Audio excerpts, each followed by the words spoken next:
bring down some archers. CSO going to be able to help just a little bit. Those archers better take down some of those spearmen, boy. Jeanne d'Arc, get your Divine Wrath off. That's a good whirly-do, girl. Going to be able to take him out, but there's too many spearmen. Jeanne d'Arc, gone. 250 gold in order to get her back. And I think there was just too many spearmen here. The archers didn't have enough to pepper down all of these spearmen. One Divine Wrath was just overall okay, but there's still spearmen in this fight. Sass is actually dangerously close to getting housed. Sure, if you reach Castle Age, you can get the upgrades in, but even just slowing down your opponent a tiny bit when it comes to military production by having him housed is a massive thing. Looks like this fight is going to be taken under the TC, though. Remember, a lot of these Lancers were heavily beaten up, though, and you do have 20 Knights here. Now, from Baltune, did Elephant overstay their welcome?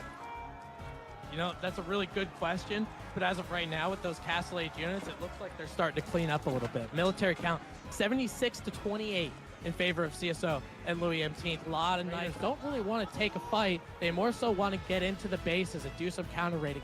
And this is textbook CSO, Lidakor. This is the third game in a row that we're watching CSO be like, hey, we're getting aggressed upon, so let me just bypass that completely and start taking down some villagers. And now there's a horde of archers going right up against those mounted samurai, and I gotta tell you, I don't like those archers' chances. Looks like Royal Knights from Baltune on the south side trying to get a little bit of a charge on the mounted samurai, making them back up in the opposite direction. But I want to direct your attention, Lidakor, as they take that fight, the Royal Knights back up. Oh my, you know what? That is going to be here. Ouch. When do you start going into maybe a second town center? But hold that thought. Some Camel Lancers are going to take this battle against a lot of these Ghazis that are uneasy, a lot of these Lancers from Delhi that are rather uneasy. Let's see if they can take this fight. It looks really good for Puppy Paw. Demu might have bit off a little more than he could chew in that one. The map is sectioned off, and this map is difficult to section off. These Lancers are just completely forcing all these elephants to chase, and if the elephants aren't chasing, Demu in the middle has to cancel a keep being dropped here by Wham. But if the elephants are chasing, that means that the English player is forced to fight javelin throwers. It's just not a good setup for them. And you can actually see these individual fights are now favoring. Longbows are less flexible in that regard, but as you said, this is a nasty death ball here. And Demu, he's a little slow to react to this. A couple of villagers will fall on the berries as well. Considerable eco lead now for Wham and Puppy Paw. Men at Arms, they should be decent in cleaning this one up, but I would expect the Puppy Paw to just mix in a couple of crossbows or just say, well, I've got 80 longbows. I'm one-shotting these dudes no matter how much armor they have on them. Oh my god. Yeah, the quote-unquote counter, right? Now shoot 20% faster and see what happens. Men at Arms, you might be thinking, you know, well, you know, they have... Well upgraded heavy cavalry units. And there are no crossbows on the other side. There are no spears on the other side. There was absolutely nothing that deals with the Keshik. Yeah, Kurotai is rolling up, and it's going to park right next to the enemy TC here. That is a get out of my game curl tie. That is a face curl tie right in front of that starting town center. And yeah, he can't move it. But there's nothing you could do. Villagers are going to be trying to go out. Maybe those Keshiks might be going over there to take care of some farms. Kill Jardy's like... As what Vortex has. Vortex having lost a lot of troops before, and I don't know, maybe Cosas que Pasan overstayed their welcome. This is the moment that Beastie and Marine Lord were waiting for. A chance to overwhelm. It's strength in numbers, and the Ghazi Raiders find their way on top of those longbows. A beautiful cleanup by Beastie and Marine Lord. I mean, look how many Ghazis there were. Lidakor, there's so many, and you think those Knights are going to be able to make quick work of them, but you're exactly right. You talk about impressive military count, right? Those archers from Vortex are going to be very, very important to try to take down the Musfati and Donzos of Marine Lord. Manjaniques did have their fire on, now switched to normal rocks. They're trying to actually snipe the Mangonels of where Beastie has both pulled villagers over, try to make sure they can take some. That's a lot of units. End up going down, some crossbowmen, some longbowmen, maybe not as impressive as seasons past, but it's enough to be able to try to deal with this ranged mass. You can see Mangonels from Beastie continuing to take hits. Just because of that repairs, those Mangonels aren't getting sniped by each other, but the Knights are going to be able to run in just because they're pseudo-imperial. They can take some crossbowmen bolts, they can take a lot of this stuff, and they're going to be able to make a good front line here, but... with those Musafati coming in, Beastie and Marine Lord starting to fight together, all of a sudden, the only thing that's left are Vortex Archers. They had this feeling. Dally horses, which increases your knight attack speed by 20%, all horses, actually. So these Lancers from BC end up proving to be pretty effective, and we're going to see what it does against a lot of these Ghazi Raiders. Ghazi Raiders, they are in the field. They've got a nice surround on the Lancers from Zhu Shi. Shaylin Monk is trying to get some help over here. And Beastie's doing a great job stalling, and Marine Lord, he has little, but he's doing so much with it. Vololo is in here to prevent a dive. We'll buy some time for Beastie. Remember, Marine Lord is 32 eco, Lucifer is 43. In a few minutes, Marine Lord could be back in this game. And this is I'm scared a little bit. Oh, big no. flank, and the Mangonels are unprotected. And now it's an imp army. This is the worst possible timing for Beastie, I feel. And again, this series is on the line for this fight. Can Beastie hold? He's got 6 Mangonels to help out, but he's fighting into Imperial Age Knights now. There's a huge range mass from Vortex as well. You can see him splitting up those crossbow and doing the best he can. Lucifron and John Dark with one of the best Divine Restorations I've probably ever seen before. Those Knights are an Imperial Age, like you said. That body block, there's no more bodies to block them anymore. Those With all those longbows gone from Dragavan and with all the idle time he had, he wasn't able to replenish them. He simply didn't have the resources to make new longbows for a while. And since he lost them, now he's got basically no longbows to work with. Ramen had to defend against this alone, and that's just not going to be enough. His villagers are fleeing, and now this is the eco damage that we talked about. This is exactly what you want to achieve. Kuro die on the way for Anatund as well. 3 dead galley out there, because it's not an easy thing to kill. You know, having that galley just providing a little bit of range, going to be able to help out. That Sultan has to be down now, right? There's no way.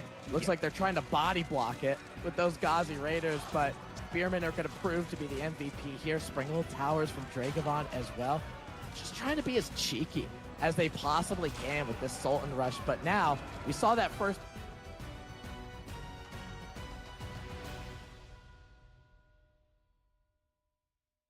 their military school. It's just a pain to rebuild. Exactly. And again, it takes time for CSO to build up his forces. He's been doing a really good job leveraging the mobility of the Sipahi here. In fact, looks like Baltun and Cess were caught sleeping for a moment. They will end up losing this ram here to the Sipahi. A stable goes down in return, though, and still, I think one of the key things... Peppering down some archers. CSO going to be able to help just a little bit. Those archers better take down some of those spearmen, boy. Jean d'Arc, get your Divine Wrath off. That's a good whirly-do, girl. Going to be able to take him out, but there's too many spearmen. Jean d'Arc, gone. 250 gold in order to get her back. And I think there was just too many spearmen here. The archers didn't have enough to pepper down all of these spearmen. One Divine Wrath was just overall okay, but there's still spearmen in this fight. Sass is actually dangerously close to getting housed. Sure, if you reach Castle Age, you can get the upgrades in, but even just slowing down your opponent a tiny bit when it comes to military production by having him housed is a massive thing. Looks like this fight is going to be taken under the TC, though. Remember, a lot of these Lancers were heavily beaten up, though, and you do have 20 Knights here. Now, from Baltun, did Elephant overstay their welcome? You know, that's a really good question, but as of right now, with those Castle Age units, it looks like they're starting to clean up a little bit. Military count, 76 to 28 in favor of CSO and Louis M. A lot of Knights don't really want to take a fight. They more so want to get into the bases and do some counter raiding. And this is textbook CSO, Lidicor. This is the 3rd game in a row that we're watching CSO be like, hey, we're getting aggressed upon, so let me just bypass that completely and start taking down some villagers. And now there's a horde of archers going right up against those mounted samurai, and I gotta tell you, I don't like those archers' chances. Looks like Royal Knights from Baltun on the south side trying to get a little bit of a charge on the mounted samurai, making them back up in the opposite direction. But I want to direct your attention, Lidicor, as they take that fight and the Royal Knights back up. Oh my! What? That I'm is not gonna be here. Ouch. When do you start going into maybe a second town center? But hold that thought. Some Camel Lancers are going to take this battle against a lot of these Ghazis that are uneasy, a lot of these Lancers from Delhi that are rather uneasy. Let's see if they can take this fight. It looks really good for Puppy Paw. Demu might have bit off a little more than he could chew in that one. The map is sectioned off, and this map is difficult to section off. These Lancers are just completely forcing all these elephants to chase, and if the elephants aren't chasing... It's finally here. The final day of EGC action. The final day of the Winter Team Championship number 2. One and all, welcome back to the channel for a momentous occasion. We have thinned the herd down to 4 teams. By the end of the day, we will have our true kings of the 2v2. And some of the favorites have already parted ways. They didn't make it through the quarterfinals. If you didn't catch that, check out the VODs because there were some insane games on that particular Saturday. But now we hop into the Sunday. With 4 teams left over, we have, of course, got the Spanish Bros still making an appearance. You've got Freededa, the 3D Clan plus Anatan. You've got the Elefanto boys, and then you've got NA Pride on the line, which is why we had to balance things out. We couldn't quite find someone from China to get on the commentary, but we did at least find a European and an Americana boy to join me on this wonderful Sunday for the finals of WTC2. Ah, and here they come. Look at this. We keep a balance. You know, I think we do actually need to find an Asian person now. I'm going to be real with you if Louis, MT, and CSO continue this. But for now, it felt right that we obviously going to have Crackety representing Europe, and then Dabston here to argue why Canada is going to dominate everyone. Is that about right, boys? Absolutely. Should be. So let's talk for the day, actually, because it's going to be a fun one. You guys obviously would have been watching the games. You're big fans. I know you would have been sitting there watching them, anticipating. Really big shocker that we had so many Frios in the quarterfinals. Was there any one of these Final Four outcomes we've got coming up that you didn't expect to see making semifinals? I'll start with Crackety. Was there someone else maybe you should have been expecting to see there? I think Team Elephant just proved to be very, very, like, a lot more dominant than I thought they would end up being against Team Oiling Boil. Like, I thought Team Oiling Boil, they had a great performance so far in all of their sets. Same for Team Elephant, but I didn't quite expect them to play so clean in that quarterfinal. How about you, Dabston? Was that the big shocker for you as well? I mean, I think Twitch chat would go crazy if we didn't mention the beastie Marine Lords. So, you know, obviously I got to throw those names out there as, you know, them not being in a semis over here is a big shock. It's been a while, I feel like, since that. Has. I think that the big shock for me, I mentioned it yesterday, is like, you know, if you go into this Spanish versus Chimp series, right? And let's say the Spanish boys win. Well, we've seen Team Elephant destroy the Spanish Bros, right? They 3-0'd them in the group stage. So now you've got kind of these question marks in your brain. If we do get Elephants and we get the Spanish boys into the finals, is that just going to be a wash? Are the Canadians going to be able to turn up? I think one thing that's really exciting there, Crackety, is, I mean, you know how I am. I like to tease Wham about his walling. He does more walling than I think anyone else at the moment in Season 9. They can't do it in 2v2s, though. And what we've seen out of the Canadians, I feel like, is an even higher level of aggression than we would expect based on their 1v1 performances.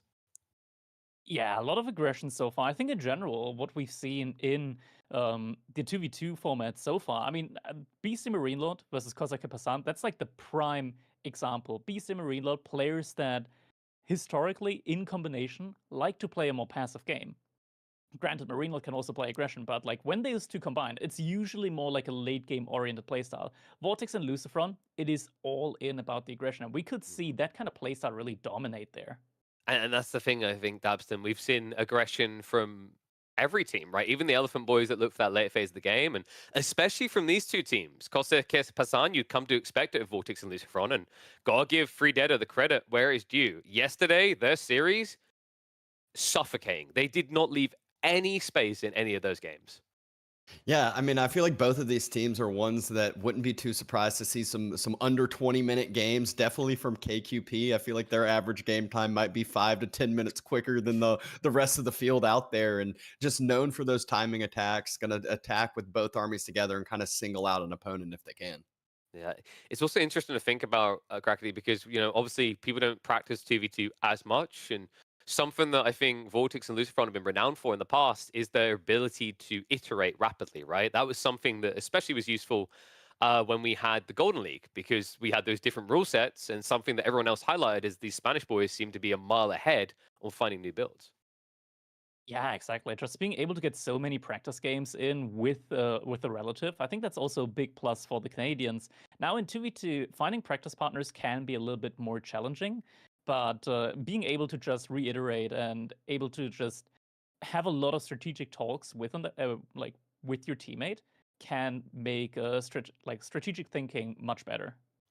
And I'm loving the look of this draft. We might get some Archipelago. What do you think, Dabston? Do we need to go 5 games to see it in this series? You know, I could see it getting picked a little bit earlier than the 5th game, especially with some of the other maps. You got Scandinavia, you got Cliffside, you got Baldlands, not some of, I would say, you know, the typical dry Arabia that we're starting on. So I'm going to go with Archipelago, going to be in the first 3.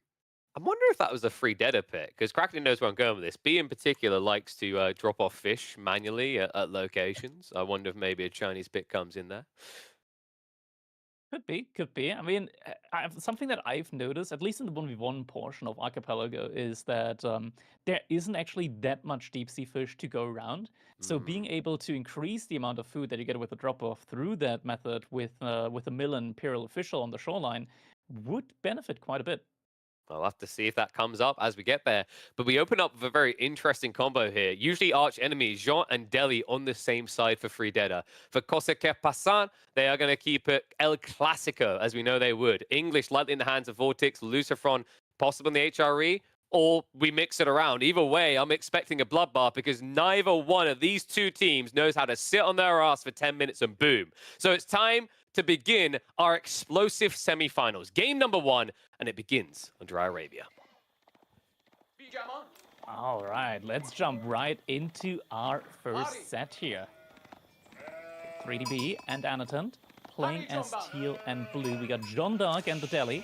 On the other hand side, the Spanish team, Vortex and Lucifron, orange and red, English and the HRE. Yeah, and so now gonna see, you know, some of those early scouting patterns, gonna see how the sheep count goes. Some of these civs are a little bit more sheep heavy than the others, so wouldn't be too surprised to see Vortex handing off some sheep over there to his brother. And same thing goes for Anatan, maybe handing some off to B on the other side. First upgrades already clicked for the Deli. These, of course, do come in for free. Such a dangerous thing with the Deli always in the game. Whenever you do suddenly see the Deli player age up, you already know that a lot of technologies are going to be clicked for free instantly. So if there's ever a timing where Deli just becomes a lot more dangerous is when they age up from feudal age to the castle age.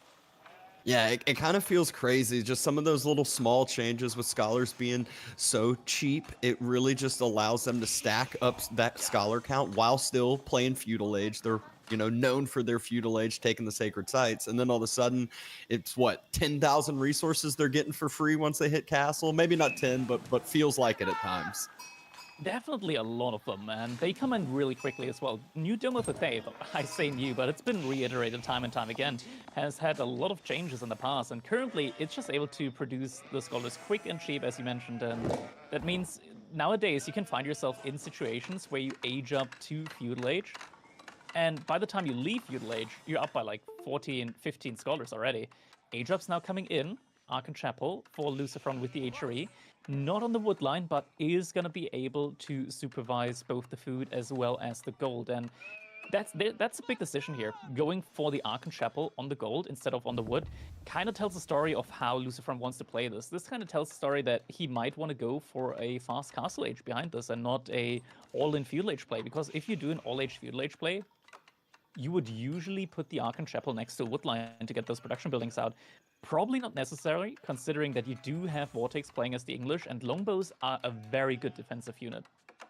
Yeah, I mean, I still kind of think I lean into your first point where with you having the chapel around gold and food, it's the two resources you need for Castle Age. You'd still want, you know, a lot of early wood for production buildings, even if you're not going archers. Meanwhile, we see Vortex, like you mentioned, Council Hall, no king coming out this game, and going ahead and starting with those two farms next to the TC, too.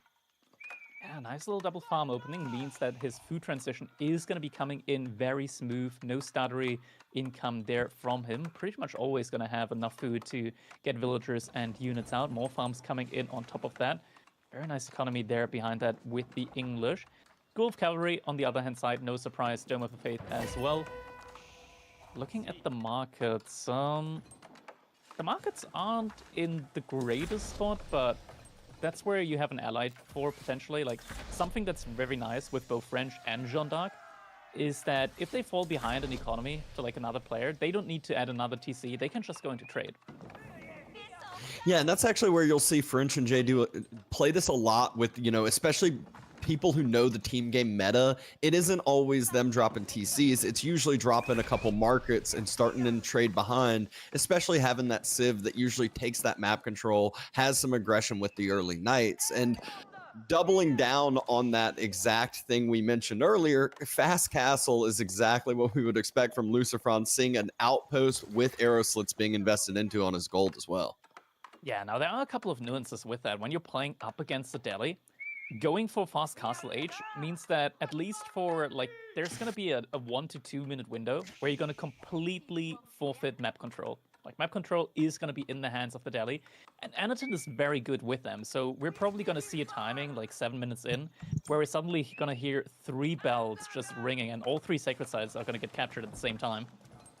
Yeah, and this is always that kind of big thing that you're giving up if you're going to play that greedy play and go Castle Age, especially if your teammate has a civ such as the English that can't really move out on the map. Going out with some longbows could just be a game ender, moving out with your army early when you're the only one making military. So very, very conservative builds that Vortex and Lucifron have early on. Or not necessarily conservative, but not moving out at all.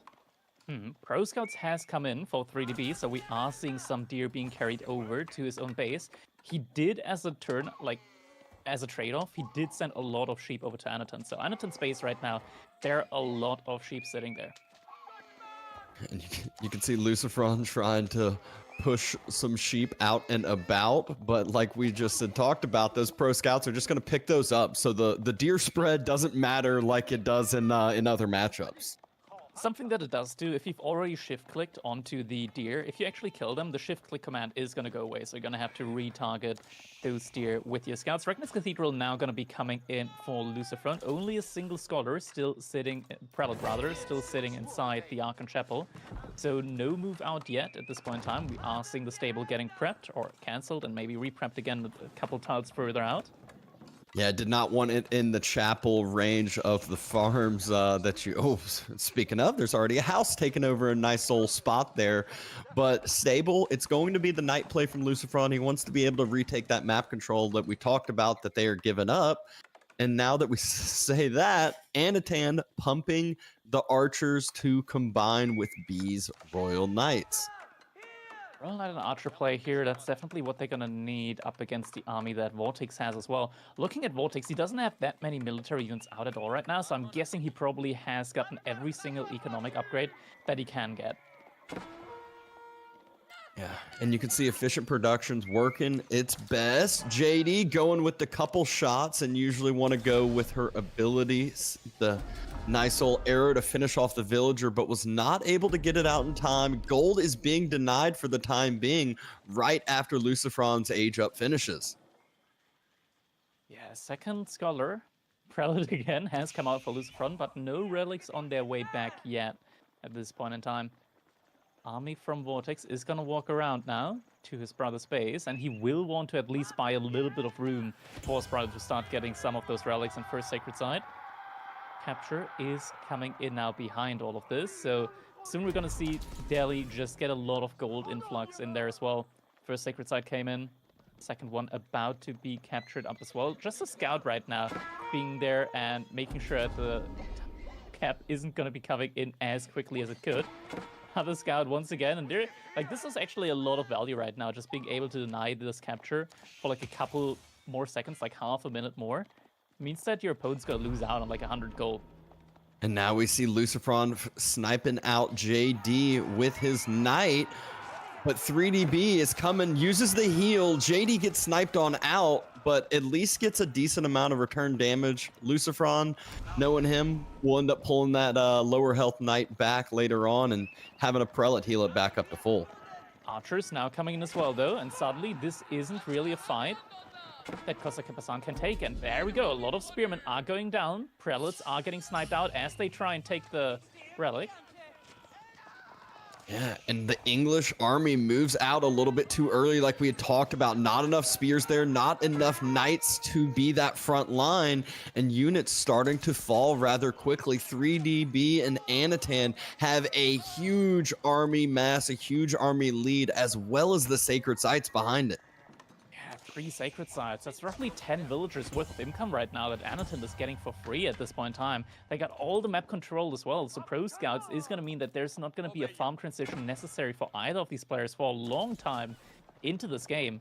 And we can see Anaton already up to 10 scholars, 2 more in the queue. So if we see an age up coming in for him, mind you, every single upgrade that he gets is going to take like a minute for them in Castle Age to come in.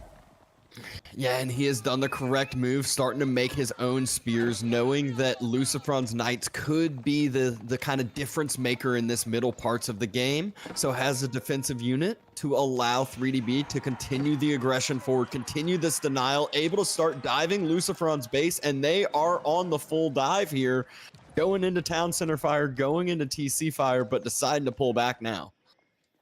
Have managed to pick off a villager there, but yeah, so far will have to fall back for the time being. Vortex, I mean, he's massing units, but it just doesn't feel like it's enough. It doesn't feel like he can really keep up with the mass that Anatun is pumping out right now. 10 longbows compared to 30 archers, and spearman-wise, he's also getting outmassed right now. This is looking dire right now.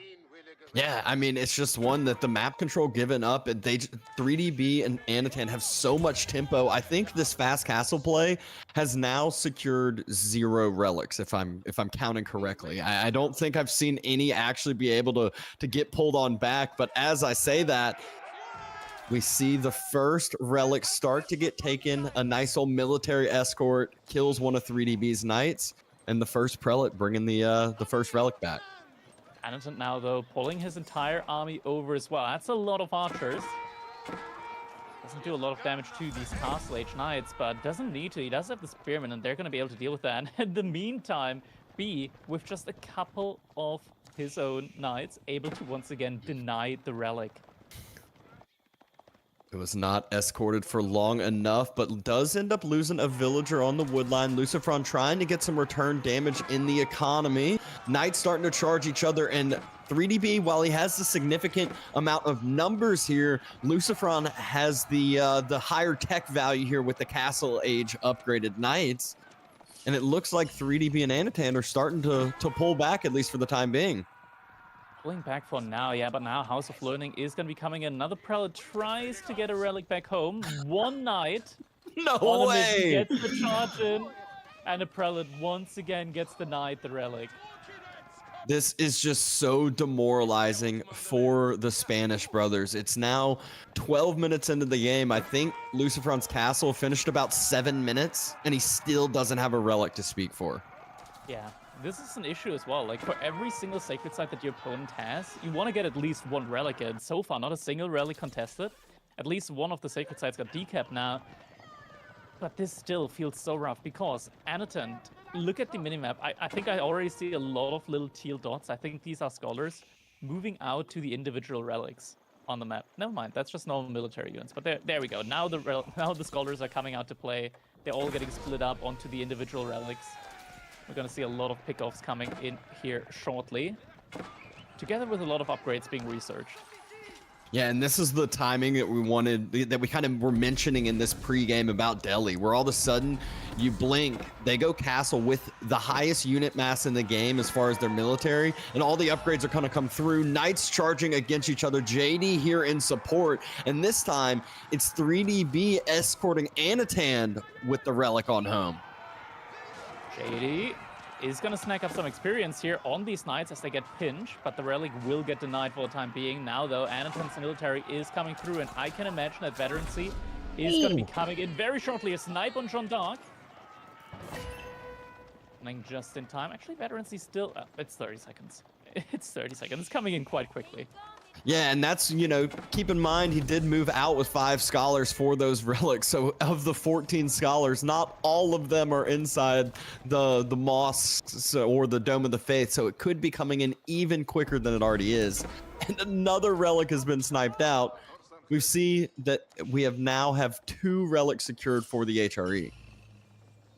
And the King's Palace now coming in for Vortex. So he's going to get a nice little economy lead here. Villager count neck and neck right now between the two. I can't help but feel like Anatun not taking any villager losses with the superior just raw income that he gets as the Delhi and the free upgrades. It can snowball really quickly, and we can tell, like, look at the military count. 40 from Vortex, 65 from Anatun, and Anatun's got Castle Age behind that. Yeah, Anatan has more military than the Spanish brothers combined. Obviously, he doesn't have the value with no knights himself, but I mean, it's just scary, the mass he's being able to build up. B now dropping the Royal Institute, so most likely going to go with this timing, wait for their Royal Bloodlines to finish on up, and go with a big dive and force the big fight. Vortex and Lucifron, they're on a massive timer here right now because not only do they not have map control, but they need access to gold here at some point in time. They didn't manage to secure as many relics as they need to be completely gold independent. And right now, the majority of the map control is just being held by the 3 Deaders. Oh, we do see the wolf gets spotted out in time. Villager just went down to half health. Good job with the split cam we had going on over there. And this is again where the militaries are just kind of gonna stare at each other for a little bit. B and Anatan want to wait for the upgrades, and Anatan also walling the whole map. This is when elephants become that much more effective, but a good return raid from Lucifron. B thought about pulling out the shivs because those knights are quite low health, but there's a few spears here that should be able to clean it up. So only a couple of villager kills secured there, but every little bit counts right now. First elephant has just been put on the field by Anatan. Couple of knights trying to go for a raid. Vortex, is he going to realize in time? Might lose a villager here. Villager goes down. Second villager goes down. Scout Villager goes able to down. Run into the TC. Yeah, no textiles here just means those knights are able to take down villagers so quick, melting like butter. Finally, knights get cleaned up on the backside by those spears that had been chasing. And Lucifron still sitting on 2 relics. I believe Anatan got every single other one. Definitely feels like at the moment. There we go. Another relic gets returned. Yep. 3 there as well. Yeah, 5 relics in for Anatan. 400 gold per minute from the relics. An additional 250 gold per minute from the sacred sites. That's a lot of gold that you get absolutely free, like just passively. I wouldn't be surprised if Anatan just goes for Imperial Age behind this. Another issue that we have is B. He went up with the Royal Institute. He's got 26 knights on the field. Royal Bloodlines and veterancy on those knights. That is not going to be an army that you want to fight at all in any situation. Lucifron just can't contribute as much army-wise to a fight than B can. Yeah, and Anatan's going to have a huge support of a ranged mass, but not only the ranged mass, also will have a few of those elephants himself to be that supportive front line. So any any head-on engagement just feels like it's going to just fully swing in the favor of Team 3 Deta. Both players right now, they're grouping up. There's no outpost from Vortex here though, so don't think he's going to have the aura if it actually comes to a fight. And fight is about to happen now. Couple of crossbows in for Vortex as well, but the army count just not really comparable at this point in time. Looks like the 3 Deaders are gonna back off for the time being though. They don't really need to at the moment, but it is still a tough situation to judge just how much ahead you are at the moment. There is an economic lead when it comes to the villagers that is starting to manifest for Cossacq Basan. I just don't think that you can really find the timing against a civilization like Delhi here to make use of that. Yeah, JD still doesn't have that level up. The big problem with JD here is it's so easy to snipe her out once you have that huge longbow mass, that huge crossbow mass. She really feels like she can't step up, is kind of in this chokehold on the backside. We saw Royal Bloodlines was still coming in, but now should be finished up, and Team 3 Deta should feel comfortable now taking this next fight. Yeah, scholars are getting pulled. Anatan just pulled a lot of his scholars there to the front line as well, and it looks like we are going to be seeing the big fight happening any moment now. Spears running through, always scary when you run past the wall. You can get circled around on the backside. 3DB, Anatan ready to take the fight. Knights circling. Elephants just taking the head-on engagement, and Spears closing the gap. This fight is finally the one we wanted, and it should be going heavily in the favor of 3 Deta. Mass already looking thin here for Vortex. Only 10 crossbows remaining. Elephant still completely alive, full HP as well. Scholars just doing such a great job at healing those units back up. Half the military gone now from Vortex and Lucifron. And this big lead doesn't look to be going away anytime soon. Be and Anatan now in a prime position to just push on through into the base of Lucifron. Yep, JD got her upgrade through, a little bit tankier, and I feel like B gained knights during that fight. He's reinforcing faster than he's losing them, and you can just see the numbers tilting heavily in the favor of 3deta. I don't know if we will get to the 20-minute mark. This is looking like this could be the game decider. It's on you, JV, as well, and GG gets called with that cleave that took out 5 villagers in one fell swoop. Game number 1. Going over to the 3detas in an insane starting match. After a series where, when we remember, this is the team that took down Beastie and Marine Lord. Now, 1 point behind on the scoreboard against the 3detas. Yeah, and it just felt like they couldn't really ever get that map control back. We saw from the placement of where the chapel was what the plan was for the Spanish brothers, and just never were able to get map control, never were able to get the HRE online with relics. And you can look at the military value lead there, just this big clump of red there on the chart, and that kind of tells us a big story here about how this game went in the end. Just this huge military mass. B and Anatan not going for that fast castle age. I think Vortex maybe went a little bit too greedy on the economic upgrades. Wasn't able to provide enough units here for his ally Lucifron to get relics under his control early on. Yeah, 1TC English just feels so underwhelming at times. If you move out with your army just a little bit too early, you get cleaned up and you just feel like you can never mass up. You're so far behind. We're seeing a little bit of that scout annoyance on the sacred sites, just doing that early delay, which does a lot more than you think. Good snipe on JD here as well from Lucifron early on, but even with these little all smaller things, we can just see still at the top where the military lead was already starting to tilt. Yeah, I feel like this was kind of like the tipping point when all 3 sacred sites got captured. Not enough units out from Vortex now to start denying that. Ever since that point, Delhi just kind of started snowballing more and more. And Johan Bach coming in with the 10 gifted subs. Thank you. Very much appreciated. Helps us out a ton. JD able to slowly soak up some XP during these fights before getting sniped on out. And there's so many times in team games where you will see JD get to this point like this where she can never get to level 3 because she steps up, she gets sniped out immediately. But a really good job by the next fight. 3DB was able to get her level 3, able to get her online, and it wasn't just her, it was the whole mass. Exactly. Here, the big fight, mass of elephants, 4 elephants at the front line. Only a single one of them did go down in this engagement. There was a big clump of scholars there as well at the front line, just making sure that they're going to stay nice and healthy between all of these little scuffles that were coming in. Just not enough crossbows from Vortex to be able to really start one-shotting these elephants. Or, well, you can't really ever one-shot elephants, but, like, kill them in just fewer volleys overall. And after the end of that fight, most of the bodies remaining on the battlefield, they were red and orange. Yeah. And it was actually, we saw at the beginning of that fight too, JD was positioned behind the wood line. So the archers, the longbows, they couldn't really step up to actually snipe her down. And she was able to soak a lot of the XP from the melee mass. And KP asked early on if we think we were going to get Archipelago in the first couple maps, or if it would be saved for game 5. And we're seeing it now.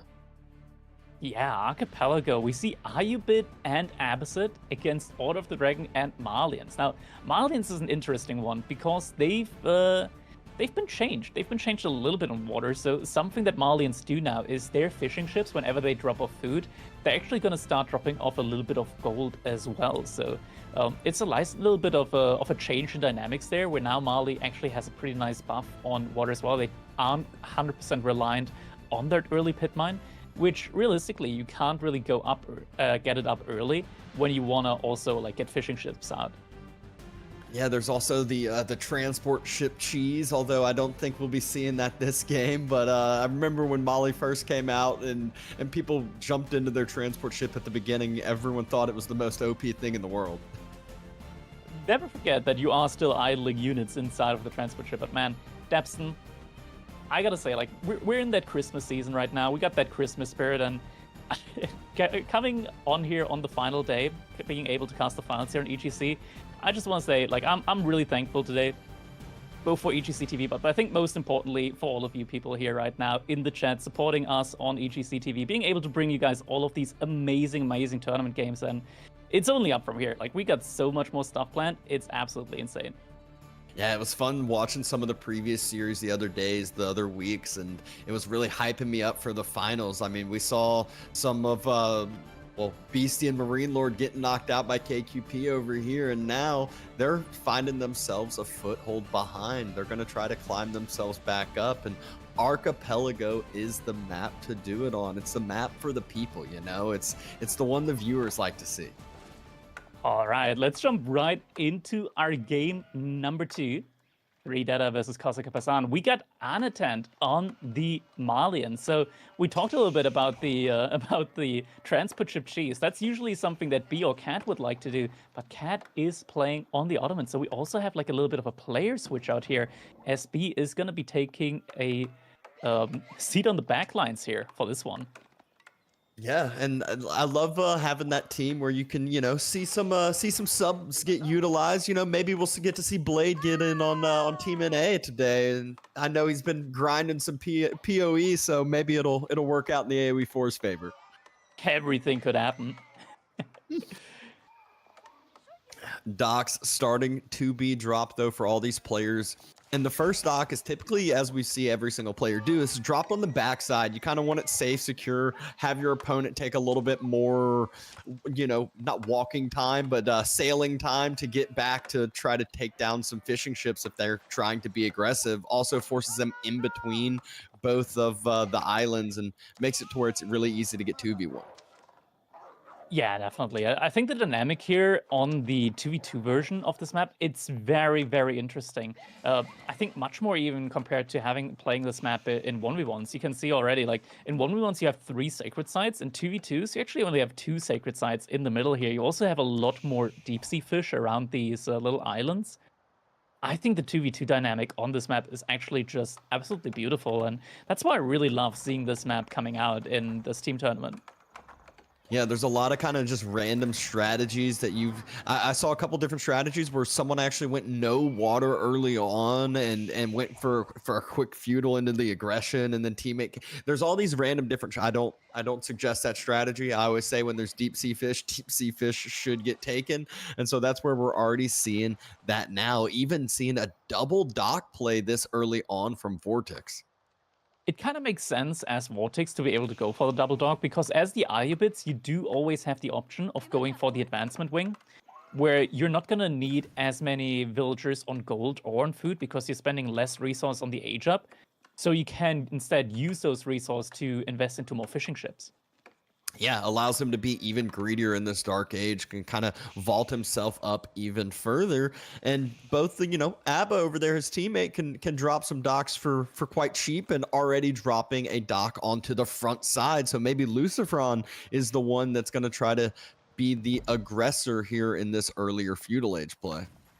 Second dock now also getting dropped by Lucifron and Cat. So we should be seeing either an explosive growth onto the water economy, or actually, yeah, it should be on the water economy, but I'm a little bit confused right now as to what the game plan from Cat is behind this, because he doesn't really get any phenomenal bonuses that help catapult him to the feudal age, and he hasn't even started gathering gold behind all of this.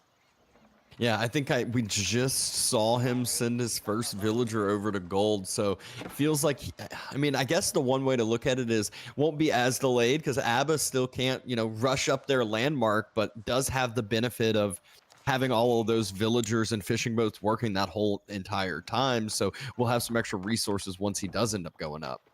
Yeah, Pitmine has now come in for Anaton. We see he already gathered up like around 30 gold just passively from those fishing ships. House of Wisdom now coming up, and 3 villagers from Lucifron are on gold, so should be able to click the age up as soon as that House of Wisdom is finished. Vortex, okay, never mind, I confused them. Vortex is the Ayubit player, not Lucifron. Man, these two civilizations, there's a reason why the variant civs, they look completely identical early on.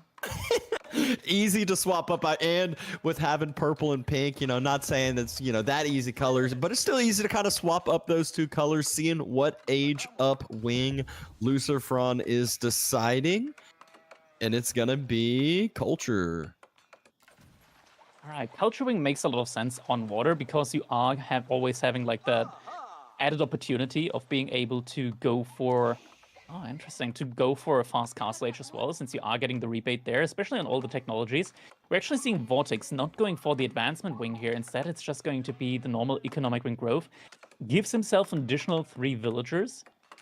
And it's interesting that neither of the players here chose to go for a fast feudal age approach. They're both all just playing this one a little bit more leaned back. There's no real rush at the moment for them to age up and get their military ships out. Yeah, and this is the landmark that's kind of the biggest surprise to me, is Anatan's going with the Saharan Trade Network, playing a little bit more defensive game here instead of going with the Mansa Quarry and getting himself some free resources. But I guess he's saying, I've got more than enough gold. I don't care to swap it on over to stone. I want to have the Saharan Trade Network for some extra defenses here on my backside on the water. And then also, does the Saharan Trade Network help out with water trade? Yeah, that's the thing that I actually was about to ask. It should. It should. Trade ships. It's a trade there we ship. go. Trade ships. Yeah. There we go. So you are also like you're literally getting every single resource from trade there. You're getting wood, you're getting gold, you're getting food, everything but stone. And it'd be really hard to, even though like the trade route might not be the greatest, it would be really hard to actually kind of deny any trade route on that backside just because of where the location is behind the base, behind the Saharan Trade Network. So something to monitor at later stages of the game. I don't think Anatan's going to be pumping trade ships anytime early though. Yeah, but we are already seeing that transport ship coming in, as Cal is highlighting here. So very likely villager transportation is going to be coming soon onto one of those outer islands. And one of the things we'll see on this map a lot of times is where like sometimes the early move out doesn't feel great because you're obviously giving up some resources, you're idling out villagers, but the worst thing ever is when your initial wood line runs out and you haven't made that move over to the other island. You still need lumber camp dropped and you're idled all of that time with your whole entire wood economy, and those wood lines do chop out rather quick on these water maps. They do. Cat now also reached feudal age. Still, at the moment, no military ships in production from him. It looks like, just judging by his economy, he's trying to go for a fast castle age here now behind this. Already a lot of food in the bank, a lot of gold about to be gathered up as well. This feels very dangerous. He's got a lot of economy out on water that could start to get harassed by these ships that are coming in from Vortex and Lucifron now. Yeah, and it looks like Anatan's starting to pump up the military ships now. It might be that kind of typical play when you think about this. If this were like just a full land map, sometimes one person, we saw it last game, one person goes fast castle, the other person relies on the teammate to help up a little more, the other teammates, making more military. And that's Anatan in this case. He's been the one pumping more ships, whereas Cat about to be able to drop Castle Age. It's very interesting. I mean, Castle Age is very good for a Cat with the Order of the Dragon, right? Like, at this point in time, it is still very tough to deny control over the corner sites, the corner islands. And if you're able to just, like, get some of these relics in, like, every single island has 2 relics.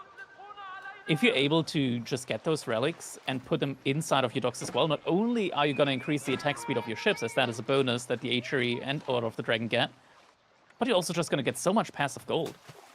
Yeah, and if he's able to get the fishing upgrade as well on all of those boats, they become so much more effective than their the feudal age counterparts. And Regnance is on the way as we speak. It's interesting though, Lucifron not too far behind, also going for Castle Age play. Vortex just clicked Castle Age as well with the advancement wing, so should be hitting Castle Age very soon as well. This is kind of incredible. I didn't expect so all weird. of them. Yeah, all of these players now going fast Castle Age. No water aggression yet at all. Yeah, well, I will say I feel like water has the meta in water has developed so much. I remember like the old days, it was like the earliest ship out as fast as possible. You want to be as aggressive as possible, and then it kind of developed into like, yeah, you can kill some ships, but was hard to take down docks, so you felt like you couldn't really get water fully denied. And now these players are like, no, just hit Castle Age and then let's go. Indeed. Upgrades are going to be coming in soon for Cat as soon as Age Up comes in. He does have a lot of gold banked, and most of these upgrades just cost food and gold. And there we go. All of his resources have been utilized immediately. Bagla also, we got the unique upgrade for the Ayubits and the Abbasid coming in. Gives their ships a little bit of bonus HP here. The scaling in Castle Age could be quite nice then for them. Yeah, Vortex and Lucifron both just needing to wait to, you know, upgrades to come through, age ups to come through as Cat's just now finished. So they're the ones being the aggressor still. Might need to pull back here for a second, not take these engagements as they're about to start being outnumbered and out-tech just for a little bit. Some demo ships here as well. Only one archer ship for the time being. Relics haven't been picked up yet. Looks like it's mostly just about the technologies. I'm so not used to seeing Molly ships on the water that, like, I'm just not used to the visibility of which one's which. Like, the demo, obviously, weird, you can see the little fire, but it's like, oh, okay, all right. Thanks, Observer, Cal, saying, all right, paddles on the outside. I guess that's the galley. The more you know. Hunting canoe, not galley, sorry. Anatan, he's still pretty far away from aging up himself. I don't see any water trade happening yet at the moment, and this is an issue with these thinner wood lines that are towards the shoreline. Might find yourself in an awkward position, and that's a big army now from Vortex and Lucifron. Yeah, big army, and they are both teched on up, whereas Cat, only one in Castle Age, still waiting on those upgrades to come through. Armored Hull not quite yet finished, just about to now. The coordination on these two brothers is insane as well. Like, they always move as one here, it feels like. Meanwhile, Cat and Anatan, you can tell, they're kind of like struggling with keeping up with each other. Distraction Wololos. Oh, no, actually, not distraction. Intentional Wololo. Rushing down an outpost over on that wood line, and main engagement starting to go down. Demo's not able to connect, but there should be some more coming in. Lucifron has a few demos over on that northern side. Galley's still sniping them out before they're able to connect, though. Transport ship being able to tank a good bit of fire there, but in the end, it feels like it's just not enough. These Castle Age upgrades, Anatan, he does have the superior mass, but the quality just isn't there, and now Vortex and Lucifron just overrunning, or well, overswimming them. Yeah, and I love where they're attacking to. It's right in between two islands. So now Cat and Anatan need to move up at the same time to take these engagements. It's so hard to do. So easy for Vortex and Lucifron to just turn, fight, and deny one side. Cat's fishing about to start being denied as well. Looks like Team 3 Deta might be in some trouble, and Cat's going up to Imperial. The demo ships try to go for some connections, are gonna get some decent ones there, but looking at the military count, 90 to 40 and way more military ships on the way. Cat now investing a lot of his resources into Imperial Age. I mean, I just don't see the value that Swabia would be giving you right now that would have been greater than, you know, actually defending water and holding as S2 and investing your resources into that. But last just ditch effort trying to make the transition maybe on to full land on this, you know, island map. This is looking really, really rough right now. We have a transport ship with just a single unit inside. Probably not going to be able to kill any fishing ships. Regeneration should be able to out-heal that. And now Relic gets freed up from that dog. Palace of Swabia about to complete. Anatan, though, I don't think he's transitioned over to an island yet. And you can tell, like, he's running out of wood on his main island. He needs to go somewhere. Just where? And he's not going to be able to go anywhere. And not only that, he's still feudal age. So he's about to drop castle right as I say that. He's going to be able to start aging up, but that's even less room he's going to have on his main island now. I mean, he does still have that outpost, which at least helps him a little bit when it comes to just being able to walk around there. Yeah, age up should be coming in. The question is, with what do you really want to age up here? It's not like you're going to get cattle out anytime soon. Could be looking for Grand Filani Corral on the corner island. And indeed, it looks like that's going to be the play. No, it's going to be on the mail island. That's fair. That is likely not going to be contested anytime soon. Yeah, I mean, he doesn't really have an option. He was able to move out to that northern island with some villagers, but he needs to get that castle age down sooner than later. Has retaken that wood line, but oh no. Oh, a single knight. Oh no. A single knight is going to spell doom here for Anatan now. Has found out the villagers on the north. Anatan's going to need to start rushing down some outposts or maybe rushing over a few transport ships. He's trying to beat the army with the Carracks. Carracks doing a lot of damage here. No repair from the fishing ships here. Could have held that Carrack alive. But it's starting to be a lot of units as the entire naval force from Vortex and Lucifron starts to converge on these Carracks that have just come out. Demo ships still able to do great damage against them. Can we actually select some of these ships from Vortex and Lucifron, just see how much health they have at the moment with the unique upgrades from the Iobid and the Abbasid in combination with the Armored Hull? Able to chase down the Carracks and finish off those few Carracks. Docks are starting to get a little bit lower too. Going to be harder to drop more docks down as well, since you have no naval, superiority. You're losing all the positioning points, and we're seeing Lucifron just start to circle Anatan's island. Not going to be able to go anywhere. Ajab has now come in, or rather is being clicked for Vortex now. And he's now in Castle Age. He's trying to gather up gold in order to get his food economy going again with the cattle. He just doesn't have wood in order to make the ranches. Yeah, I was about to say, he also doesn't have any other resources to gather, so that also might be why he's on gold. He's like, well, I can't gather the wood. I can't really go out to those berries. I might as well just gather a resource because it's better than nothing. Yeah, currently just stranded on his main island. Now more knights getting garrisoned over there with the transport ship. Carrack is being repaired by some villagers. That this fight is going to be going favorably, but the demo ship still able to do a lot of damage here, surround the Carrack as well. Relic trying to get re-dropped back into the dock as it was taken down. More and more docks starting to fall. So each time these Carracks start dying, it's that much harder to build another one as there's less and less docks. Villagers have to be careful.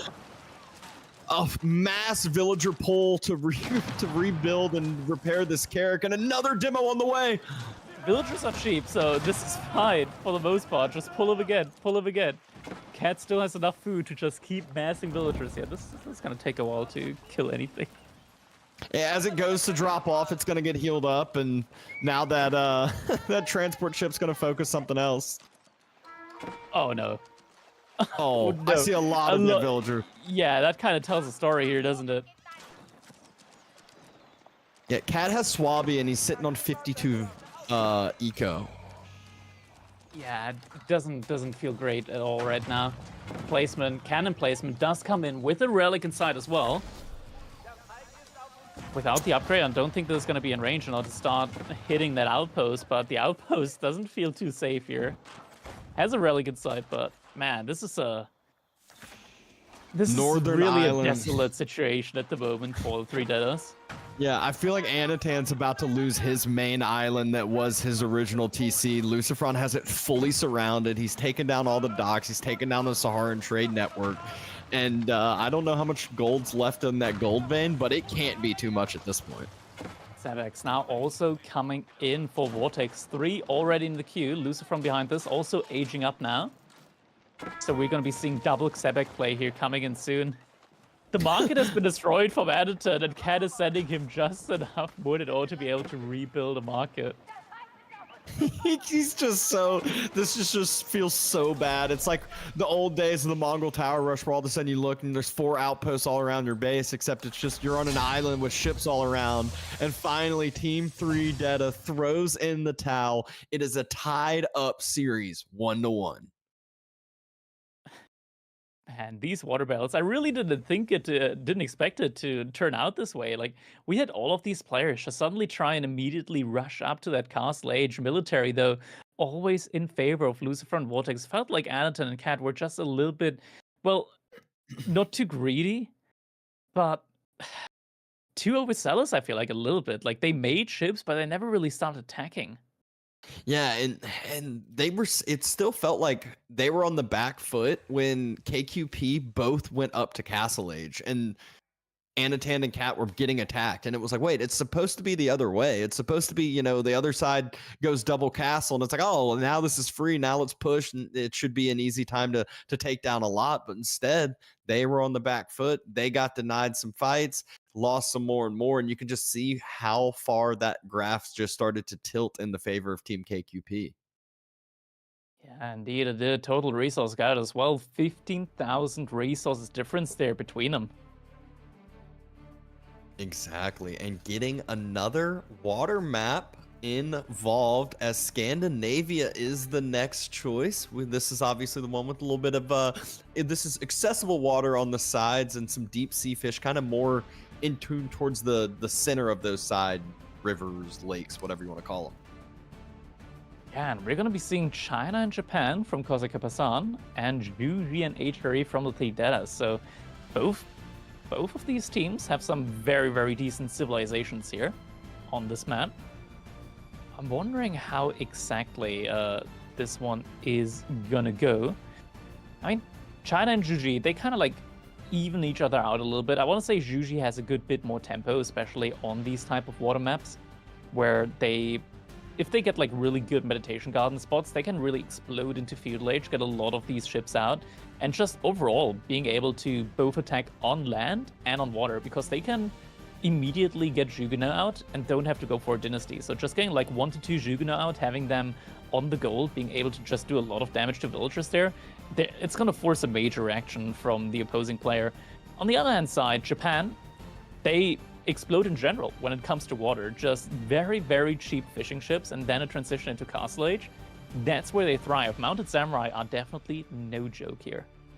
Yeah, and that's exactly what I expect to see from the side of Japanese. You know, usually you'll see 3 or so fishing boats in that kind of early Dark Age. Make sure they get to Feudal Age on a decent level, decent timing. And then if they don't have to make anything, if their teammates supporting them with that Chook Rush, like you said, or a Barbican, then it's Castle Age. It's their bread and butter. Japanese, it feels like no one ever plays feudal. No one ever wants to play feudal. It feels like if Japanese plays feudal is a way to lose the game. So if KQP is able to get up to castle on a fine level, pump up that mounted samurai number, that's where it's going to be really hard for 3deta to come back from that.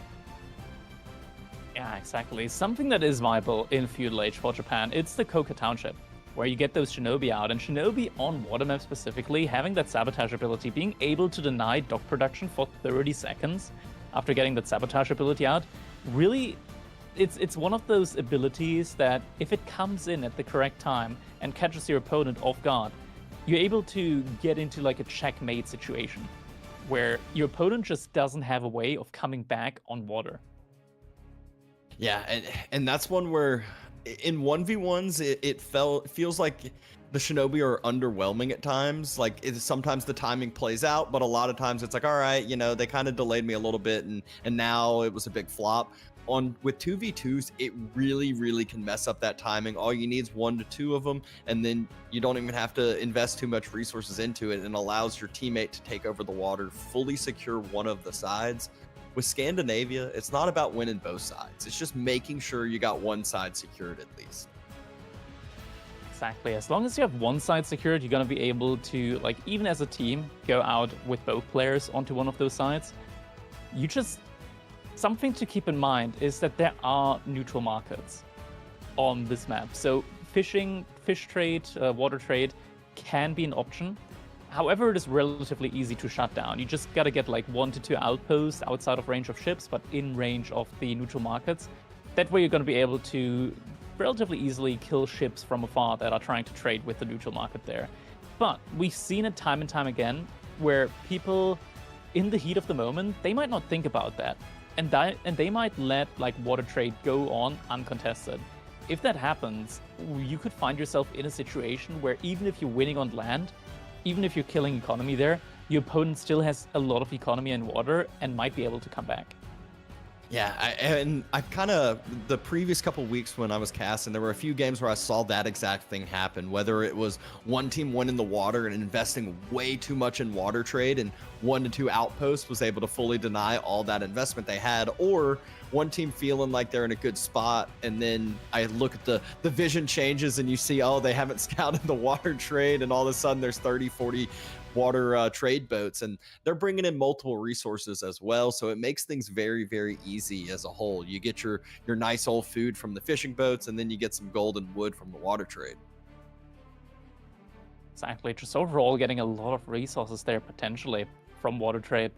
Just having the ability to get wood there as well, it's so underappreciated at times. Like, it actually makes such a big difference, and it's all the resources as well that you're getting that you need to be able to make even more water traders, and it can kind of like snowball economy-wise as well there to a certain degree.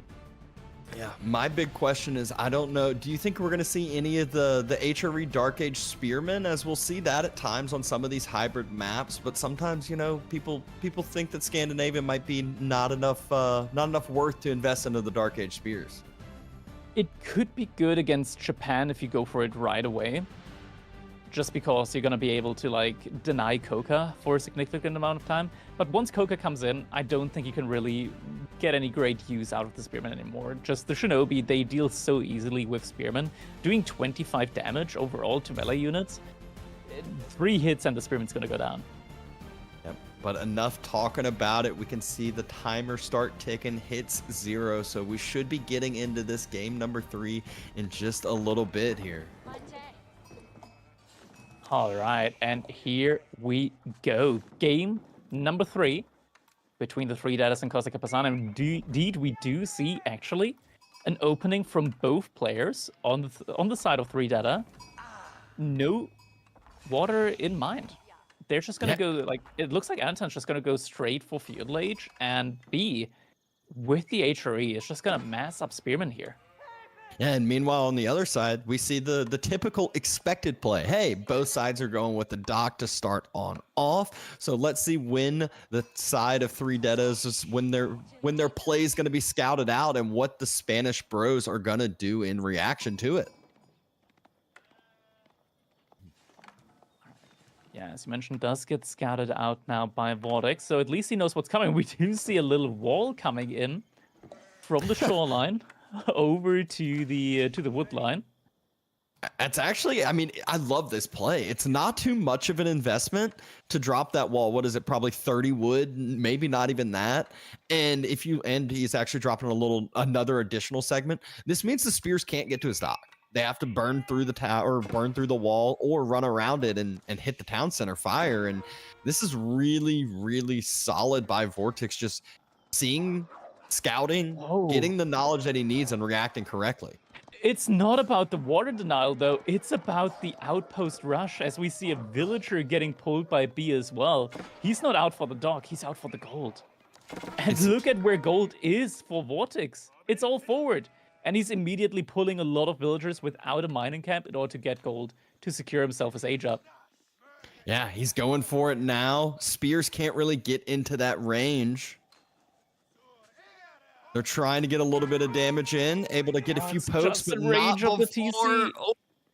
And so Vortex should be able to get enough gold with this age up timing, just that long distance mining with, I think he said 7 villagers, so 10 gold each on those villagers, and he'll have enough for the age up. Yeah, indeed. I mean, this hurts quite a little bit, but the outpost should still be going up. I'm just wondering, like, Shinobi, they're so great against Spearman. He didn't get enough. Oh, he didn't. He still has to go for round 2. Villager, has he been pulled back? Looks like the villager is not moving forward anymore. Oh, one spear falls. Looks like B's going to commit for this. He's going to lose another spearman for this. Oh, that hurts a lot. I'm not sure if there's still like the villager going forward for the outpost, though. It doesn't look like it. Never mind. Villager, he's been gathering some food from the looks of it. Yeah, he went in onto that sheep right next to when he was killing the sheep with the scout. He was sitting there gathering from the sheep. No. Looks like B. now he realizes, oh no, there are walls here. Pathing gets screwed up, and yeah, that was really annoying for him. Vortex, he's got the gold now, but he's still nowhere near being able to age up behind this. Oh, this could be a nice follow-up outpost potentially there onto Lucifer's gold. Yeah, and on the other side, Anatan's Feudal Age finishes. If you're talking, wow, we've been so distracted with the Dark Age play, didn't even do the typical Meditation Garden spot, but nothing crazy with the Meditation Garden's location. That's a sanitation garden. A little bit of delay on the outpost if possible. Villagers getting pulled. B has spears though. There's no way. Yeah, I was gonna say there's no way that play is gonna work out. They thought about it and they were like, on the other side, maybe not the best idea. Let's go back. Yeah, Lucifron only had one dock out there as well. So with the okay, there's the second dock coming up. I was about to say, usually when you see this fast feudal play, the idea and the counter reaction is drop an extra dock, have enough room for all your fishing boats just to garrison, and then just give yourself time to make a few military ships push the others on back. Age now coming in for both Vortex and Lucifron, and we do see 4 villagers getting pulled. This is in line of sight of the outpost, so B, he's gonna have a clue of what's going on here. Yeah, they're trying to get the gold next to the shoreline. It gets scouted out, and it looks like B might double down on the outpost rush and deny the other side's gold as well and say, hey, there's double gold here from Lucifron. Let's go ahead and drop an outpost here. But instead, Vortex is trying to get an outpost down quick. There's 2 spears here. There's a villager here. Villager pulls the shiv out. And Vortex, I don't think this goes up. Yeah. It does not, for the time being, at least. And Lucifron, he's trying to make units on water. He's trying to get ships out. This is so much idle time now that this play is causing these 4 villagers. They're not going to be able to do anything for a good little bit of time. I believe they're going to go try to drop an outpost on the gold by the water, but Anatan's already has military ships by those docks. He could maybe just move on over to that area.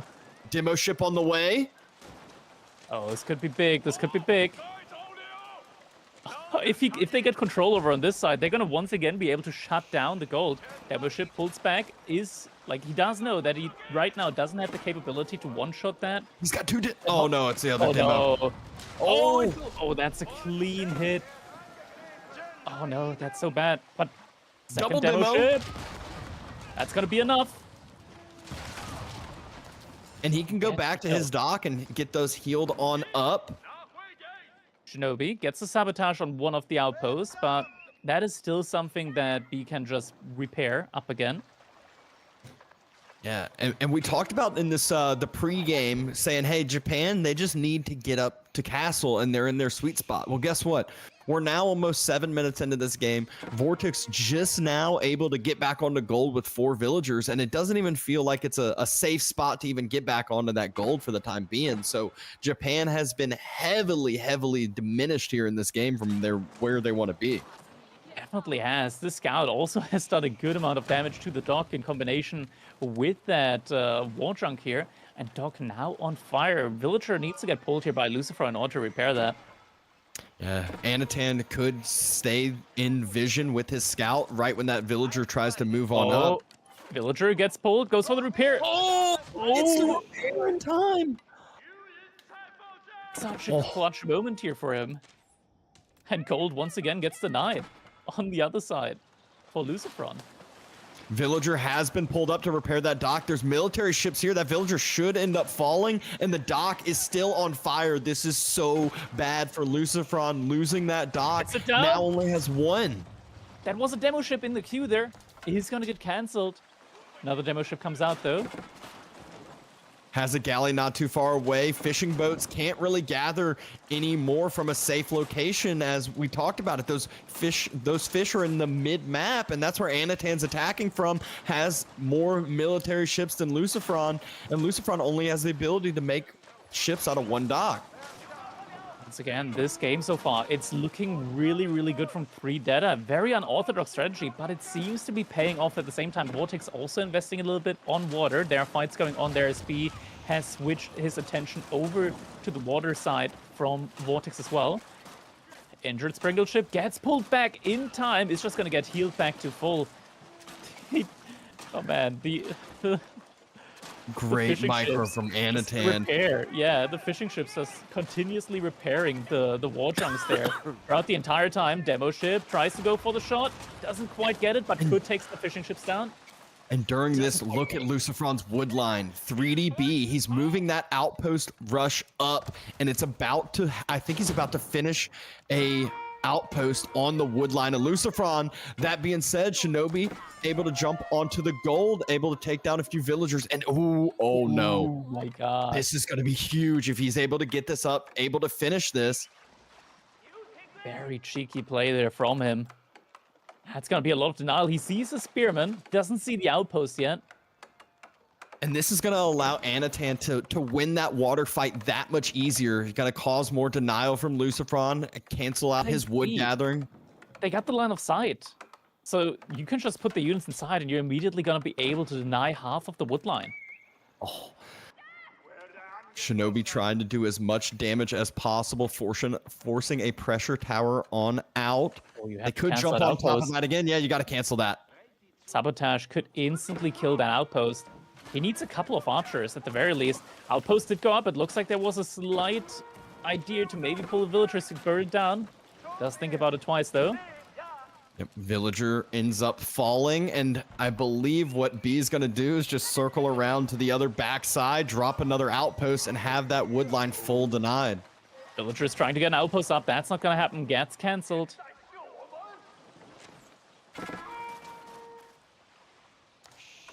Lucifron has been able to get another dock down, but spears circle around. It's not an outpost. He doesn't even care about getting the outpost on up. He just wants to continue to delay, continue to deny that wood line, starting to burn down that lumber camp and build yet another outpost. And instead of B making archers here, Anatan is going to support him against the Shinobi with the Jugunu play. More docks coming at the front line. And B also dropping docks now over on the other side of the pond.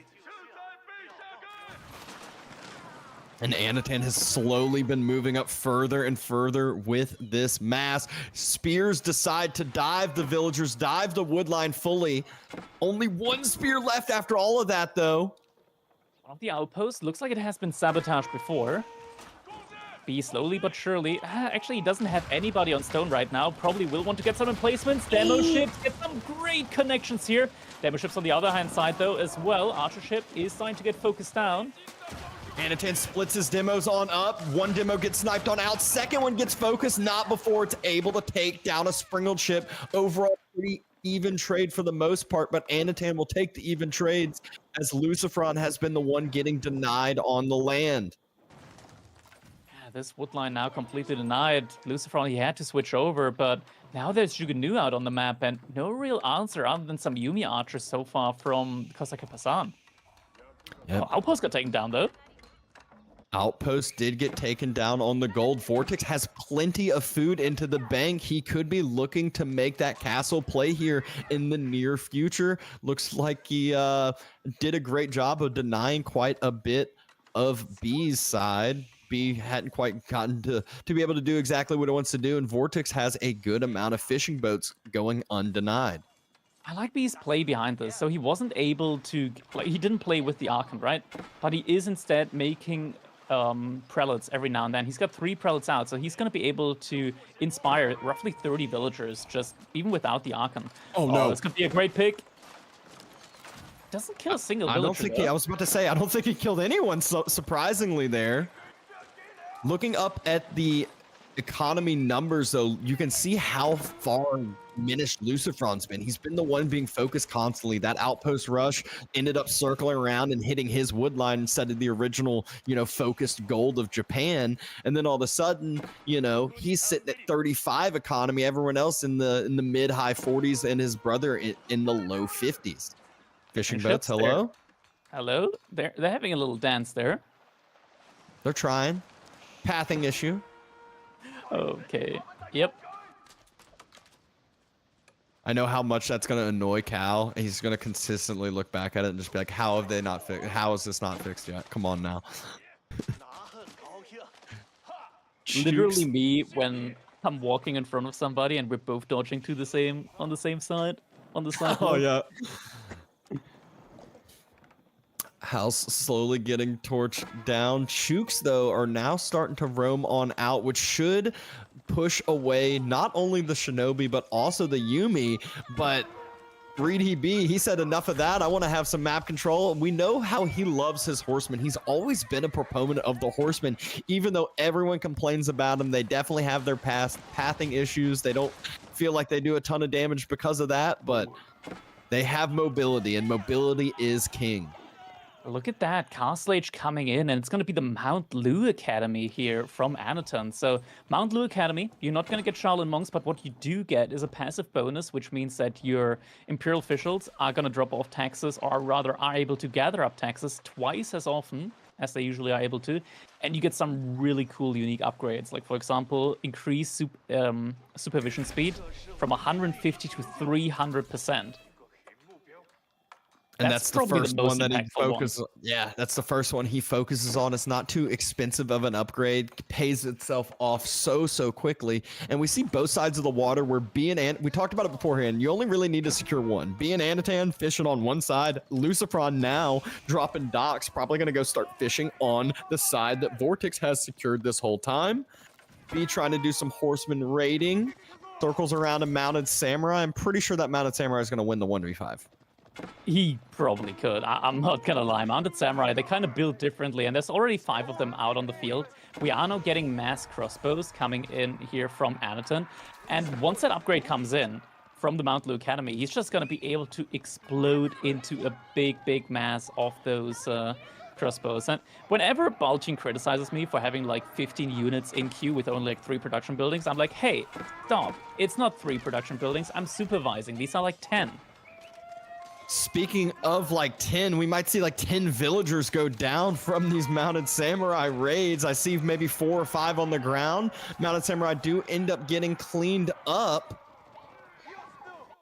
And B and Antan still having the eco lead after that. I think they're happy with that then, taking out some of these mounted samurai. Really don't want that number to climb up. They can get so dangerous, and all of a sudden when you have your crossbow mass, now they aren't as big of a deal to worry about. Both players, or rather both teams so far, have now settled down on opposite sides of the river here. Overall, B and Anaton, they still have a good, firm economic advantage, I want to say. You jinxed it! Caster curse! Yeah, never mind. There's no economic advantage here. We're neck and neck right now when it comes to the economy. Oh my gosh, that was a pretty sight to see from those demos. Well, coming in, B has some horsemen on it and able to take down the monk before it secures up that next relic. And B's moving forward with this horseman spear combo. Yeah, horseman spear walking forwards. There's the crossbow. Need to be careful of those. Now there's a pretty good meat shield here with the spearman, with the horseman. This could be what they need in order to start pushing into the base of one of these players.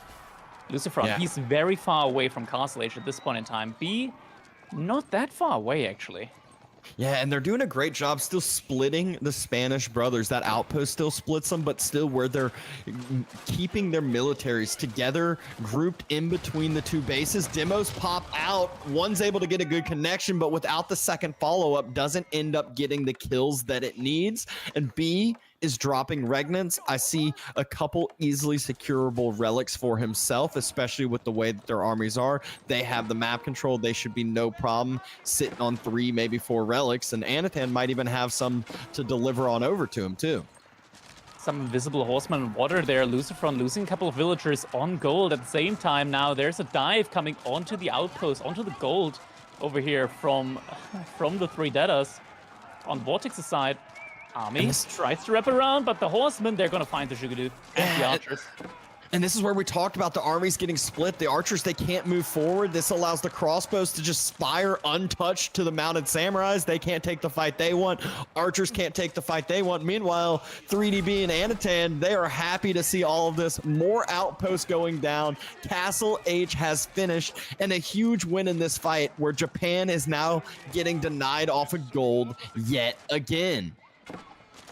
Gold. Like, neither of these players have gold right now. Neither Vortex nor Lucifron, both of them 0 villagers on gold. And we've seen in one of the previous sets that we had, Team Boiling Oil versus Team Elephant, how at least like when the Japan player got pushed off of gold, the other player was able to sling gold over. That's not gonna happen here, and oh no, the Monastery forward. We got a Regnitz Cathedral. B has 5 prelates out. He's gonna see this. He's gonna be like, that's 320 gold per minute. I'll take that. Another relic right next to it. That's like 500 gold per minute that he can just take right there.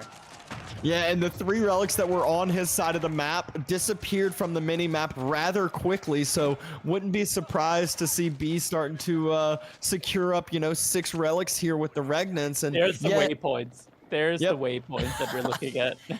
he might not have that chapel economy, but he is definitely going to have that relic economy. Looks like one of the relics is trying to get picked up again. I don't think he's gonna go home. Yep, yeah. Didn't get queued on back, so he picked it up. He sat. He said, "Ooh, military's fighting. I want to watch." And there is the first relic heist secured. Anatan trying to do his own relic heist as well. Not quite as successful. That's a lot of Mounted Samurai going down. Once all of them are gone, there's not really a way to come back onto that. At the same time, looks like Vortex pulled 17 villagers to gold at the bottom side. So he is going to get gold income yet again. Yeah, is able to gather up that gold near their docks. So we'll also have a little bit of military to defend it up. And there is the relic heist again. B. He snagged them all. They're all his. He's getting every single one. The gold income is going to erupt from him. Yeah, wouldn't be too surprised to see B or Anatan, one of them, and I would expect it to be B, to go up to Imperial Age soon with this military mass that they have. They're still going to continue this fighting, but just slowly stockpile those resources up with the extra bank he's getting. Horseman closing the gap, trying to get the circler around those Yuumi, and you can see it when they get when they actually have their pathing and get that circle on. They do so much damage. Owl Pike's doing such a great job here as well for B. Additional damage on these horsemen means that he doesn't do insignificant damage. The damage is significant that he does even to the Mounted Samurai. Outpost looks like the villager died trying to build it up, but it is very close to completion. And Lucifron still, oh my gosh, is that another is that outpost being built or close? No, it got denied. Village oh my died, gosh. yeah. I was about to say, it's like he's having this old like Mongol days, like outposts all around his base. He has nowhere to go, can't push forward. He's trying to break out of it with his archer Chuk mass, and is it going to be enough? Only ranged units here. The last Mounted Samurai about to fall, and there's a big mass of horsemen. These aren't normal horsemen. These are legitimately juiced up HRE Owl Pike horsemen. At the same time, Palace Guards from the backside coming in as well. I love the swap from Anatan going into Palace Guards right now. He knows Vortex and Lucifron don't have anything they can do to deal with this. The horsemen, they're now with the position they're at, they can just A-move at this point into all of this ranged mass. No spears here even to defend, and it is over. Team 3 Deta takes game number 3, takes the lead in the series, at least for now. Potential match point in the next game of this set for 3 Deta. What an absolutely insane game here between them on Scandinavia. Absolutely beautiful. Looking at the different dynamics that we had here throughout this game, this was truly enjoyable. A pleasure to watch. Yeah, it's one of those that looking at the Dark Age, we were kind of, talking about hypothetical strategies, and we could not have guessed anything of what Anatan and B were planning on. Went with the Dark Age Spear Outpost rush. It didn't care about the docks at all to play out. It was all about gold denial. Anatan going fast feudal, then going with the water. Outpost continued to circle. They did not let the Spanish bros breathe. Yeah, not at all. And man, looking at it now in the stats, the military value lead there from the beginning with the Dark Age rush, just not letting Vortex get access to gold only every now and then, here and then. But man, that was such a dynamic game. And there's still more to come, boys. No, that's right. We don't have to worry about these complete freos. I mean, what a crazy game as well. The aggression that we want to see 3 Deta playing with, and not easy to do, right, Dabston? I think there's kind of an expectation when you see Lucifron and Vortex in a game, in a series, wherever it may be, you think they're always going to be the attackers. But I think really what is paying off for Free Data, just as it did yesterday, is their ability to out-aggro any opponent. Yeah, just get them out of their comfort zone. That's something that can never be said as we see that Devo ship explode. It's something that can never be said in RTS games. It's like, I feel like there's so many players that it's like, you know, they have this build planned and prepped. It's like by 7 minutes, I'm going to have, you know, this many units, 7 on the food to start off, then on the gold. And it's like, well, all of a sudden a spearman gets thrown into the plan. And it's like, well, what are you going to do? Do you know how to correctly react? Are you going to alter your game plan in the right route? Crackety, we saw regional inspection researched. We did not see it used at all.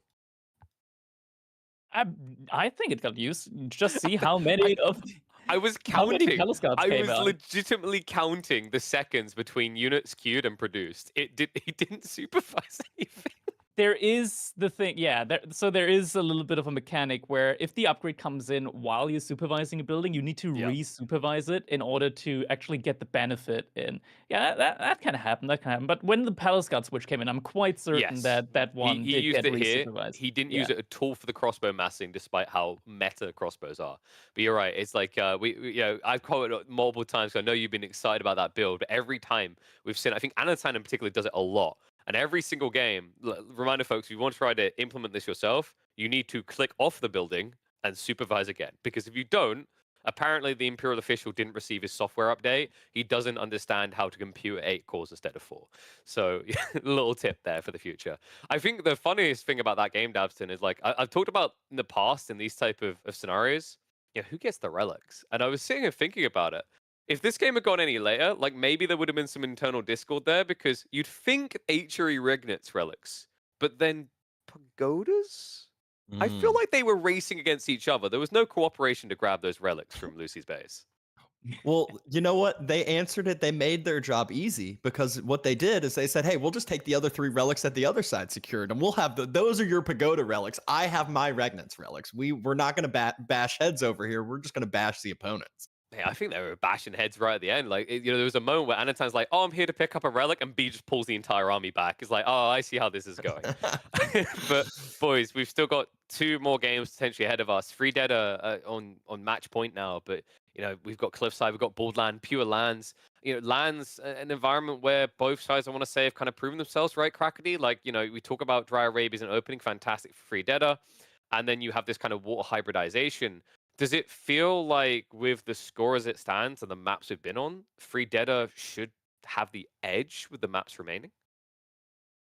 Overall, I'm not 100% sure. Boldland strikes me as a potentially very, very aggressive map. Overall, you do have these enormous woodlines towards the middle that players will want to contest at any point in the game, really, after like the 6-7 minute mark. On the other hand side, Cliffside is also like one of those maps where you can play very passively in the back. I think we already know the game plan, or rather the gameplay style from Kazakhstan in this one. For 3 Data, I think they're a lot more unpredictable. I think this is a scary combo, though, right, Dabston? You know, like, yeah, you've got Jean, you've got Malians.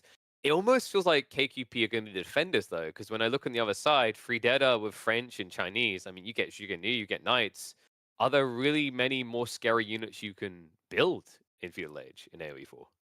Yeah, and that's one where I feel like 3 Data also has the opportunity to do different things. You know, with Chinese, they can go full boom, they can go fast castle, they can play Feudal Age if they want. Whereas it feels like Mali is much more kind of in that narrower focus where it's like, hey, they're going to want their Cal boom, and then it's going to be this full-fledged military focus. Obviously, with the French and French variants, JD, we expect Royal Knights and them to stay in Feudal Age the longest because they need more Royal Knights. Yeah, I mean, it's crazy to think that KQP could be facing elimination here, folks. Remember, we've got a single elim format now at this stage in the playoffs. So if they fail here, they are gone. They are out. It'll be Free Dead first to the grand finals, waiting to see who they'll be up against, whether it'll be the Canadians or it'll be the Chinese lads. Because remember, we've still got Wham, Poppy Paw, and Blade going up against Louis MT, CSO, and Scarlet Devil after this in the second semis. And big reminder, actually, this well, not even a reminder. I'm not allowed to leak it yet, but I can say there's an announcement coming. We do have some really big announcements coming at towards the end of this broadcast. So definitely make sure you're parked in your seats for the break between the second semifinals and the grand finals, because we've got some really big announcements coming from EGC, some really big, exciting plans in the works. Do you guys know anything about these plans? I'm clueless, man. I'm absolutely clueless here. Really? What could it be? Ah, You know- we don't get informed of anything. I think I brought in the wrong commentators. Yesterday I was like, Tim, what's the new Civ? He was like, Aztec straight away. You guys don't even know what EGC are announcing? Jesus. God. All right, speculations, by the way, boys, because this is the fun thing for people on Reddit to do right now. Like, when do you think we're getting new Civs in 2025? I'm hoping Q2. Mhm. I'll be fine with Q3, Okay. and I'll be desperate at Q4. Thirsty. I mean, didn't they say in the announcement, was it spring 2025, Dabston? Yeah, well, we know what that means. Oh, Is that means they announce it in spring, and that means they say it's going to come out late spring, and then it's going to be like midsummer. So let's go with midsummer's when it's going to come out. Ah, got you. Announcement of announcement, like I just done when I said that before the grand finals, we've got a really big announcement. It really is the meta. What can I say, folks? But reminder, we are about to see the meta setter here. French Chinese in the hands of Freedetta. They are a match point. If they win this one, it is au revoir. I don't know why I chose a French word for a Spanish team, but KQP would be out. A big astonishment after we saw the astonishment of Chimps falling victim to them. But let's see if it can happen. Let's see if Anatan, B, and Cat can make everyone's jaws hit the floor and make a statement is here as we hop into Boldland for what I have a feeling is going to be a relentless bloodbath. All right, let's jump in. Match point now for the three Dadas. Kozak Pasan, they're gonna really have to give it their all in order to come back in this one. Yeah, we got three Dettas in the lemon lime colors again, and the Spanish bros in their pink and purple in their respective sides based on the overlay at the top now that we got it swapped on up. And now it's going to see what these game plans are for this match. You know, are we going to see this feudal age expectation like a lot of times that happens on Baldlands? Yeah, this map, looking at it, I mean, typically gold on this map tends to spawn a little bit further forward. There's no bank gold for any of these players right now. And that doesn't really feel good when you're playing as the Malians. Like, sometimes you get a really nice gold that is close to your ally as well. That's the one that B has here at the moment. So with the French, he's going to have to feel very, very happy about getting a gold that's very close to his ally as well. Vortex, yeah, this one, he's going to have to hope that he's not being aggressed. He might just need to force aggression from his side in order to force not being on the receiving end. Yeah, and I mean, that's always the concern when you're playing Mali. There's certain maps, certain spawns where you're just, you know, in this unlucky standpoint. He'd love to, you know, move out and get that second pit mine. But like you said, if being Anatan or being aggressive, which that's been the name of the game today, it's kind of been the name of the game in the team tournament, then having that second pit mine being secured, it's going to be very difficult for Vortex to do. Definitely will be. Looking at so far, one of the opportunities here, we could be seeing something like Pro Scouts from the Malians. I think Mali Pro Scout overall is very, very potent, as they get Warrior Scouts, which means while their Scouts are carrying Deer, they're going to be faster than normal Scouts, so you get a nice movement speed advantage there as well. H-Up now coming in, School of Cavalry. Imperial For Academy Lucifron. on the way as well. And Lucifron, he wouldn't complain about Vortex going Pro Scouts anyways, because that would alleviate a lot of pressure on JD and the civilization there. As you want to pump Knights, and having Deer fed into your base makes it very, very easy. Makes your economy very one-dimensional. It's just make sure your gold secured and you're good to go. At the same time, JD also has very nice bonuses for professional scouts. So she gets it cheaper from her mill. She already has a cavalry building, a stable with the School of Cavalry. Vortex would have to make his own stable for that. So we're going to have to wait and see a little bit how exactly this one's going to go. Already see B killing the deer, laming them a little bit here. Yeah, he's intentionally luring them apart of each other. So this isn't just to pick them or deny pro scouts. It's to make it so that taking these deer, you want to get pro scouts. You don't just want to like build a mill there, because you're going to need multiple mills together optimally here. Yeah, it always feels so bad when that deer lame happens. It's like, what am I supposed like? It'll happen where it'll take like 3 screens to see all the deer, and you're like, am I supposed to drop like 3 or 4 different mills to gather up these deer? It basically forces pro scout plays at times. Yeah, it's one of the benefits with deer overall that your villagers are able to carry a lot more food there. With wheelbarrow combined, you are still going to be fine even if they're spread apart a little bit further. And you can see that attempting to happen here. Lucifron actually arriving in time to keep them a little bit closer together, or at least about 5 of them, you know, close together. We only have 1 or 2 that are actually able to get that one close in as well. So really only 1 that was pushed up quite far away. Yeah, still overall definitely doable with that deer spot. This one deer though, it's a nirvana. Oh. But now the feudal ages have finished up for all these players. Second pit mine gonna end up going on the teammates gold. So there is the answer. It's like, no, yeah, he understood he cannot move out for a secondary pit mine that's up front and forward, but one that's close to his teammates TC. Now that's possible. We just saw attack coming in from the mill over on Lucifron's side, so I wonder what that's going to be. Either it's going to be Wheelbarrow or it's going to be Pro Scouts, if we can just select that. It is going to be Pro Scouts, so we will see the Ron player Pro Scouting here in this one. B, at the same time, also queuing up additional Scouts, so will likely just be a Pro Scout on Pro Scout type situation here. Yep, it is indeed. So delaying the French Knights, and JD is going to have the Knight number as B has been pumping out his scouts. He wants to secure as many deer as fast as possible. And the key here is not really the deer on his side. The key is the contested packs in the middle. If you're able to deny your opponents and secure some for yourself, it's just so huge. But speaking of denial, Barbican, hello, spears are forced. He's going to have spears, and then he's going to go back out. Yeah, he can't immediately build it up. Didn't want to cancel it either. It's already been built halfway, so would lose a lot of time. B even gifting some deer over to his ally here. Supervision coming in on that barracks, so we're going to have a lot of spearmen coming out here very quickly for Anatund, and he'll be able to get those nasty horses away from his Barbican. Get that up as soon as possible now. It's crazy. Even with that delay, we're gonna see Song Dynasty still at like 6 minutes. Like obviously nothing crazy, but I still remember the old days where a Song Dynasty build at 6 minutes used to be, you know, feel great out there. Not some of the craziest metas that we've had though.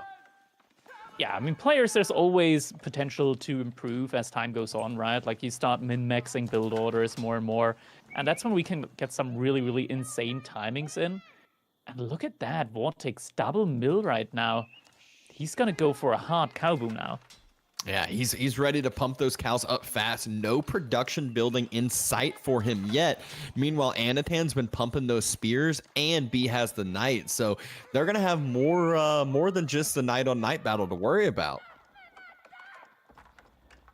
Single Knight as well from Lucifron roaming around the backside. Right now, B looks like he's gonna pull ahead in Knight count. It is still very much neck and neck.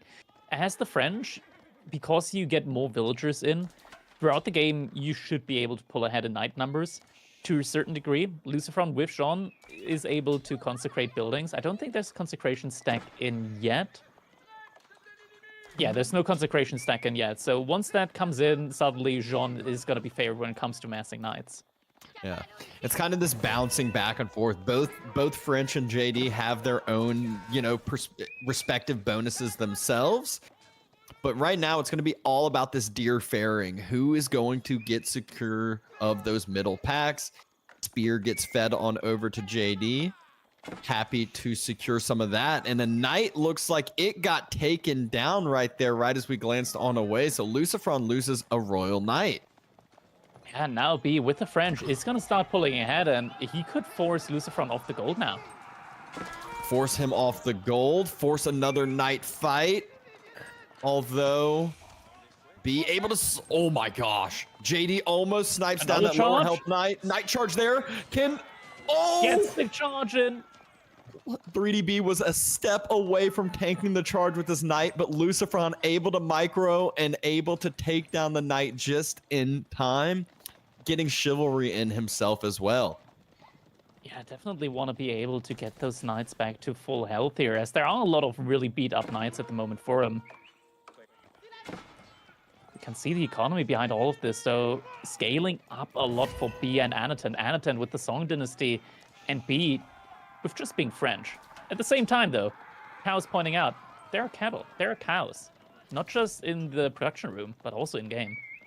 Yeah, exactly. A scout does get taken out, but we saw how much Vortex was investing into that cow boom. He was delaying production. He was delaying military. Well, now we can see he's starting to produce military, which means I wouldn't be surprised if we hovered over. We see about 12 cows in ranches at this point. Oh my gosh, more than 12. Oh no. Yeah, that's scary. That's scary. Once the age up comes in, and Vortex is working towards it right now. Yeah, this is very, very scary now for Team 3 Deta. Like, Molly, when they get to castle with that many cows, it just feels like that nonstop onslaught, that stream of units across the map, that when you're on these finite resources that is food, you will get to this point where you run out of those deer that you ferried on home. You run out of your initial berries. You run out of safe food locations, and then you cannot match the military numbers. I'm wondering what units Vortex is going to make once he ages up. Like, currently, with the army composition, just Donzos could be completely fine for him. We are seeing some archer ranges getting dropped, but yeah, archer ranges and more barracks. That's going to be the correct call here. And the age up is on the way. Grand Philonic Corral has been started. Bunch of Donzos sitting on the gold vein. B wants to do some damage, but it's never fun diving into the Donzo mass, although B would win that fight. It's just at what cost here, deciding that he does not want to take it. Oh, there it is. Oh, he wants maybe. to take it, but pulls back the lower health knight, denies some gold for the time being. Not sure if he spots the age up yet. Yeah, he doesn't. Clearly doesn't. Just a little bit longer, and then it's going to get revealed with the age up coming through behind this Vortex. Now actually massing some javelins. There hasn't really been a sign at all yet for archers or Jugenu from either of these players, so a little bit questionable. They're probably not going to do a lot immediately. In mass, they can do effective damage even against knights, but the mass isn't there yet. But he's going to get the mass going. He's got a lot of cattle. He's got the cow landmark. He is now going to get an additional 1,000 food per minute just passively throughout this game. He just needs to stay alive in order to achieve that mass. Yeah, but speaking of mass, Anatan has 34 spears, and he is dropping his Castle Age landmark now, or should be dropping his Castle Age landmark now, has the resources to do so. There it is, Imperial Palace on the way, and he's also sitting on 2 TC Song, so he is going to have a boomed up economy here in a little bit, and they're going to have a lot of vision there with the Imperial Palace. Oh, some villagers getting pinched there underneath the TC. Couple of vill kills. He secures himself an even further economic lead, and Imperial Palace, not just is he on 2 TC Song, the Imperial Palace is also just going to provide him with so much vision now over the map, and you're going to know exactly where your enemy's villagers are.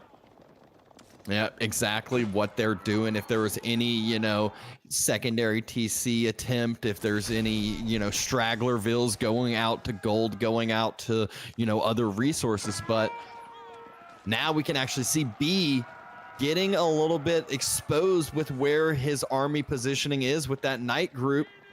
A little bit caught out here. Donzos have circled. He's actually running through the Donzo mass. Lucifron splits up a group of those knights, but B also has a split up group of knights doing some raiding. Yeah, but now he really has to run. They're already a lot behind when it comes to the villager count. This isn't looking that great for them. B losing a lot of knights here. Potentially more knights going to go down now as Lucifron closes in from the other side. Cheekily, one knight gets pulled away. Does distract the other army. Able to escape with about 4 knights or so out of that mass. And here comes Anatan with his spear mass. But at this point, Vortex, he's been able to equalize that number with his own archers, with his own Donzos here. And Jean could get to level 3 relatively soon now. We're already 13 minutes into the game. Jean, more than halfway across now. And there's Guildhall. Lucifron dropping the Guildhall, not even feeling the need to go greedy with Royal Institute, feeling the need, or I guess greedy is Guildhall because Royal Institute's more of that game ender, but Guildhall's that later game play. Could feel this game potentially extending, but they have this mass, they have this timing, and KQP is looking scary. Yeah, it's just a lot of quality on these units right now. Not something that Anatan and B can really match up to right now. 16 archers are going to be perfectly fine with dealing against 30 spearmen. They're all veterancy as well, and poison arrows is coming in. A few more spears going to get sniped out during this. Anatan, he started to transition into that crossbow mass, but this mass from Anatan just gets full sniped out. Well, everything gets full sniped out by poison archers from Vortex. So Vortex just needs to pump up those poison archer numbers, and he will be fine to A move. Yeah, Shugenua are going to be needed instead. Now we're seeing some Palace Guards coming in, but once the veterancy hits on those Royal Knights, the Palace Guards aren't really going to be able to provide a lot here in this one. And this, it looks like Kozak Pasan, they're able to get a comeback now up on the scoreboard, potentially, if nothing changes here within the next couple of moments. Mind you, Anatan and B, they still have a significant villager lead.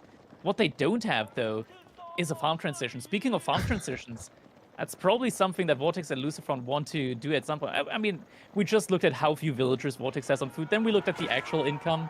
Cattle are pretty good. Yeah, cattle are very good. That's where the numbers do not tell the full story. Anatan does have a huge eco behind this. Just needs a little bit more time to continue massing on up. Time that they may not have. Vortex Lucifron getting ready to dive the base of B. Level up. Level up comes in. Level 3. Yep. Level 3 has come through. Anatan taking the fight. Crossbows, though, not getting focused on out. Knight numbers starting to slowly thin, but remember, B does not have an extra technology that Lucifron does. Lucifron is an age up with those Knights, but 3DB and Anatan seem to be defending.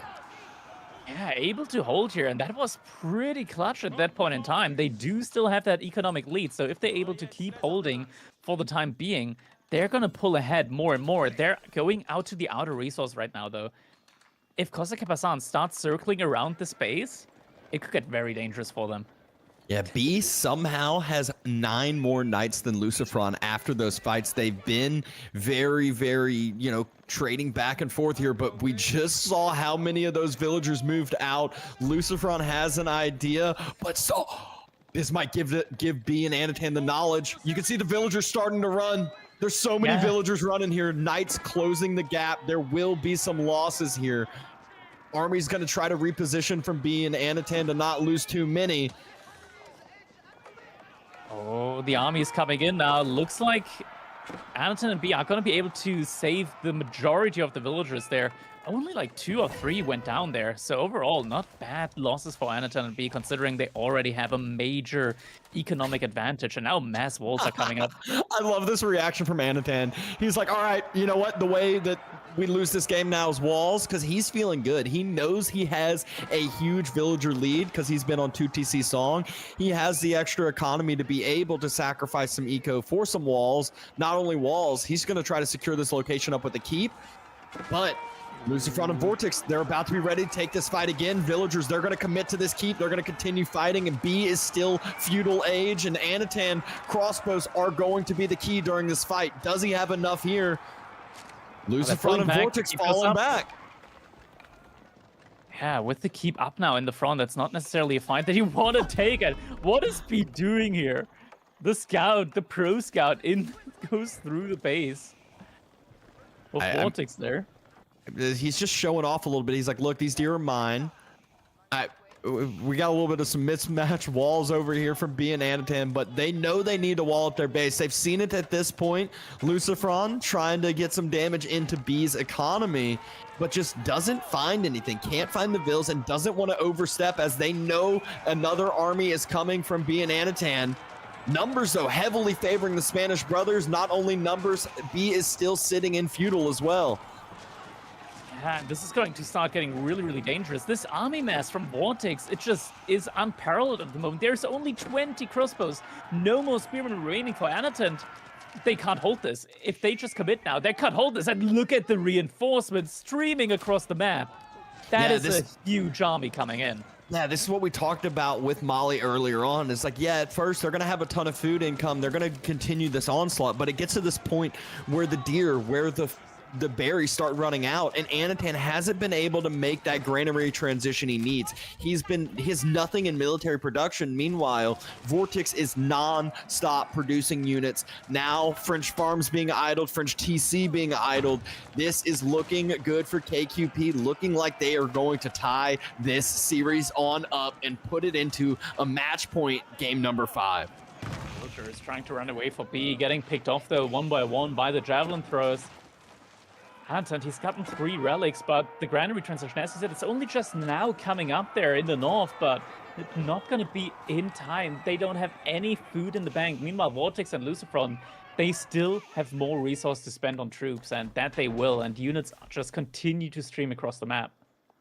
Yeah, Anatan, he does have more villagers than Vortex and Lucifron combined, but it doesn't make up for cows. It doesn't make up for idled eco. It doesn't make up for moving out and around all the production that you're losing. You can see the income per minute is just vastly, vastly different here. And Team 3 Deta, it is all on Anatan to try to hold. B has been stuck in feudal for quite some time. Oh, and now they found the relics. Taking down that monastery, that's minus 240 gold for Anatan. Oh, there's a scout just sitting no. here watching these villagers run around on the backside. They're here, get him. Lucifron found sends a few more knights that way, sends a few more knights to kill some of B's reinforcement knights, and I mean, And this it's just feels like the time. beginning of the Yeah. end. Lucifron now has more knights. I know there are 2 keeps here on this side, but you can't, like, sure, if the landmarks from 1 player goes down, you're still in it. But if the landmarks from 2 players go down, then you're out. And it looks like Kozak and Passan, they're in a good spot to just take them all down. They could probably just burn the rest of those landmarks on down. B and Anatan trying to evacuate the original bases, move towards the middle of the mass, move towards where those big wood lines are. You can see B's dropping another TC over there behind those 2 keeps. But it's not the eco that matters right now. It's the military. They have nothing to stop this mass. 2 Nest of Bees is not enough. Lucifron diving with his knights, just feeding XP to JD and all of the Mali onslaught. 125 units here from Vortex. It is just so much military. Nothing that you can do now at this point in time as the flood of units doesn't stop and you're getting completely overwhelmed. The army from Anatan disappearing in the blink of an eye. B's army nowhere to be found now, still in feudal age, and Lucifron on 24 knights streaming across now, able to get onto the economy now as a follow-up that's behind the palisade walls.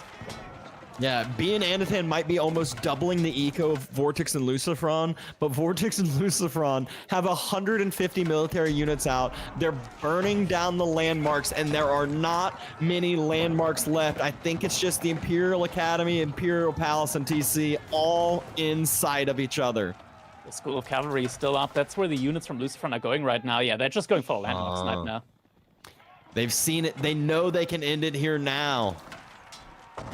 Contended they will. We're getting another tied-up series. Once again, Vortex and Lucifron, B and Anatan. We're going to have a grand decider match between these 2. B's dropped another TC. Little do they know, they don't have much time left. They need Anatan to try to build another Chinese landmark out on that outside before the rest of them go down here. TC's gone down. Imperial Academy and Imperial Palace are soon to follow. The School of Cavalry just now getting put on fire as well. And JD is level 4. Do you just sling Anatan in order to get Song Yuan Dynasty in the back there as well? It's not coming in time. Imperial Palace about to go down. I think that would have been the idea, is try to just rush up a landmark, but it is all over. Game number 4 has been decided. Spanish Bros take it down with that Mali JD onslaught. So a game number 5, it will be the first set of our final day of Winter Team Championship 2, and it's delivering. First one immediately, a 5-game set. And you can see resources gathered. It actually did end up favoring 3D by the end of it, but that's because the military just was able to stay together from KQP, take efficient trades. You saw 100 plus units just taking down 40, 50, 60 and not really having many losses. So the lack of resources gathered didn't matter much, as well as, a lot of those resources went to extra villagers that just died. The economic count here. I mean, yeah, Anaton, the villager count just kind of explode there with the Song Dynasty 2 TC. Something that explode as well, though. Military count over on Cossack Hasan, man. That Malian economy, it is not something to joke about. Sure, you're 2 TC, sure, you're 2 TC Song, but does it truly matter when your opponent has cattle? Yeah, I mean, I feel like there's only a few civs that can do that like Mali does, and it's few and far between. We saw Vortex with like 50 eco and 125 military later stages of this game, and he's just easily able to actually support that too with that little of an economy. Yeah, Archers here also doing such a good spot, and even though Cossack Hasan is retreating here after this fight, they took a good trade, already diminished the spearman count by more than half. There were like 35 spearmen here at the beginning of this fight. Now it's left over with just 15, and there's only one player here at the end of it that's going to have an easy time when it comes to remassing his army. Here we can see the final fight, 161 military units compared to 58 on the other side. It's just and a stampede. or Vortex. Like, what? Oh my gosh, that's absolutely wild. And you can see 2 Nest of Bees. That's not enough. I think he needed more like 8 during this fight. 2 Nest of Bees and a dream. But now, final map left over was Cliffside. This is also cool when you get to the final game of the series, because not as many civs left over, not as many options left in your wheelhouse. Although obviously at this point in time, all these players, they can play all the civs, but they might not like to play all the civs. Definitely. Players always have favorites when it comes to their civilizations. I rarely see Vortex or Lucifront play China, and when I do see them, it tends to be very interesting to see their interpretation of what Chinese is supposed to do. This time, though, we're going to be seeing French and Byzantines coming out from Cossack Hasan. On the other hand side, Mongols and Ayyubids. I'm not sure which one I prefer more here. I actually kind of tend towards 3 Deaders here when it comes to the matchup, specifically against who they're playing. I was about to say, at first, I'm like, oh my gosh, French and Biz at the end here, really, really strong matchup for a land map. Very, good combo together, can put in a lot of aggression. Biz can play their own game, whether it's the feudal age, whether it's a ton of olive groves, whether it's fast castling as well. But it feels like Team 3Deta, their Civ combo just counters it perfectly. You get Mongols with their Tower Rush. You have Ayyubids that can play their timings with the Fast Castle Camel Lancer play and grab up all the relics, and also, have those dervishes to heal, secure all the different things. So I really feel like 3Deta has a good Civ combo to counteract what KQP does. Yeah, I agree. I see a couple of people saying big gulps or gulps in chat. You don't want to go gulp when you already have a cavalry player in your team, so you can't really combine that with the French here. Instead, we're probably just going to see a more classic Byzantines with longbows. If we see gulp here, I don't think it's going to work out for them. I mean, it's French Knights and double gulp, and then, Keshiks and Camel Lancers on the other side.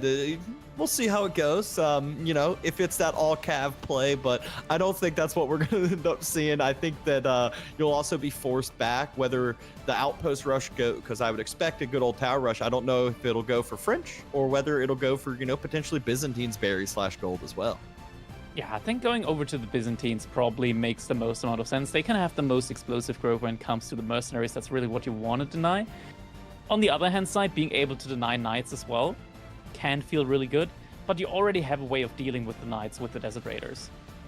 Yeah, exactly. You got a lot of different options in your wheelhouse, in your quiver over there. But enough of talking about it. Let's get into this game number 5, decisive game here. All right, game number 5, grand decider here in our first semi-final of the final weekend of the Winter Team Championship between Cossack Hasan, consisting of Vortex and Lucifront, and the 3 Deaders, Bee, Anatant, and Cat. We're here on Cliffside. and we immediately see Anton with the Khan moving right across the map. He wants to get that Falcon in his opponent's base to know exactly where his resources are. And speaking of where his resources are, I think Anatan's going to be happy to see this, happy to see the Cliffside yes. gold. Oh, front and forward. He's like, all right, sweet, great. That being said, there is a back gold mine for Lucifron. It's not behind his base, but it's down to that southern side. And while it could easily be focused next from Anatan, it still does give Lucifron a potential spot to alleviate himself, but also can make the long trek and try to go over to his good old buddy's teammates' gold at the top. Yeah, speaking of which, Vortex, his gold is very, very safe, very far in the back of his base. Players are they're gonna have to really tank up the gas if they want to go all the way to the back of his base there in order to attack that gold. Also, very good berry spawns. It would be incredibly greedy. But it is possible that Vortex puts his No, in between the bear. he should. No. Yeah, he should. That's crazy, right? Unless.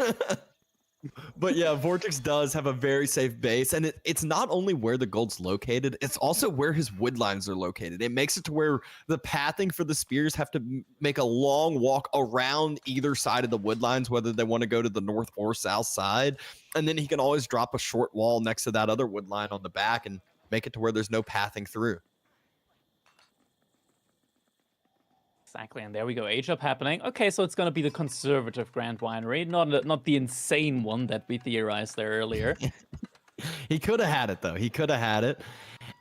Gold still being gathered from Lucifron. He wants to gather. You can see he's kind of trying to overgather gold here a little bit. Wants to have enough for either an economic upgrade or first night, I would say. Usually you like to at least get one night on the map, start to do some roaming, and then kind of counteract the tower rush however you see fit. Yeah, tower now going up. Spearman coming in. Oh, okay, that was really great. So he repaired the mining camp before he deleted it. That way, there is no way that Anton's going to get the bounty. He's missing 4 gold.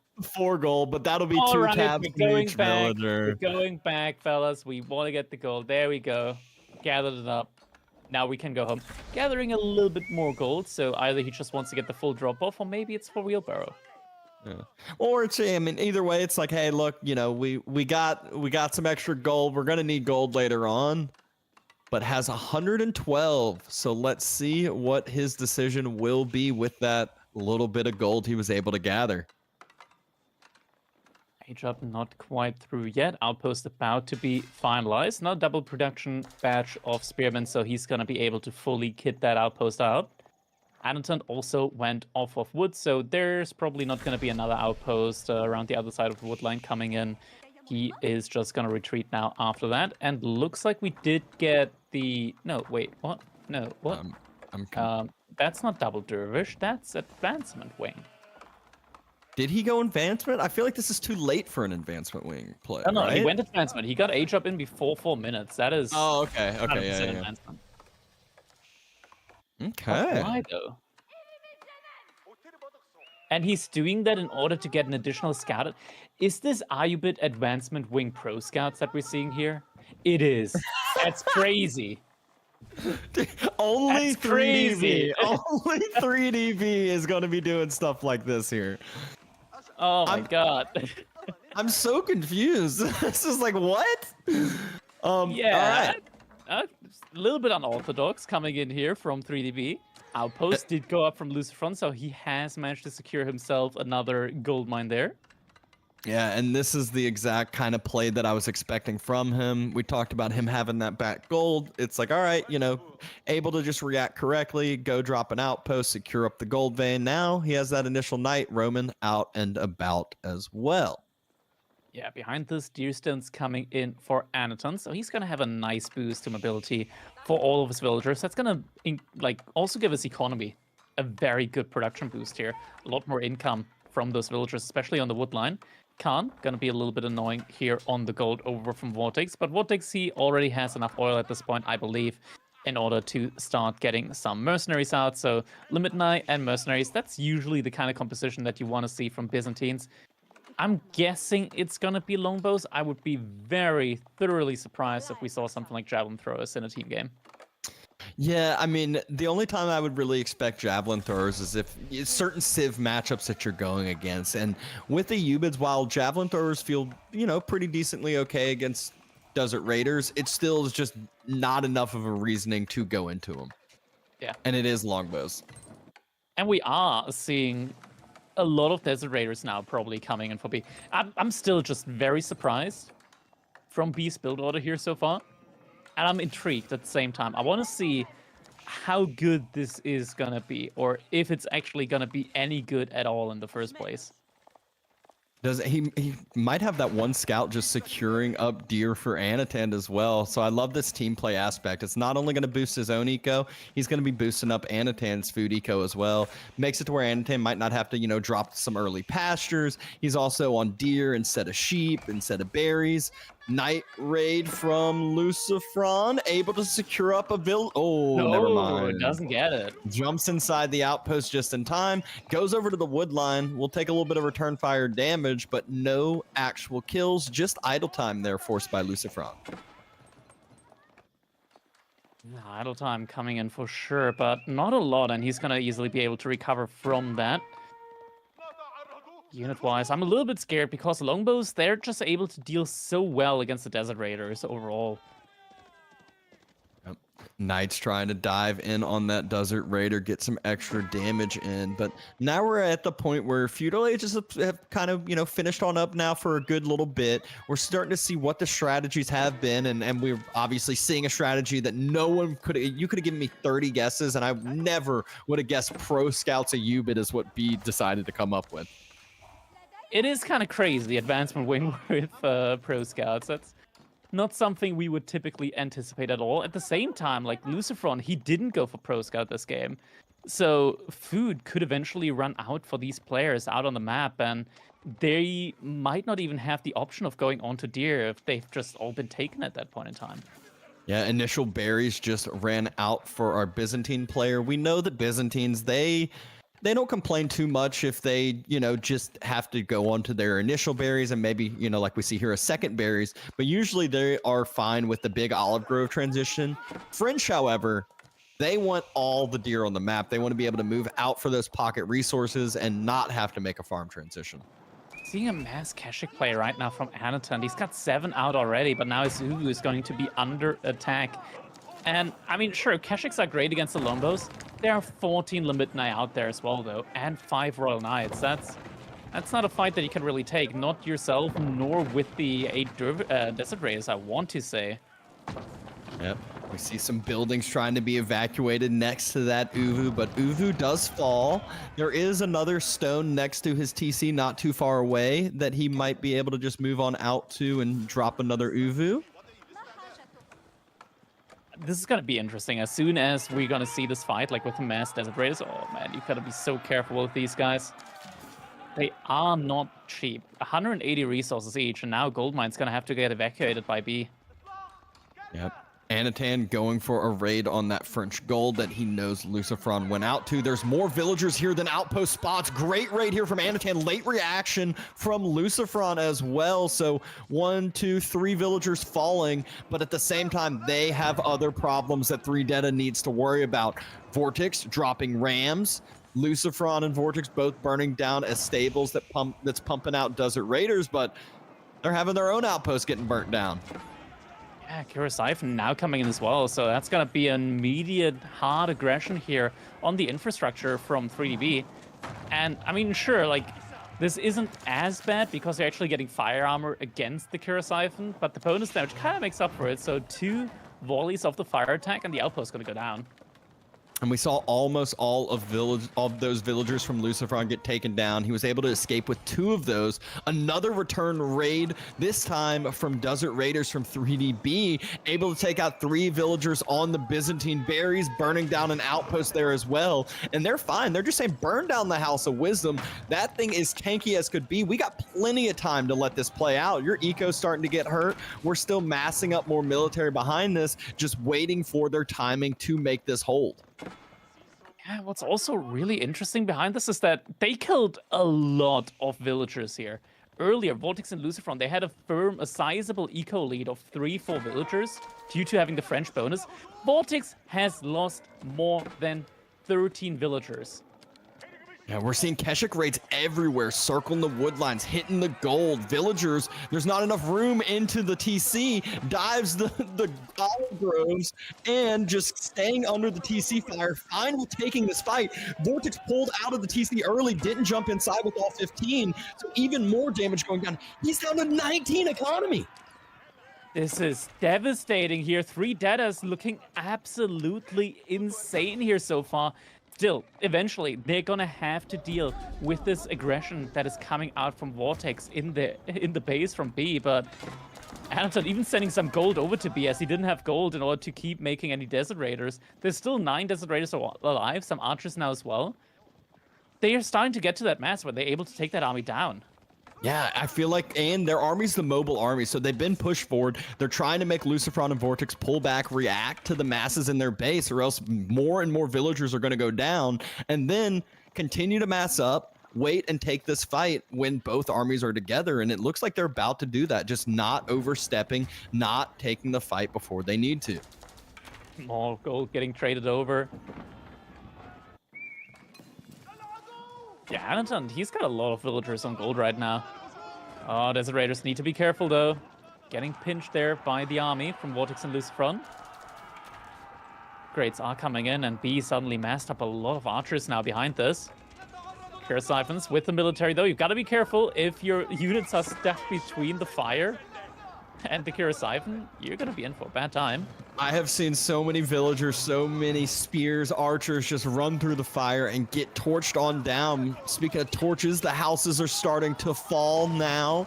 More deer still getting brought on back, but B and Anatan have taken the military number lead. When are they going to decide to try to hold this? There are the Keshiks circling back around. Looks like now's the time. Detta says it is time for us to hold, circle down one of the knights. And as well. Back. I mean, right now they don't need to take the fight. As long as it's not imminent that they need to take the fight or else they'll lose the game. They don't want to take a fight. They want to wait. They want to let this economic advantage that they've managed to gain for themselves manifest. So the longer the wait, the better it's going to be for them. Yeah, they know how much damage they had just done to Vortex. He lost so many villagers. Just give more and more time means that's less units that Vortex is going to be able to mass up. That's more units that they're going to be able to win this fight with. And it looks like the Spanish bros are making the swap, maybe trying to circle back around and go towards Anatan's base. Yeah, immediately military from B and Anatan shifts towards the base of Anatan now in order to try and defend that. Same time, Desert Raiders going into melee formation now as well. Able to do good damage now in the melee formation. Look at that, longbows. Sure, they're really good as a backline against the Desert Raiders, but if they're alone, they're getting picked apart. Yep, and that It's only 10 longbows remaining. Yep, little longbow mass got cleaned on up. TC of Anatan's getting dove upon, but the Knights just running through, tanking some damage, not able to find any success. Meanwhile, yet again, Lucifron getting gold denied. Anatan just constantly circling back with Keshiks, denying, delaying gold. Lucifron's been having to move out on back food resources now, so this is when his economy gets very, very vulnerable, even more vulnerable than it's already been. We're seeing Vortex now investing a lot into these olive groves. That's a really, really good food source for him, as he's also getting a lot of olive oil from that. Hasn't moved out onto any berries anymore, which in theory will give you even more olive oil. Man, this is looking really, really tough right now. Still, I want to say 4-3 Deaders when it comes to the military count, just because Lucifron has been able to keep his knights alive for such a long time, and we're up to 24 knights, 25 Keshiks. The knights are still a great deal better than the Keshiks. Yes, they are indeed. Looks like B maybe going to drop some more deer off over at Anatan's base. He's just constantly been ferrying these deer across the map. And as this game continues to extend, that is just mattering more and more and more. Safe eco and stronger eco because they're gathering deer. The gold here, at some point, yeah, it's not going to last for a long time. Yeah, he needs an outpost for every 5 villagers that he's putting up there. and he's going with a third outpost, but there's only going to be about 500 or less gold there by the time he finishes it. Villagers jump in a little late.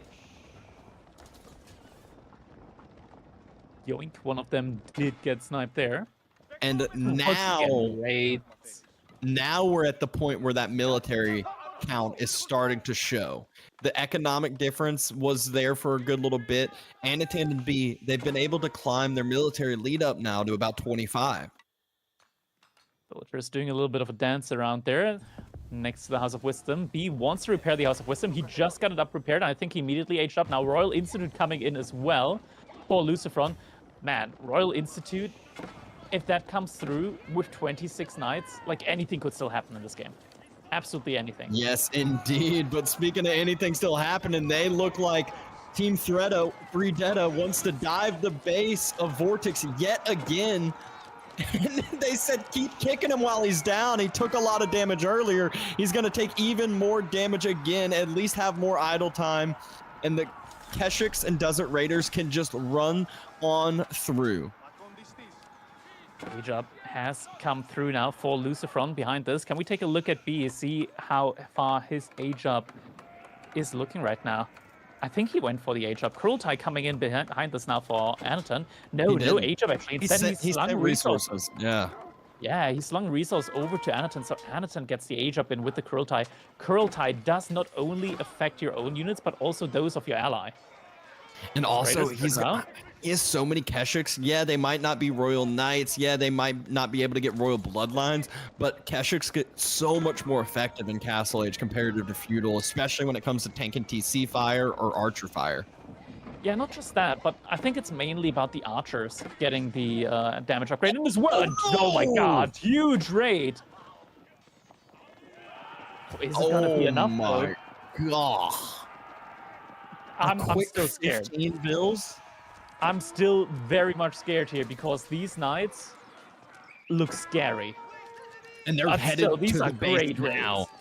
Great raids. Needs to make sure to hit any reinforcing mass. Make sure that Lucifron is not going to get any more knights on over to that side. TC about to start getting dove. B, he's about to take a lot of damage. Just as much damage that Anatan was just able to cause on the other side. Yeah, exactly. And they're going to have to really, like, hurry on over there now. Like, B needs to get his villagers out of there ASAP. These spearmen, Lucifron's just going to take the fight. He doesn't care. He's got the mass. His knights have 310 health with Royal Bloodlines. Yep, Keshiks need to get here as fast as possible. Royal Bloodlines has not been clicked up.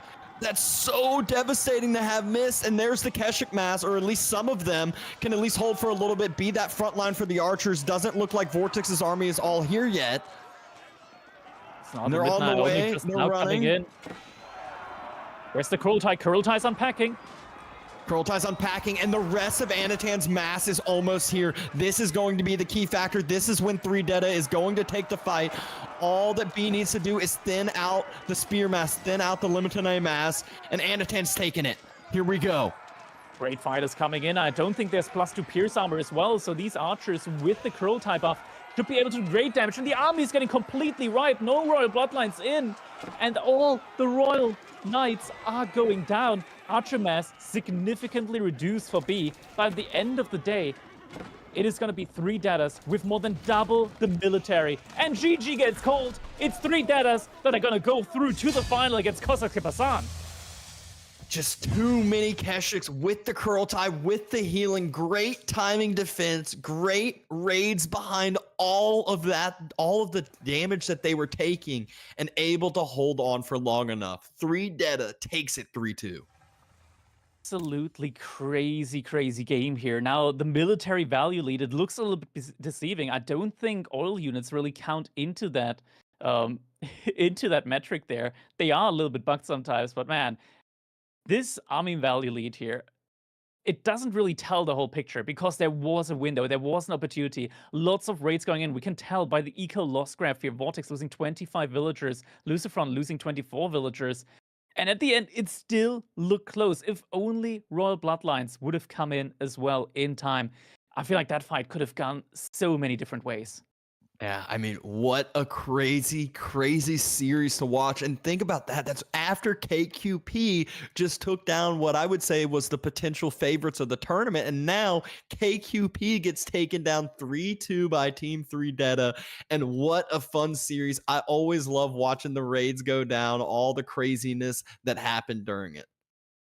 Oof, and who could have really painted this type of picture, right? You know, going into the playoffs, boys, you know, we had Spaniards kind of questionable, then outperforming. Now we have Free Dead turning up on a whole new level. It really just flips the table at the end of 2024, Crackety. You know, going into this tournament, a lot of high expectations. Marine Lord, Beastie, return of Vortex, loser from back all of a sudden. But instead, it seems we're painting a picture of the new guard here. Yes, we've still got the Canadians in contention, but when you look at the remaining 6 players, oh, well, more than that, right? When you consider the whole team, when you look at the final players left in this, it's not really the usual suspects. Indeed, it isn't. I mean, this was already such an insane set that we had. And even yesterday, we had Kosake Pasan winning against the Chimps. And those were players, Marino and Beastie, that we absolutely expected to be seeing in the finals here, getting taken down in a phenomenal set. And now, once again, 3 Datas getting the win against Kosake Pasan. Once again, an incredibly close set, 5 games in both of those sets that we had here so far. This has been absolutely amazing to watch. I mean, it's been a pleasure, right? You know, 2v2's proven they actually can deliver some firm entertainment. I think Dabston is quite interesting as well, is for a game mode that historically has been build 1 unit and 1 unit only. We may see a decent amount of that, but it's pretty impressive the amount of unit diversity we're getting now as these games go on. Yeah, I mean, the problem is when you have that build 1 unit and 1 unit only, it gets thrown right down the drain when both armies start attacking in between your bases, and then you can't attack together. Then your archers feel worthless because they get dove by horsemen. So a lot of times you are forced onto some other units, but also a lot of the civilizations now have some different units, some hybrid units such as Desert Raiders that can really, really be effective in these team games, almost even more effective in these team games. I mean, I'm getting a funny, sneaking feeling, actually. Those particular Desert Raiders might be a point of contention in the next series, Crackety, considering what we know Elephant and the Canadians like to pick. Ibids almost feels like it's going to be the highly coveted pick for the second series of the day. Yeah, Team Elephant, Louis, and CSO, they've been like the prime, I want to say, inventors when it comes to the usage of Desert Raiders exclusively in some of these games, in this current meta as well. Like, making only Desert Raiders in the late game, being able to stack so many upgrades on them. You get infantry support, you get the double, triple not blacksmith, the triple university upgrades on them as well. You're getting benefits from your golden age. All of a sudden, a unit that, in theory, is meant to do one thing and one thing only, counter cavalry, suddenly it does it all. Yeah, definitely. It makes you wonder if maybe a little bit overtuned later in the game, Dabston. Admittedly, we haven't really had a game of Ibids that has gone deep enough to prove that fact, but there might be hope. I mean, it's interesting to think about here, right? Because Free Dead are being in the grand finals, you know, we've seen the pace, the urgency they play with, but you have to argue, is that partially due to KQP? The other side of the bracket, in fairness, is filled with teams that thrive, I'd say, more in the later phases of the game. Yeah, definitely more of the macro play on the other side. You already mentioned earlier today, Wham building some walls in. Anytime walls come down, that's extending the game. That's allowing Eco to play out a little bit more. That investment into whether it's 2 TCs in the trade or just into that safer economy. Well, I am looking at the map draft, and I gotta say, Crackety, there's not really many areas we can drag the game out. Maybe Cliffside, but 4 out of 5 maps feel like they're gonna require a lot of momentum play here. Defensive, not really enabled. Yeah, indeed. And I mean, we're getting some prime civilizations for aggressive play here as well. Byzantines, Ayyubids. And then on the other side of Elephants, we're getting the Ottomans and French. So aggression is definitely going to be the name of the game here in this one. Ooh, and you know, kind of run me through maybe what we're expecting to see here, Dabston, because you know the Ottomans has how to put this politically. They've been looking like they live in an alternate universe where actually the Ottomans are being sieged in the city surrounded by Byzantines. Yeah, it's one of those. It feels like on paper, Ottomans, it sounds great, but it just feels like once they ever start to come out to play, they don't always kind of meet the expectations that you would think about. Kind of underwhelming for a little bit. They do have Janissaries, which will sometimes surprise people in team games, but yet another immobile unit that can kind of get run around quite a bit. Looking at the maps, I feel like Blade might have done the map draft over here for Team Canada, as not much water, or actually basically no water. No, is that a little bit surprising, Crackety? I mean, what we know, the teams, I almost feel like the Canadians have started to really come into their own, splashing about on some of those more water-oriented maps.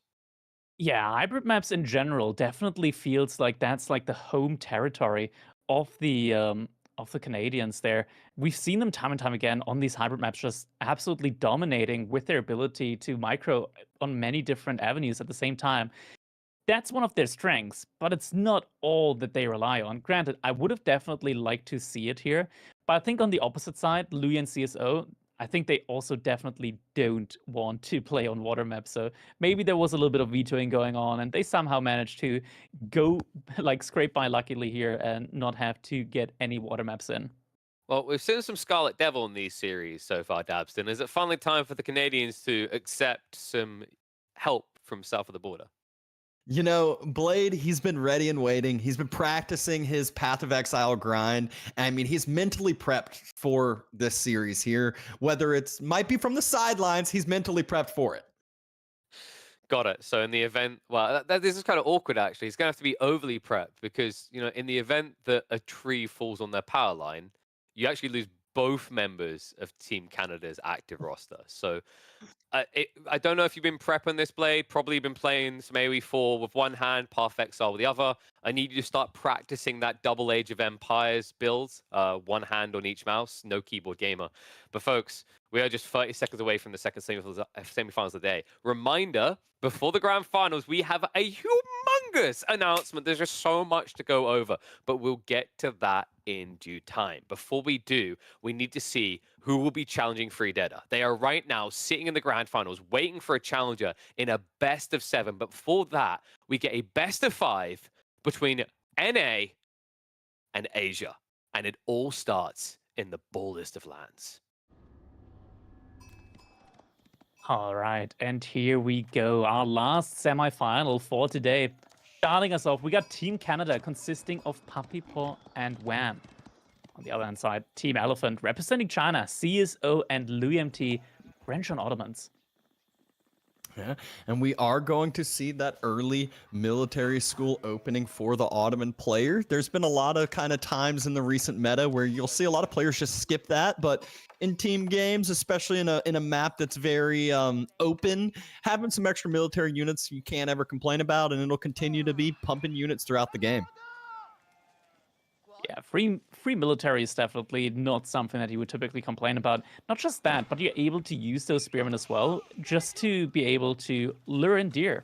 That's something that I really like. Like currently in the current meta, the way military schools, the timing works on spearmen, you're probably not going to be able to really deny any resources. Instead, what you can do is just lure in deer, and getting an additional 2,500 resources safely under your TC just by utilizing your free spearmen absolutely can propel you into like throughout the feudal age.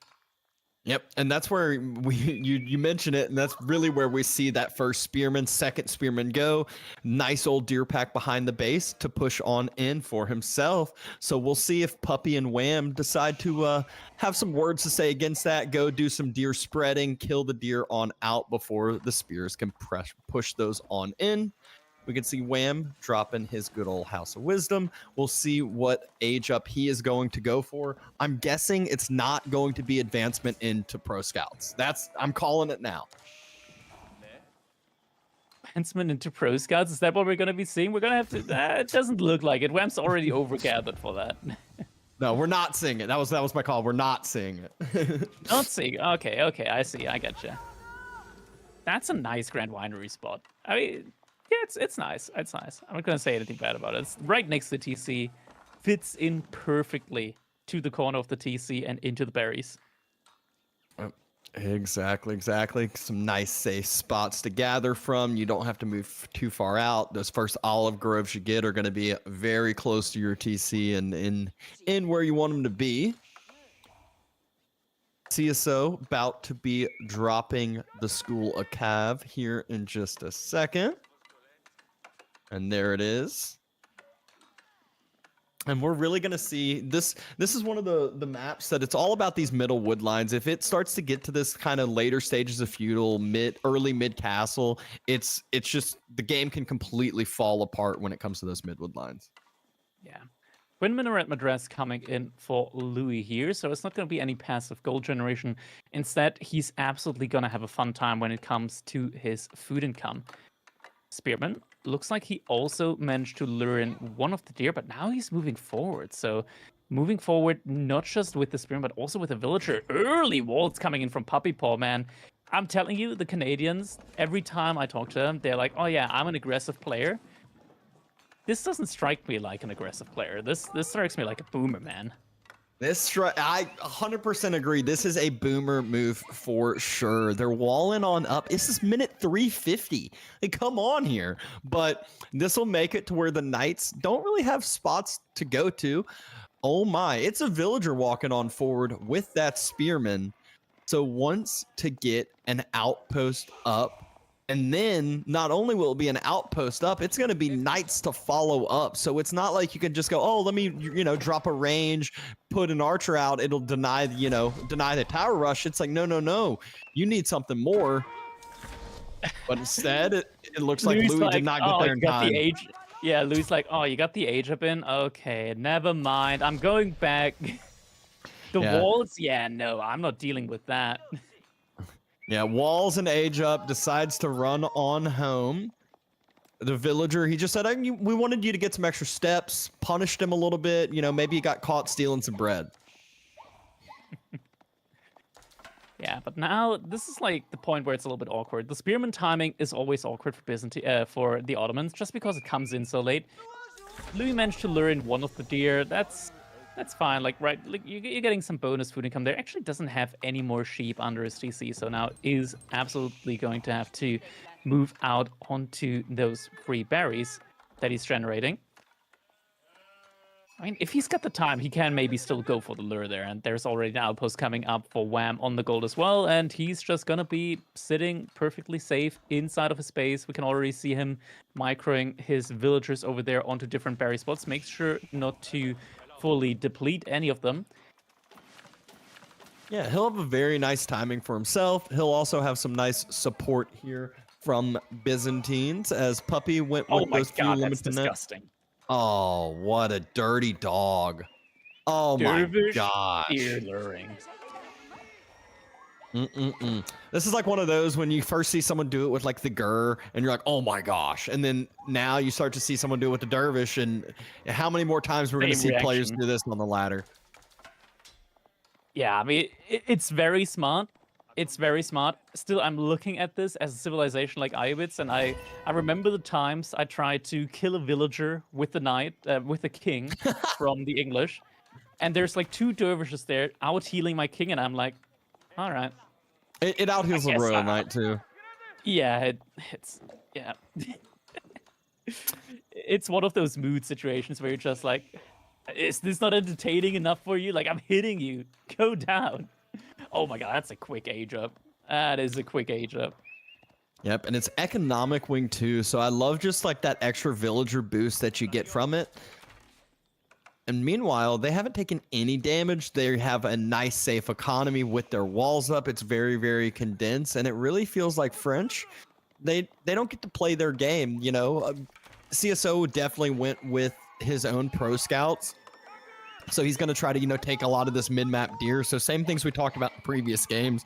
There might be a time where Puppy and Wham could be vulnerable once they kind of need to make these food transitions, but they still got deer and they still have berries on the backside of their base. Yeah, an issue for them is that Wham lured roughly 2,000 food worth of resources under his TC. So he's going to be a happy camper for the rest of the feudal age here, I feel like. Well, feudal age is about to be finished anyway, so for the good start of the castle age, he's just going to be sitting in his base, gathering up those deer, making camel lances, and just feeling happy. Yeah, he'll be able to grab up 2 relics very, very quickly as well on the backside of his base. Go ahead and get that gold flow going, and then move out, go take the more contested relics out in the mid-map. First bunch of longbows are going to be coming out soon. Stables now coming up, so most likely are going to just be that Camel Lancer play.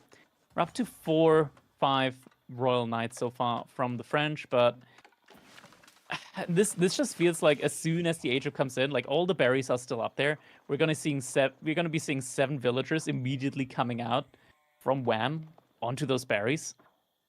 This is looking pretty rough right now. Looks like Louis is already looking for those relics. Wants to make sure that once that Age of comes in, there's not going to be any freebies. I only see one dervish there. Where's the other one? Is it towards the bottom? He actually picked off a dervish at the bottom. Oh. Yeah, great pickup there by Louis. So was able to pick off one of the dervishes. Has some spears sitting at another relic in the north. Villagers on the what the? That. Yeah. Okay. He charge canceled. We'll go with that. Yeah. Maybe he was charging earlier and there's like only a finite amount of time that the knight can be charging and it might have just ran out as he was about to complete the charge there.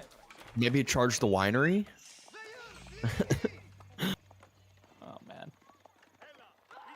Camels now coming out and they're charging for a lot longer. Yes, they are trying to get the circle in on the knight / scout. Oh, good brace there. One knight gets picked on out. This is a great follow-up castle age timing though from CSO, and Louis is not far off either. Puppy Paw gonna go up soon behind this as well. The issue that I see there, wait, did Wham lose villagers? He's only 4 villagers ahead of Puppy Paw. He must have lost 3 villagers. He must have. It's either that or he idled himself.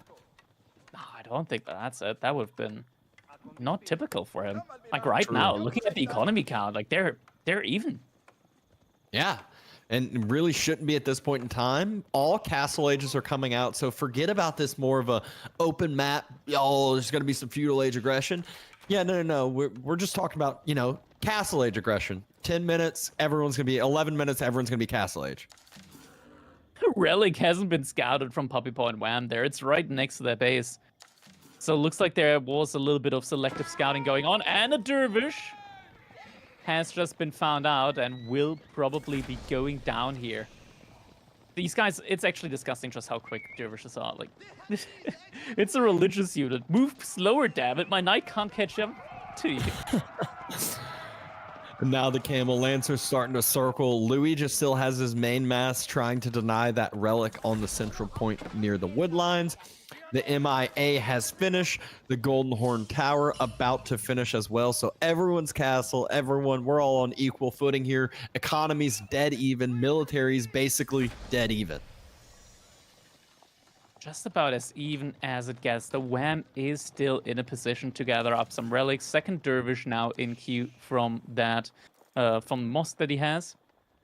And now we got some Limit just moving out on the map. Imam coming out, tries to get some relics now as well. Louis does have a couple of spearmen at the top side there. Actually, yeah, the 0 point was used for those imams. Oh, but it looks like there's another unit from Wham over on one of those relics. Okay, but there are veterans the archer. Oh, Louis has to be careful. Louis, your imam, Louis. Oh, he thought he had gotten enough room. He thought he had escorted him far enough. Seems to be taken out. Camel Lane. Oh, not quite. Oh, imam. Oh, he's going for it. No. Yeah, he has to run though.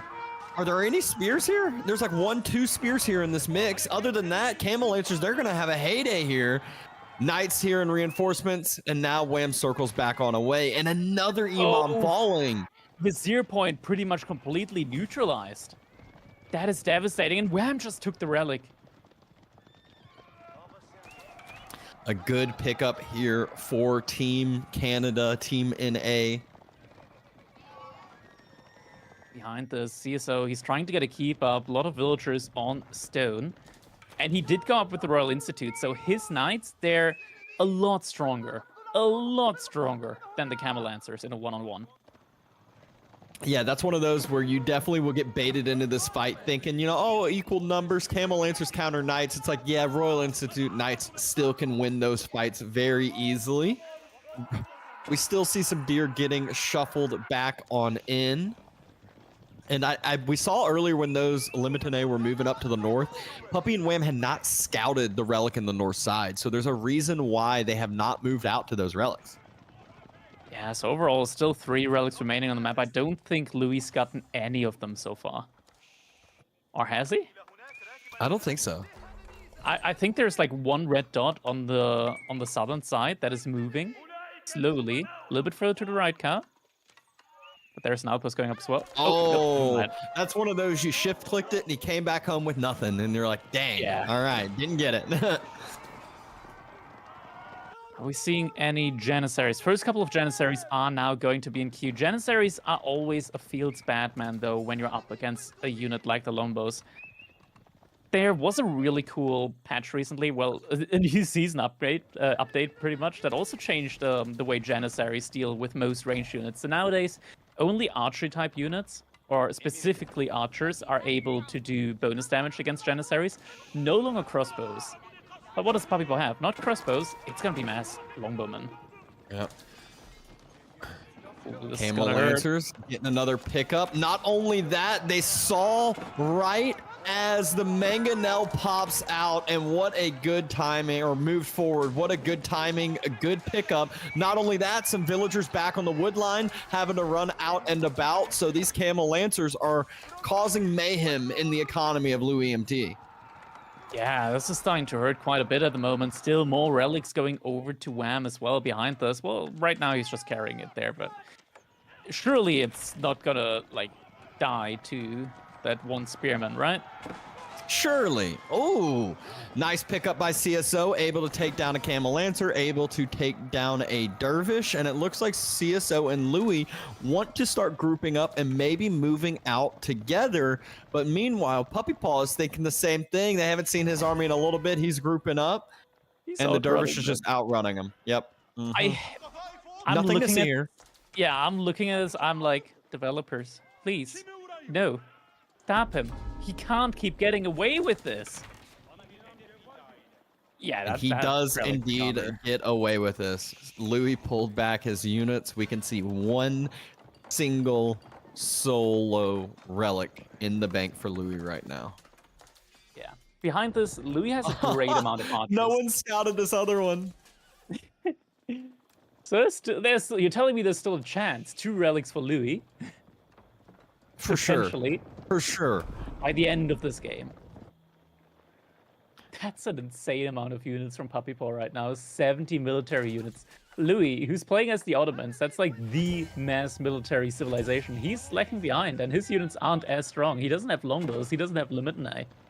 Yeah, we talked about it earlier in the game that Vortex had, where he had like 130 units and 60 eco. The other couple civs that come to mind would be Byzantines, Ottomans, and Delhi are the other civs that can kind of do that. And you're already starting to see that here from Byzantines and kind of from Ottomans as well, both popping up their military counts almost to 70. Yeah, it looks like CISO actually didn't go for a keep inside of his base. Instead, it's a second TC, so economic scaling should be looking good here for him. He's got 30 knights out right now. He pretty much barely lost a knight so far in this game, and he is still playing with the Royal Institute. So as long as this game stays in Castle Age, he's going to be a happy camper. He doesn't want to let this game go to Imperial Age, though. Once Imperial Age comes in, his opponents, they got the same upgrades that he has in Castle Age. That's not fair. Yeah, also Ottomans kind of fully online. We saw 4 military schools finished, and inside of Blacksmith Influence, MIA has been finished too. So a lot of free units coming out consistently for the Ottomans. We're seeing some Picasso walls coming up by Wham now as well on that side. So going to find raids, or rather finding value with raids, is going to be a little bit tough. Double Manganique up from Wham as well now. Only 1 from Louis, as his initial Mangonel has been sniped by the Camel Lancers. And now there's a keep going up on the big gold. Oh, a lot of Royal Knights here. Wham, he took the fight, but I don't think he knew how many knights were actually there. Lost, actually, I think he only, it was 1 for 1, but I feel like a lot more damage went down on those Camel Lancers. They do see the keep. Are they going to try and take the fight? Double Manganique over here as well. Now farm transition going up behind those walls. Looks like they want to take the fight potentially here now. I think they might just be a little late. Manjanique starting to fire off already. Mangonel not here from CSO and Louis. Camel Lancer's already diving through the backside. Janissaries, though, will be the easy unit to counter that out. And I just feel like the Manjaniques... Oh. They've been sniped. Manjaniques both get sniped on out. Limitane kind of out of position here. Knights from CSO are so tanky. Still has 31 of them in this fight. Wham and Puppey starting to get pushed back. They do not have the value here for it. The keep has finished, so we'll push back Team Elephant at least for a little bit, but fight definitely goes in the favor of Team Elephant. Definitely did. Only 7 Camel Lances remaining at the end of it. And that's brutal. And there's so many weak knights, and they're all just gonna start healing up again. Behind this, CSO, they've got a great, like, economic lead as well. Yeah, started to take control of the mid-map. Meanwhile, Puppey and Wham are the ones walling, having to stay behind their walls, although they have secured an 8K gold for themselves. So game definitely is this point where it's going to start extending, even though it's super open, super, map that you don't think would extend too long. We're at the point where now starting to see these Castle Ages get into the later Castle Age stages. Yeah, Imam also helps with the healing here, potentially. Army pushing forward. Still no matter at the moment from Louis. Definitely needs to get one out. There's one in queue, maybe from a military school. That's why it's taking so long for that guy to come out. You really want to have that attack speed buff. Villagers, they ran away from that berry bush, but didn't run away far enough as Villagers get spotted on out. CSO and Louis, there's not a they gate can't yet. get that up in time. They can't get that gate up in time. Oh no, yeah, you just gotta delete that. But now the Knights are in the back line. Okay, never mind. There's units to defend. Okay, that's the best decision. That is the best decision he could have made.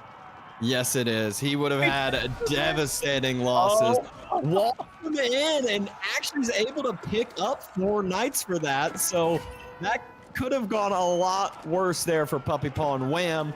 But now they have this military mass knocking on the doorstep. And like you said, a lot of those lower health Knights have been healing up the whole time. You can see those green plus marks still happening as we're talking. Yeah, Mangonel is also doing a good amount of damage to these buildings here. Only a single, never mind. Second Manjanique is just coming out again. Good shot on the longbows. Able to pick 3 or 4 off of them. Charge coming in as well. Where's the Matter? Matter is coming in now. Double Mangonels just stopped, didn't set on up. Ended up firing off on the outpost. CSO and Louis, though, they've taken an economic lead. They have a huge military lead, and they have Royal Bloodlines Knights. So not only do they have the numbers, they have value by a lot. Yeah, I think that first fight was absolutely crucial for them, because then Puppey had to reinvest into military. He couldn't just go up to Imperial Age. And that means that CSO is going to continue having this Imperial Age technology while in Castle Age. Yeah, and remember what you had mentioned as well, is behind this CSO, he went 2 TCs, so the longer this goes, the better this is for their eco. They have well, I guess Wham has 2 TCs as well, but I feel like just French's TCs work a little bit harder, scaling, obviously in a great way there behind it, especially when they're being the aggressors. They're doing raids, they're hitting vills, they're hitting different spots of the eco. Yeah, Louis now is the first one to reach 200 out of 200 pop here in this game, which means that he can start potentially eyeing towards an Imperial Age play. An Imperial Age play for Ottomans is unlike for any other civilization. Usually when you invest a lot of resources, you might not have as much army, but Louis, he actually increases his army production if he goes Imperial Age. Keep tries to go up from Puppey Paw. Puppey Paw, where's he getting food from right now? He's very much food-starved currently. Like, this is it. This is his entire food economy.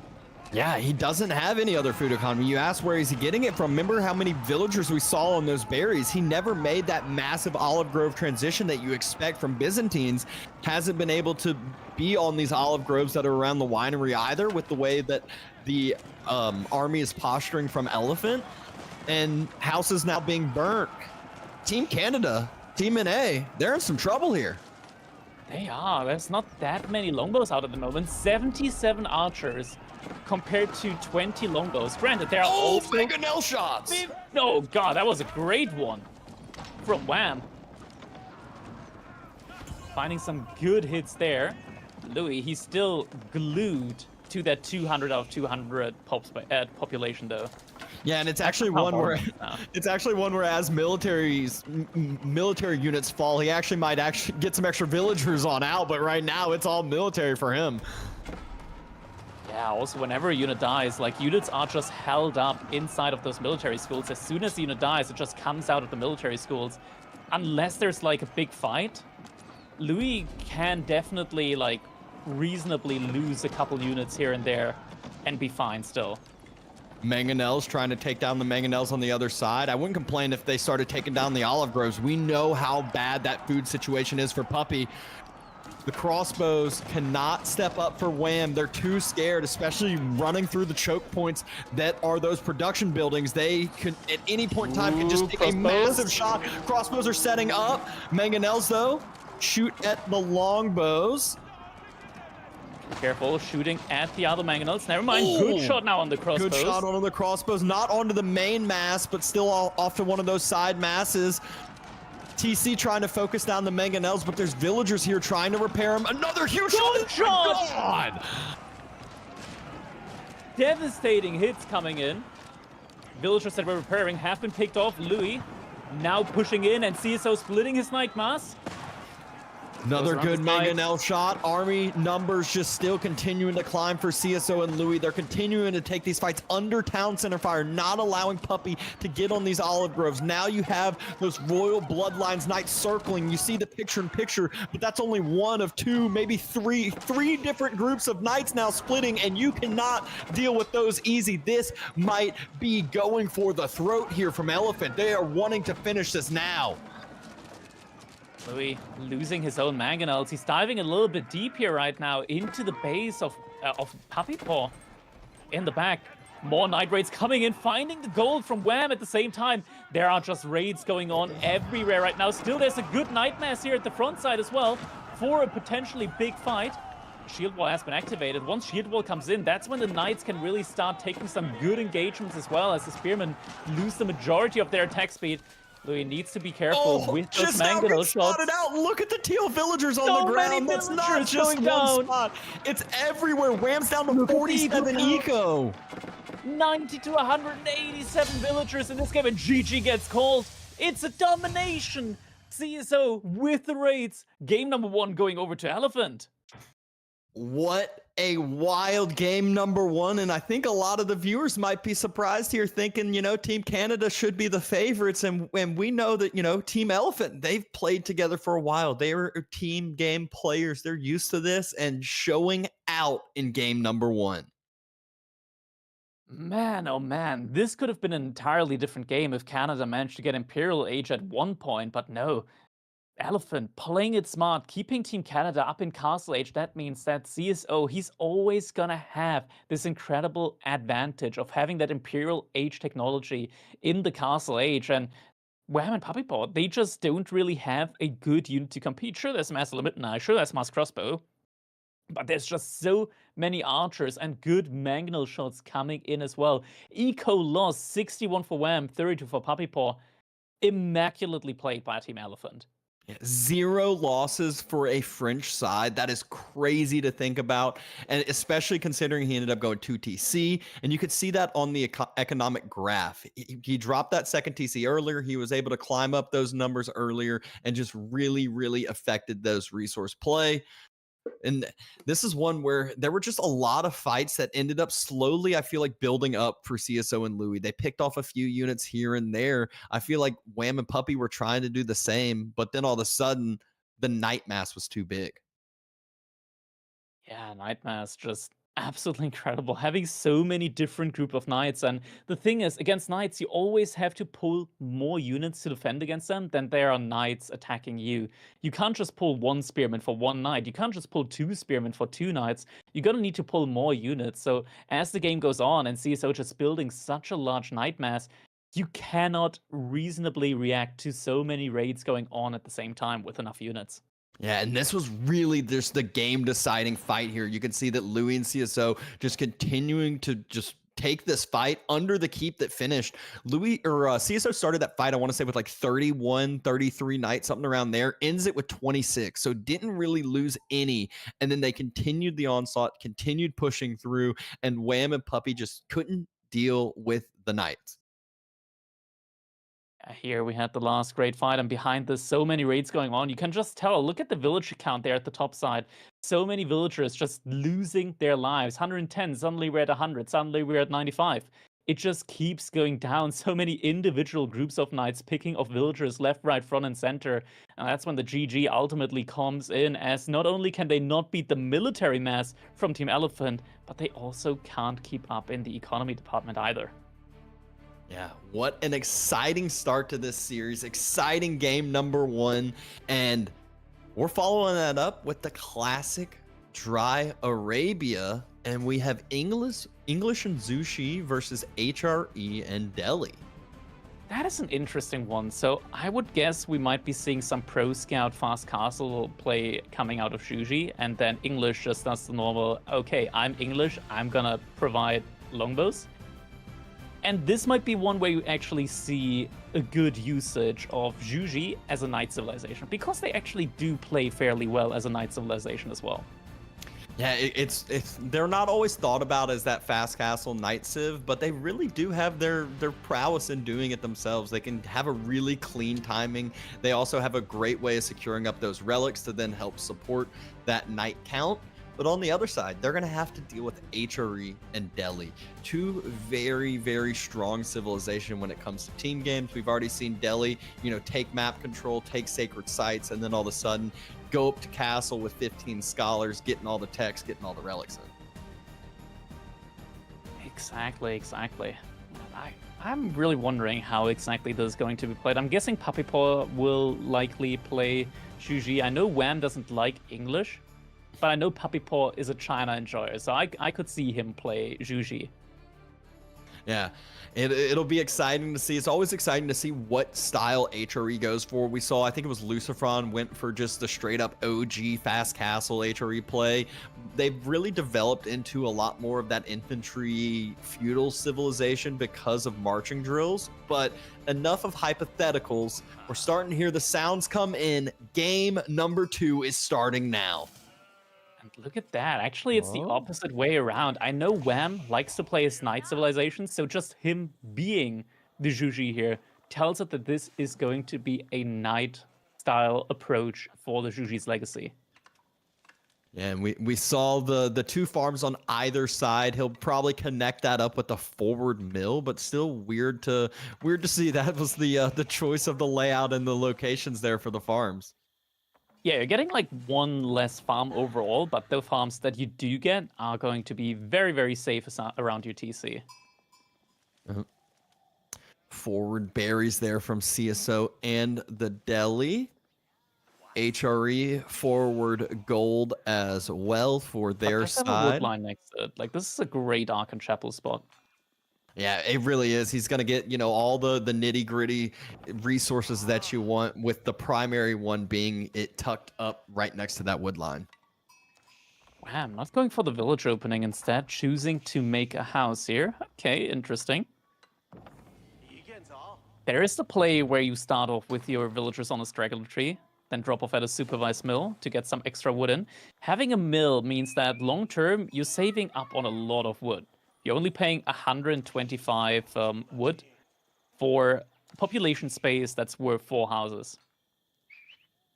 Yeah, it really costs you some extra wood generation, but yeah, definitely gives you some extra tempo down the road. You're not having to consistently drop houses randomly in those middle or earlier points. And it's funny to see both CSO and Louis, they got the scholar, they got their prelate out. So they're very religious and studious on their side. Meanwhile, Puppey and Wham, they don't have any religious units over there. Yeah, it means that right now, Louis and CSO, oh my god, double the military. Can you believe it? And it is a mine work play. So we hyped up the chapel location and just throw that right down the drain. It's a mine work play. Ooh, that's a pretty nice meditation garden spot here coming out from Wham. Single villager going to build that, but that is going to be roughly 30 wood, 48 food, and 25 stone per minute. So a little bit over 100 resource per minute, and high value resource, especially considering that there's going to be the food in there. Does get spotted out by Louis though. He's going to be like, okay, I know where that is. And in theory, they could just park scouts here potentially, or just ignore it. I wonder how close he was to having that other stone into the mine. If he had been able to drop it back a little bit, how he can potentially get it, but you'd probably be giving up a couple berry bushes. I think you'd be giving up all the berry bushes because the stone blocks you there at the top side. So you would have to put it to the left of the stone, and then you're not getting any berries. Yeah, you gotta get that food. Yeah, getting 50 food per minute is so valuable, more than a villager. And it is the Council Hall play for the English, but 1TC English can sometimes feel super underwhelming if you move out a little bit too early with that military mass, with that longbow mass, and they get cleaned up, and then you're like, well, I'm not 2TC, you don't have King's Palace, you don't have any extra tempo behind it, and you really kind of feel worthless, and that you really got to rely on your teammate a little bit more. Speaking about relying on the teammate, we're going to see Puppy Paw go drop off some sheep over to Wham, make sure he's able to just stay under that initial mill supervised for quite some time. All right, age-ups are just now finishing for all of these players.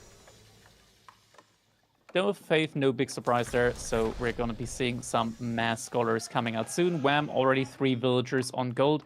That does look like it is going to be a fast castle play from him. On the other hand side, we do see Louis opening up with an archer range, so mass archers? Minework Palace does mean that you're going to be getting a lot of the upgrades in very, very quickly and cheaply as well. Yeah, and you can actually see it now. He's already, I believe. Nope, I was thinking he had a prelate in queue. Had him swapped. It's just a scholar in queue, but he'll be able to still have a lot of inspiration on his economy. Just have to make an extra prelate or 2 throughout to make sure his woodline gets inspired, his food still gets inspired, and whatnot. We're seeing those resources get hovered now for that meditation gardens. Lovely location there. Let's not forget, prelates did get buffed recently, so now they're able to supervise for not supervise, but inspire for a little bit longer. Means that you need less prelates for your villagers in order to be able to have all of them, or rather most of them, inspired most of the time. So it's always an option to add an additional prelate. I think one right now is able to inspire 9 at a time. Yep, it used to be I think 8, now it's 9. So with the amount of eco he has, could definitely invest in another prelate, just from what we're seeing here now with the wood line and with all of the villagers on food. Wouldn't even have to move them out in too far of different spots, but archer number is starting to pump up and pump up quickly, whereas the same thing of his teammates pumping some Ghazis, and you want to, Puppy Paw needs to be careful with these longbows to not move out too far, as the Ghazi play coming in, 3-4 Ghazi Raiders can really clean up that longbow mass quick. Not just that, but these are HRE archers with the minework, so not only do they move fast, they do the same damage right now as the longbows would do, as there aren't any blacksmith upgrades in for them. Wham behind this, trying to go for the pro scout play, also gathering up the resource in order to go for a castle age follow-up now behind this. It's gonna take him a little bit longer, and the army count is starting to climb, but there is a timing behind this. Ciso, he's heavily investing into the Ghazi Raiders. Wham, I'm wondering if he can actually get enough knights out in time in order to help his brother out there. Oh, we see one of the scouts. Okay, it does get noticed by Wham. Got a little bit stuck there on the Imperial official when trying to drop off the deer. Charlotte Monastery now coming in. Is he gonna have enough gold axes here to pump knights? That's what I'm wondering. As Team Elephant, as soon as the age-up comes in, I think they're going to move forward onto that gold. Yeah, they're starting to press forward now. Archer mass, though, is getting scouted out. One archer will get sniped. Ghazis did not turn. Instead, Ghazis, they're diving the landmark. They see the age-up coming through. Age-up has to be delayed for the time being. One villager falls. Ghazis, though, are starting to get taken out. They're taking up a ton of damage here now. Take down another villager. Is this worth it, though? Ghazi go over to the longbow mass. Archer stepping up. There's more longbows here than archers that are forward. A lot more. Yeah, a lot more archers. I mean, the idle time is nice and all, but you have to doubt if this is worth it, like, at all. This does not feel worth it for the most part here. Pretty much, like, very few villagers did go down here at the end of it. I think it was maybe 2 that went down, but the big problem is now you just thin your Ghazi mask. And one of the questions you ask is like, will Wham be able to mass up, enough units in time to, mass up and equalize that Ghazi number? It's like, now the answer is yes, easily. No problem at all. Really good trades, not only from Wham, just jumping inside of his TC, not taking too much damage, but Puppy Paw kited that archer mass the whole time and won the trade significantly in that one too. Yeah, behind this though, for the moment, like 3 sacred sites are about to be captured up here. So at least the sacred sites have been taken. And I think if the Ghazi go back here to the forward, like the longbows are pretty exposed here still for the time being. Instead, the decap looks to be coming in. Ghazis, I'm not sure where they are. Shows 8 or so. I think they might be burning the meditation gardens, trying to, take away some of those passive free resources that Wham's generating for himself. At least a little bit of denial there, but already 3rd night about to be coming out here for Wham. And his economy is looking very, very decent behind all of this. Meditation Gardens did not even get taken down to half health, those Ghazi. I mean, the thing about the Meditation Gardens, it always feels so bad when you're dealing with it because you're like, oh, just send a couple units there. It's like, then you're idling out those units and they can be providing a lot more value elsewhere. When Puppy and Wham see 10 Ghazis burning down a Meditation Gardens, they're like, okay, sweet. We know where the majority of the mass is on the other side. Yeah.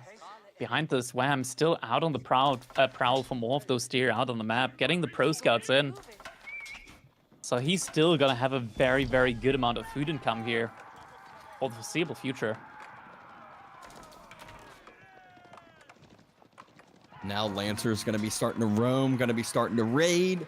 And this is really where now CSO and Louis, they don't have that bigger mass that they could have had. A lot of times you'll see that fast castle play happen in the side of Delhi and HRE that plays feudal. They'll be up 30, 40 units. Right now, they're barely eking out, we'll call it 15 military lead here.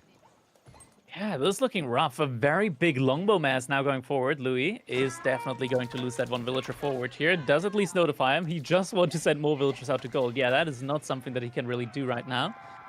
Decap probably about to be coming in. CSO could potentially try to deny that, but trades against the Knights, definitely not something that you want to consistently do. No, not by any means. Louis starting to move further forward with his army, but again, just like English has that vulnerable army, CSO's isn't as vulnerable because it has some spears with it. But we're talking Castle Age Lancers, those spear numbers can get thinned out so quickly with Puppy Paw's longbows. If the head-on engagements happen, I think the Canadian bros should just be able to close this one out pretty effectively. X5 definitely going to be decisive here, I feel like. Still, Knight number is climbing. Don't think we get Dali horses in yet. Trying to just wait. Stable, one even with supervision. Oh. Longbow starting to step up, starting to now snipe down those archers. More importantly, they need to focus on the spears, and then the fight becomes very easy for Team Canada. Yeah, the longbows, they really need to get caught out of position here for Team Elephant if they want to, like, win a decisive fight here. Right now, there's a lot of units out on the field, but you gotta get onto the longbows with the Ghazi Raiders for this fight to go anywhere productive. Yep. And now that Louis moved forward with that immobile mass, you can see Wham, he might just run past and go towards the economy, go towards the base with that many Lancers, as there's going to be nothing easy for 2 feudal age players to clean that up with. Knights are moving forward, could be trying to find some villagers there from CSO in the middle of the map. Between the base of Louis and CSO, Shaolin Monk gets found out, but yeah, you can't really take that fight there right now. Spearman should be able to at least get one pick off there. One Knight does go down. One Knight goes down. He's able to pick a villager. 2 villagers fall. able to continue to run through, and Louis got bigger problems. Those Knights are running directly towards the mass he just ran away with. The Prelate's directing him into more villagers, and now he sees it. Has to run by it, but has information now that Louis' economy is a little bit running ragged. Yeah, definitely ragged here at the moment. Team Elephant, they do have a military lead, but wham, he's just pumping out more and more Knights, 4 more in queue. Still has so many going for him. Longbow Mass in the middle, though. Are the Ghazi there? Are the Archers there? We see the Archers. What about the Ghazi Raiders? No, Ghazi don't decide to go for the engagement. Instead, we see the Knights coming in. And the Spear's not quite in position. There's a smaller mass here, but not the main bigger mass. Have to move on back, and wham, taking the fight, taking down Spears.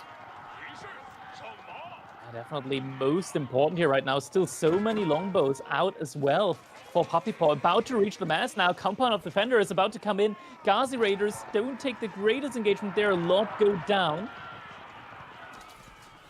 And now the compound's trying to come up, like you said, as the armies are converging towards the front sides of the base. Ghazi Raiders trying to pull on back. Longbow Mass has stayed very together, very healthy. 57 longbows. Against 28 archers. Now, this army, you compare one to the other, you're pretty certain which one is going to come out on top here. And now they're going to start pushing it into the base of CSO. Puppy Paw behind this, also starting to bank up some resource for potential Castle Age play. Scholar is about to try and come out, trying to get some relics here potentially, but no, are getting picked apart first. Definitely need to have them alive here in order to get the upgrades in. You just got Castle Age, now you need to get the upgrades in time. Yeah, and could definitely help him here, but no villagers on gold.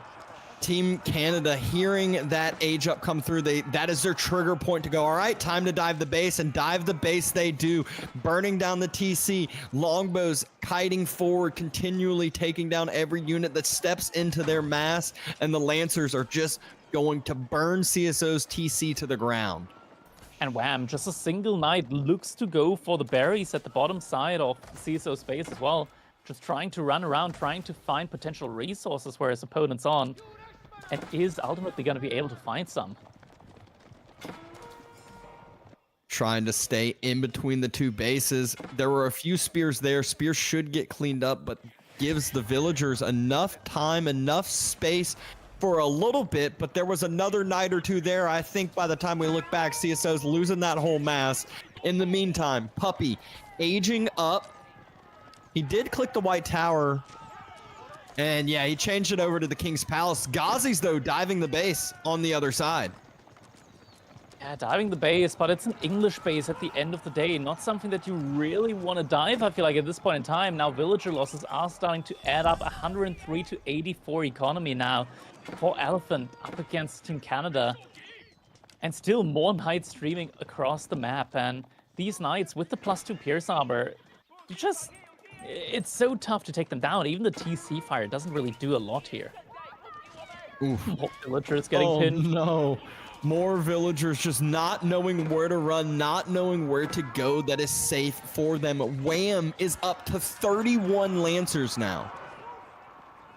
Yeah, big military. Some of them weak, granted that, but doesn't feel like just them being weak is going to be enough here. No, not by any means. Not looking when CSO, he's got 12 Ghazis. He's got 5 Lancers himself, and both of their economies are just struggling. Yeah, there needed to be an Elephant coming out. Like, War Elephants would be able to enable Team Elephant to take a fight here, but there's just not enough resources for CSO to start making them. Said he's got to rely on Knights, but that doesn't feel good when your opponent's already 30 Knights ahead of you. And even worse is now these longbows get veteran upgraded. They get +2 range damage. And now the longbows with 81 longbows, you're one-shotting Lancers probably. Yeah, just about. You're going to be able to do great damage against them either way. Forward outpost now coming in as well for Puppy Paw, so he's going to be able to have that aura, that network of castles, giving him even more attack speed on 80 longbowmen. Mount Lu Academy. So Yuan Dynasty about to come in for Wham. So he's going to be able to transition over to Pagodas behind all of that. Yeah, Pagodas, as we just see a third relic get dropped in that Shaolin Monastery. Puppy Paw taking down a boar. Peppering it with some arrows. Sacred Site getting recaptured by CSO. Oh, decent little raid on the backside here from CSO. It's still kill that, anything, though. yeah, it's still that same Ghazi mass, but that's slowly been thinned out further and further. He's diving English town centers. I want to say there were 12 to 15 a little bit ago. Now that Ghazi number is down to 5 and even still continuing to fall. Yeah, the crossbows and the TC peppering it with arrows. I don't think these are veteran Ghazis as well. There are only 6 scholars at the moment for CSO, so upgrades aren't going to be coming in that quickly for him right now. I think Wham and Puppy waited for their upgrades. They might have their fight they want to take now, the fight they want to end it now, and GG right comes in. as we say that, GG comes in. It will be a tied up series, and that was just a greatly executed game by Team Canada. They just overall had that mass, were able to defend the push. CSO and Louis, I feel like, overstepped a little bit with their first push when Wham was going up to Castle. Yeah, maybe I'm not sure what exactly happened there for Louis. He just wasn't able to get enough archers out. HRE should typically be able to outmass English. That just didn't happen here. He had less archers, and in the end, they weren't able to combine the push onto Wham there. The first push in general, it looked good for Team Elephant. They had a lot of military, but they just threw so many units away there, trying to idle out the age up a little bit when they didn't have all the necessary components to really sustain that dive into the base of Wham. Yeah, I felt like it was a really disjointed fight. You had the archers trying to fight the longbows, which there were more longbows, so you're taking a losing fight there. The Ghazis, instead of coming to help and take down a counter unit, take down all the longbows, and then, fight 2v1, they decided to dive TCs, and this was early on when the Ghazi number isn't in double digits, so they actually got taken down pretty quickly, but great way to stabilize after that. Not too much losses from Canada, and then we just saw the Lancer number climb and continue to climb and become too easy to end the game there from Wham. Indeed. But now, with game number 2 coming to a close, we're going to see what is the next land map that we were on, and there will be some water. Yeah, and it's literally the closest we can get to real water here. We're a little, little bit light on this map, but I want to look back at this series a little bit because I feel like there's a really big recalibration between game 1 and 2 Crackety, right? Like in game 1, I almost feel like we saw that infamous aim for the mid game, wall up, chill in a weird map as well, Borderline of all places. But this Canada in game 2 seems a lot more promising, right? Like I feel like we're seeing a pattern here frequently with all these series, which is actually being aggressive, being present is very much rewarded. Yeah, I mean, this one, I feel like there was a decisive game plan. Get Zhu, get him to Knights, and just have him spam Knights throughout the entire time. And there was a similar game plan from Team Kozake Pasan in the previous set.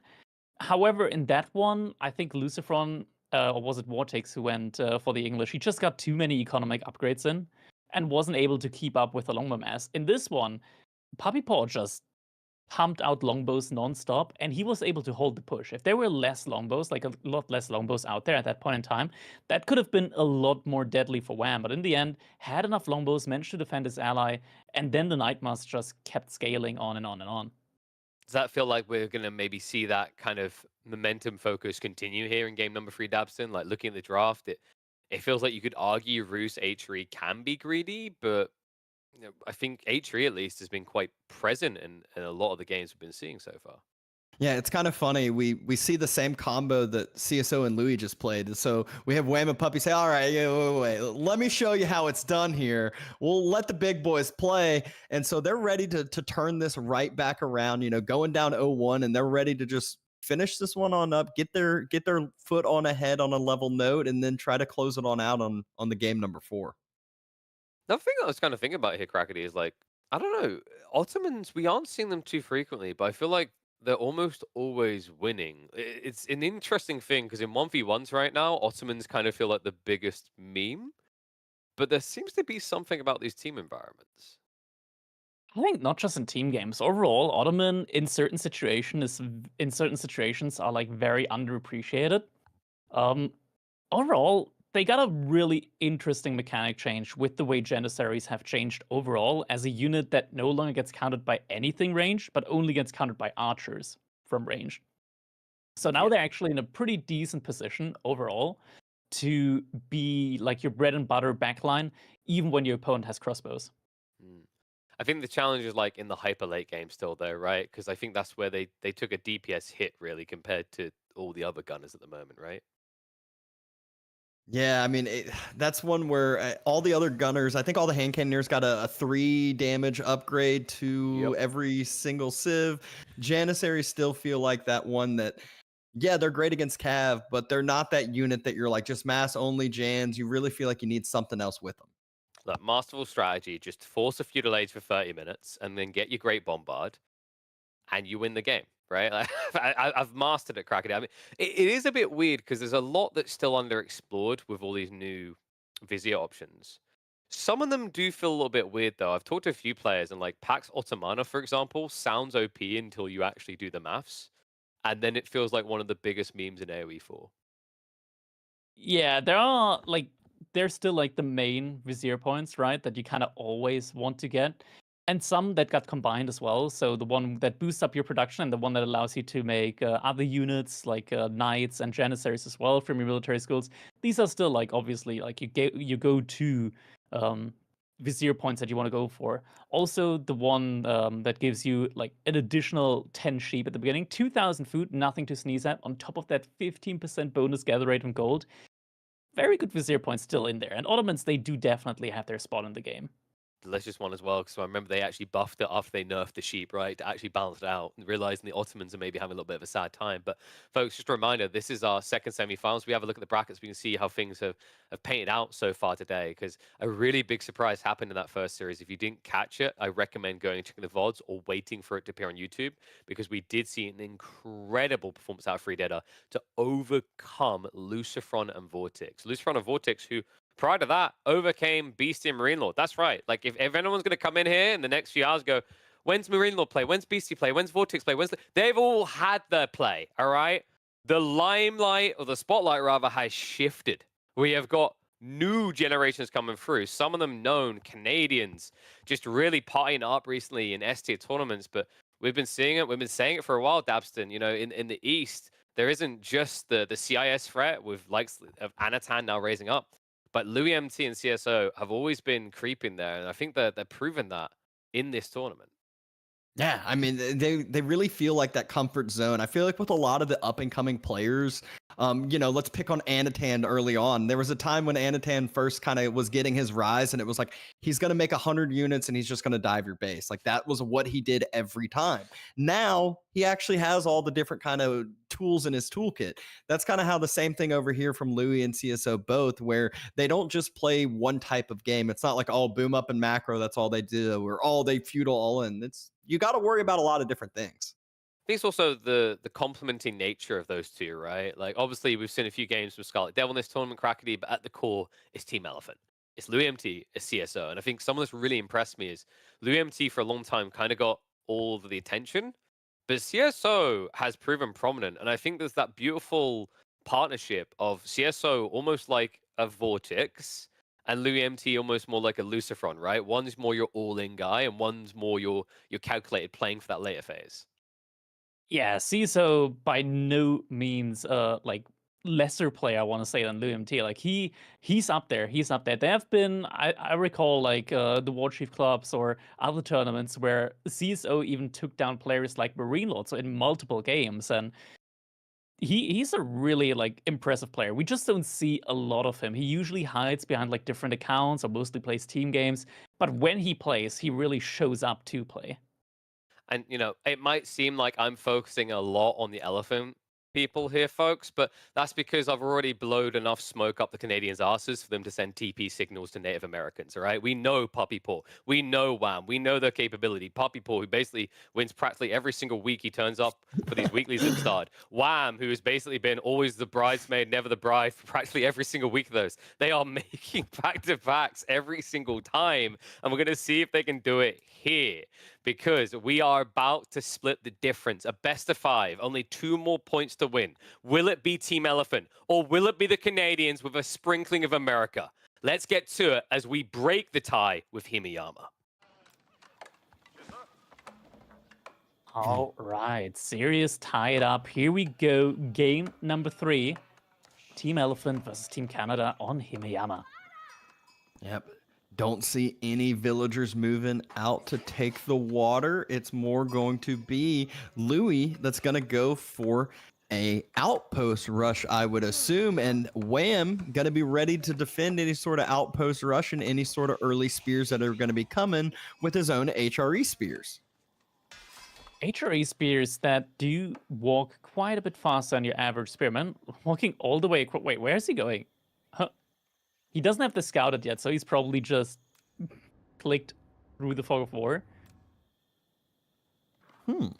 Yeah, he'll figure it out. You know, he's gonna figure it out. They're gonna slowly scout, and on the way across, he might change up that waypoint marker to where it needs to be. Louis trying to get some good information with his con.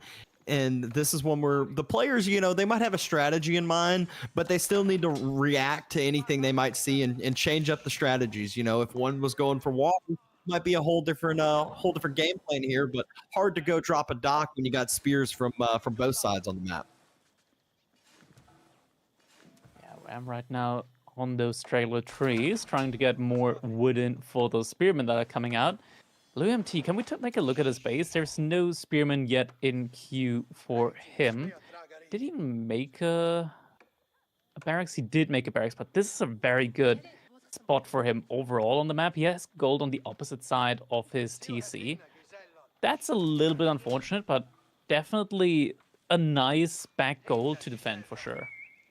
Yeah, I feel like usually with these like Dark Age Spear Wars, if it goes to one side or if Mongols ends up losing it, they either lose gold or they lose the Uvu. With this location, it's going to be harder to actually get on over to that gold and actually get it fully denied for the time being.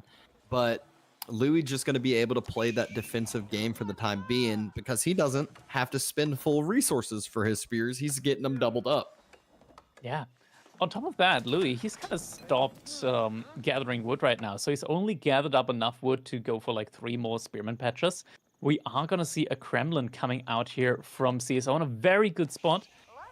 Protects the wood line, protects double gold and a stone mine. So maybe we could be seeing like a 2TC Ruse play coming in here. Wham, with his opening, it's already pretty much guaranteed that he isn't going to go for any sort of like fast castle age build here this game. Yep. We see some sheep getting dropped off there with the HRE player, Puppy's Deli. He does not, doesn't need them as much. Kremlin location, like you said, is a lovely one, albeit it's kind of on the back side of the base, but it's in between him and Louis too. It's going to provide a lot of vision in between their bases where Puppy and Wham might attack. Wham trying to potentially get some of the oat. He's killing the sheep. Sheep will go down. So that's 400 food just sitting there, dead on the ground. Yeah, I mean, take out what you can. If you can't take out the scout, go ahead and take out the sheep. H-up has now come in. Kremlin did get completed. Khan just being annoying. Just sitting there hitting the villagers on the wood line. It does slowly damage them, but really what it does is it just causes distraction, causes pings, causes you to lose a little bit of APM. Yeah, just always something that you got to react to. Dome of Faith now coming in. Wham hasn't clicked his own H-up yet. Actually, hasn't even been on to gold yet. It's only just now moving out, and Deerstone's coming in. That's heavy delay. Heavy delay indeed. He has 9 spears out compared to Louis, who only has 5. Really only double produced them for the most part. I think he might have lost a batch of 2. And he's helping push Deer on into the Kremlin with the spears that he does have. Yeah, behind this, I mean, no stone income at the moment for CISO, so it doesn't look like it's going to be a 2 TC play. Instead, just going to lure the Deer in manually here. Wham is going to spot this out, might potentially try and hit some of those Deer, get them denied. Doesn't look like that's going to be the case either. And we are seeing a stable come in, so maybe a Knight Roost play here. Good old fishing has begun for Wham in the center here. First fishing boat pops on out. Has more than enough spears that he feels comfortable with investing on into that. Speaking of spears, Louis Spears finally taking down the Deer that he pushed in. Close enough to the Kremlin. He's like, I've done my job. Let me move back now to where I need to be. The other side, Wham doing the same thing. How fun. But Do you think he's going to push us all the way to Deer. this base? Yeah, that's the far Deer, and he's pushing them all the way across the map. Wait, wait a second. Were these the close Deer from Puppy Paws? He's just stealing his brother's close Deer spot. I think he is. And I heard some people ask, it's like, oh, do you think Deer should have like a limited range for where they should be leashed? I'm like, I'm all good with this. Let them use their APM to push the Deer all the way across the map. Let it happen. The opponents can clearly counter it out if they wanted to, if they had the information on it. And so, you know, no need to put some sort of leash range. Yeah. Gazi Raiders are coming out, but Spearmen from Louis aren't going to be well equipped to deal with that. Asking myself what the follow-up here is going to be from Louis. Like, where does he want to go in this game? He's got some Spearmen out at the moment. He's got a lot of villagers on wood, so I would assume it's just going to be like an archer transition now. I could also see him maybe at a market and just get some sneak trade going.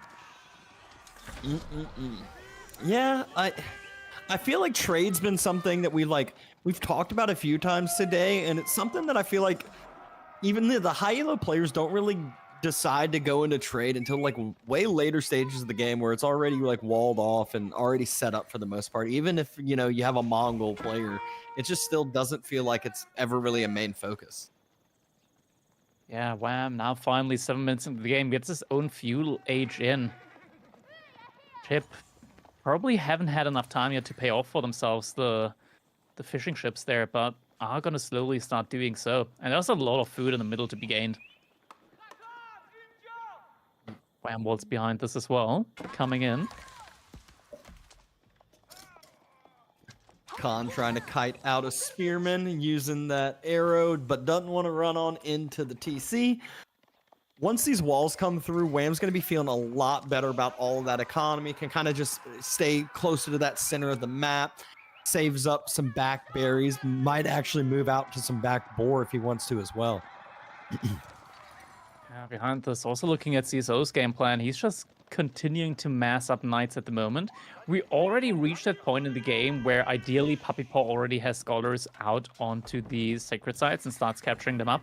Hasn't happened yet, and Louis explosively already up to 11 archers now. Yeah, numbers building fast, climbing very, very quickly. Probably using some double production as well, being on top of that Uvu. And so these military numbers are starting to climb fast for both of these teams now. Indeed, they are. Still more scholars coming in. First sacred site just now, about to be tapped. But that is something that Louis can absolutely deny. He's got a composition of both spearmen and archers, and Puppy Paw right now only has the Gazi Raiders. We're now getting an attack ship in the middle. Looks like there's some units from Louis that are trying to... Yeah, he managed to actually kill 2 fishing ships there. So able to get some good damage in. Yes, indeed. Spears in good position. CSO's Knights have to run on away, but Louis is here in reinforcements. Outpost does finish for Wham, but there's a big army knocking on the doorstep here from Louis. Won't be able to gather those deer too easily. Yeah, definitely not. But the outpost, that's a threat. That's not something that you can take down immediately, at least not before you get any blacksmith upgrades in. It looks like there weren't quite enough units from Louis. in order to decap that sacred site. Could go for it again. Still has 4 spearmen inside of his base if he wanted to. Little proxy blacksmith action going. It's not too far away from the base. Gotta do whatever you gotta do. A little bit of a migration going on right now. Yeah, those As the initial first wood woodline lines. ran out. Yeah, initial wood line from Wham's very small, so having to move out and forward, kind of a barren map here when you see the mini map here as far as some of those wood lines go. Spearman getting some nice pickoffs there. Potentially does have enough in order to take the fight. Knights there now as well. And a Scholar gets picked off there just before he reaches that sacred site. First one does get captured up though. And Ghazi's still circling from Puppy Paw, wants to try to find somewhere to do some damage, somewhere to do some raiding or picking off units every so often. Is pushed off the berries though.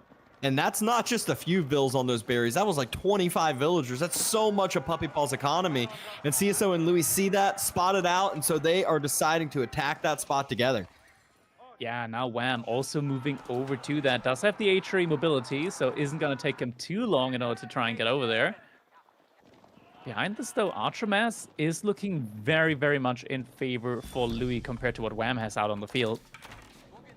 Yeah, I feel like Wham's kind of getting baited. I was about to say baited and make him too many spearmen, but the spearman number is still favoring Louis MT as well. It's just kind of... Great catch!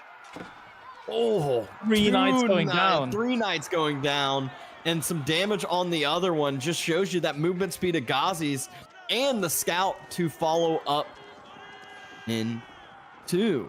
Puppy Paw, Ghazi numbers looking very, very scary. This is a horseman, by the way. Scary horseman. Very scary type of horseman there. With the Ghazi Raiders. Up to 23 now, doubling the count of CSO's knights. There's still a lot of deer in front of CSO's Kremlin that he can always move on to if he needs to. Archer count is starting to climb more and more over on Wham's side now as well. He's added in his 4th archery range, has lots of prelates, inspiring those villagers on the wood line. Yeah, we also kind of talked about Delhi earlier in the other series where we said, hey, you know, that scholar number starts climbing, and then all of a sudden they go castle and have so much free tech, free res that they're able to get in the first couple minutes of Castle Age. That Puppy's kind of in that scenario already. He's got 1,400 food in the bank. He doesn't have the typical gold income from those sacred sites, so might just maybe trade off some of that or just start 21 on the gold. Yeah, He's 21, yeah. There it is. Puppy, he wants to go up to castle. 10 scholars, surely that's enough. Gets a couple more Ghazi Raiders in queue as well. But the next drop-off should be enough in order to propel him up to Castle Age then. Has like 7 deer carcasses, as Cal's showing us, under the TC if need be. So while he was out on those berries, it's more of take the berries while he can now and save the deer for later. Exactly, that's what it's looking like. Puppy Paw now has the resources needed for the age up, and there we go. House of Learning is going to be coming in. Over on the backside of the base, Wham's moving across to protect that up, make sure there's no timing push. As we know how players are, they hear castle, they say time to attack now, especially when it takes some time for those Delhi upgrades to come through. He might need to extend the Wi-Fi network for that House of Learning. Villagers on gold get spotted out, now they know what's going on. They have to know what's going on. When you see that many villagers for Delhi on gold, you know, okay, this Delhi, he wants the age up. Maybe they don't know that he's already aging up, though. Maybe thinking that he's trying to get the gold to age up, but now they know for sure Puppy Paw has reached the castle age. Tech should be coming through. Hard to get all those techs clicked when you need to be micro, when you need to be fighting here. As the base is starting to get dove, CSO and Louis, they are taking this fight. Knights waiting for the Ghazis to dive, making sure they aren't diving on top of that archer backline that Louis has built up. Elephant already in queue here. And coming out very, very shortly as well. Once that Elephant comes out, oh, that's going to be dangerous. Elephant about to hop out. 3, 2, 1. There he is. Great location to jump out right on top of the Knights. Does have a ton of spears over in that location to circle it, but that Elephant just so tanky. Puppy Paw and Wham also have the benefit of TC Fire helping them as well. Archer's just moving on the backside, and this looks like a good fight, a good hold from Puppy and Wham. Yeah, the army count right now, it's just disappearing for CSO and Louis. 58 to 87. Elephant still more than half HP. Can't snipe that one out with the archers. Spearman mass completely gone. Only 3 spearmen remaining. Knights all battered up and weak, and that is enough health remaining for them so that the Ghazi Raiders can just start picking them off now. Mahout's already in? It's the Wi-Fi network. The House of Learning is its own Wi-Fi network. He's getting the upgrades in. Those upgrades come through so fast. Once that's through, it's going to be so hard for CSO and Louis to stop this push. They're lacking the numbers. They're lacking the age as well. High Trade House starting to be built. And by starting to be built, villagers are moving over to where he wants to build it. Yeah, it's still going to be a while until that comes in behind this. I mean, it's kind of crazy how Puppy Paw, he's got 10 scholars. 2 of them, I believe. Oh my god. Oh my god. Oh, it still took out like 3 Knights before it died at that low of health. It was at half HP. It was at half HP. Well, even less than half HP. It took 3 Knights down while 6 were attacking it. Man, oh man. But behind this, like, it's so crazy. Think about that. It takes you 90 seconds to research Castle Age upgrades. Like, 2 of the scholars weren't even inside of a monastery. They were inside of production buildings. Yep. Scouts still bringing back deer this whole entire time, just consistently being that great food resource for Puppy and Wham both. And Puppy going to be able to secure up a couple more night kills with that Ghazi Raider movement speed. CSO not out yet, though. Castle Age has just now been reached. Knights are going to be able to get upgraded. And speaking of Castle, Wham on his way up also, and he has the most military mass out on the field, so we'll be able to get some veteran age upgrades for that spear mass, for that archer mass that he has. Yeah, but there's some villagers here that could get caught out. No movement speed arrow, though. Army from Wham gets found out here, though. These are no longer early Knights. They're upgraded. They could, in theory, take some better fights. But they're all low HP. You kind of don't want to use them right now to take fights. Oh, and now they're starting to get sniped out by those archers. Like you said, they're lower health. So if any of those low health Knights step up, they will get cleaned on up. Good brace here that we see from Louis MT, forcing an attempted raid on away. But Regnant's about to finish. And just as we say that, the Kurultai gets started. Just a couple of Ghazi Raiders over here get spotted out, but the Knights once again diving onto the wood line from Wham. Wham, he still has 20 Spearmen and 33 Archers. If you upgrade all of these units, it's going to be pretty rough to deal with that Kurultai behind this. Going up, is it going to be enough? Does Wham even have the upgrades coming in right away? Knights getting some nice picks here. Yeah, good spot out onto the wood line. There is a prelate there, so not only will we see some attempted villager picks, all those vills that didn't die, though, will get healed up and inspired up again. Still a good amount of Knights behind this from CSO, just going for these raids, being so pesky and annoying here to his opponent, makes it very, very difficult for Puppy Paw and Wham. They had the age advantage now, they got the attack advantage, but they're still being kept inside of the base, not being allowed to dive out right now. Yeah, really, really good job by Team Elephant. It felt like that after that initial dive at Puppy Paw's base after Castle Age, it felt like it was like all but over, but Puppy and Wham didn't push after it. They kind of settled on in, dug in their heels, and it allowed CSO and Louis to just keep up this pressure. Yeah, CSO, he's trying to find additional economy here that he can start to punish. Issue is there isn't really anything to punish right now. Most of Puppy Paw's economy is still under TC thanks to that Pro Scouts play. Push is coming in right now, but there's no veterancy yet, not even really close to being on the way. Kurultai is somewhere completely else. This is going to be an interesting fight. Has the tools to deal with the Spearman, but the Archers from both sides. out of position. Knight's able to dive right on top of the archers. There's a few spearmen chasing that way. A Knight has come out in reinforcements though, so we'll have some good reinforcing units to dive on this fight. And I feel like Wham just won this fight 1v2. Yeah, it definitely feels like it did. Knights are going to have to back away, but Louis, he lost this entire archer mass. If he hasn't done so, might as well just cancel the veterancy upgrade on the archers, as he's just lost most of them. Oh no, it's going through.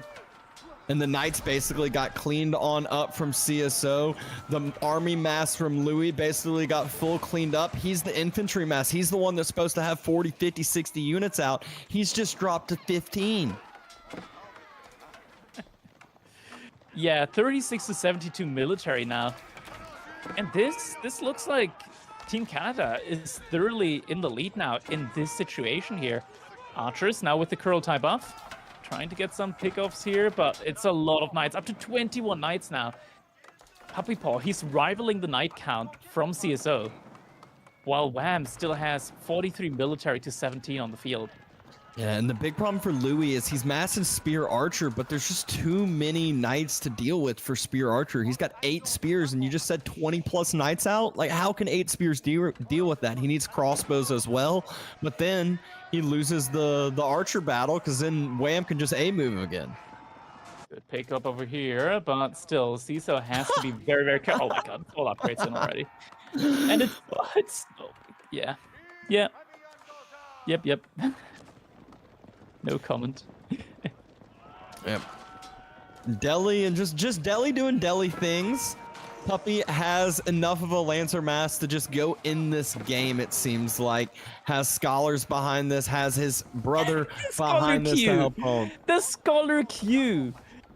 8. Okay. Sure. Yeah, give the relics over to your brother. He's HRA. He's gonna take them. And the big question is what is going to be the deciding play here in this game? When is Wham and Puppy, when are they going to pull this trigger to go for the game ender? Or maybe it's going to be Team Elephant going for it here. You can see the armies trying to group together towards that north side. Might be going for a dive onto Puppy Paul's base. Kurultai rolling that way as well. Kurultai is gonna make this a lot more dangerous. I'm looking around, I'm not sure, does Puppy Paw even have keeps? He went aggressively on stone multiple times here this game. So I wouldn't be surprised if there's already like some keeps coming up, maybe on the gold in the back, someplace like that. Yep. Indeed, there is a keep. Wi-Fi network has been added as well, so Village Fortresses is gonna be coming in. Relics getting denied for CSO here by Puppy Paw. But Puppy Paw, he's got an army knocking on the doorstep. His whole Knight mass is forward, and he's got a Knight mass and a Spear Archer mass on the front side of his base, but and he can just hop inside the... I was about to say, has a bunch of houses to jump into. Yeah, that's fair, right? Just go in the house. You'll be fine. It has additional 400 HP. And you can get fire armor on them as well with the keep upgrade. Village Fortresses almost done out of the keep. Wham gonna constantly be able to pick units as CSO and Louis run on away because he has those marching drills. Lancers come around from Puppy Paw. Fight being taken. Team Canada wants this fight. They're happy to take this fight. Kurultai just gets set up a little bit late. By the time it's set up, Louis, he doesn't have units here anymore. They're all dead. They're all gone. It's just the Knights from CSO. Is it going to be enough? Crossbows on the backside from Wham. There's still spears here. And CSO and Louis, they look like they just got to split their armies and try to go for some raiding, try to just do something different to allow them some more time. Man, there's so many units and keeps and whatnot. And whenever a fight comes in, Puppy Paw, if he's got a house there, he can secure his villagers inside of them and shoot out there as well at the same time. It's just not really feasible at this point in time to try and get villager kills over on Puppy Paw's side. They gotta diminish the army from Wham. Wham is the one right now that is carrying this game with the infantry unit mass. If it's just CSO on Puppy Paw, I think CSO is in a really good spot Knight-wise, since he's already got Boyer's Fortitude as well. I mean, my problem is, again, is I feel like we're at a standpoint again where CSO and Louis could dive Wham's army together, and Wham would still win the fight or get close to winning the fight just because of how much of a mass he has. Yeah, I feel the same way. Villagers getting found out for the first time, I feel like, in 5 minutes. And not even going to be able to connect on those villagers. There was a full Nightmask chasing him. CSO knows that if he dives villagers, he will lose knights, and that's exactly what you see there. Is, you know, trying to split off some, and they get taken on out. Still, crossbows. I mean, they're only just now. Okay, so Swabia is coming in now as well. All right, Imperial Age from the HRE now, so economy is going to be booming as well behind all of this. Knights, though, looking good here with the aura as well. The Saint's Blessing. A couple of them were quite low HP, though, and there are just more Knights from Puppy Paw. Killigen as well, so +3 damage on them. Not a fight that you can really take in the end, and CSO is going to have to retreat here for the time being. Yeah, and once Palace of Swabia finishes, that's kind of one of those that, like, if you're CSO and Louis, you're like, we're still keeping up our tempo. You know, they're still kind of feeling like they're the aggressor. They obviously don't have this god vision that we have. But once Swabia finishes and you're in the position that you've been in, you're like, how? What? Like, oh my gosh. So great circle around by Puppy Paw, basically not allowing CSO to get out with that whole entire Nightmask. That's 10 Knights down the drain. Yeah. Behind this, Louis still trying to get some damage, and CSO still trying to get these raids, and Imperial Age now coming in. Kurultai forward deployed. I mean, I guess Louis can get some bounty here if he starts burning some buildings. He can try. And the Quick quick wall wall comes in from Wham, trying to just make sure that those Knights run under more keep fire, run under more reinforcements. There's only a few Knights left from CSO. I feel like he was at 30 or so a little bit ago. Now he's down to 16. Puppy Paw up at 36. Oh man, this is just looking absolutely horrendous right now for Team Elephant. And now they're just gonna regroup and take down Louis' army behind that. Louis, he can't take this fight. He's got a lot of military, 86 military units, but Wham just has more. Over 100 military on the field. Yep, Kurultai just starting to be burnt down.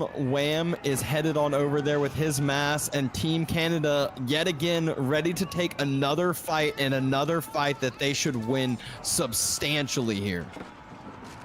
Mangonels. No, they're gonna Mangonels left out to dry. Oh no, and the Kurultai's getting blocked by the Rams. Or not being deployed overall.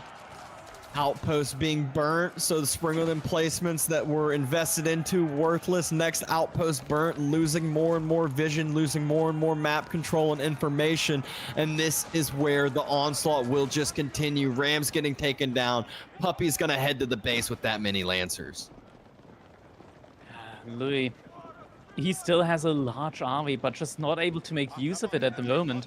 Just the mobility from the HRE means wherever he goes, HRE can help if it's just too much army for Puppy Paw to deal with. Still, there's like a lot of night raids going on. It's just not enough damage that comes in. We look at the villager count, just not going down.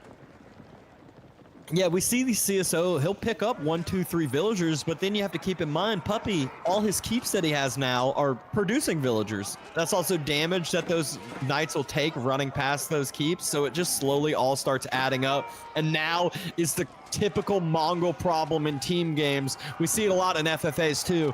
You don't have a lot of defensive capabilities. You don't have walls. You see that full pasture boom. You don't see a bunch of outposts around the TC, so not much room for the villagers to hide and not much safety to go to. Yeah, CSO is running back in order to try and help his allies, Louis here, but we look at the military count. Not only is the count lower, but also the quality. Imperial Age units are there for Wham behind this. Baskaya Tower now coming in for CSO, trying to protect his farms with it. Gonna come on in time, maybe. More units getting pulled towards it. All the armies getting pulled towards that Spasskaya. It's about halfway done. More villagers being pulled. Oh no. Oh no, it's being seen. Now gets it's getting spotted. Knights are headed that way. The Spasskaya Tower will go up, but at what cost here? Knights get a circle. A couple extra attacks. All the villagers just don't even jump inside. Only 11. good couple of villagers will get taken down, but Spasskaya will go up, so the farming economy is going to be safe here for the moment. CSO with that also reached Imperial. Some units actually getting found here from Wham. These could be picked off by the archers from Louis. Louis not going towards it though. This is dangerous, this is very dangerous. Takes a fight, but the Spearman, that's not really where you want to use him right now. Attack speed arrow comes in. And remember, Wham, he's Imperial Age during this fight, so he should have some extra upgrades on through, extra capabilities during this. Oh a quick wall! What a wall off! The thing is in this, down. I was about to say, in this short of a choke point, though, only like 2 or 3 units actually get to attack, so it's kind of even fights, even though Puppy's outnumbered. Man, that's kind of crazy, that wall coming in. And Wham actually loses a significant amount of his military here. Yeah, still able to continually kite on out, but Louis' military mass has stayed very, very healthy, very numerous as well. The spears is really what has gotten thinned out the most. There's only about 15 or so left. So Puppy Paw now might be able to run a little bit more rampant with those Lancers and with the elephant mass that he's been transitioning over into. Yeah, we're seeing 5 tower elephants coming in here now behind this, so that is a significant amount of units. Ranged units aren't going to be able to cut it. These crossbows won't really do any damage against them. Granted, with the curl time, maybe they can tickle them a little bit, but without it... these units, they are just very, very resilient to piercing damage. And after all this running through the economy, Puppy Paw hit some other economy of CSOs on the south side. You can see Puppy and Wham are up 780 economic units now. Cognate Palace attempting to be built. So we have Imperial Age coming down from both of, well, now Imperial Age finishing from both of the elephant side. Puppy Paw still sitting in castle, but he's got a lot of elephants to save for himself. You know what else he has a lot of? Scholars. 27 of them. Yep. Yep. If Imperial Age comes in, it's gonna be less than a minute for every single upgrade to be finished. And that's crazy. That hits me differently. Yep. CSO going for another dive, trying to find eco, trying to find somewhere to do some damage, trying to get themselves back into this game. But in reality, he's just letting his TC get burnt to the ground. Yeah, that's what it feels like. That's what it is at the moment behind all of this. Knights trying to find some damage, and now Palace of the Sultan getting rushed up. Kurultai should be deploying here at the front side now. Keep, though, as well. There are keeps plastered everywhere around the map for Puppy Paw. He's on 132 villagers, 28 scholars. He barely has any room for military units, and he fills it with just the elephants. Yeah, might as well. You can already see the resources starting to pile up in the bank. So even if the elephants fall, he'll be able to replace those very, very quickly. And oh my. Imperial Age upgrades a minute. A minute for Imperial Age upgrades. I'm disgusted right now. And this is disgusting. It is. It genuinely is. Other civilizations have to pay resources for that. The writing is on the walls, though. Puppy and Wham in a really good positioning point in this game, but CSO, he is not out of it yet. He's doing everything he can to try to allow some raids to get them back into this game, get their foothold back forward, and that's where we see another successful raid. Elephants moving forward, Mangonels moving forward. Villagers get pulled for the Mangonels. The upgrade is in on the Armored Beast, so now these elephants don't take any damage from the crossbows at all anymore. Yep. Wham raiding the farms on the backside with his infantry mass, also defending his base from the attempted raids from CSO. This is a fight that should be a winning fight for him. And meanwhile, Puppy, you said it, he's overboomed. He doesn't have a lot of military population space for himself, but he's still going to take some trades, and all the trades he takes, he can easily replace with all of his eco. More university upgrades coming in behind this. Knights do get trapped here. Wham going to be able to take him down. Louis, he's transitioning into hand cannoneers. They fare a good bit better, especially under the curl tie against the Elephants. Still not that great. And CISO, he's down to 56 villagers. Hasn't been able to get the villager count that back up again. He's added another TC towards the south side there.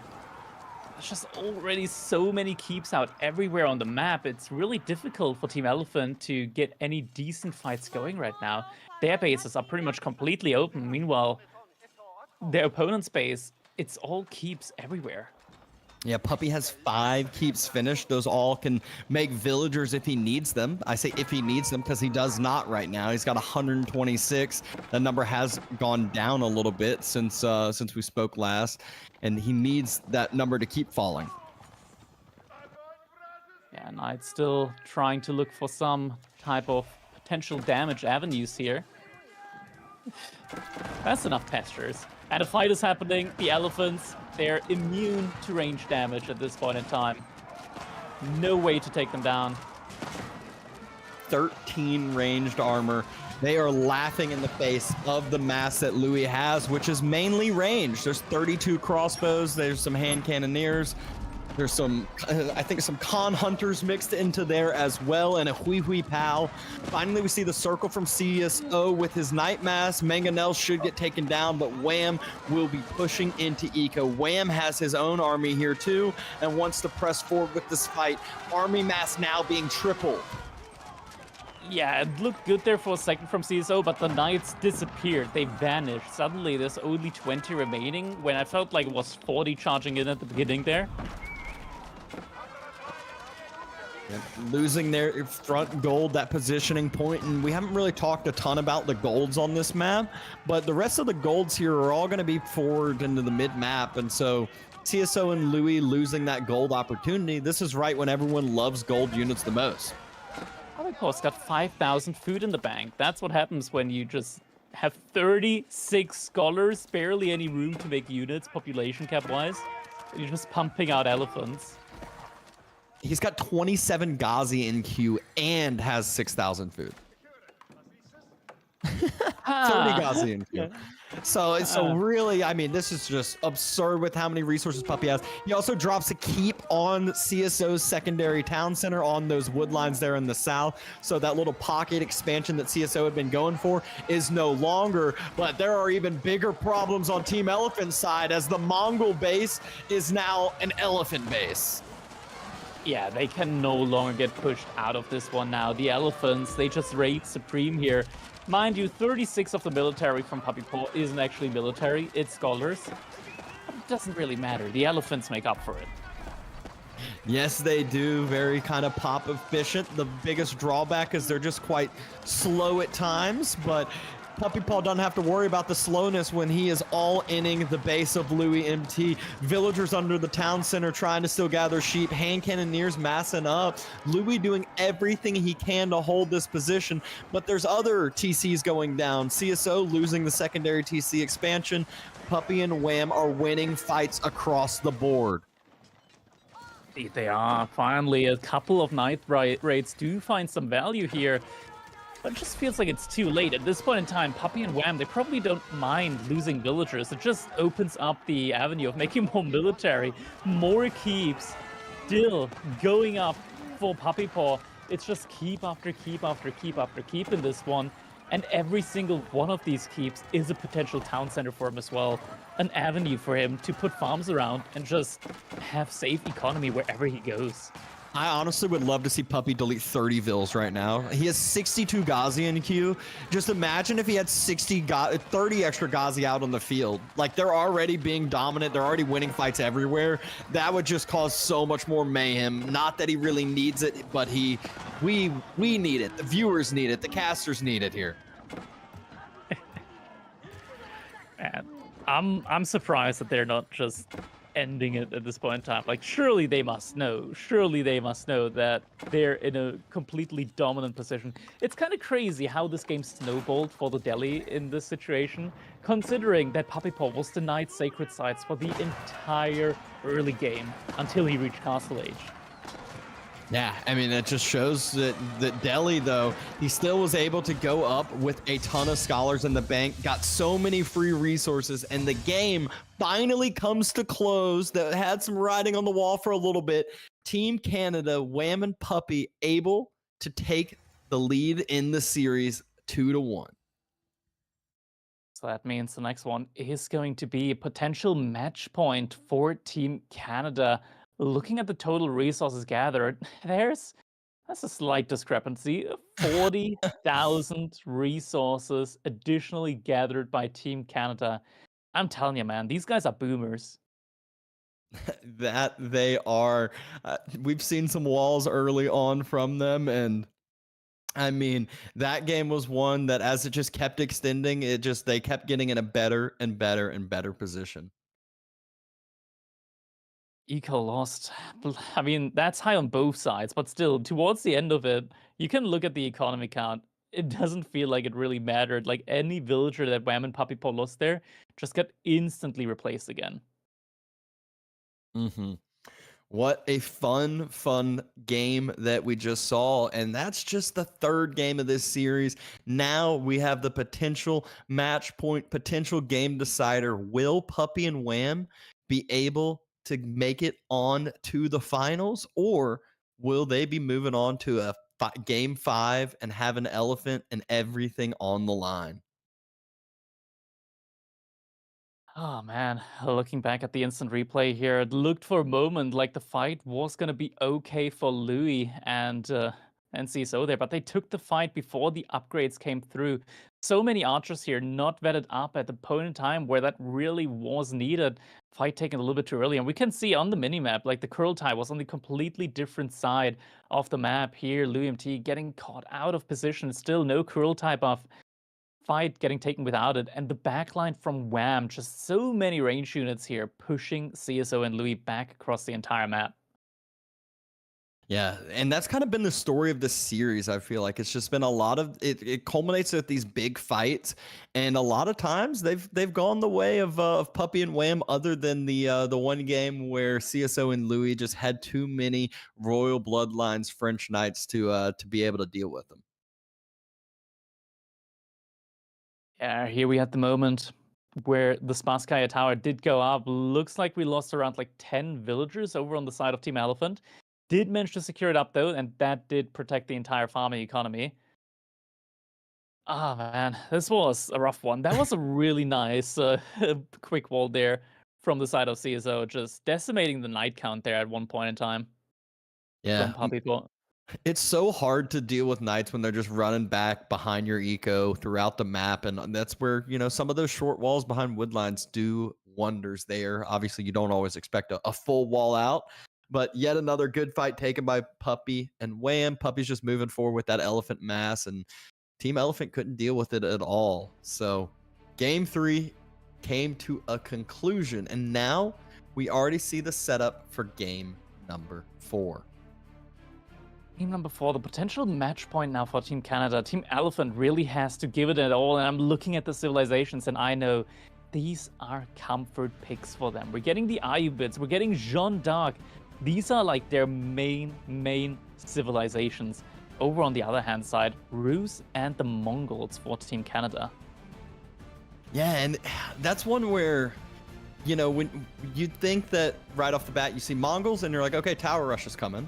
So, JD, Ayubids trying to focus with the Tower Rush, and now Rus can kind of do their own thing, whether it's 2 TCs or whether they want to be the Cav Civ. So both sides kind of have their own prowesses. You can see that Team Canada really wanted to have a Cav Civ with going with Rus and French and Mongols. Every single one of them have feudal age knights, or pseudo knights, I guess I should say. Yeah, I mean, Keshiks are... We're probably not going to see Keshiks, right? They got Rus, so Keshiks aren't going to be coming in. Knights...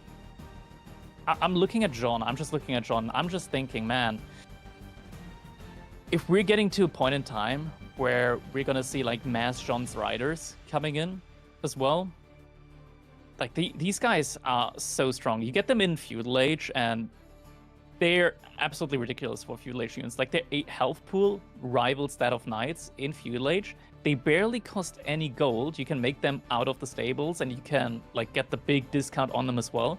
Sure, they cost a lot of food, but you're getting a big discount on that. And how much armor do they start with again? I think it's like 6 pierce 6, armor, and I once think. you go to Castle Age, they auto upgrade to 7 pierce armor. Yeah, it's really crazy. And we've seen a lot of fights today where one player might have 50, 60 ranged units, whether it's a combination of archers or archer crossbow. But those JD riders are just the perfect unit to counter those ranged masses and so much more effective than your typical horsemen are. Yeah, they most definitely are. Like, you can... Also, the melee damage is just a lot more. I think they also have an attack speed of 1.5 compared to 1.88, so they also attack faster. There's an upgrade in the blacksmith that you can get for them in Castle Age to even further boost up their damage. They're pretty great if you can get to them. Alongside that, Desert Raiders from the Ayubids, also very, very strong. You're gonna debuff your enemy's cavalry alongside that. It's time for us now to jump into our game number 4, potential match point for Team Canada. And that's a spawn. That is a spawn if you're Puppy Paw. He had to roll his TC quite a bit of a ways there. So yeah, Puppy Paw will be down a villager. Usually it's like half a villager that Mongols is down. It'll be more like a full villager here with how long it took him to roll that on out. But for good reason, it is a lovely location that he was able to place his TC at. Yeah, I mean, having the gold right next to the TC, having the Umu right next to the TC, your base for the first 12, 13 minutes is going to be unrateable. Yeah, and I wouldn't even be surprised. We've seen all these deer pushing happening. I wouldn't even be surprised to see some deer get pushed on into the TC as well. Yeah, definitely an option. The deer are pretty close to him. Louis, did he actually spot that TC there? He did walk by nearby it.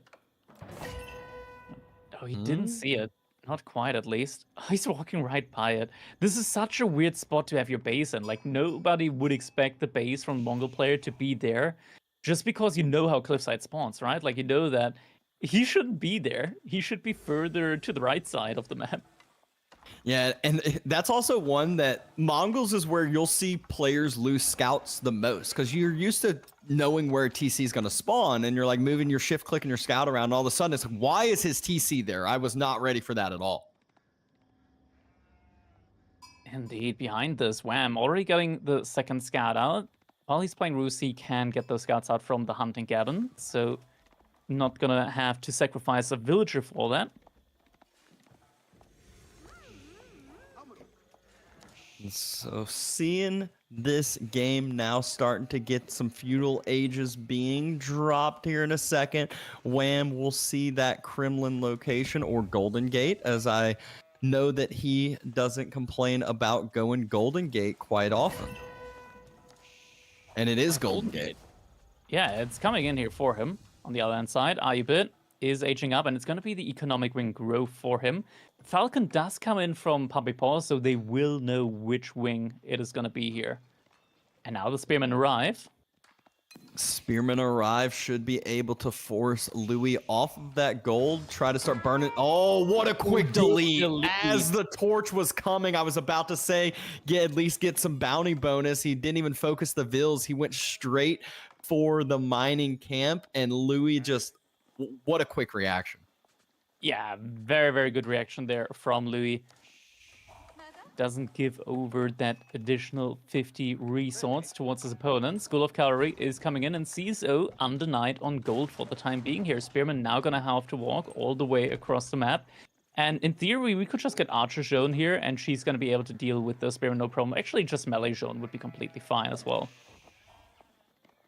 Yep, and now the question is, going into Feudal Age, obviously, you know, it's going to be Deerstones coming on in for Puppy Paw, but is he going to be playing more of a Feudal Age gameplay, kind of going into archers to support the most likely knights from Wham? Yeah, that's gonna be the question here. I mean, Wham with the Golden Gate could also just go Cav Archers then in Castle Age, and then Puppy Paw could bring the cavalry with the Keshiks. Yeah, the big drawback with going horse archers and cav archers is just that I feel like Desert Raiders can still trade pretty efficiently into those, especially if you consider the overall army composition that you can make. I'm not sure how well they can fight against like Cav archers. They're kind of beastly with their base damage, and normal archers already don't do bonus damage to the Desert Raiders. Having the increased base damage on the Cav archers should make them quite good there. Mining camp attempting to be denied by those 2 spears. But no bounty bonus gonna be going on over CSO. Just sends one little Vil over there, starts tapping on the hammer, and no problem at all. And at the same time, Louis has been able to resecure his gold and build an outpost there. Yeah, so his gold access is gonna be fine now for the time being, and we do. Oh, he's luring both, man. He's luring both the deer spots. I knew it. When I saw the deer spawn, I knew it was gonna end up happening. That's kind of crazy, but yeah, that's gonna happen here. So that's gonna be 14 deer, slowly but surely being lured over towards the base from Puppy Paw. That's 5,000 food, pretty much. And in the meantime, Wham says, cool tricks. I'm just going to grab the deer myself with scouts and bring him right under my TC, save myself some APM, save myself some headache. Yeah, so both our Canadian players here are going to have a lot of food income to play with. Knight comes out. JD trying to chase those spears on away. Wham doing a nice... he walled off his gold, that's for sure. Yeah, the gold is indeed walled. There is not a lot of ways to attack this gold unless there's a Desert Raider or 2.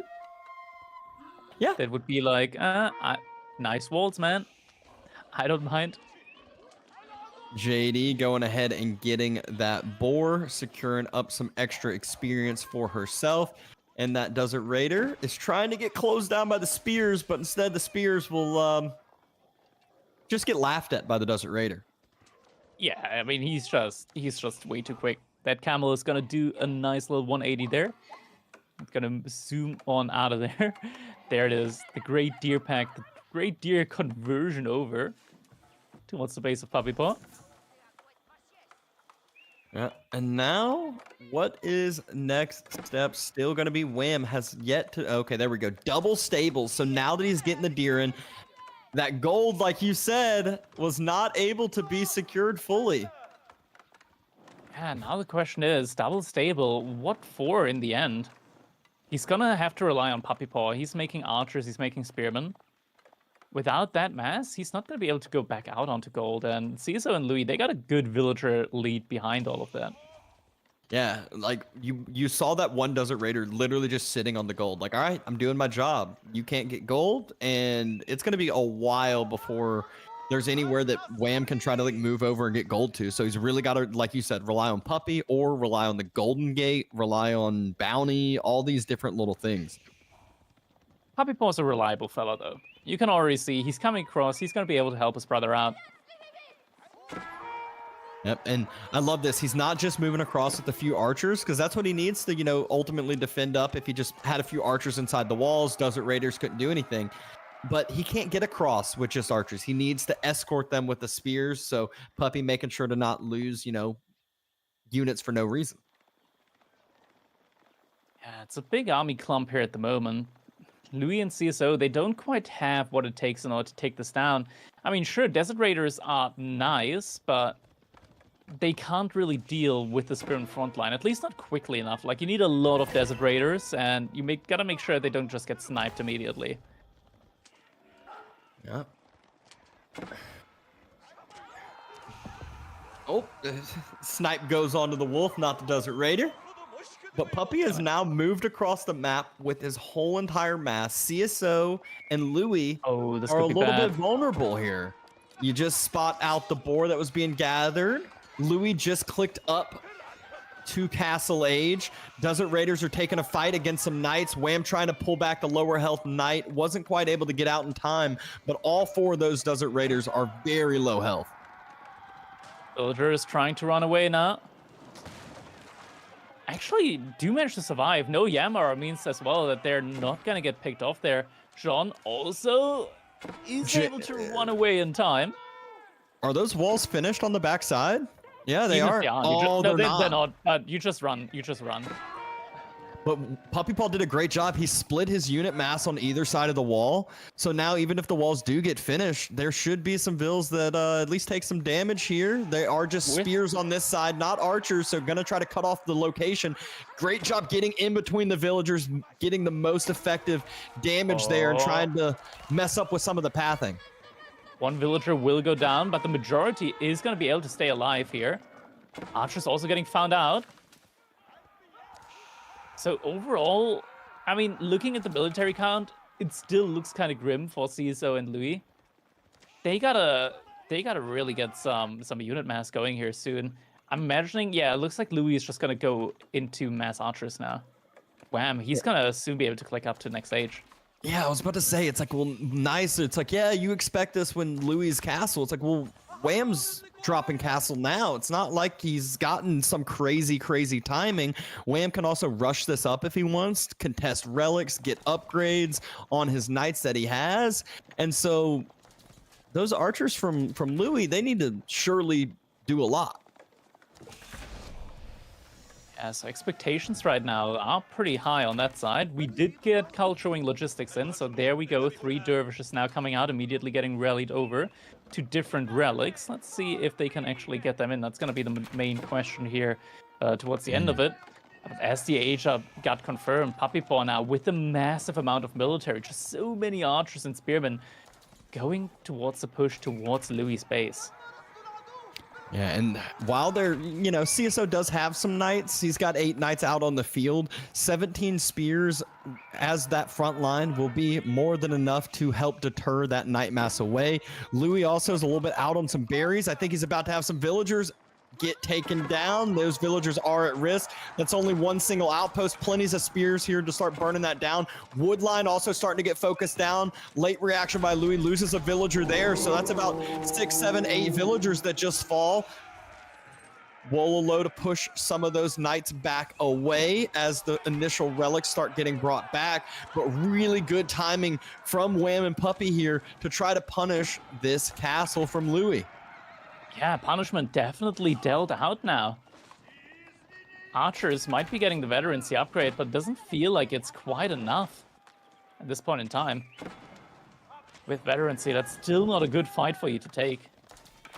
Yeah, and now Louis not really going to be able to secure up any gold. Villagers do get spotted out by Wham's knights, so it takes takes one more villager out on his circle out and around. One knight splits off. I wouldn't be surprised if he just turns that one right back around. Yeah, CSO doing the same thing though. Villagers now inside the TC, so at least a couple of spearmen are getting picked off. Another 2 villagers went down there. Great job by Wham with that split off. So you can see Wham and Puppy, they are ahead in eco, they are ahead in military, and the age ups, the techs are basically even. Louis was a little bit ahead by like a minute or so compared to Wham, but I feel like Wham's has so much, has this quick payoff with Roos. You have, you know, the high trade house that immediately starts bringing in gold. You have some quicker relic gathering yourself as well with your warrior monks too to kind of equalize and compare to the dervishes. That's true. I mean, still, though, Jean's knights are still able to take some fights, even against the Castle Age knights here at this point in time, just because whenever they charge, they do get that bonus damage in. You're able to heal them back up, and overall, that gives you a certain amount of ability to take fights that usually you shouldn't really be able to take. I think right now, the situation is just kind of very desperate for Louis and CSO, because now the Kurultai is also coming up, and behind that, Puppy Paw, he's got 42 archers. Yeah, once veteran upgrades come through on the spears, come through onto the archers, and especially if they fight inside that Kurultai with the bonus, it's going to be hard to deal with Puppy Paw's mass here. At least Puppy Paw isn't able to wall as the Mongols, so maybe this relic might even make it back. Oh, calm down. GG's in the chat. but Curl Tai has now finished Puppy Paul Reach's castle. CSO, Royal Institute, not far from finishing. Once he clicks up, though, he will need, I think he needs a little bit more food for Royal Bloodlines. It's going to be 1.5 minutes after that. How many relics did Wham actually manage to get in this game? I think he managed to get the lion's share of the relics at this point in time. Ajup has come in for CSO as well. Just needs to wait to get that veterancy upgrade in on those knights. This is one on the retreat. Now tries to go for the counter charge. And good turnaround by Wham. Still no upgrade in yet for CSO, so he's fighting when he has that advantage still. But Louis comes to help, and Wham's just going to circle around, run away. You can see that massive blue blob on the map. It's moving across. Puppy has more military than Team Elephant does. Yeah, I mean, just a single player having more military than the other side combined. One more relic going over for Louis. I think it's like a 4-3 split for Team Canada. I think they probably have the most amount of relics. There's one monastery. I think there's a second monastery probably for Wham on the other side of space. Maybe not. Maybe it is a 3-4 split. Oh, Yeah, it's a three. 3-4 Okay. split. Okay, so Louis actually has the lion's share at the end of it all. But here are those military masses now that we're speaking. There's 15 knights for CSO, 26 for Wham, albeit CSO's can be Royal Bloodlines upgraded. 50 archers on either side, essentially, and then Puppy has some extra spears to talk for himself. So really has that extra counter unit composition in there into the mix, allows the Knights of Wham to do a little bit more. Oh, his Fortitude is going to make up at least in certain part, though, for that bonus HP that CSO is getting. I mean, now with the Curl Tai as well, it is so tough to take these engagements. And now Puppy and Wham, they're driving that wedge between CSO and Louis. They're denying the mobility of them now. Yep, diving the wood line of Louis, who is also the one making all archers, so should kind of halt that production just a little bit or make it a little bit harder to keep that archer mass going. Knights starting to dive, though. This is what's going down. Knights on knights, but also spears are going to help support from Puppy. Wololo coming in from Louis. Don't think it's going to be enough unless Wham and Puppy make a mistake. They stay right around the edge, right on the outside of that Wololo, and CSO's Knights are still alive and healthy, but so are Wham's. The problem isn't the Knights, it's the archer mass that's starting to get thin from Louis. Yeah, not that many archers remaining. Spearmen, still enough of them here. John's Riders did manage to come out as well. Level 3 for John has been achieved. A couple of Spearmen managed to take the Dervish down as well. Now behind, there's no more Knights remaining here now at the front line. And they're getting pushed in. Curl Tai set up. Wham still has 20 Knights after this fight, just like we saw in the earlier games. Wham, he should just split off a few different Knights into the economy. There's no way that Team Elephant can defend this now. TC is fully surrounded. A relic heist is indeed happening. Wham says, thank you very much. That one is mine. Yeah, now Louis completely out of food. No villager gathering food for him at the moment. Archer production pretty much halted now as well, unable to afford anymore, and it's just no way back in this one. It looks like Team Canada is going to be able to be our second finalist, and we're going to have a final with 3 Deadus versus Team Canada. Indeed, we will. 3 Deadus was that first series of the day. A very exciting 5-game series versus KQP, and now a 4-game series, most likely, if Wham and Puppy can close this one out. The writing's on the wall. They're quadrupling the military count. They are pushing into the bases. They're diving economy, diving masses. It is all but over. So CSO and Louis, they're warriors. They are fighting, but there we go. GG gets called. It's just too much of a swarm coming out from the Canadians. And that means we now know who our finalists are going to be. Yeah, we had 2 best of 5s to start the day, and they lived up to expectations. Series going the distance, and then we'll have a best of 7 to round it out between the winners here. Man, military value lead just kind of paints the whole picture, right? Like it's just an all-out military overload from Team Canada here. Puppypaw going for that prolonged feudal age, but just getting so much value out of those mass archers and spearmen. The double deer lure there as well, just providing him with so much food throughout the entire game.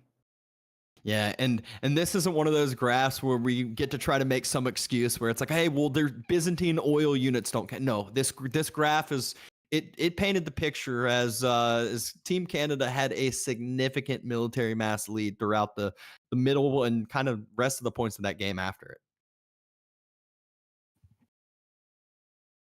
And as a result, we know our finalists, commiserations to Team Elephant, they will go out in the semis. It means that it is going to be a showdown between Eastern Europe and the Canadians, plus a little bit of American sprinkling in there. We're still waiting to see if we can get a game played at some point. But boys, what a crazy series. I mean, looking at the way this played out, across the course of the tournament, right? We're taking a preview of Wham and Puppypaw in the quarterfinals here, which is pretty.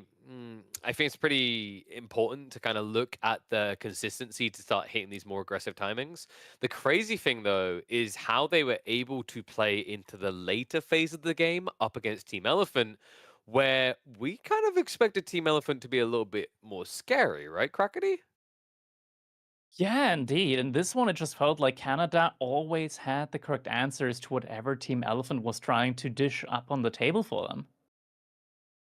I think, looking back at this series, Dabston, I think it almost seemed like that opening game, we saw how well Elephant played, Canada adapted.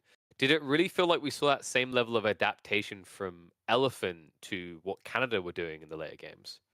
I mean, I feel like they kind of had their strategies and they stuck to their guns. And the bigger thing too for the later stages is they didn't get late to the later stages on equal footing. Every time we're getting to the middle late stages, Team Canada already has an eco lead or already had a military lead other than that game number one. I mean, it's crazy to think, going into this weekend, I think Elephant were starting to look like the favorites. They were definitely looking at the favorites for me, but it's always that clash of play styles. I always wonder, if we had different styles, if we had a flip situation where maybe a double elim, do we see a different outcome? Because we're going to have some polarizing clashes here, I want to say, Crackety. While this one was one where either side could go into the late phase of the game, I think what Canada has done here is, across the quarters and the semis, proved their ability to play both early and late. We still haven't fully seen that from Freedetto, right? Like, they tend to play at such a pace that I don't really know what late game is like for that team. That's true. I mean, Anderson definitely can play late game, and we've seen B on occasion also go the distance for like hour-long plus games. I imagine that they can definitely play the late game in combination, though. That's another story if they can play it coordinated together. I mean, it's a fair point you bring up about B as well, right? He kind of had a reputation actually back in the StarCraft days. I mean, he was a Zerg main, right? So he's familiar with the idea of sticking his straw into the map and sucking it all up until there was nothing left. So maybe they can play for that late game. Whether the draft is going to allow for it or whatnot, we'll have to see. I mean, it's going to be a best of 7. So we should at least have some, maybe see a few more splashes around in the ponds. And that's going to be exciting to witness because, I think Canada haven't had many opportunities to show their water play. And Freedetto's, would we say it was left a little bit wanting after that series against the Spaniards?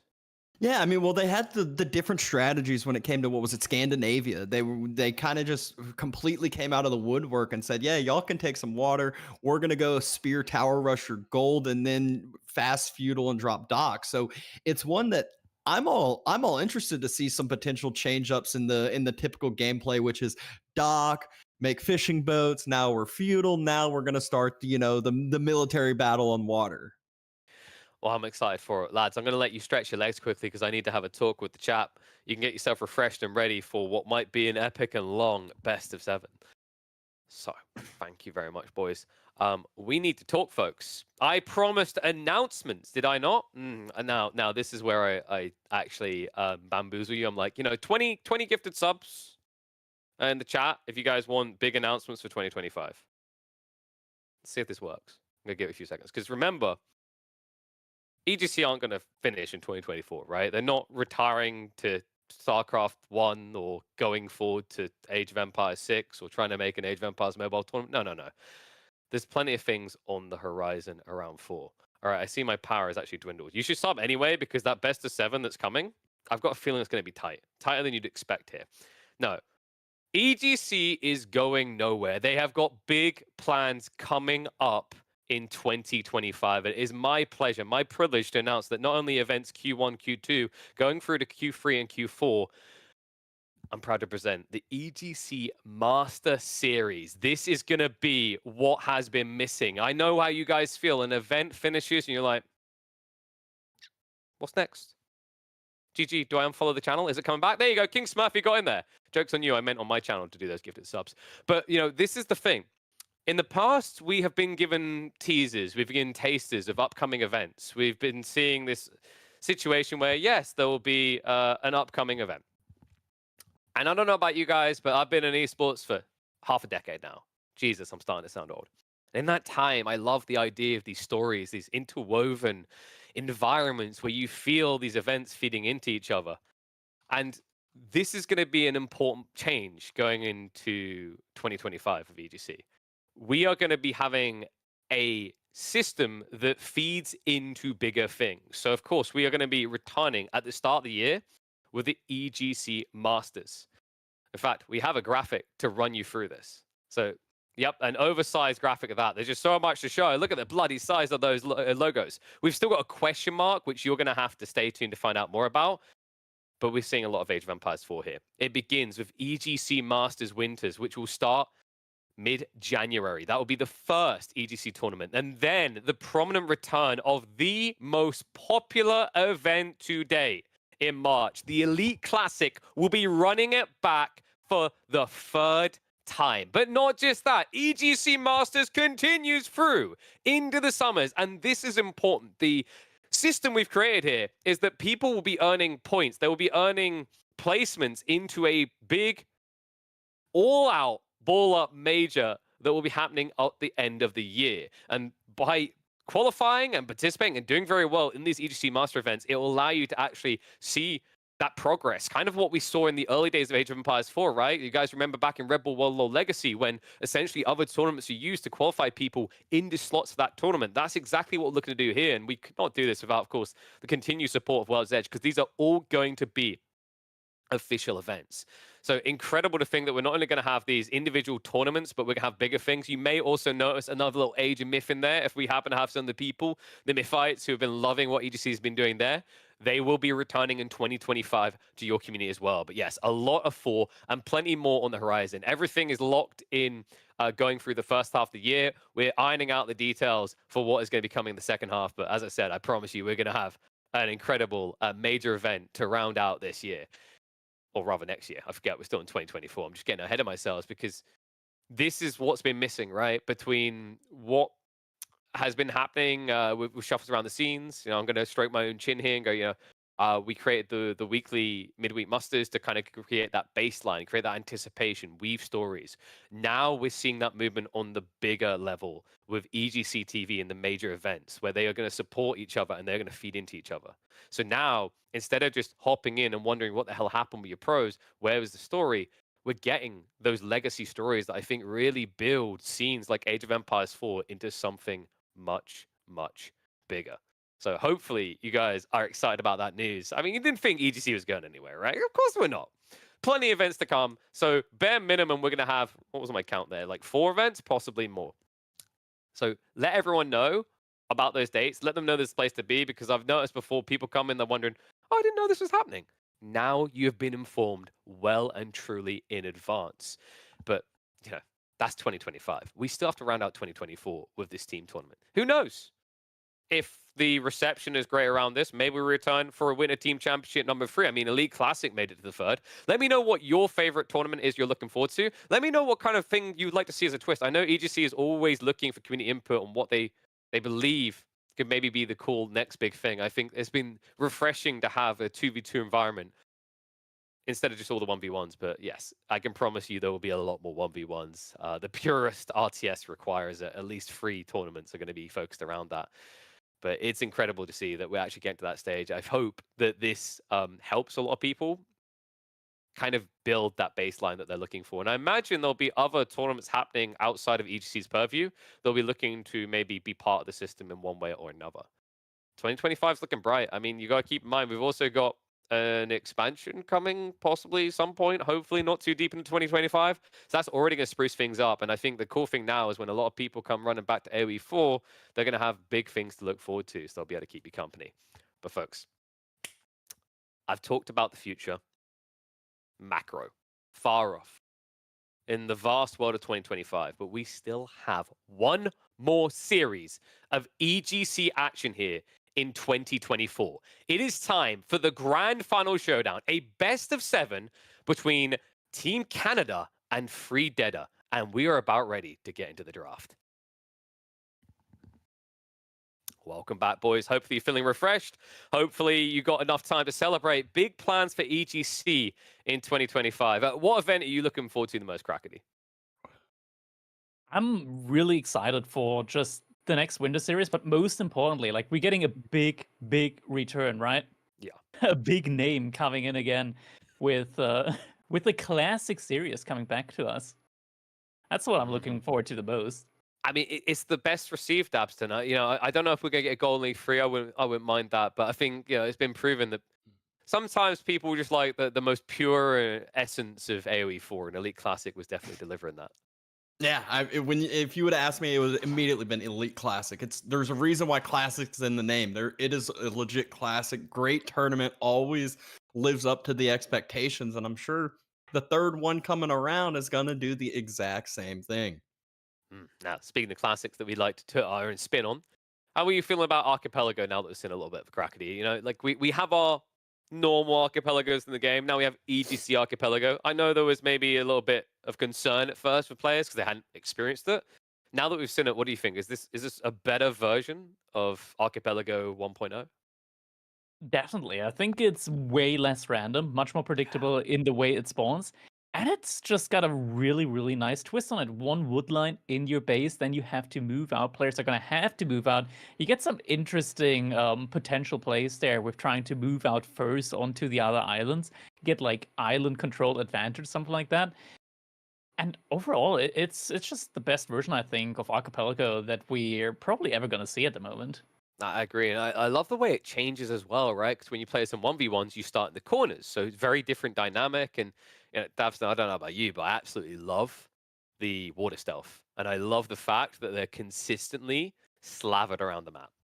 Yeah, it's one of the things the viewers probably don't get the like full benefit of it. But like if you're playing the game, there's so many times where a demo all of a sudden pops out of the stealth water, and it's just like the stealth forest where you just get surprised so much, or a full army could be sitting in the stealth water over in the corner. And so it's one that, as these maps continue to develop, I'm sure we'll continue to see maybe, new maps use that even further and have some complete differences. Speaking of new maps, I think this is the first time we've seen Kurlauger today. I believe so. I'm not sure what his pick rate is overall. It feels like it's been, I don't want to say it's picked more than the Archipelago, Crackety. I feel like that's probably the lowest picked map. But Kurlauger definitely hasn't been in like the top 5. Yeah, it's a very interesting map overall, just because of the dynamic. You've got water that's like just completely shoreline, so you can like walk on over it. It has an interesting dynamic to it. I just think a lot of the players just aren't too familiar with that. So when you're not familiar with the map, you got 2 options. Either you practice it a lot, or you ban it. That's fair. And one you won't see here is Atoll. Like I'm checking the stats now, right? And Atoll is the most banned map. Second most banned is Pigeons Valley. Shame on you, lads. And then, of course, is Archipelago, and then finally Kurlauger. So those are your most banned maps. They're the ones that are seen less frequently. Anything about that surprise you, Dabston? Honestly, I'm surprised to see the order because if the order that you said is correct, I would have expected Archipelago and Kurlauger to be the first 2 in the most banned maps instead of being kind of 3rd and 4th coming in the rear. Yeah, I'm a little bit bummed out about Atoll. I mean, it was a map that was recently made. For those that are not familiar with Atoll, the Reddit thread that got a weird spawn of Socotra, that got turned into a map. Then it got ran in some plebs 1v1 tournament for the week. Marine Lord molded about it. A few other people had mixed opinions. Then it actually got changed. So the version that really got played a lot was different. You'll remember it, Crackety. It was very, honestly, it was like seeing what supermodel Slimfast looks like, and then now the version of Atoll is like what realistic sizing looks like for people. It's definitely a different version. Atoll is funny in some ways, I want to say, but it's such a weird dynamic. I can compare it to Haywire. I think comparing it to Haywire is probably the best Mm. way. Okay. So a lot of people say Haywire is the worst map ever, or one of the worst maps ever, next to Mountain Clearing. It's Yeah. just a different type of like approach that you got to take. Like there are still like different metas, different approaches that you can take. Like you can go for the all in, go around the side because the wood line is always outside of the TC range in the back. So if you're able to like loop around the back, you still have potential to get damage in. Some civs get like really great landmarks, but overall, I think there's still always a way to play around that. Like if you're playing up against China, just randomly drop a bunch of palisade walls to deny any Barbican placements.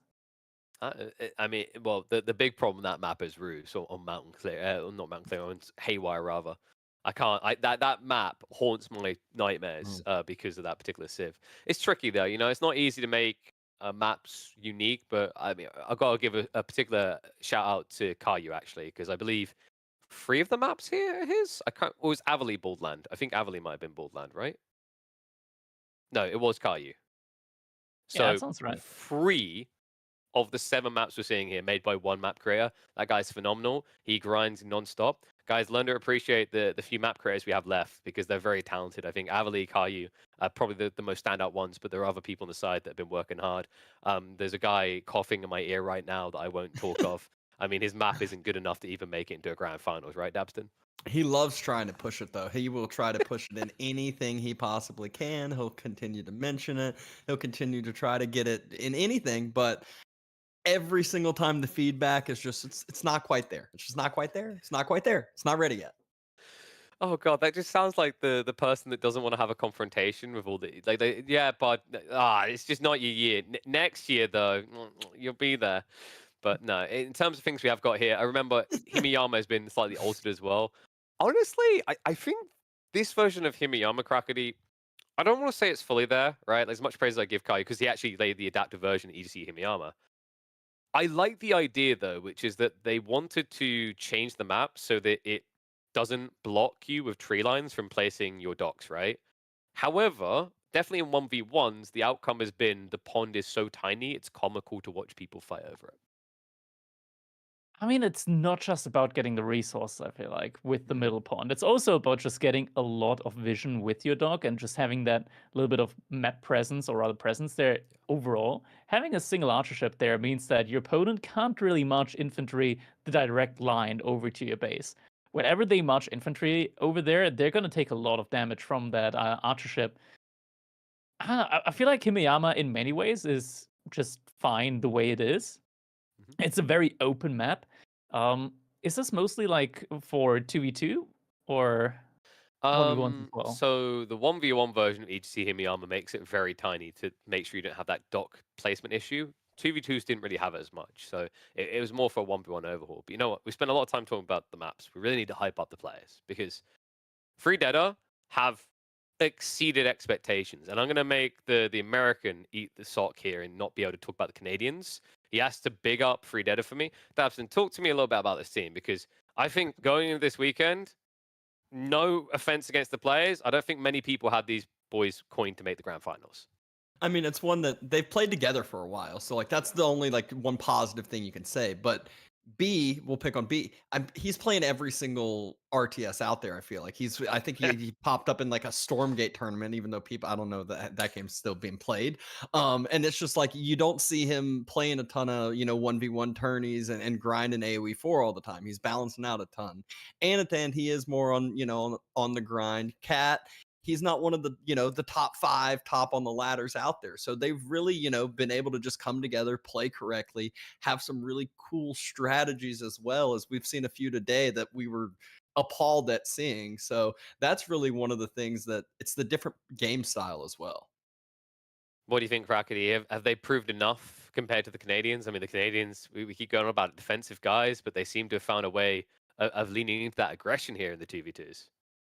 Yeah, the Canadians, they're like different styles. They adapt to many possible game situations. Like the communication between them is just top notch, you want to say. Like whenever we see battles going on, you can always tell, okay, the brothers, they're in sync. Not just Lucifron and Vortex, but the same goes for Wham and Puppy Paw.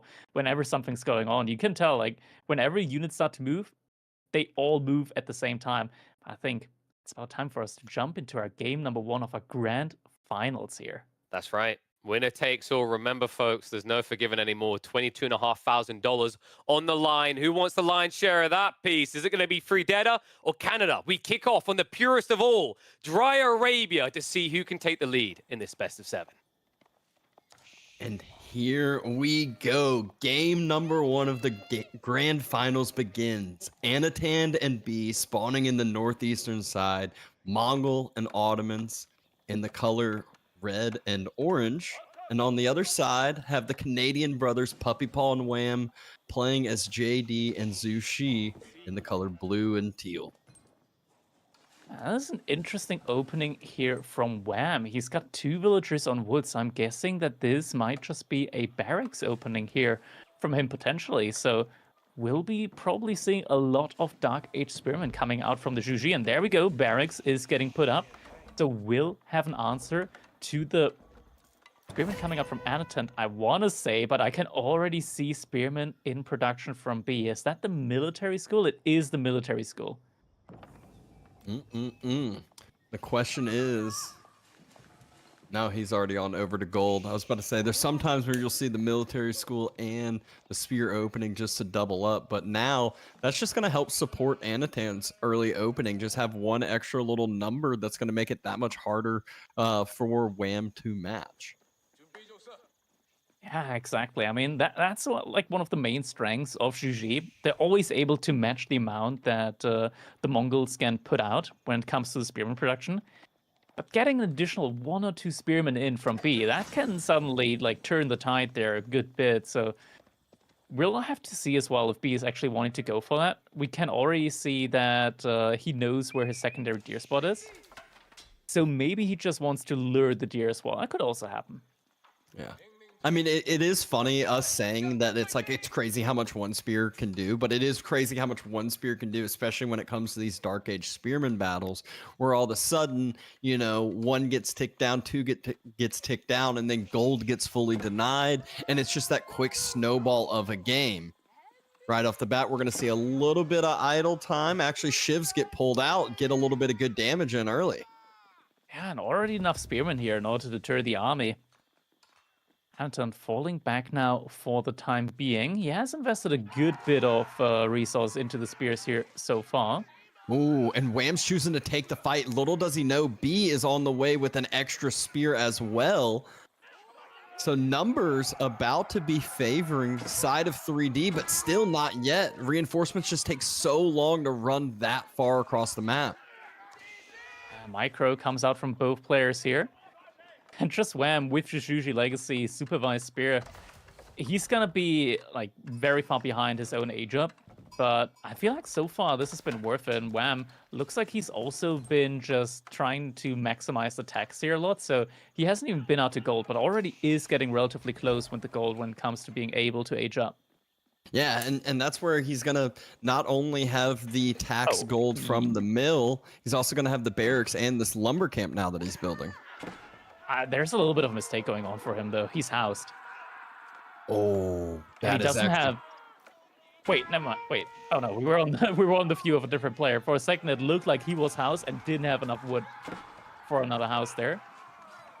One of the spears gets picked off. This is where we're going to start seeing that snowball a little bit. That being said, Puppy Paw has aged up. Knight is in queue, so just needs time for that Knight to come out. But more and more spears just keep on arriving, and JD is here as well. Wants to soak up some of that XP. And now she's just going to be standing there on gold, and if anything happens, you know, it's going to happen, and it's going to be good for her. Meditation Garden now coming in for Wham on the other hand side. And JD was the one focused. JD was the one focused instead of the villagers, and she's just so tanky, as we're seeing highlighted at the bottom. Has some healing over time, so Puppy Paw is more than happy to tank up some damage with her. Khan now arriving as well. Anaton not too far off from being able to age up himself. Points being taken here. So many spearmen out from Wham right now. 9 spearmen, 10 from Anaton. Not all of them are here though. Yeah, they all half of the group started running on back away. One Knight is closing the gap. Should be able to start picking off some spears unless they turn. Other reinforcements coming. But it's still not a fight that 3D would want to take. Where's the rest of the spearmen here though? I wonder behind all of that. Oh, they're all low health. That's why he's not wanting. He's not wanting to take the fight with all the low health spearmen. Probably going to get the imams at some point, get some healing. Imam could definitely do wonders there. John, I think she probably already has the experience needed to level up. I'm guessing Puppy Paw might want to go for an outpost first with her. She's still not transformed yet. She still is waiting, watching. Feudal Age has been reached. Anatan, Uvu's very far out. Barracks is far out. It's going to make reinforcements much harder. And the Imam was the point that got picked. So AoE healing will be able to come in, but not if those spears continue to get picked off. Uvu might have to be sacrificed just for timing. Age up now coming in for Anaton as well. Upgrade immediately gets queued now. First spears on his side, but where are the Imams? They're moving across now. Oh, Knight got picked. That's huge. Spearman able to survive. Jean is T-posing behind them. Watch out for the She's going for T-pose. it. Oh my god. Oh no, you broke. Wait, she's still T-posing. Oh my god. Oh, now she's T-posing with the torch. Oh my gosh. Nothing to see here. Totally not the weak normal. spears. Not the weak spears. Where are the imams? The Imams. Yeah, they're just kind of like they're coming. It's like they're on Game of the other Thrones. The side. dragons are on their way. Next episode for sure. And We'll get to Barracks see the gets dragon. taken out as well. JD, I they're heard. not there to get the XP for it though. Now with the Imam in combination, yeah, I mean that's a gunner. There's some matter in as well. That doesn't boost your allies' units though. And archers have come to play. Couple spears here, good AoE. Definitely want to make sure to keep those spearmen alive. Always able to heal them back up if you get the chance to. It's a great job by the Canadian brothers to attack in between 3DB and Anatan. They keep attacking in between and not allowing the armies to really stay grouped in together. Yeah, once they start getting up together, then finally the Imams are going to be able to also heal up Anton's weak spears now. We are seeing some Keshiks in production now. Puppy Paw just keeps massing up those knights. Pro scouting behind that end. There's the typical Wham wall. There is the we knew he was going to be the first to build them, and sure enough, he is. Wham wall's coming in, and Keshik's probably going to try to do some raiding here in the near future. But I'm sure that JD might be the first focus as far as raids go. Doing it. T-Post shown dark can't hurt you. She's not real. She very much is in this game. There are she 5 will hurt you. traders. 5 traders in the Silver Tree starting to move across all the way to the corner. So Anatan wants to start getting some extra eco boosts going. Oh, 3 of the traders are in Sultani, so it's just 2. Good call. Yeah. Behind us now, units are pretty much full health again. Trader, he's just waiting for the Silver Tree to get replaced. Oh, good pickoffs there on some of the Jugunu. Not the entire army from Wham is over here yet. He has a good amount of archers out. Ooh, Vilpic. 2 knights Roman. It's gonna make it hard. Like trading with Knight Civ on the other side always is so difficult. Makes it so hard to kind of take this full length trade, which you obviously want. It's the most efficient, most effective. But knights just are so good at roaming and taking out traders consistently. Puppy Paw looks to be looking for that Silver Tree. Maybe not. He is now walking back again. Actually seeing an early Palace Guard coming in here. From Wham. Oh, he's getting completely pulled off the food there. He doesn't have any food in the bank at the moment. Yeah. Meanwhile, Puppy's still just bringing back deer in for himself, as we just saw a couple scouts drop off a couple deer carcasses and some spears that are out of position. B losing those last couple spears that he has. He's already made that transition to all archers. I'm pretty sure those are left over from the earlier engagements. B also trying to pro scout, but there's already knights over here protecting those deer. That ain't happening at the moment. And Anaton baiting the knights away. Oh, that's a classic play there. Is able to pick up a villager, and Khan just is still going to consistently circle. Trade, though. Talked about this. Going to get denied by those knights. Keshix from Anaton gonna be able to protect those scouts. So Pro Scout is not gonna be denied much longer. They're gonna have to move out here quickly because that's a lot of Spearmen and Jugunu. You say that, but look at B's archer number. And these are Ottoman archers with Metter to buff them up. Keshix barely get out, but a couple of them do get pinched by the army from Wham. Chonchi's still T-posing out of here. That's a lot of knights, like 14 knights from Puppy Paw. If he consolidates his army, like 36 archers, they're not going to be able to beat this. No, not at all. Definitely needs the support from Anatan's spears. Anatan's spears closer into his base, though. Oh, it's going to be so dangerous. By the time you see the knights, it's going to be too late. They're just going to charge onto your archers. Where are the knights? They're 15 out on the map. There's 2 more. And suddenly the army starts ramping up. B, he's suspecting something. Doesn't want to go for it. There's no trade going on for Anaton at the moment. Just one trader. That's about to be found out, though, by the 2 knights from Puppy Paw. They've just been constantly running around the back line here so far. More Wham walls. On the backside of his wood line, he's actually walled himself away from Puppy, but the Keshiks are moving forward. They spot out the whole mass from Puppy Paw, and both armies are here for Anatan and B, yet where's Wham? JD gets taken on out. Wham's army, slow to move on over, has the more immobile army. And Gold now is getting denied for the time being. There are a couple of knights in B space from Puppy Paw right now, causing a little bit of idle time. Matter needs to be careful. You gotta keep that guy alive. That's the bread and butter. Again, Imam's able to heal it up. Armies just getting split apart. Puppy and Wham can't group their armies together, and B and Anatan are really taking advantage of this. Spears splitting off on the bottom side, not letting the knights move forward, but JD happy to move forward if the archers don't react quick enough. Gets a good AoE on the spears, and now spear number thinned out pretty heavily. Keshiks are diving the Chooks on the other side, and the archers are just trying to clean that up as fast as possible. JD now finally getting focused. No more XP her way. And the Chooks cleared up, but it's all about the Cav, and there's so many knights here from Puppy Paw. Huge problem for Team 3D and Anatan. They're getting cleaned up.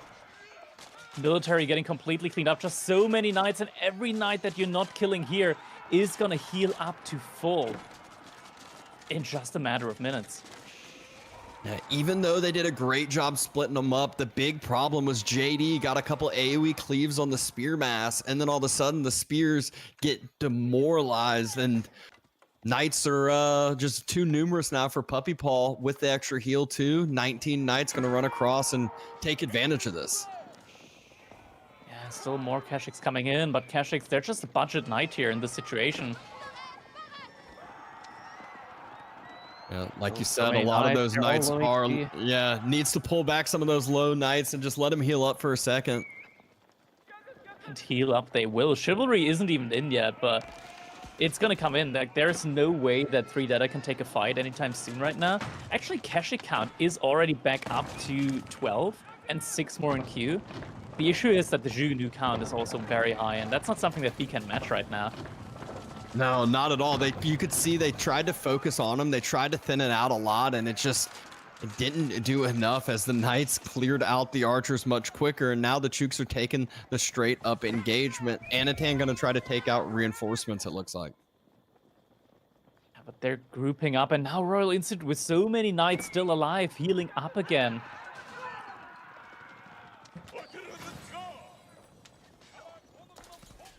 6 villagers on gold.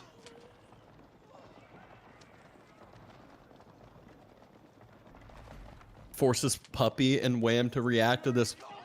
Forces them to pull back. More Wham walls being built. Outpost already there. So has a lot of spots for those villagers to hide. And Anatan's choosing to dive. There's Keshik. They do not have a ton of ranged armor. They are not as tanky as actual knights. Yeah, they're lacking that bonus HP. 145 compared to 190 HP in Feudal Age. And now there's no way out for Anton as well. He's trapped in there. Trapped in there with a lot of knights, and there are gates for Wham's villagers, so they're able to jump in and out effectively, not losing any villagers as long as he reacts and uses the vision that he has. It's doing the right thing here. Trying to get the surround split up, though, from Anatant. Good split, but still great reaction by Puppey, splitting as well. Now Puppey Paw reached the age up with 1,000 gold in the bank. Doesn't have the food right now because he just pulled so many villagers over to gold to immediately be able to click Royal Bloodlines. But still has a lot of deer under his TC. And behind this, Wham also being close to able to age up. And there we go. Age up coming in now. Shaolin Monastery. This is looking very, very rough right now for the 3 Data. Clinton might be able to age up soon. But he's still a good bit away, and there's no trade. Yeah, I mean, even if he does age up, he has 21 on gold. It's the next drop-off. He'll be able to age. It just feels like this timing from Puppey that Wham and Puppey are clearly going to take advantage of. It's the, okay, Royal Bloodlines, let's wait a minute and a half, and then let's just A-move someone's base. Literally just get on top of their TC and take the fight and force the fight. Oh, there we go. That's the waltz. Okay, wall himself in and then be able to gather the gold nice and easy on the backside. Oh my gosh, that's He's great. Just waiting there. Get those Keshiks out of my gold mine. I'm working here. Now 3DB can't move up. He has a lot more spears this time as he has started to make spears himself. 23 of them, as has to respect that knight mass, especially it being Castle Age. But Feudal Age spears against Royal Bloodline Castle Age knights is not a good fight even. Quite the recipe for disaster, and it feels like disaster is pretty inevitable here in this one right now. The army count, I mean, it's just the value behind it that is so devastating, and the fight is being taken. Yeah, Puppey Paw happy with this fight. Needs to wait, though. Wait for the army of Wham. Has 2 different groups. One grouping's just taking down the archers. Anatan not there yet with the Keshiks. And B just has to run. And look at the spears. Getting surrounded. Oh, no. Gets a Spears full are the important surround. part here. Archer's now surrounded as well. This might be B chatting to Anatan. Good game. And sure enough, it is. Anatan throws in the towel. Game number 1 goes over to Team Canada. An opening match here in this grand final. It looked really, really close, but then they just took a fight with just a couple too few Spearmen. Knights just able to survive with a sliver of HP each. And if they're able to survive, then that means they're going to be able to heal up to full. Puppey Paw using that opportunity to age up behind it. Royal Bloodline Knights. These Knights mean serious business at this point in time. All right. B has castle resources. Yeah, but There he's it promoted is. the game, and there we go. Maybe he was just like, I'm going to go get some water real quick, you know? Use the time right there. Get a nice old reset. But game number 1 goes over to Team Canada. And you can really just see where the military value just took a complete turn. It was both players or both teams were massing up units. Then it was that head-on fight where Wham and Puppey were split off, but the spears got thinned out and the knights were just able to run through everything else. Yeah, I mean, the Mass Knights, having Keshiks is a decent answer, cost to performance-wise, but in similar count, you're just not going to be able to take these engagements. And JD is phenomenal when it comes to being able to just pump out these nights, especially with the consecration, able to just get that big discount food-wise on those nights.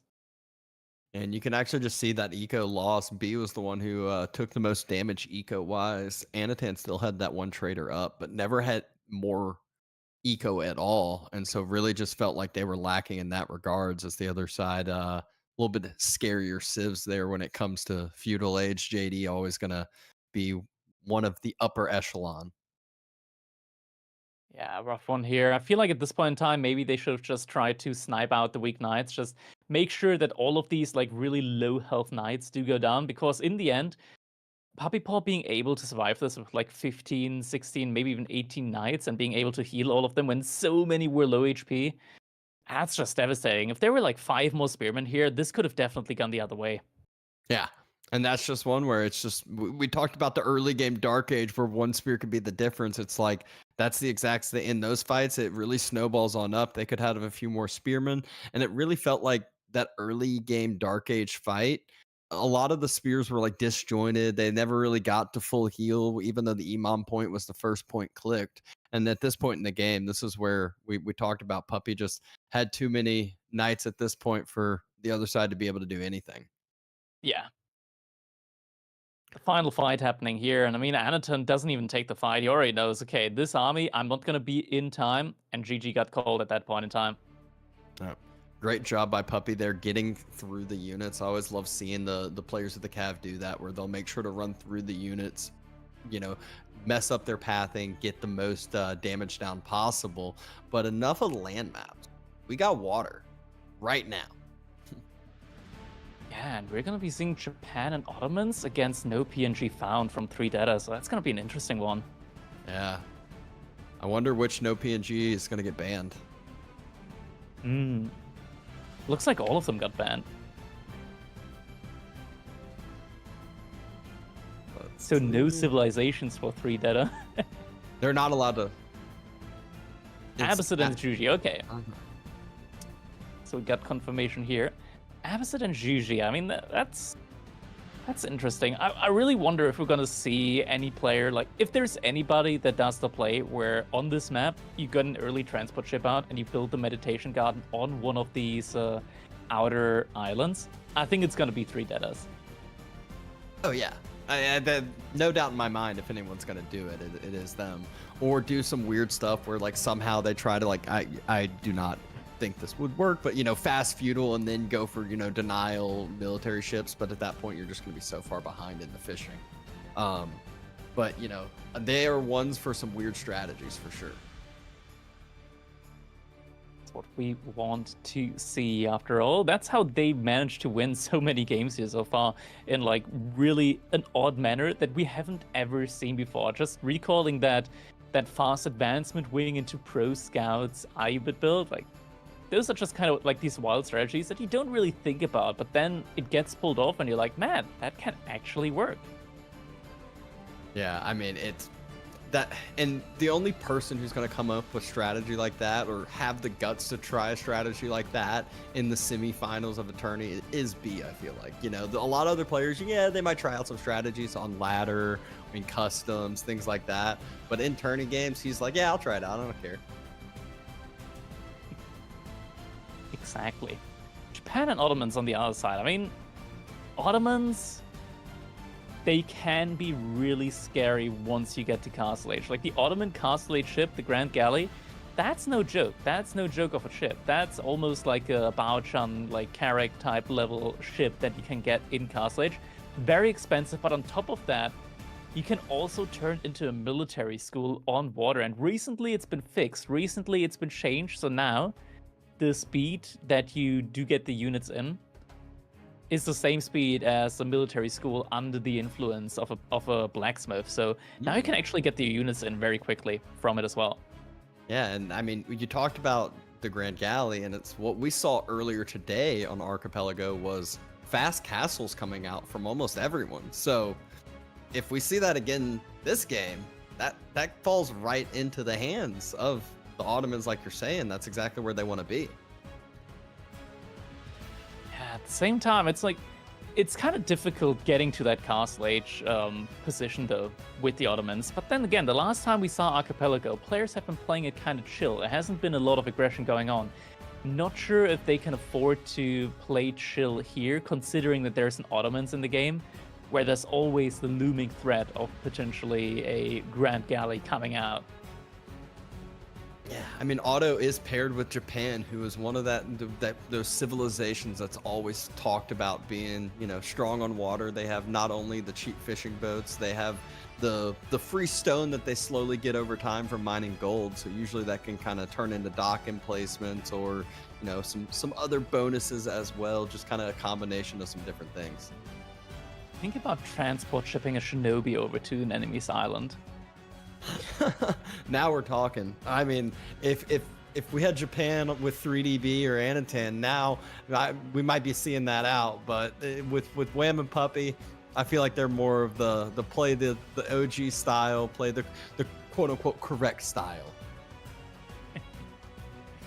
All right, only 20 seconds separating us from our next game. 3Data right now 1 point behind on the scoreboard. Canada so far looking very, very strong. Gonna have to wait and see though if 3Data still have some aces up their sleeve in order to get back into the set. Yeah, very clean first game from Team Canada, but we saw 3Data shock some viewers earlier, have some really, really good games, some really fun series. So, we will see if that happens here. Timer hits 0. We're jumping on into game 2. All right, game number 2 on Archipelago. Here we go. 3D Cat and Fox Anaton this time around. So B getting subbed out for Cat in this one. He's playing as Juji's Legacy. Anaton over on the Abbasid. Puppy Paw in the color pink playing as the Ottomans. And Wham playing as the Japanese. And so no B means throw out the window all those crazy strategies. Still wouldn't hate to see that transport ship into Meditation Gardens on the other island. Although I feel like you just sacrifice so much timing if you're doing that, and that's a lot of resources thrown down the drain. That could be extra fishing boats, could be military ships early on to deny and idle out your opponent. Yeah, that's true. It always depends on if you're getting the value in. Sometimes you get island generations. For example, the top island, if it's a little bit closer to the wood line, getting gold, berries, stone, and wood all in one meditation garden. That could be worth an additional 2 villagers compared to what you get on your main island. And then you start to think, okay, 2 villagers, additional 2 villagers compared to a normal meditation garden in my base, that could be worth. Yeah. You're not wrong there. You're not wrong there. So we'll see if that happens. Hard part there is it's kind of like a guess though, because you're not able to go out and scout those islands early on. You're not able to get that vision, to get that knowledge. So it's a gamble. That's the difficult part. Yeah, it is a gamble. Right behind the so far early start here. Not a lot going on these water maps at the beginning of a game. Right now, players just massing up those fishing ships, trying to get the economy going, and then we'll have some feudal ages coming soon. In the meantime, we've been talking a lot about the players here so far, but let's also talk about you guys. Let's talk about the viewers, because, man, all of this would not be possible without you tuning in live here on HGC TV. Your help, you viewing here, subscribing, everything that you guys are doing here helps us put on these great events for you guys. And, man, I'm just so happy to be able to cast all of these amazing games, man. Oh yeah, it's been a great couple series so far today. Great tournament so far, and excited to see what the rest of the series holds. Always fun casting with you over here. Likewise. How many docks do we have out so far from these players? Looks like the second dock for Anatant is just now coming in. Cat looks to also be placing his second dock now. Nice little discount there for Anatant as the Abbasid, so able to place that second dock a little bit earlier. 3 villagers over on gold. I'm wondering which landmark we are gonna be getting here from Puppy Paw. Yeah, and Cal really wants you to know that he was hovering over Puppy Paw, has that cheaper dock as well. He does. But he hasn't. He has made a second dock as well. Yeah. Only 100 wood on that one. Yeah, when I was watching the minimap earlier, it was like I think Puppy and Anatan were the first two to drop them like way early on, and then Wham followed up with his, and I think just now Cat is getting his second dock finished up. So all the players going to be operating on 2 docks. Yep, they all are, and it's still fishing boats for now, but Feudal Ages are not going to be too far away with all this extra eco they have behind it now. Yeah, lots of villagers over on gold here for Wham. 5 villagers working diligently. Puppy Paw shifting a lot of villagers over to food, so age up is likely getting rushed up as soon as possible now for them. Cat and Anton still a little bit away, and there we go, Sultai Trade Network, that's the expected one. Able to get a nice additional boost of gold here. As soon as age up comes in, that's going to be 74 gold per minute for him. Roughly equal to a Mansa Quarry, so definitely nothing to sneeze at. You can Oh. also get additional ones in. And it is the Coca Township being built by Wham. So let's see what he can do with the Shinobi play. Shinobi getting transport. That's going to be an interesting one. Villagers. Oh. Oh, okay. Oh. Normal One second meditation there, we'll gardens. Yeah, it's still a decent one. You're getting gold. You're getting like roughly, what is it, 30 wooden. So it's going to be like a 55 resource meditation garden. Oh, There's a yeah. relic blocking this one, unfortunately. Else this would be like an 120...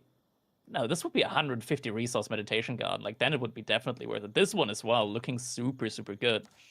Yep. When you get like this 150 resource per minute compared to just 50 inside of your base, then you're really thinking, okay, maybe it would have been worthwhile going out.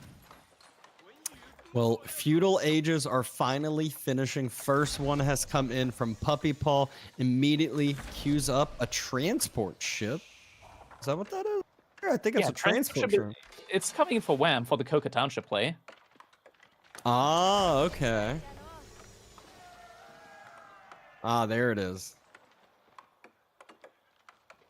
So we're waiting for those Shinobi to come in. Anaton also aging up behind this. And it's gonna be Scout and Shinobi, I'm guessing. Wait, transport ship. He's about to leave the port without us, without the units he's supposed to transport. There we go. There he goes. And this is the big thing to follow early on. And I wonder if he's going to try to hit at the same time that Puppy moves forward with his... I think he went Springled ship first. Nope. Archer ship. Yeah, Springled Archer ship coming thank you. out from Cat and Puppy Paw at the same time. Wham still has a lot of food left in the bank. Maybe he's thinking about a fast castle age now behind all of this. Yeah, their Puppy and Wham's macro was definitely super clean with that early build. You could see how early they started their age ups. There's that dock getting idled out, that transport ship drop on the main island.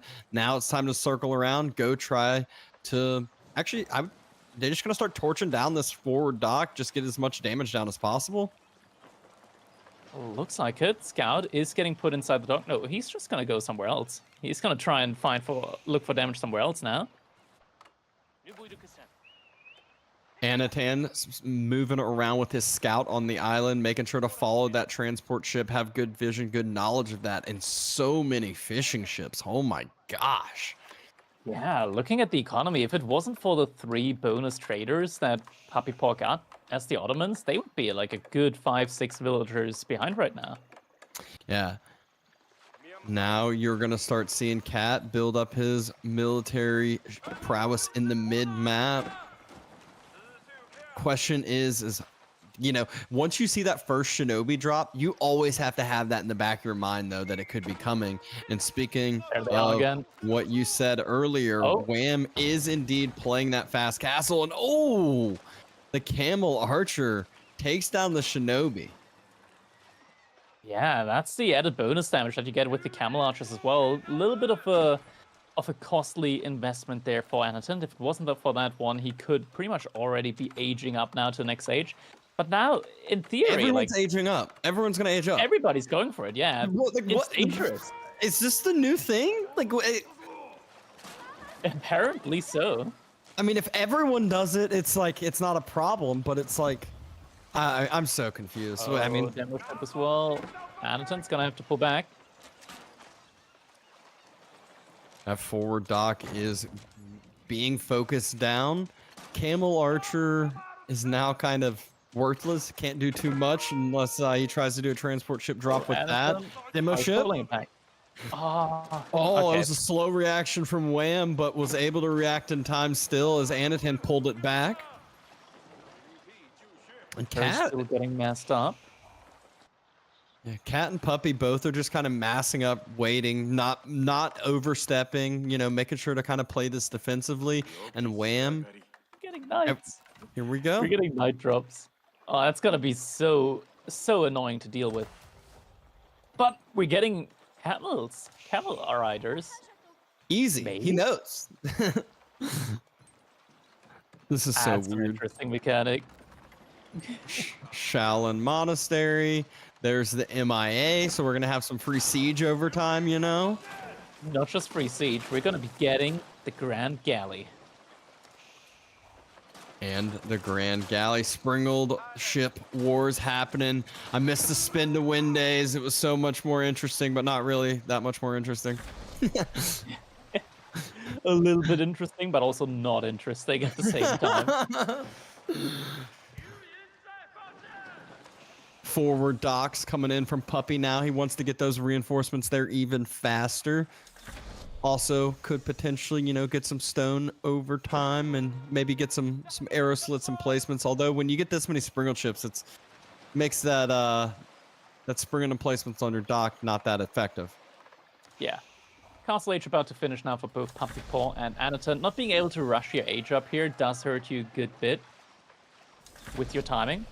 Looks like the Mounted Samurai are moving into the transport ship now. Oh, that's going to be interesting. There are more Camel Archers coming out as well behind this. Who are they going to go for? If they're going for Cat, then Cat will find himself in trouble.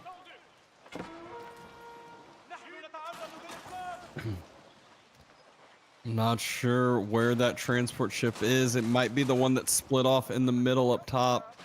Oh, it's going to go over to Anatan. It Did he is see going to that? go to Anatan. He's pushing forward with his mass. He has vision of it. A villager torching the transport ship, so I don't think he's seen it. Now he does see the Mounted Samurai, though, and should have his camel riders on the way, right? I Villagers think he need to put them pull off the inside gold. transport ship. He put them inside the transport ship. Oh, no. They're not where they needed to be. Yeah, look at that. They're over on the island Oh, from... we're seeing They a don't little have bit of... armor. They don't have armor. They're able to cause some idle time here, but... Yeah, They they would have kinda done a wait lot better defending his base. Oh, but fortunately pulls over the Mounted Samurai on his base over to the water and kills the Mounted Samurai with his Springled ships. Yeah, army mass so far looking pretty decent for Puppy Paw and Wham at the moment. Not so much for 3 Data. We still don't have any Grand Galleys coming in. Would have loved to see some of those by now. But so far, just playing normal meta game. It's weird, Anatan's starting to make crossbows and has some camel archers. Demo ship doesn't quite connect. There are some emplacements in as well. Difficult to take these fights now. Castle Age upgrades pretty much completely researched at this point in time. And still more land military being invested into now for these players. Yeah, spears, move up yet. crossbows, I guess once it happens, you got to start respecting the other side of it, or else you'll slowly start taking more and more damage over time.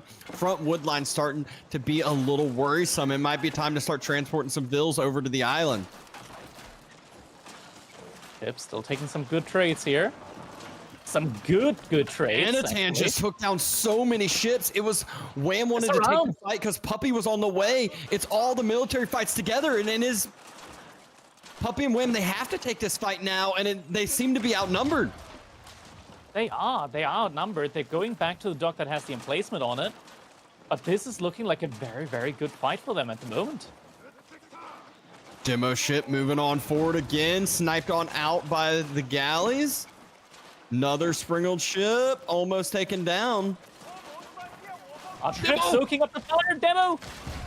Big shot. Gets the connection.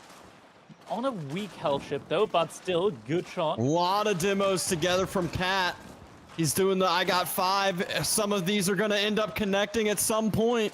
Looks like villagers might be idled on Wham's Island. Yeah, I don't think there's a lot of wood remaining there. They're kind of getting blocked out when it comes to being able to move out to another side, to another island here. Oh, it was spears. It's a spear mass. Oh my god. I mean, no wonder Wham and Puppey are losing the fight on the waters because he invested into so many spears. He doesn't have as much resources going into ships, and now they're getting pushed back. They're losing docks, and this is right when I just said it on the other side. The wood lines are getting thin. You need to start making a play for the other island, and it's hard to make a play for the other island when you lost your control. Double demos. Oh, doesn't quite get it. He's gonna be able to 2 get fishing two, I think. ships. Oh, big great connection. A demo jump. lot of those Springle ships are now super low health. Cat needs to pull those back, needs to get some healing on them, but instead continuing to push forward. So many spearmen getting massed up now behind this. Wham, he wants to get the transport over, and I think he's about to be able to do that. They're still losing more and more positioning. Demo's still ready and waiting, but now Puppey and Wham have been able to equalize the military numbers. Remember, there are a lot of spears, though. Not all of this is on water.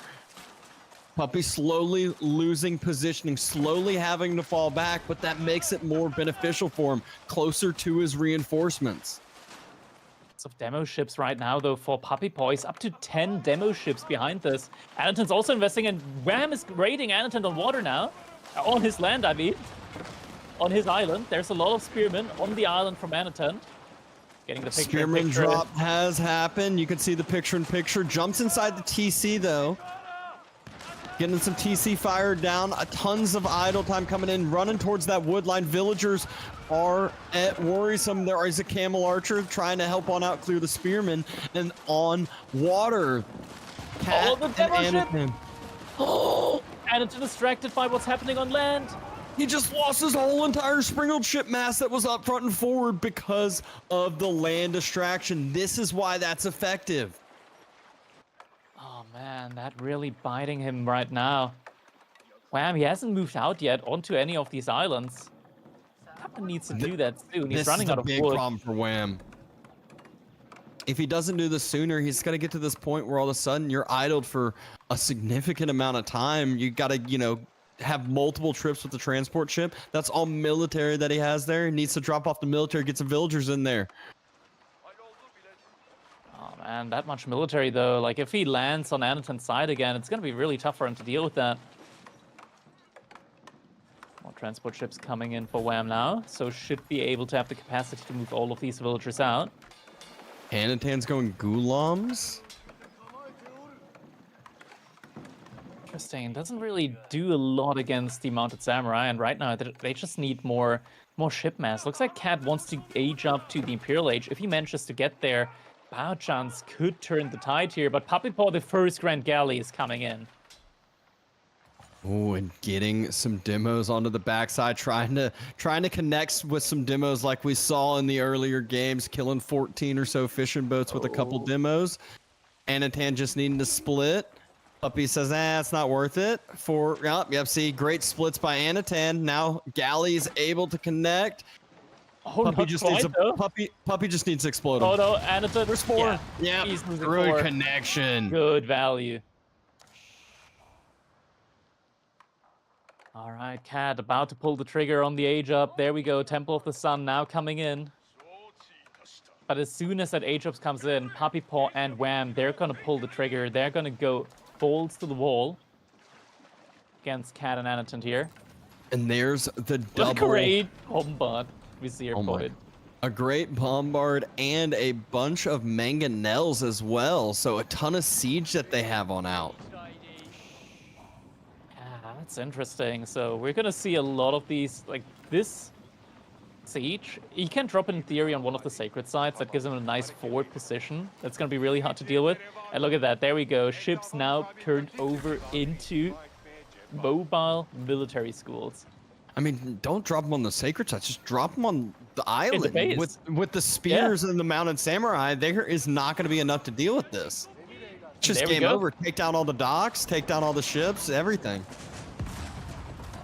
All right, or Hero just official just casually tanking that shot. just walking on by. Ignore him. Don't pay attention to him. But the He's so docks important right falling now. is really the problem here. Anatan trying to fine. push up, take the fight. Cat though, he's still just sitting there on the backside. No bow chance in queue yet. He doesn't have the food for it. There we go. First couple of bow chants are coming in now. It's gonna be a while though until they actually come out onto the field. Look at those Grand Galleys. They're so tanky. They're tanking down tons of units. Demo ships coming in. Anatan might not be paying attention. Demo ship. Oh my god! Another great connection comes in. Big connection there on the bottom side. Grand Galley still firing from support. Behind And all of Wham that, and Grand Puppy Galleys. just have so many numbers. Yeah, behind all of this, the Grand Galleys also just generate land units behind all of that. So if they don't die at one point, they can just put out the land units on the enemy island. Demo's More still not quite coming able to in. connect. Oh, except that Oh, one great does. connections there. Grand Galleys are now the up front and forward ships. So tanky though, starting to get focused down. One ends up falling, next one starting to get focused, but Demos push forward. Cat needs to fall back, snipes them all down. Attempted Wololo on the bottom side, and it's a Gulam drop on the island. Together with some villagers, so chaos now ensues. Outposts are getting rushed up ASAP. And From there's the more. Canadians here. Oh my gosh. That's so much damage that can happen on the backside now. But on the water is still the key. Cat's doing everything he can. Bow chads are here. Chance now coming to play, but still there are so many demo ships. You have to be careful. Takes good care of them though. There we go, Look and at how- so many weak ships. All of Puppy Paw's ships are so low health on the backside. Still so much idle time had been caused. Docks are getting remassed now. And so many bow chants in queue, but neither Puppy Paw nor Wham can afford Imperial Age anytime soon. This could be devastating, and now Anatan, he's just contributing archer ships right now in order to help deal with the mass of demo ships. I wonder how many villagers Oh my went down. God. I mean, at least a ton of idle time. But speaking of idle time, speaking of villager damage, this is the main island. But at this point, evacuations happen. I wouldn't even be surprised, too, to see Anatan drop another TC on the second island soon. He could potentially go for it. They just need to be careful that they're not starting to get raided on that second island as well. This Fight on the push water's looks good. now happening in between Puppy and Wham's base, and it is looking good. Like you said, Cat is just taking over this game. Now I see why they sub 3DB for him on Archipelago. Looks like the water practice is paying off for Cat. Grand Galley once again gets taken out. There's only demo ships. Puppy Paw only has demo ships now. And there's so many archer ships still here, and even not archer ships, even the scrimmage Around. ships can slowly take out. Able to pick off a couple of ships, but not enough. So much value lost in terms of demo ships. Good attempt, but not enough here. And now the Nest of Bee emplacement comes in as well. Only 50 military remaining on water. And Team 3 Data, Cat and Anatan together with the power of Zhuji's legacy. The Chinese Bao Chans reigning supreme on water. It looked so scary for a second. It looked like Puppy Paw and Wham had the numbers, had everything they needed, but instead, Cat has taken over this game. He's Imperial, and Puppy, he's trying to match Imperial Age, but now, because he's doing that, they have sacrificed everything. They have lost all their positioning on the water. Oh no. Max, oh no, oh no. Oh no, Oh. indeed. Oh, he's going for it. He's starting to build it, and this is right near the ships. If the ships step up, you said the Nest of Bee emplacements, and oh my gosh, the Nest of Bee emplacement! Oh my That's a lot of god! demo ships, though. You gotta respect them. God, good connections from the demos, though. Great connections from the demos, indeed. Cat now moving up to the landmark yet again. Nest of Bee emplacement! So much damage on those villagers, but able to get it up in time. Now it's a keep with the great bombard and placement right off the bat, I believe. Does indeed have that in placement. Great bombard. That's just a big boulder, but it's low on health. It might just get taken down. Oh, that was so quick. It's down in an instant. In an instant. No Villagers way. immediately run away, and there it goes. Crazy game. And now the set is even. Data have done it. The 3 Data, they're back in it.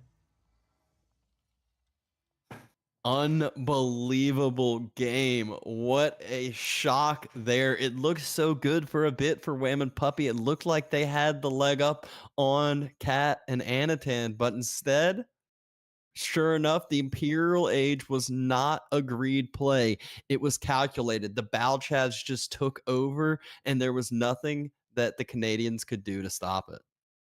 Looking at this, Team Canada, even though with 3,000 more resources gathered, the military lead from 3 Data just coming out on top here. Anatan only lost 1 villager from all those drops. That's kind of crazy, isn't That's it? wild. That is absolutely wild. That is so crazy. Unbelievable to think about that now, actually looking at that. And what a crazy, crazy back and forth game. And now a tied up series. That's the wrong graph. Okay. There we go. That's more like it. Yeah, I was about to okay. say, okay. Yeah. That was there a we previous go. game. Okay. I was confused. Okay. Yeah, now the story makes sense with military lead for Canada and then 3 Data coming back with that Imperial Age. Yeah.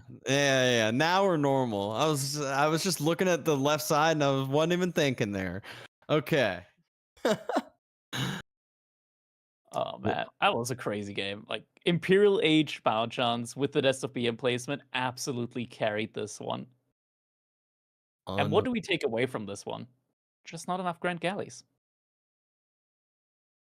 Or too many Grand Galleys? Not enough. Oh, okay. Shouldn't even have been a single Sprinkle ship. And you can see there, a lot of these back and forths on the water. There was one point where Cat and Anatan just collapsed on Puppey and Wham's armies together right in between Anatan and Wham's base. And that was really, I felt like, the turning point that allowed them some breathing room for some time. And it felt like that gave them a chance back into it. And sure enough, they got back into it and ended up taking down the other side.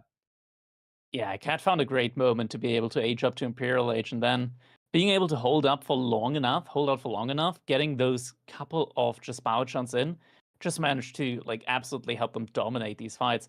At one point, Anatan just had so many Sprinkle ships, looking back at it, and we don't even remember that because they just all got taken down by a couple of Debo ships. There we go, we're about to see it right here. I feel like, there we go, yeah, Debo ships coming in from both sides, and Anatan just absolutely losing the majority of all of his Sprinkle ships. It's kind of insane how he still managed to survive a lot of that with the help of shipwrights as well as the unique Abyssal technology giving some extra health to those ships. And then this was just the game ender. As you said, you got to be worrisome of those demo ships, but right when the demos are cleared, Cat steps up with his Balchads, got a couple nested B shots on villagers, as you saw here. A couple went down, a lot of damage down, and right as the landmark goes up, it's already at half health. You see, Puppey Ball immediately tries to start healing it up, and it's just not enough. Too many ships here and too much damage. Yeah, the Sprinkle ship also added the cannon with an upgrade there in Imperial Age, so a lot of additional damage, and just the overall upgrade advantage that Cat had there in this game, being an Imperial Age. But that will be the last water map with deep sea fish. We still have Kralager, which has some shoreline fish, but will we even see that here? Series tied 1-1. Game 3 is Cliffside. And a classic Civ on Cliffside that I always see is English, and it's on the side of Canada over there paired with a UVids versus the Rus and HRE on the other side. Yeah, over on the side of 3 Data, we're getting Rus HRE, as you mentioned, and that's an interesting overall combination. We've seen Rus a couple of times trying to be the Knight Civ here. It hasn't really wowed me so far. What about you? I feel like it's just like they're just not as good. It's almost like they're better than Keswick, that's for sure, but it's still like almost like feeling like Keswick. It's just like they're not French Knights, they're not JD Knights, they're just very underwhelming in comparison, and it just feels like they're a little bit slower to get them up and online, I feel like. Yeah, not just that, just not having the option of even being able to heal up your knights compared to French. Whenever you get some weak knights, they're kind of like gone. They're kind of out of the fight unless you go up to like Castle Age, get a warrior monk out, heal him back up manually. Like that knight probably isn't gonna achieve a lot more in their lives. Like they're ready for retirement at that point in time. On the other hand side, longbows and like camel lancers, that's a great combination. Like that, I can see a composition there.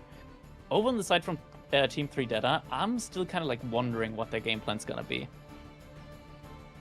I mean, we've seen HRE consistently, other than I want to say that one Lucifron game. I feel like HRE has consistently been the I'm going to make infantry, whether it's Dark Age Spears in some maps that we've seen, or whether it's the Archer Ball mass in Feudal Age because they got a little bit extra move speed and just to kind of mass up. So I feel like that's kind of their role still in this game here, especially when you're going against the civs such as English and a UBIDs where kind of expect some longbows potentially, or more importantly, Desert Raiders are going to be on the way. I hope we're not going to see mine work into mass archers, because that so far has not worked out in this tournament. I feel like mine work is still the ultimate bait. Chapel is just too good of a landmark to pass up on. Just 40% extra eco. It's like, again, one of those where you can just be so consolidated and concise with your eco, and you're just like, oh, okay, I'm great. I'm just, I'm happy, and then you can make a nice farm transition if you have the wood line, and the farms are under the chapel as well. I think mine work can have its place, especially when you're massing up a lot of cavalry. Like getting old pikes, getting the heavy barding as well for your knights, and suddenly you get like +2/+2 on your knights.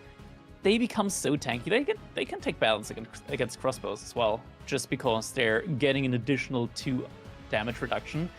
Instead of taking like 12 damage from like 6 damage from a crossbow per shot on top of the bonus damage, you're only starting to like take 4. That's quite the difference there.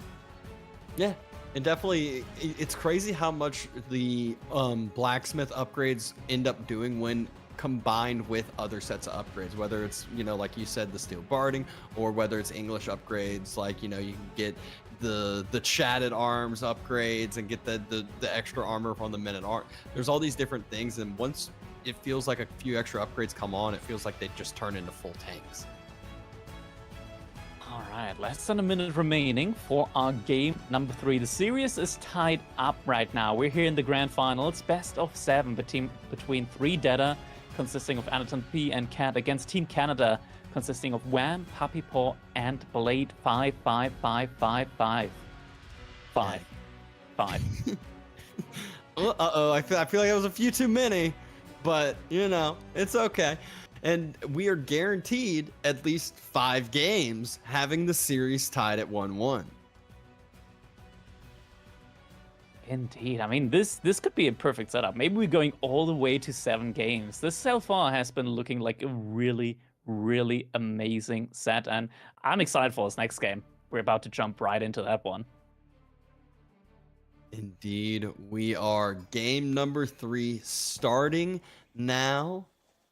We have Puppy Paw and Wham spawning in on the west side in the blue and teal color combo.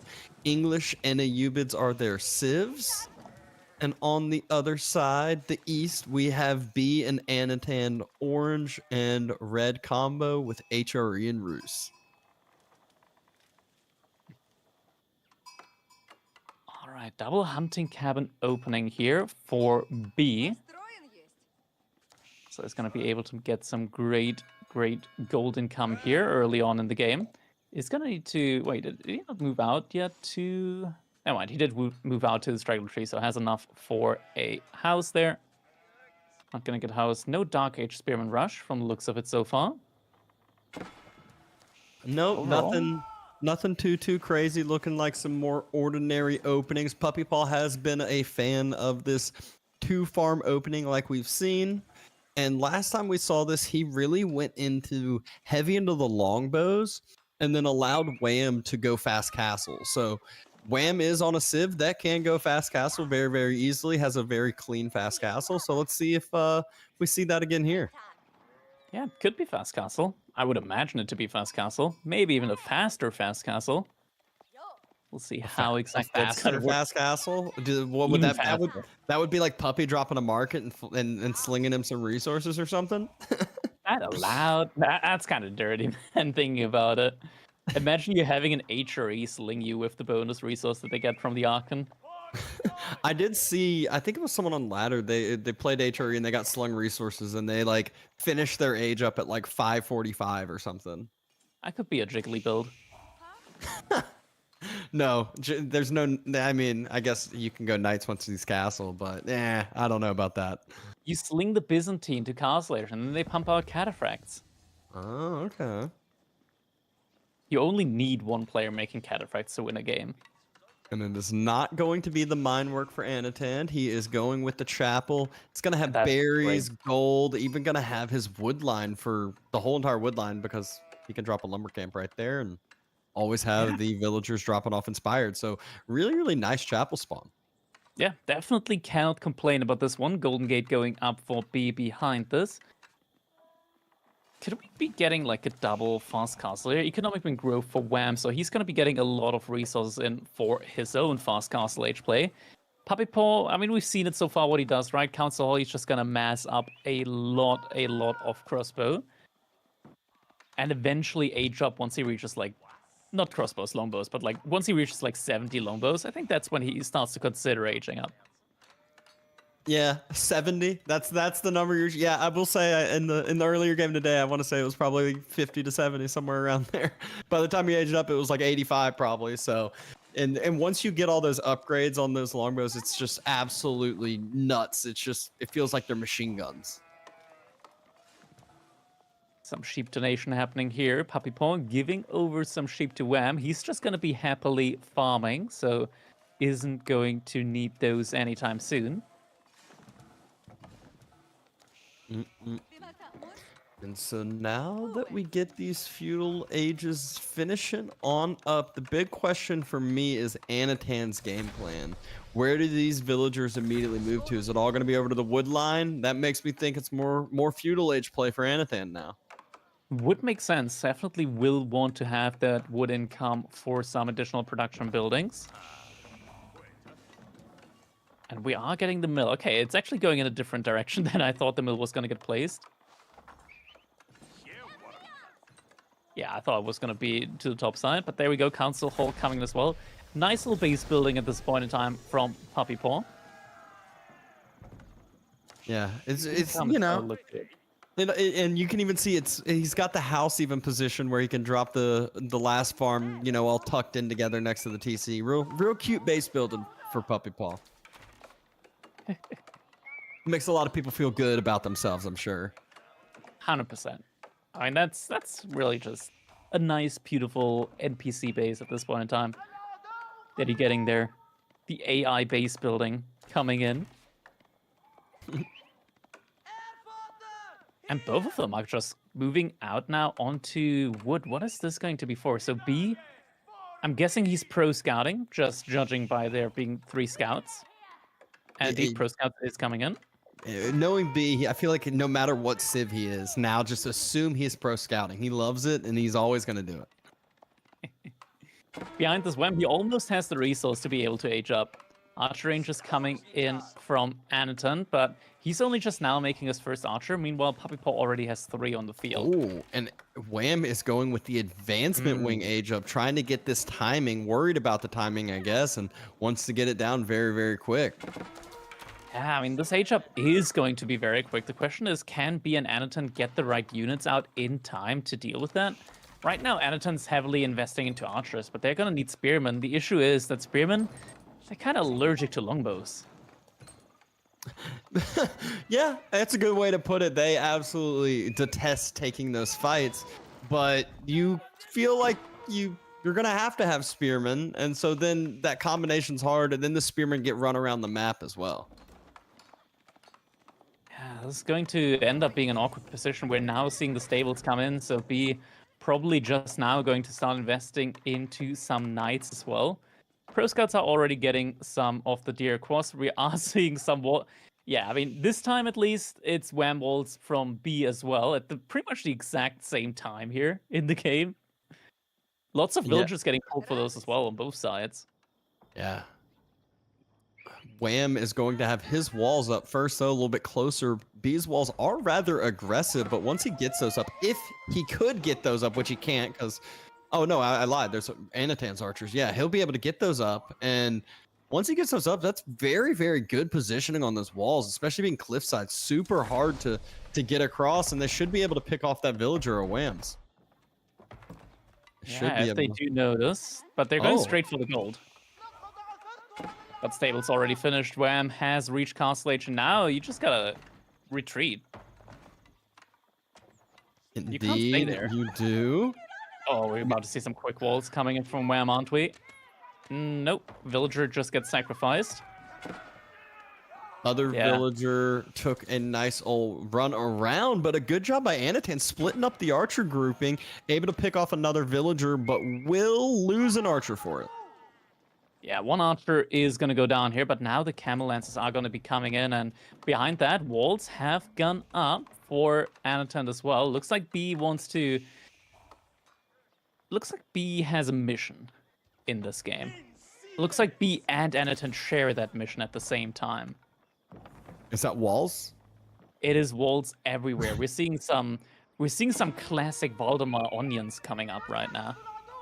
Ooh, one on the north side though does get denied, and the walls are only as good as your biggest hole, and there's a big hole in these walls. It is. You're not gonna really be able to like get the wall off there as well, as long as the longbows stay there.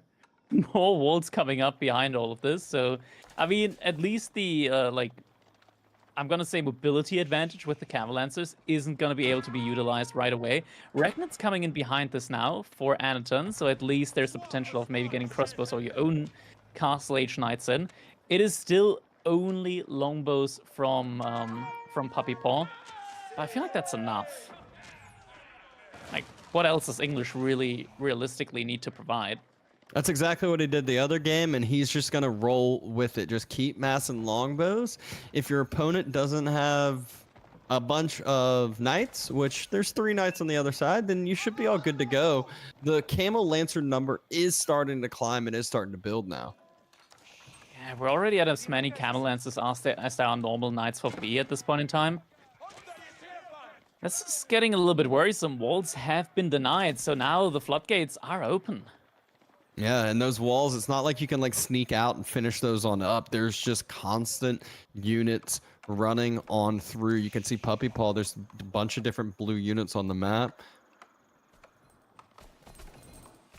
Cal showing us a nice easy spot to run on through in between those cliffs and the walls there. And Anatan has reached Castle Age, has been able to match over that Castle Age now. Yeah, but now there we go. He is starting to make those crossbows, but crossbows, they can't really do what you need them to do here right now. They're just going to get immediately sniped out by any longbows coming out. I think maybe like a double knight play from B and Anatan could have worked here, or could work here.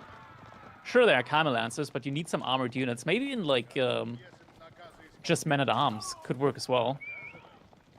Yeah, it looks like Puppy and Wham grouping together in between the bases of B and Anatan. Going to make it really hard for them to take the fight together. You just saw right when B stepped up, he got chased on away, and Anatan, he's just massing the units behind his TC, waiting as long as he possibly can, and it looks like he's going to be forced to take that fight. Villagers jump inside the TC. Longbows starting to snipe down the crossbows immediately. That's their main focus. Villagers will need to evacuate the gold as well. Anatan is just getting full dove in B. He's slow to get here, slow to arrive. Villagers, they need to keep running. They have nowhere to go, though. And Knights are circling back on the backside. Camel Lancers clearing up all of the ranged mass, though. Anatan just got caught with his pants down. Yeah, now the Camel Lancers return, so the Knights, they're not going to have an easy time trying to wrap around the archers here, getting some good damage in. There's a couple of crossbows trying to do their best. Longbow mass still up though, so you're not able to really get the engagements that you ideally want to get here. Behind this, relics are getting put in, or are coming towards the base at least. Yeah, And now there aren't that many longbows remaining, losing a lot of the knights, but able to diminish the longbow mass by a lot.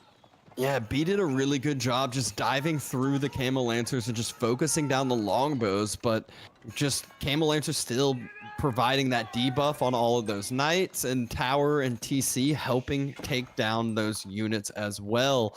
Not as much damage as they could have taken though, so they could be, Redetta could be in a much worse position than they're in. I'm not 100% sure because it looks like B also lost some villagers here at some point. He's down to 37. Puppy Paw hasn't lost a villager, and he's up at 41.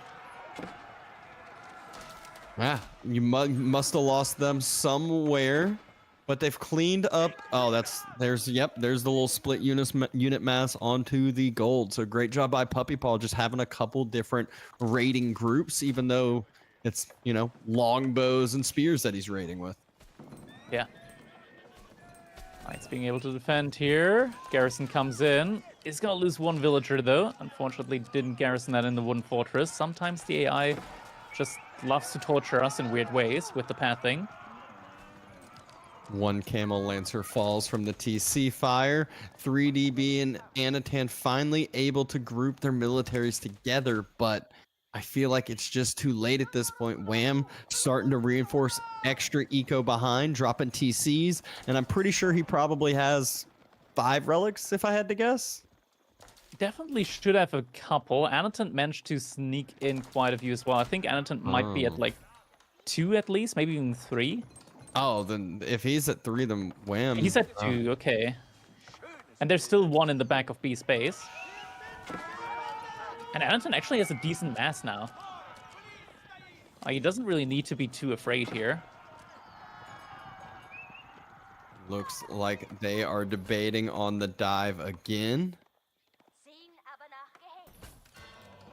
Mass of crossbows is really starting to build now. 3 relics so far for Wham. Is probably going to get 4, so we're looking at a 4-to-3 relic split here in the end. Good amount of knights at this point in time from B. And Camel Gets a Lancer's good not. charge. Oh, not sure if that's a fight that Wham's going to want to take. Good cutoff by B to stop around the reinforcements from escaping out the backside. But now Puppy Paw arrives. B starts to run away, but still really good fight from B there. Yeah, managed to take a good couple of hits there on those Camel Lancers. Knights are kind of low health right now, though. And Puppy Paw behind this is starting to get up to Castle Age sometime soon. He's only needing a couple. He just needs a little bit more food now at this point in time. And the gold villagers get spouted out. B, he sees this. No. The scouts see it. Oh, B, Oh, where's no. the reaction? Oh, great job stepping through the villagers. Going to be able to connect, going to be able to do more damage than he would have otherwise. Most don't want to take that fight, but yeah, B just losing a lot more villagers there. And now King's Palace going up for Puppy Paw. And this Man, is whenever we see Puppy Paw with English, it is rough. Yeah, he's just so good with the unit control with his longbows. I feel like he never really gets that, you know, caught out of position with his longbow mass. And then all of a sudden he's aging up with the big mass. And this is at a point in time in the game where Wham and Puppy can clearly just continue to extend the game. Continue to slowly take good fights, efficient fights, wall up, get positioning, reinforce into more eco. Now, Wham and Puppy are both going to be 2 TC. B and Anatan both going to be sitting on 1. Yeah, the longbows are going to get upgraded as well really, really quickly.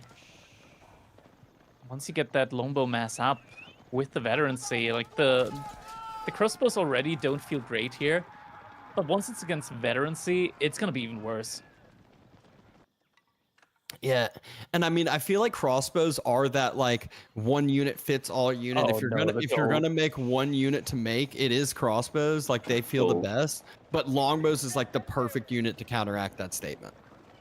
Wham! He's going to hit Beast Gold again. Already 20 vills behind. Some control all military coming in though.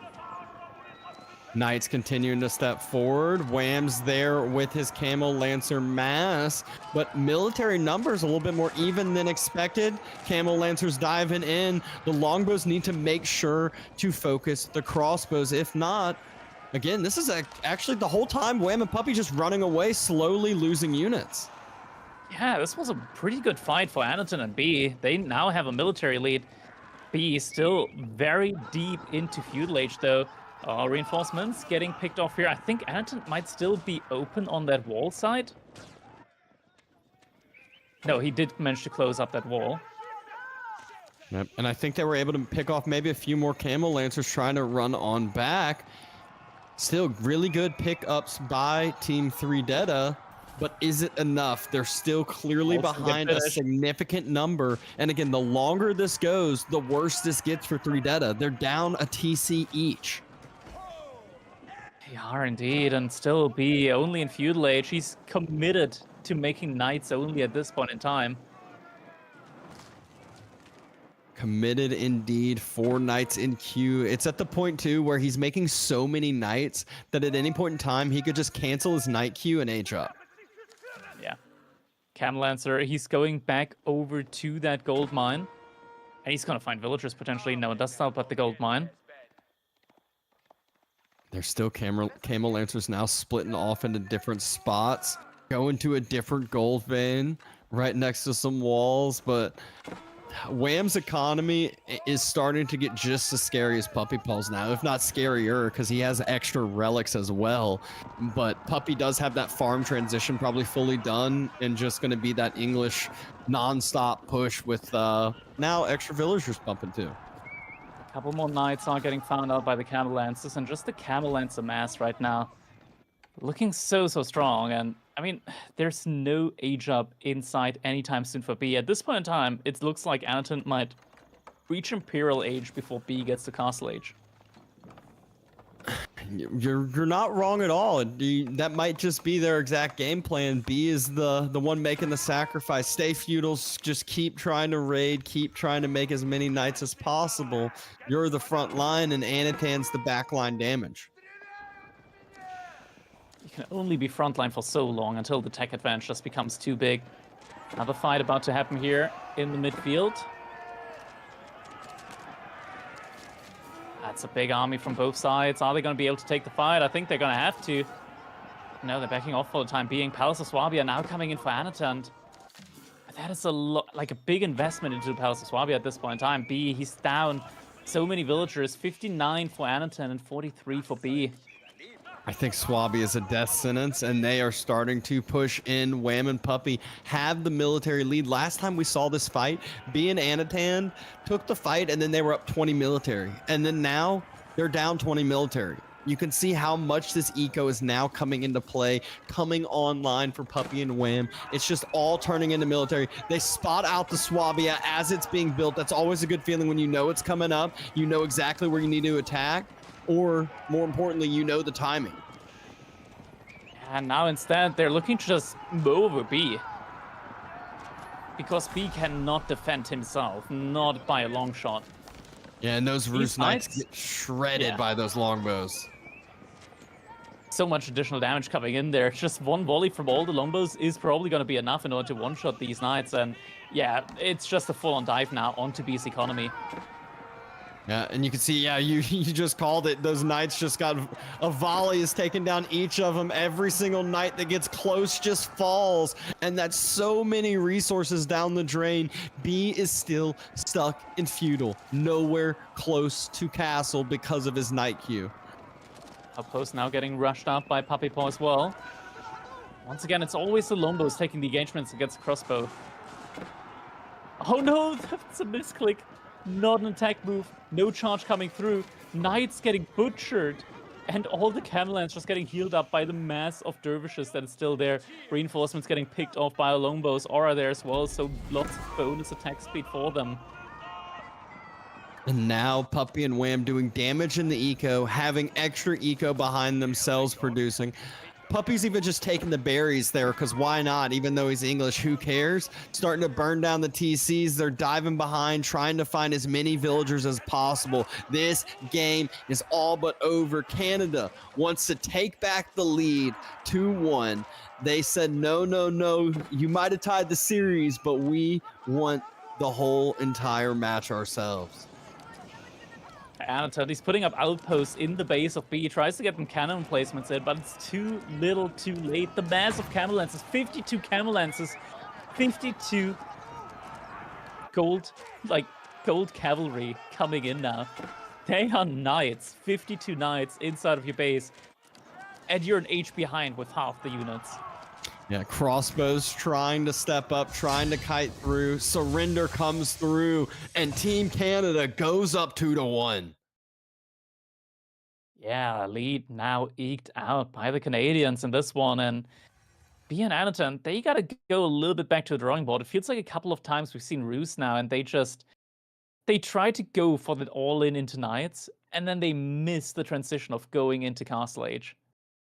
Well, and I feel like the big problem too is when they're going, which like I love the Pro Scouts play, but when they're going with the Pro Scouts play then into Knights, it feels like by the time the first Knight comes out, it's like 6:30 or 6 minutes, and then it's like, oh yeah, and Wham's already clicked up. It's like, well, now the Knight number compared to Camel Lancers is basically going to be even. Yeah, indeed. And we can tell here with the military lead by Team Canada. At the beginning, it looked like Team 3 Data. They got a good military out, but Canada taking one good engagement after the other, getting the tech advantage behind all of that, able to take the win here. An impressive series, though. At least it's not one-sided, which is all we can ask after 3 games. It is at least points on both sides. Free Dead are able to be masters of the 7 seas, but when landlocked, they feel like a pirate that's been at sea for 30 years. He doesn't know where to actually begin. He doesn't even like the feeling of what's beneath him.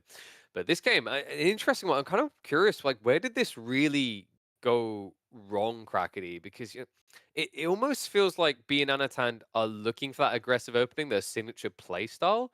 But it seems like in these opening moves, I think you mentioned it, like Poppy Paw, not losing a single longbow, that type of player, right? It's very difficult to punish players that are almost masters of defense. I think in this one, it was kind of like an issue with the army composition that we had there. So we had like feudal age knights against the camel lancers, and you can't really make crossbows against longbows because you're just going to get your unit sniped out. So these engagements long term, they're just going to go really, really well for the English and Aibit player here in this situation. I think there were a couple of ways to approach this, like either Anaton potentially making his own knights as well with the superior HRE economy. If you eke out like a knight advantage overall, we saw it earlier where B was able to surround the longbows. If there were like 5-6 Castle Age knights from Anaton there as well, I think they could have cleaned up the army and then taken like map control for relic gathering there. This could have potentially bought B a window to go up to Castle Age behind that as well, with the high trade house, scaleless economy that way. Instead, we just got crossbows, which just don't work against the longbow spam. I think also we got a reminder of Dabston. I mean, the Canadians really brought it in with the Dervish builds. Is it me, or does feudal healing look a little bit OP? Yeah, I mean, we talked about at the beginning of that game about Roost Knights on why they were underwhelming, and Crackety hit the nail on the head. It's like they don't have that healing. Any type of healing, whether it's the dervishes, whether it's a king, whatever, or chivalry, anytime there's extra healing involved, you're able to pull back a big mass after a fight and then 10 units go back to full. It's way too much value. It's kind of crazy, actually, Crackety. It's almost like we forgot for a little bit how ridiculous feudal healing could be. But then when we have flashbacks to 2021, there's a word herbal medicine echoing in my brain. Delhi. You remember those days, right? It's almost like it's coming full circle. Not as ridiculous as back then, but still just as scary. Yeah, in general, having that ability to heal just comes in so clutch in many situations. Like we see it built into the French, where whenever they have like a knight surviving on just one hit away from death, you patch that boy back up. You just garrison him inside of his TC. Make sure you don't use him for a little bit. 2 minutes later, you look at your TC. You got a fresh knight there. Very strong. So instead of like losing a unit, you keep it. It's a +1. You get another unit. I mean, HP as a resource is underrated, truly. You know, I was just thinking back actually that game too, Dabston. When I was sitting there watching that on the sideline, I remembered something in one of the semi-public discords. Is there was a bit of conversation between Cat and Wham, and I'm gonna child friendly this. Cat basically said he fluffed him up on water in Wololo. So seems like the substitute of Cat on there was very much anticipated. I think actually Cat has been one of the people most vocal about the idea that he wants to see more water maps in these tournament pools. I know Blade is just sitting over there cringing in chat right now when he hears that, because he is one of the biggest advocates on the opposite side. And I think most of these high level pros lean to the side of they want less water. They would Some of them like don't sign up for tournaments if there's too much water. It gets that bad with how some people hate it. So it's crazy how different some people can be. Well, we've been reasonable, right? We've given a little splash of water on this one. I mean, Crackety, is that going to be enough to give a taster for Free Data? Because I think we're looking at this, it's 2-1 in favor of Canada. It's not that Free Data can't deliver, but based on what we've seen this series collectively, what needs to change? I think they really need to change their approach to when they start aggressing sometimes. Like, so far, they played very, I want to say, like, army heavy, like all in heavy, in situations where their opponent has similar military count, but is also scaling better as the game goes on. So they kind of need to find their own way of scaling better into these games while keeping their military count higher. I think that's probably gotta be what they're going for here, and I think they got a good civilization for that with the Delhi, where you're able to just passively scale with your upgrades. That's a great way to do that. And John also has great passive scaling, especially in a map like Himeyama, getting the potential for traders in, and then also getting a great discount on your units. What do you think, Dabston? Delhi just going to be unstoppable today? I mean, that's the way we've been seeing it over and over. They force the opponent to respect their feudal age, and then all of a sudden it's this standoff. Both players have 30 units, 40, 50, 60 units, and then all of a sudden Delhi ages up and it's like, and all these techs are in. Oh, and now we lose. They're pretty hard to stop. So the question is can Team Canada make sure to put a damper on that Delhi earlier on? Yeah, I guess also, can they be a little bit flexible in how they approach it? I mean, I'm trying to think. I think Puppy or Wham really have been doing many Minework builds for a while. So usually Ark and Lover. It's funny because on the other side, Free Data almost always go in the Minework. So we'll have to see. Maybe that's a way that they could kind of have that pressure in the feudal age. Otherwise, they're going to have to camp and wave at each other from afar, because we've got two of the biggest bullies coming up in the hands of Free Data, John and Delhi. It's time to take the Himeyama for game number 4.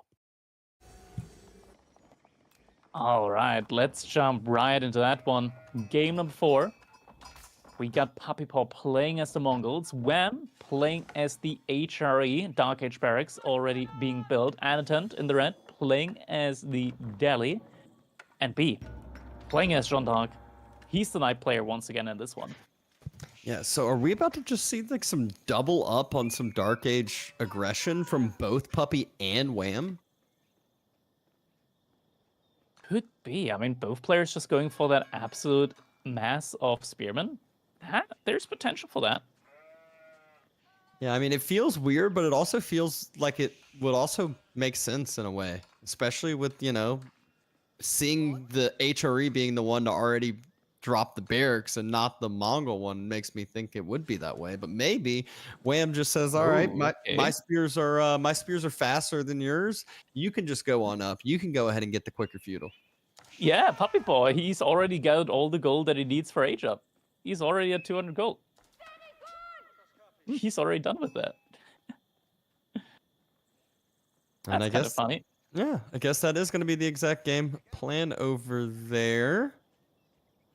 I think he killed a sheep next to the Gur next to the gold, so he's just saving some walking time on those villagers that were on gold too. Yeah, 2 spearmen already out running across the map. Is there a villager following that one up, I wonder? Because I think there's a villager moving across the map as well, so we could be seeing an outpost there as well. I wonder if B deletes his mining camp just because, if you see this, you're like, oh, wait, is that Mongols? No, it's HRE. Okay, no, he doesn't delete his mining camp. I love that he just fights this with JD. She's super tanky. She's fine with taking these trades early on, just allowing him. He wants to get enough for one night at least, which is one drop off all these vills, and I think he got enough. Yep. 4 more. Yeah, it does have enough. And Age-Up should be coming in soon-ish as well. And Dome of the Faith is on the way for Anatan. Deerstone's on the way for Puppy Paw. So like we said, that timing, Puppy Paw is not doing the typical Mongol tower rush. He's just doing the Mongol, I'm going to Feudal Age quick. Yeah, Deerstone's coming in. Wonder if this is just gonna be like, oh my god, okay. Look at the stone that Puppy Paw has. He's been investing his stone just elsewhere. He's been double producing villagers. Yeah, because obviously being Mongols, you usually start behind about half a villager, and now you can see that Puppy Paw, not only is he even, you'll see him actually jump ahead a little bit here off of the villager timing. Nice friendly sheep drop off to the HRE player as well. He takes one back. No, I don't mean to give you that, Manny. I gotta live out here as well. And the Sean outpost Lemke. will finish. Spears, Yeah. that's a little too close Oh, for a comfort. little bit overzealous. No garrison though, so no spearman goes down. There's still a gold in the back, and if Jean just reaches level 2, like there's no way for Wham to deny the gold access on the back gold with just spearmen. Yeah. I mean, this is now the point where what do you do if you're B? What's your next steps here now? And we've seen this both times Wham's played Himeyama. It's Dark Age Spearman. After you have a decent little mass, he goes and builds a dock as well. Yeah, this happened earlier as well in the set against elephants. This gets spotted out though by Anatan, so at least their information is out there.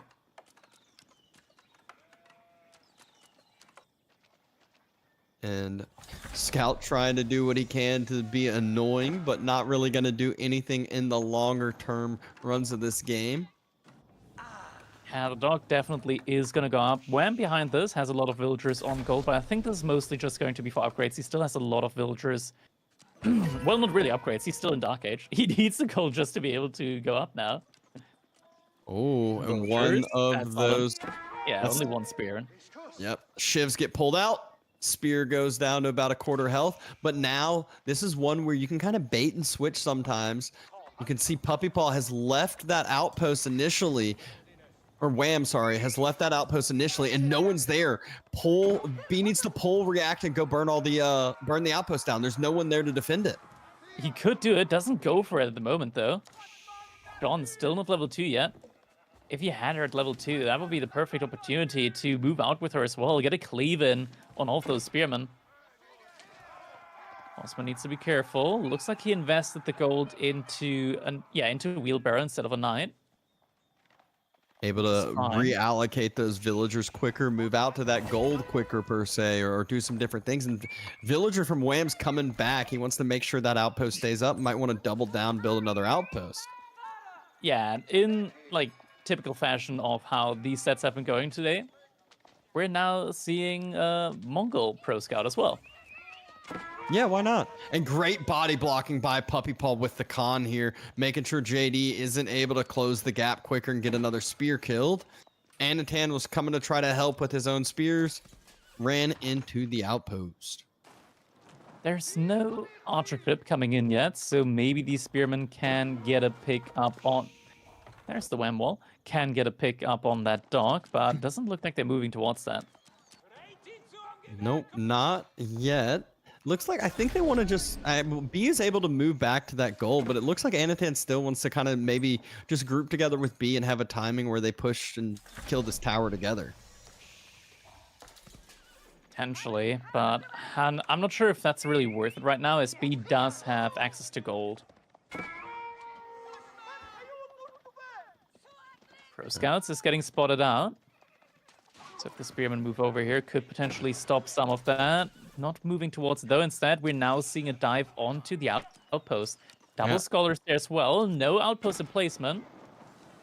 And Scholar should be able to heal this on up, but one of the Scholars about to Oh. get sniped out. Oh my god, it kills. no. It's dead. And now the other Scholar's going to start getting focused. Anatan needs to pull that back. Scholar is Ew, gonna this lose is its so life. bad. Oh, that hurts. That hurts. Still has 5 scholars. So not the worst, but definitely not good for him at that point in time. Yeah, it feels bad just knowing that if he had kind of just played that a little differently, could have probably gotten out with little to no casualties there. We got some wham walls coming down. Not the typical 4 minutes. We had said, 740 is when he's finishing these walls on up. Yeah. Archer range is now getting put up as well, so we're going to be seeing Wham transitioning into a lot of archers next. Beautiful Archon spot for him, and yeah, Puppy Paw, as expected, is just going to be massing up those Kashyyyks now. Indeed. B making sure to defend that gold location until the first outpost goes up. But with how many villagers are over there, he's going to need more than just one outpost. And Puppy Paw and Wham have grouped together, and I think they want to dive this location as one. And we're seeing it now. Villagers slow to react. Not going to make it out alive. For the most part, one villager looks to be going down here. No, he lives as well. He lives, and the knight is going to live, and a lot of these spears get taken down. They're overcommitting. One knight does end up falling. JD, though, soaking some XP during all of this. Yeah, and there's still no archership coming in. The dock is going down. That's a lot of idle villagers here in a little bit, or rather idle fishing ships. And it doesn't feel good to have idle fishing ships because you're always going to get the idle villager, idle eco unit reminder going on unless you delete them. And just now got the galley out, or in queue, I guess I should say, and it gets killed before then. JD about to get taken out. Gets a little bit of XP before falling, though, which, it could be worse. At least Kashyyyk fell before she died and got the XP for it, too. Second side has been captured. First one did get decapped behind all of that. Kashyyks. One is going to go down. The other one very low health. So Chase is going to continue. And Wham, rather Puppy Paw, is just going to distract now with the weak one. Going to pull him aside. Sacred Side probably going to get decapped as well. Got taken, at least. So a little bit of gold trickle, but Scholar will fall for it. It's 200 food that's about to come back in for Puppy Paw again. Once that dock goes up. Yeah, really needs that. Or for Wham. Wham only has 4 villagers on food without those fishing boats, so really kind of doesn't have the eco behind this that you would expect as far as the food goes, but makes sense because he's mainly producing archers.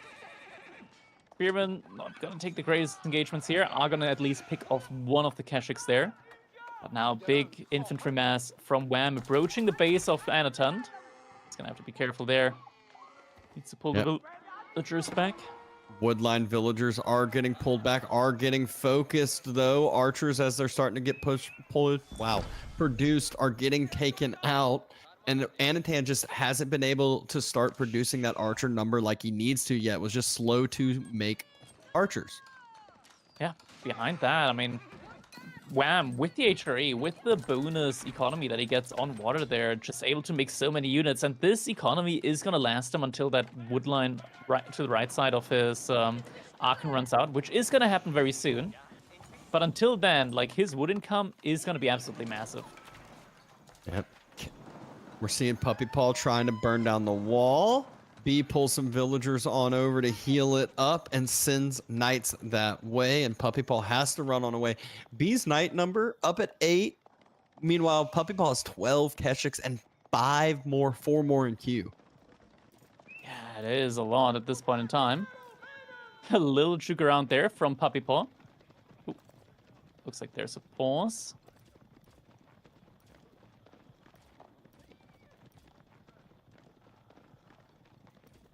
We do have an in-game pause at the moment, so looks like there is a pause going on here right now. Gonna give the players some time to sort things out. Maybe a hotkey bug, maybe something else going on. It could Sometimes you can have anything. Could be anything. You know, sometimes when you use a wireless mouse and you don't get a reminder, oh man, I forgot to plug my mouse back in. Or, it could be like a crash and... We're actually getting confirmation here. It looks like it was a crash and a victory has been awarded for Team Canada here. Indeed, you are correct. Team Canada gets the dub as B crashed, and unfortunately, just not in a good enough position to call it. Had enough in that game to award just the game to the Canadians. So unfortunate there for Team 3 Deta, but Canadians now go up another game, 3-1. Oh man, looking at that military graph, it would have been tough for them to come back in this one. Yeah, okay, looking at the stats here, we can kind of like understand the admin decision behind that.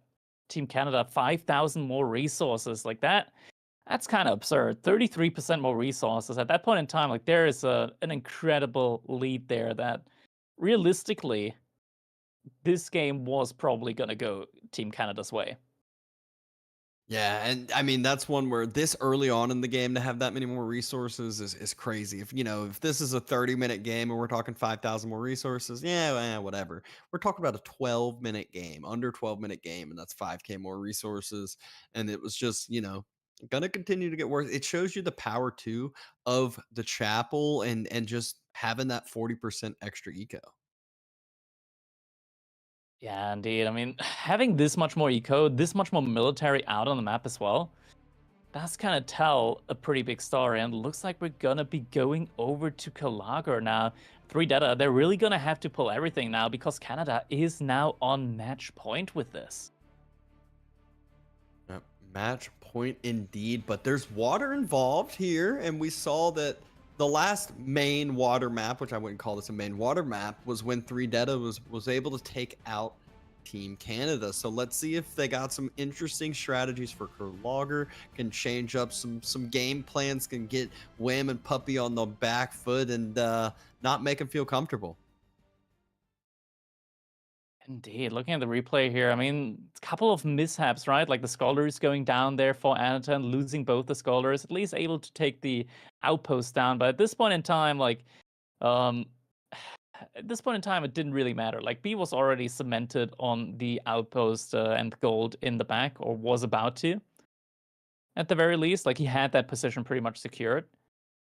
It didn't really achieve a lot there, I want to say, burning that outpost. I think in these situations, better to just get an outpost, rush an outpost up on another gold, get your gold in there. Good play here from B as he managed to secure his villagers. Spearmen do get sniped by the TC. And I feel like at John that also point, gonna live. you just mentioned, just go build an outpost on another goal. We just see an outpost on another goal. There wasn't really a huge need to burn down the outpost. I really think the opportunity that B missed was when we saw the 5 spears go to the other goal when he first moved out. He could have moved out with the food villagers under the TC, done a quick burn on the initial outpost, and then he would have had gold close to the TC, nice, safe, and secure. Indeed, and looking at that, we still don't have the... it's going to be a little bit longer until we're getting our draft going for Kalagar. So that's going to be our 5th map in the series here. Yeah, now we're getting some updates on the Civ picks, the Civ draft here in just a little bit. You can see that the players are drafting as we're speaking here now. Oh my gosh. And I'm kind of wondering what your picks here are on this map, as Team Canada doesn't have Japan, but I would expect maybe Team 3 Deta to have Japan in their Civ pool, in their choices. I feel like that's always kind of one of the picks. They also haven't used a UBIDS yet, so I could also see that as an option too. Yeah, there are definitely a lot of civilization picks here that could be picked. IUBITS as well can be very, very good. They do work nicely on these hybrid maps as well, with the potential for the Desert Raiders if you get them out in mass. Definitely a lot of options to go for, but it looks like we do have a little bit of downtime here. So in the meantime, I just want to once again, big shout out to all of you guys for watching, helping us support EGC TV and these tournaments. We heard it earlier, there are a lot more tournaments coming in 2025 from EGC TV here for Age of Empires 4. Not just that, but we know of a lot of other people that are also organizing a lot of events for Age of Empires 4, I believe there's like, I don't think this is a secret. I think we haven't talked about it a couple of times. Like there are lands in the making. Killer Pigeons is hosting a lot of tournaments. So there is a lot of stuff coming in 2025. And you guys, you're the reason why all of this is possible. You guys supporting the scene, the community, and all of these tournaments as they're going on. So thank you guys so much for being here. And it looks like our draft is slowly but surely finalizing. Yeah, we're going to have Byzantine and English versus French. Here we go. No. We will get the rest of the updates here in just a little bit. But yeah, you just kind of mentioned the pro scene has a lot of excitement on the horizon. There's just so many tournaments, so much buildup, and not just the pro scene. Even if you're trying to be one of these up and comers, there's a lot of other events, or sign up for these bigger events and try to give yourself a shot, get some practice in against the pros, watch some replays, and just continue to get some games in. Indeed, and now we can see draft finalized. Civilizations for Canada are going to be French, Delhi, and China. On the side of 3 data, we get Byzantines, English, and Japanese. Yeah, and so pretty high value civs there for Team 3 data. Yeah, I mean, Japan, like I said, that was the civ that I expected the most. Shocked not to see a UBIDS, but English, Byzantines, they both kind of have their value. They both make sense as well. I've seen a lot of people, go grab some shoreline fish with the Byzantines as their opening here on Kurlager. Okay, players are now going to snipe one of the civilizations from the opponent team. There we go, English getting sniped. So far, I think Canada, Team Canada has always sniped English whenever it has been an option. And English so far, they've proven themselves to be a very, very strong civilization in the hands of Team Canada. I don't think I've seen Team Canada lose a game yet with English. No, and it's really been in the hands of Puppy Paw. It's just the mass longbows, and it's the unit control that he has. And so he's like, look, I've been dominating with English. I'm not letting anyone else touch English. Snipes it on out. So now we'll be seeing Byzantine Japan, which Japan, they are all about getting to castle. That is the whole entire game plan there, which Kurlager is a great map for them to do it on. They kind of have the fishing to either cause some distraction or give themselves some extra eco. Yeah, Byzantines there as well. Byzantines in Japan, I'm wondering, like right now they did snipe out French, so in Feudal Age, there's not going to be any armored knights coming in for Team Canada. How are they going to work around that, I'm wondering? Like, Mass Gazi Raiders is nice, but if we're getting to the point that Mounted Samurai get onto the map, that still feels like a situation where you definitely want to have some sort of knight unit. Not that knights are good against Mounted Samurai, but at least it's something. Like French knights, you would get like Royal Bloodlines in Castle Age, and then you can actually take fights against Mounted Samurai, but not getting that, you're gonna have to wait until Castle Age and get some elephants in potentially. Yeah, and even still, when you get elephants in, the Mounted Samurai can still run around them pretty well, so you need elephants and walls if you're going to go with elephants. So it's a lot of different things that have to add up. And so my game plan would be, do not let Japan get to Castle Age, and if they do, don't let them get gold. And that's exactly what we saw Team 3 Deta do earlier. So let's see if, maybe the Canadians have a game plan to do that exact thing against them. Indeed. Gonna be a little while longer until we're going into our potential match point for Team Canada. Waiting for the lobby to come up. Just gonna be a while longer. In the meantime, chat, how are you guys doing today? Hope you're all having a pleasant Sunday afternoon or evening, maybe Sunday morning, whatever time it is in your time zone. What time is it for you, Dabson? It is 3:30. So, a little bit in the afternoon, starting to get closer to, closer to evening, starting to get pretty hungry since haven't eaten since before this in bright and early in the morning. Yeah, it's 10:30 now for me, PM. We're like, day is pretty much over at this point in time. Now we do have a countdown, so roughly 3 minutes, and then we're going to be able to jump into Kurlager. Exactly. So not too long at all. And so I don't think we will be seeing the Gulp build because kind of like we saw Byzantines earlier today, paired with a Civ that, I would say is better at doesn't have as many things in their wheelhouse. So Japan has to go Fast Castle, has to go Mounted Samurai, whereas Byzantines has a lot of other strings elsewhere. Yeah, I mean, never underestimate the Gulp. If it comes in, we might be seeing like a pretty quick game here for Team 3 Deta, one way or the other. That is the thing about the Gulp is the longer the game goes, the worse it gets. So it's that timing push, that timing like, hey, we're either gonna win or it's game.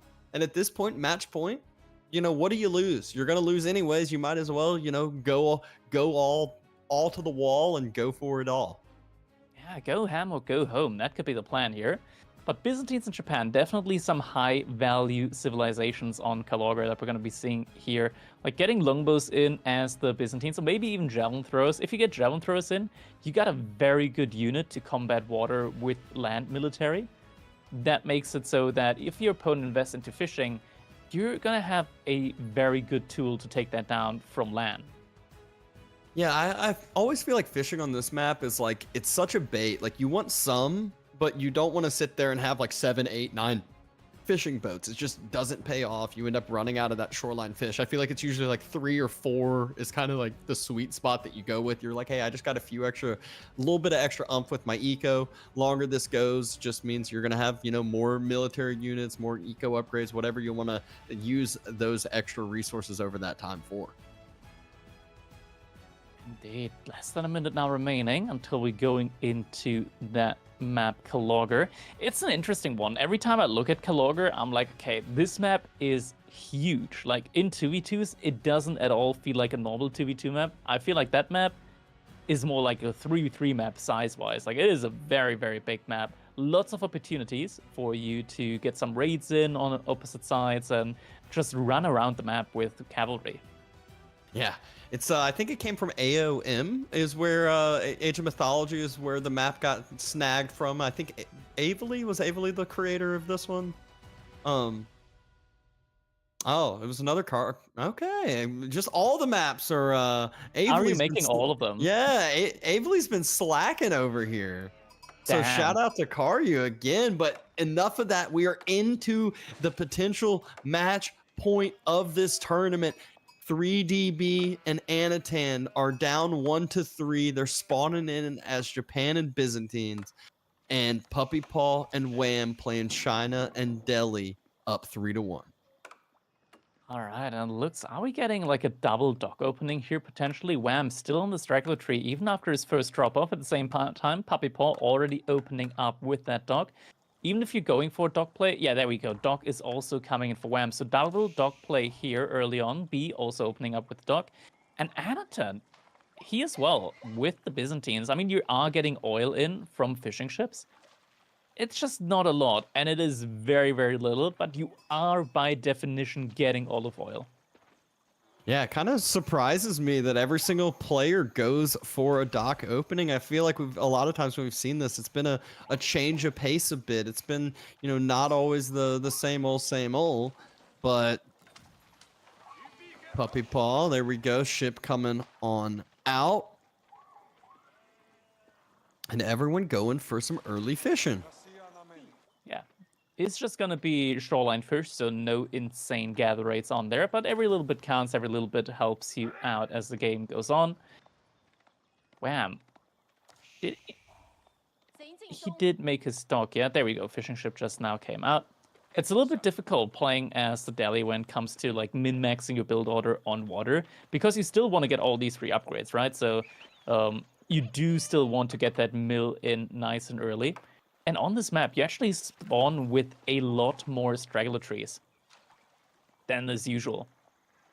Yeah, Wham was also a little bit delayed on his. He took a little bit of a trek with his villager. You can see his dock location more in the mid-map. Remember, he is Delhi, so those fishing boats can shoot a little bit more defensive. So he can be a little bit more aggressive with his dock. And B knows that. You can just see a little bit of some wall segments coming down. Yeah, a little wall from B here. Wants to make sure that these fishing ships don't suddenly get pulled and cause some havoc in his fishing economy. We'll have to be careful though. These fishing ships, they do have a bite. Oh, villager. He's gonna go down. You can't dodge them anymore. Yeah, they changed that. You can't dodge these arrows anymore. So now Villager already down for B early on in this game. And that's like later in the game, villager loss doesn't matter too much. This early on, villager loss is so crucial. Not only that, the wall isn't finished, so his whole idea of thinking he's gonna maybe have a safe fishing eco thrown right out the window and down the drain. At the same time, I mean, the fishing ships from Wham, they didn't go all the way back to their original fishing spots, so they're gonna be a little bit less efficient. At the same time, there's also a wall coming out from Wham, so he's just gonna put a wall right next to B's wall. Puppey coming to defend his villager with the scout.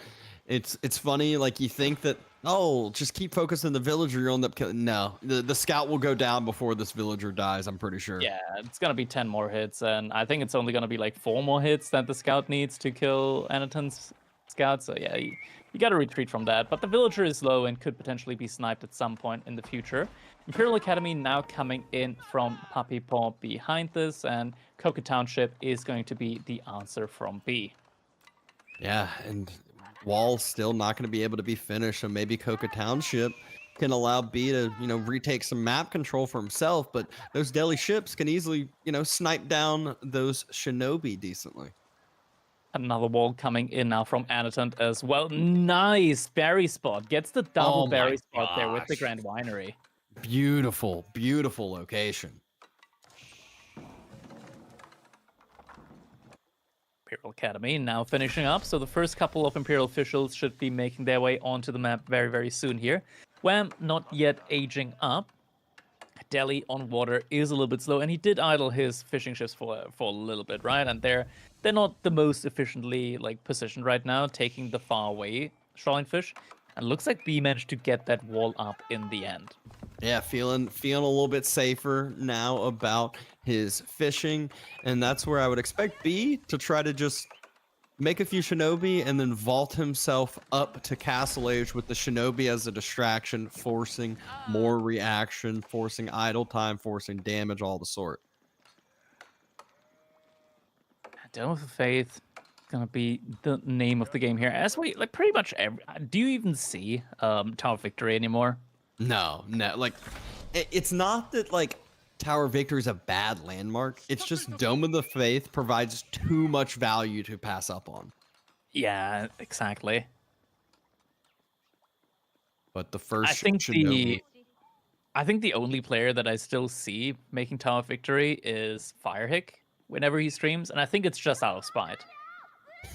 He's like, look, I'm gonna keep making it until it gets buffed or Dome gets nerfed. Something like that.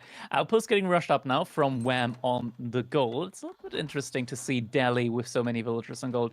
Maybe it's just going to be a normal fast castle age from Delhi without even relying on the sacred sites. We do have 2 of those, but they are on the water, so they're pretty easy to contest with ships. I feel like you don't get that. It's not like the typical Delhi castle, though. You're only going to have 1 scholar. I mean, maybe he's going to make a few more scholars on the way up. But the techs aren't going to be coming in at, they're not going to be coming in a minute and 45 seconds and, a minute and 12. It's going to be like 3 minutes for a lot of the technologies. Yes, but Elephant's baseline strong. No need upgrades. Okay. Fishing starting to be focused by those Shinobi. Puppy Paw's dock going to constantly be sabotaged here by these Shinobi. So, pretty good job, at least forcing some idle time. 4 spears from Puppy. That's not a fight you can take. These Shinobi do so much damage against melee units. Yeah, not at all. That just straight up doesn't work. One of the spearmen is going to find out just how much damage they do. And we are getting the Shunshin in. Able to get 1 hit each, but yeah, now the archer is coming in and seeing a Barbican getting dropped as well. Wham, really close to being able to age up. B as well. Should be able to age up soon. It's going to be interesting. I think we're actually just going to start seeing unupgraded elephants coming in here for Wham. Yeah, Anatan does have a few spears. Maybe going to go try to deny that Barbican. A few spears are there for Puppy as well. I don't think the Shinobi are close enough to help on out, but the villagers, they decide to pull out some shivs. A few more spears on the way. One Vil does go down for Puppey. And the Barbican is still being delayed. Yeah, more the Midnight running around now. 2 of the Spearmen are completely distracted here. Gout gets taken down, and now the Archer is getting pulled forward here. That was another villager goes down. Great picks here so far. Yeah, Anatan really getting a leg up here, feeling really good about, you know, causing some delay and causing some damage in Puppey's eco. Not to mention B has been able to take down this dock and not lose a Shinobi. The Shinobi are going to be able to just kill that that one Archer as well. No big problem for them. Longbows now also doing damage here. And Speaking this of time, big problem, Anatan has a mass, like a mass. yes, and now even the elephants, like, what good is one elephant against 15 Libitinae? Probably still very good, but not as good as it could be. Astronomical Clock Tower, Puppey Paw getting the needle in, throwing the like, being able to thread the needle in there. But now, Gold starting to be there's the not nine. enough gold. He doesn't have enough gold for elephants. He's gonna have to make knights. Yep. One knight in queue now. And you don't want to make knights against Mounted Samurai. They're coming in already. Longbow stepping up. They're going to start taking down the Chooks. So good trade still again so far from Anatan. Gold being denied. Wham does have a back gold, but still it's going to be hard to move on to the back gold just with the way that the layout is and the map control that B and Anatan are going to have. Like you said, Mounted Samurai starting to roam. Yeah, this time around, like 3 Deta are looking much stronger here in this early part of the game. They got the military advantage, now able to snipe one of the scholars as well as he tries to bring a relic back home. And Anatan, he's got a very good army mass here, able to just make use of the berries that he's been able to gather. A lot of olive oil that came in for him, so now he's got a very good army going for him. And are they going to just dive the base here? There's no villagers under the TC. Nothing at all to protect that TC, so now you can just run through. Villagers, they're going to want to run to the TC. That's not going to happen, though. Yeah, Mounted Samurai are here as well as a Bannerman. Villagers trying to get back to the TC, which they will be able to get to, but not before taking a little bit of damage. Maybe Sabotage on the main TC could be coming in as well. There are Shinobis there. No Sabotage coming in. Unfortunately, would have loved to see a Sabotage on the main TC. Instead, Sabotage is going to be coming in on the stables. That is a great play. Wham's whole entire economy is idle. This is what happens when you both go greedy. They both went to Castle Age. Meanwhile, Anatan, he's like, I'll stay feudal. I'll keep massing units and have more and more units. Siphon being dropped. They're ready to start taking down buildings with the economy damage that they're doing. Indeed, and now it's starting to get really, really rough. Samurai, well, not Samurai, Shinobi are starting to get thinned out a little bit here now by the Jigunu and the archers. Still, economy getting idled out by the Mounted Samurai. Now double Siphon coming in.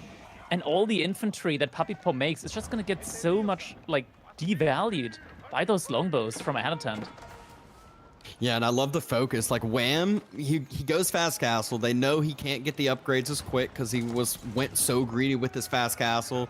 Isn't going to be able to mass up elephants anymore. Fully denied off of gold, except for the few he was able to circle back behind Puppey's base. So very limited on what he can do. And so that Mounted Samurai number is just so key right now. Going to be so hard to take down the Mounted Samurai on the side of 3 Deta.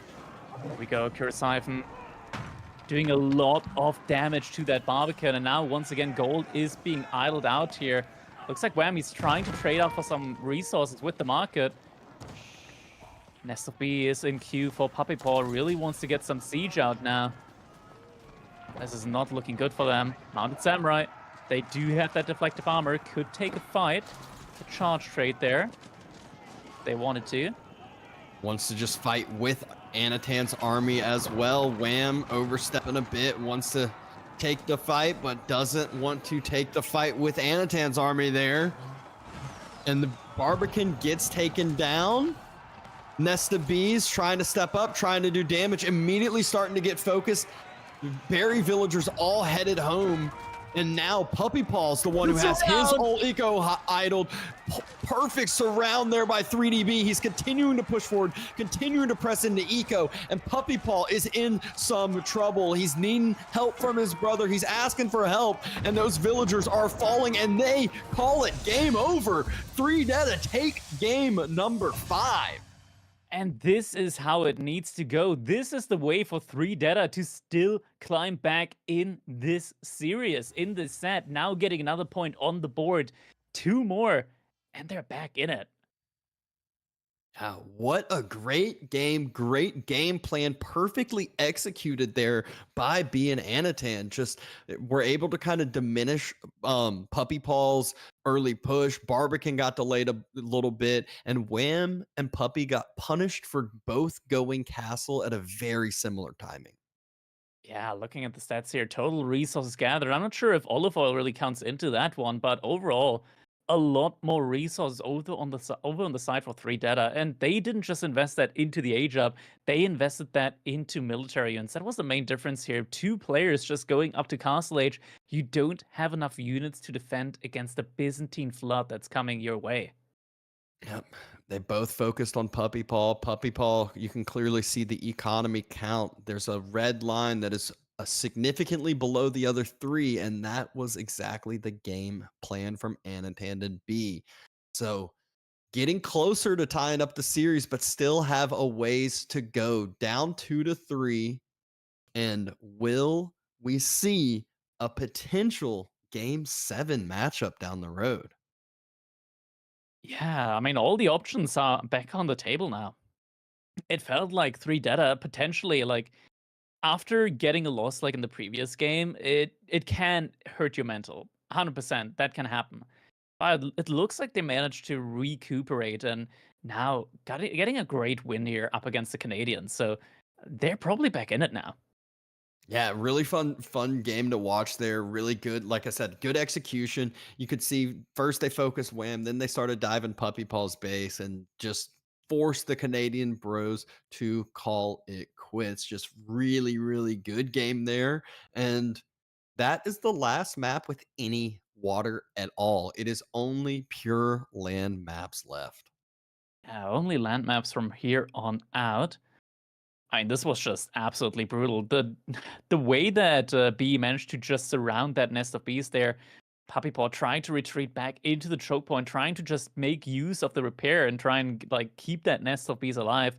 Not being able to do so though, and in the end, it is going to be a victory now for 3deta. So now we're 2-3, still match point for Team Canada, but 3deta once again, like they're getting thrown the lifeline now. They're still in this series.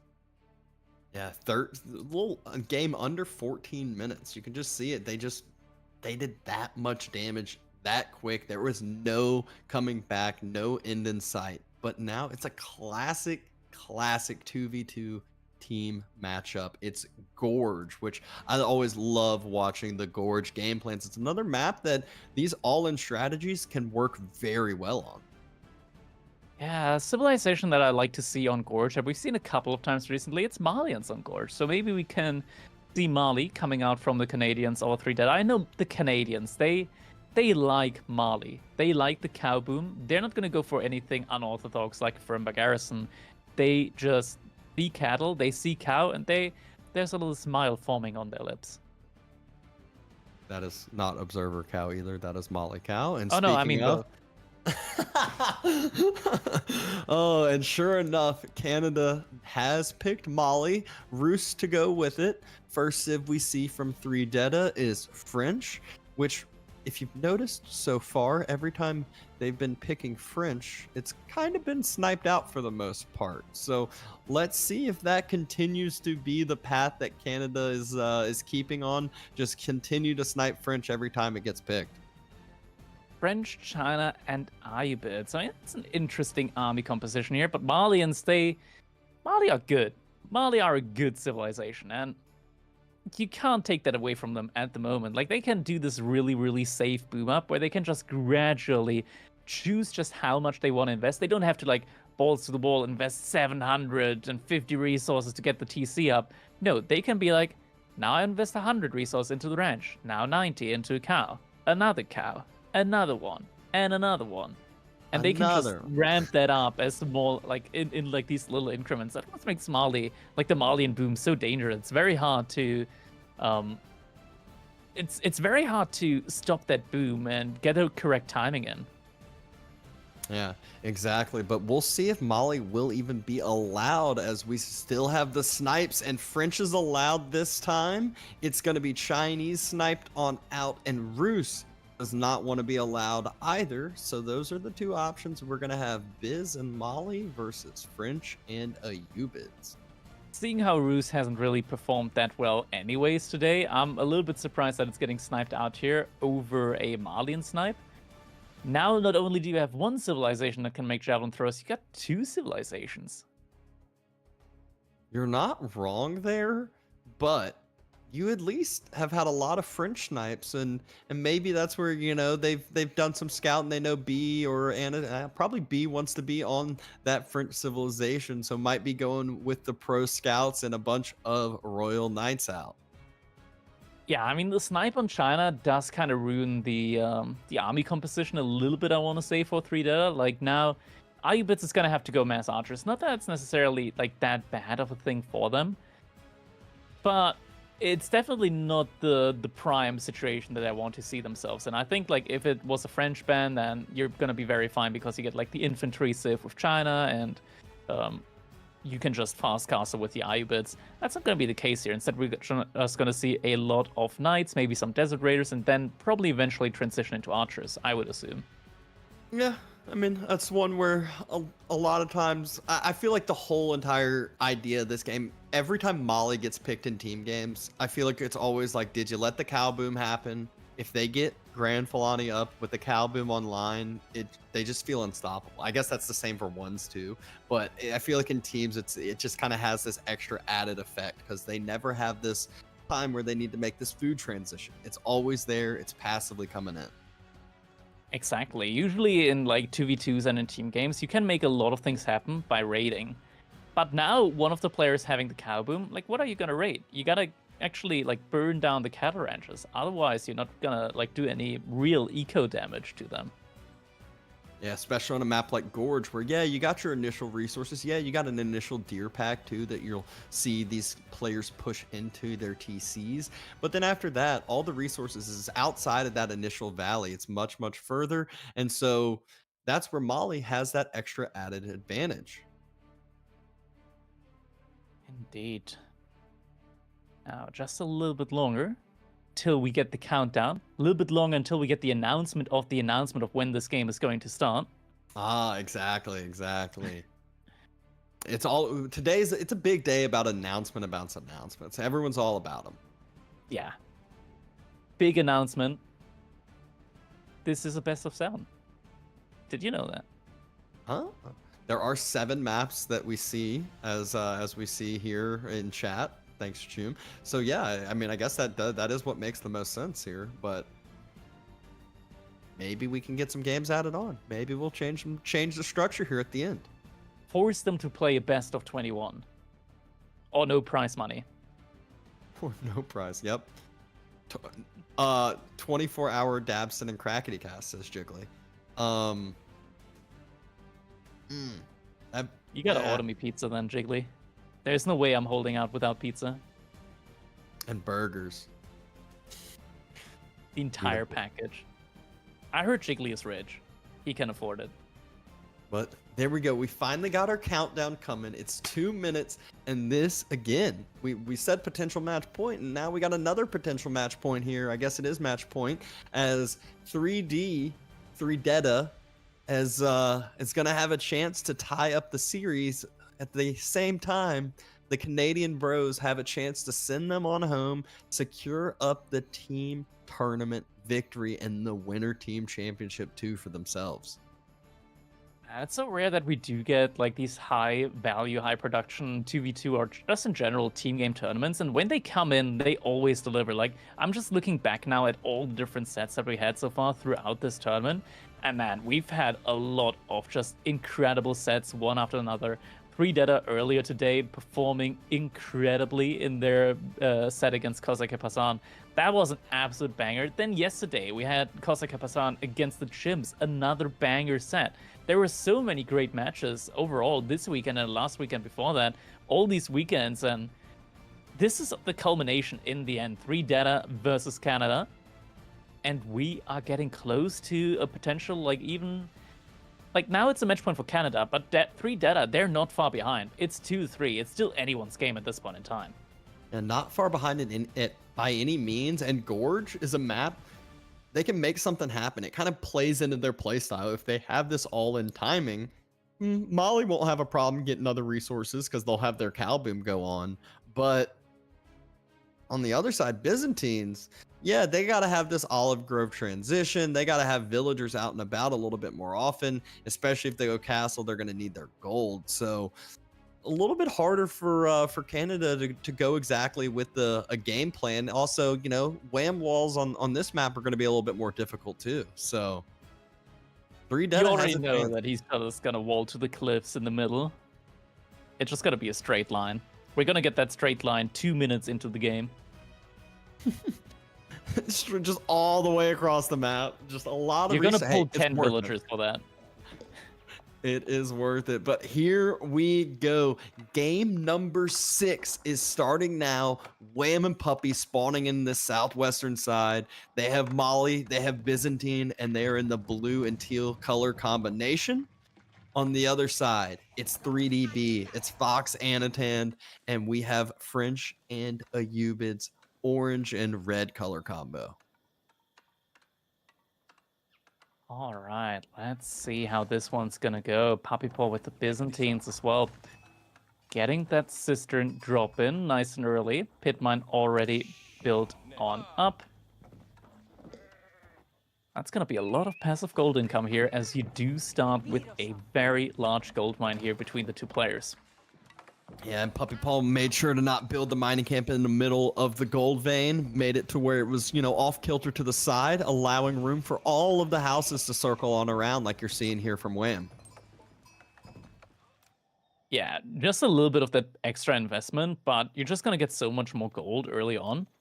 It kind of pays itself off relatively quickly. You can then go for your own pro scouts, maybe get a lot of economy upgrades in really quickly. The amount of gold that you get there, in addition to just the Manticore as well, you're gonna be like at 200 plus gold per minute just passively by the time you reach feudal age. Yeah, it's really crazy on how much that goes. And for Mali, they can actually use that gold on a bunch of different things. It's not just, you know, I feel like a lot of civs, you get gold in feudal, and then all of a sudden it's like, okay, I got all my eco upgrades, I got all my blacksmith upgrades, and now I don't have any. Mali's like, oh, more cows and more cows and more cows. Yeah. Wait.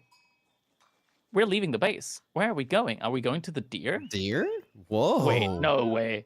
No way you go out to the deer at this point in time, right? That has to be trolling. He's going for the deer. And I don't think that's a good idea. I'm confused, but there's a French player. how's his sheep situation? Maybe this is a reaction to the sheep he has. And Anaton sees it. Anaton sees. All right, looks Oh like my we are gosh. getting a game number 7. Oh, you're calling that one early. Is the I am. Gamba still open over here? Hello, any gambas? Oh, there's a couple seconds remaining. All right. Da-da-da. No. Deer even getting pushed on in, so Wham's making sure that that's some nice efficient deer gathering as well. But B, he's already building the School of Cav. It's already going to be, you know, we know knights are going to be coming and on the way soon. Yeah, I mean, this is gonna be a rough one. Like Wham, he's gonna have to really rush up the Saharan Trade Network here if he wants to stay out there. But even then he has the Saharan Trade Network in the middle of nowhere. Maybe you can put it next to the gold mine at the top and secure that. But that's a small gold vein. Like you want to get it on the big gold veins. Yeah. I mean, it is a good. I don't know. I don't know the game plan. That's a here. quarry in the base. Yeah. This is very weird. That's a lot of travel time for the villagers. I'm perplexed. This is, yeah, kind of weird. You know, we're just going to move past it. We're going to see how this game develops here now. French obviously slowly building up that villager lead with those passive, quicker TCs here.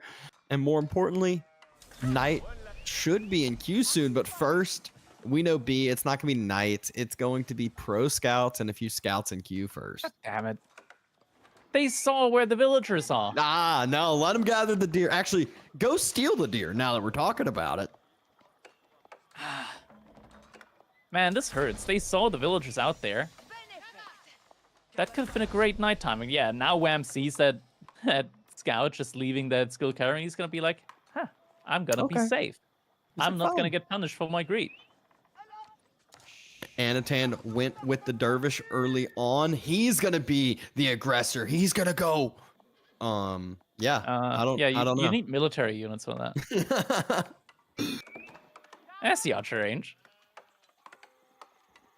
He's sitting on there with his Dervish. He's making sure Wham knows that he has the vision of it, the knowledge of it. Wham actually it forces the pullback. Oh, the aggressive Dervish. The villagers are scared. They gotta run. Yeah, too much damage. I mean, it's just the mental. They broke him. Yeah, I mean, it is kind of crazy, right? Like 2 dervishes there. You can't really take that fight with villagers. So the retreat made sense. And now we're seeing the Wham walls coming in as well. Some early Wham walls. We are indeed seeing the Wham walls. Going to make that kind of middle gold vein, that wood line, a little bit safer, a little bit more secure, as obviously they scouted the archer play. And soon there should be knights in queue. Usually B kind of gets 4 scouts. I think that's kind of the number, the sweet spot for him. And then he'll start transitioning this into military with the extra deer economy behind it. Ooh, very spoon we're getting the knight in. There we go, knight in queue. Behind this, Anatan, he is investing a lot into archers. This is interesting that he's investing into archers, as he did go with the Dervish ring. Kind of makes you feel like you want to rush the age up to castle age at some point in order to start actually being able to take the relics. But for the moment, he's just using it to heal his units. Yeah, well, and the Dervish have a better usage in my eyes. It allows B to be even greedier with his knights. He doesn't ever need to get chivalry early. He can just dive TCs, dive woodlines, all the sort, and then the Dervish can just heal up the knights. Ooh. Scout gets sniped out. Unlucky. These aren't warrior pro scouts. They aren't quite as fast. And we're starting to see Anatan move out with his archer mass a little bit. Wasn't quite in position. Villager gets scouted. Villager, hello. We see you going to build that next pit mine. Are we going to get a knight? Yeah, I was about to say there's a knight mid map right by the cliff. It looks like running on across. And these are not Wham walls. These are puppies adding to the Wham walls. You know, it's the influence from Wham. It's kind of like it's getting to him. He's in his ear. He's like, wall. Man, he's in his art. He's making triple archer range. We're just getting mass javelin throws here. This range backline is gonna be crazy. And poor Anatan making archers against this. Oh, the pit mine was completed. That's actually big. Pretty bad. Yeah, no house around it means that this pit mine generates 35 gold per minute for foreseeable future. Looks like there are more villagers going over though. Cows getting put into those ranches, more ranches being invested into. But Anatan, he's ready to start moving forward. This archer mass is not something to take lightly. And Wham knows that. He's starting to make javelins, and Puppy, he's going to have his own archers. So 2 different units that trade pretty well into regular old archers. Yeah, not to be taken lightly, but then you realize in just like a couple of seconds, it's already going to be 10 longbows. They come in batches of 5, which is kind of insane. Yeah, and even has a nice front line to deal with B's knights that he has out. That's a lot of Lamitna as well. Donzo is not even needed in this one. They're the better front line here. Oh, good brace, but Knights could continue to stay here, take the fight, and probably clear those up and go get healed up by the Dervish here. Just gotta be careful. don't want to lose them for sure. But yeah, just run back, heal them on up, and there we go. One of the knights right now is getting head pads in order to go back out to die a later day. Or never. You never know. You know, if the Dervish do their job correctly, Knights might not ever go down. Never thought about it that way. Anatan about to click up though, with 17 archers out onto the map already. Was that advancement or growth? I think like against civilization like the Malians, you want to go growth. There we go. Yeah, it was growth. Yeah, he had the full units for full res for castle, so I assumed it was growth. Yeah, makes a little sense, especially against a civilization that has the cow boom. You definitely do want to get your own kind of economic scaling for a window of opportunity there. I'm wondering what kind of units we're going to see. If it's just going to be like continued archer spam now from Anatan, it shouldn't be, considering just how many javelin throwers are already out on the field. Or maybe you can see a Golem play. I mean, he's got a lot onto gold. That doesn't look like just, you know, veteran upgrades or some eco upgrades. That looks like it might be some actual gold going into units here. Ooh, right now, Puppy Paw walking out by himself. There is some scout action going on, though, so at least they know what's going on there with the units. Scout Gus get picked off, though, and that does mean that Puppy Paw and Wham are actually walking back now. Ooh, Knights could be getting some picks here on the javelin throwers. There aren't that many Donzos here. Isn't going to go for it, though. God. Oh! Couple volleys of those javelins. That Knight actually is low health, B. And it gets taken down. The Knight is going down. He wasn't one of the lucky few that live forever. Nope, he was not. Didn't get enough head pats. Didn't get enough healing.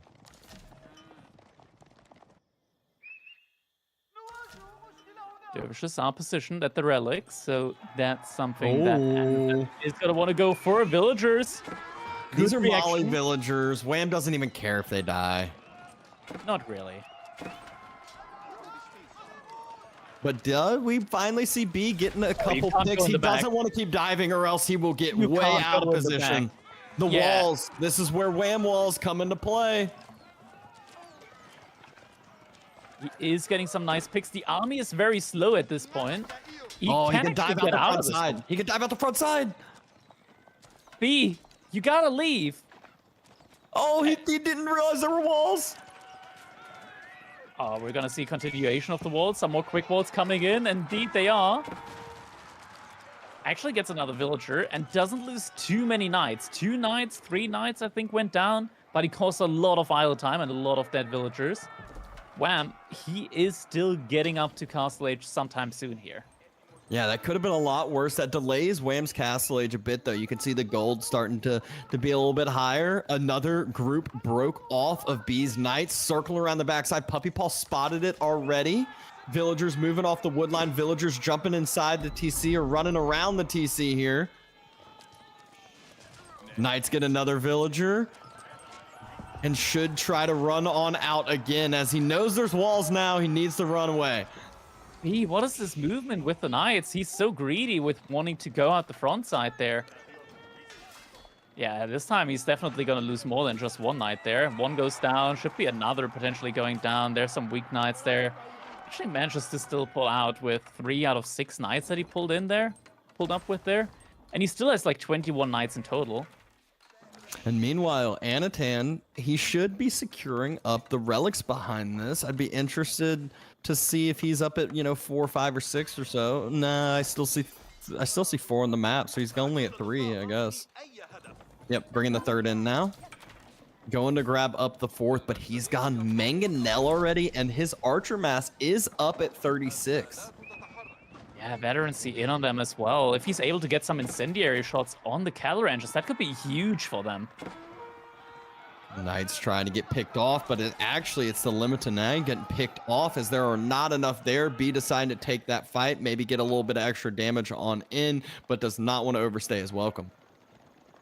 Yeah, it's a big army count at the moment for Wham and Puppy Paw. Second Manjanique about to come in behind this. This wall has not been finished up yet.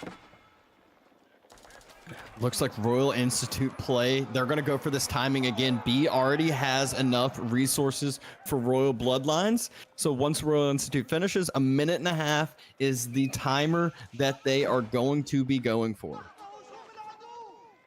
And this time it's not looking that bad. A lot of units out on the field, and they got the value in there as well. Dervish is getting picked off, so this relic not going to go over to Anaton. Does have a good amount of relics out though. Might want to go for a third Manjanique, and there we go. Third Manjanique now coming in. Where's the second one? I only see one here, and one being built. There should be. There it is. Okay. It's slow. It's slow. No greased axles, obviously. We're getting some Golems in as well behind all of this. Oh, Manjanique at like 99%. There it goes. It finishes on up now. Suddenly with 3 Mangonels, that's some dangerous trades there that if you want to take a fight. I don't think you want to take the fight quite yet, though. Oh. As you want to wait for the upgrade, some fringe. Yeah, 1 Manjanique, not too hard to dodge. 2 Manjaniques, a little bit harder. 3 is when you start, playing with fire. It's hard to take the fights effectively with this much infantry mass and nothing to actually dive on the siege, counteract the siege, and make the siege, move backwards and stop it from firing. Indeed. And it's starting to get dangerous here. We're starting to see the fire projectiles, and once they get into position to get a volley onto the cattle, that's when it's starting to become really, really painful. Like, that's when Wham's food income is going to plummet. Outpost gets taken down. They're getting close to that range we're talking about, as once the outpost fell, next is the Manticore / the cattle. They're right there. Go for it, Anno. And here we go. Here it comes. The damage. Cal, look away. Oh, that was a ground attack. Didn't hit the cattle. Didn't attack the cattle there. No, don't look away. Cal, look away, but don't look away. Close your eyes, but still keep watching. More shots coming in. Cattle economy being idled. Not like that! No one can see. No one gets to see this game. No one will bear witness of what's happening to the cattle here. Cattle ranches are falling, but cattle aren't dying, and that's kind of the key. He's trying to rebuild ranches behind this. They're not going to be behind the around the Grand Fulani, so not as effective, and this is a lot of timing now that Wham's losing. He has 0 on food right now. So all these cattle, him losing this is so crucial. Yeah, and there's just more and more of these veterancy, like Royal Knights coming out as well. 4th Manjanique now as well.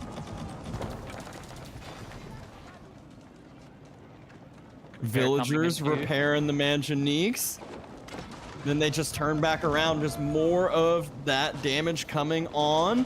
Now it's going to be Manjaniques versus Mangonels.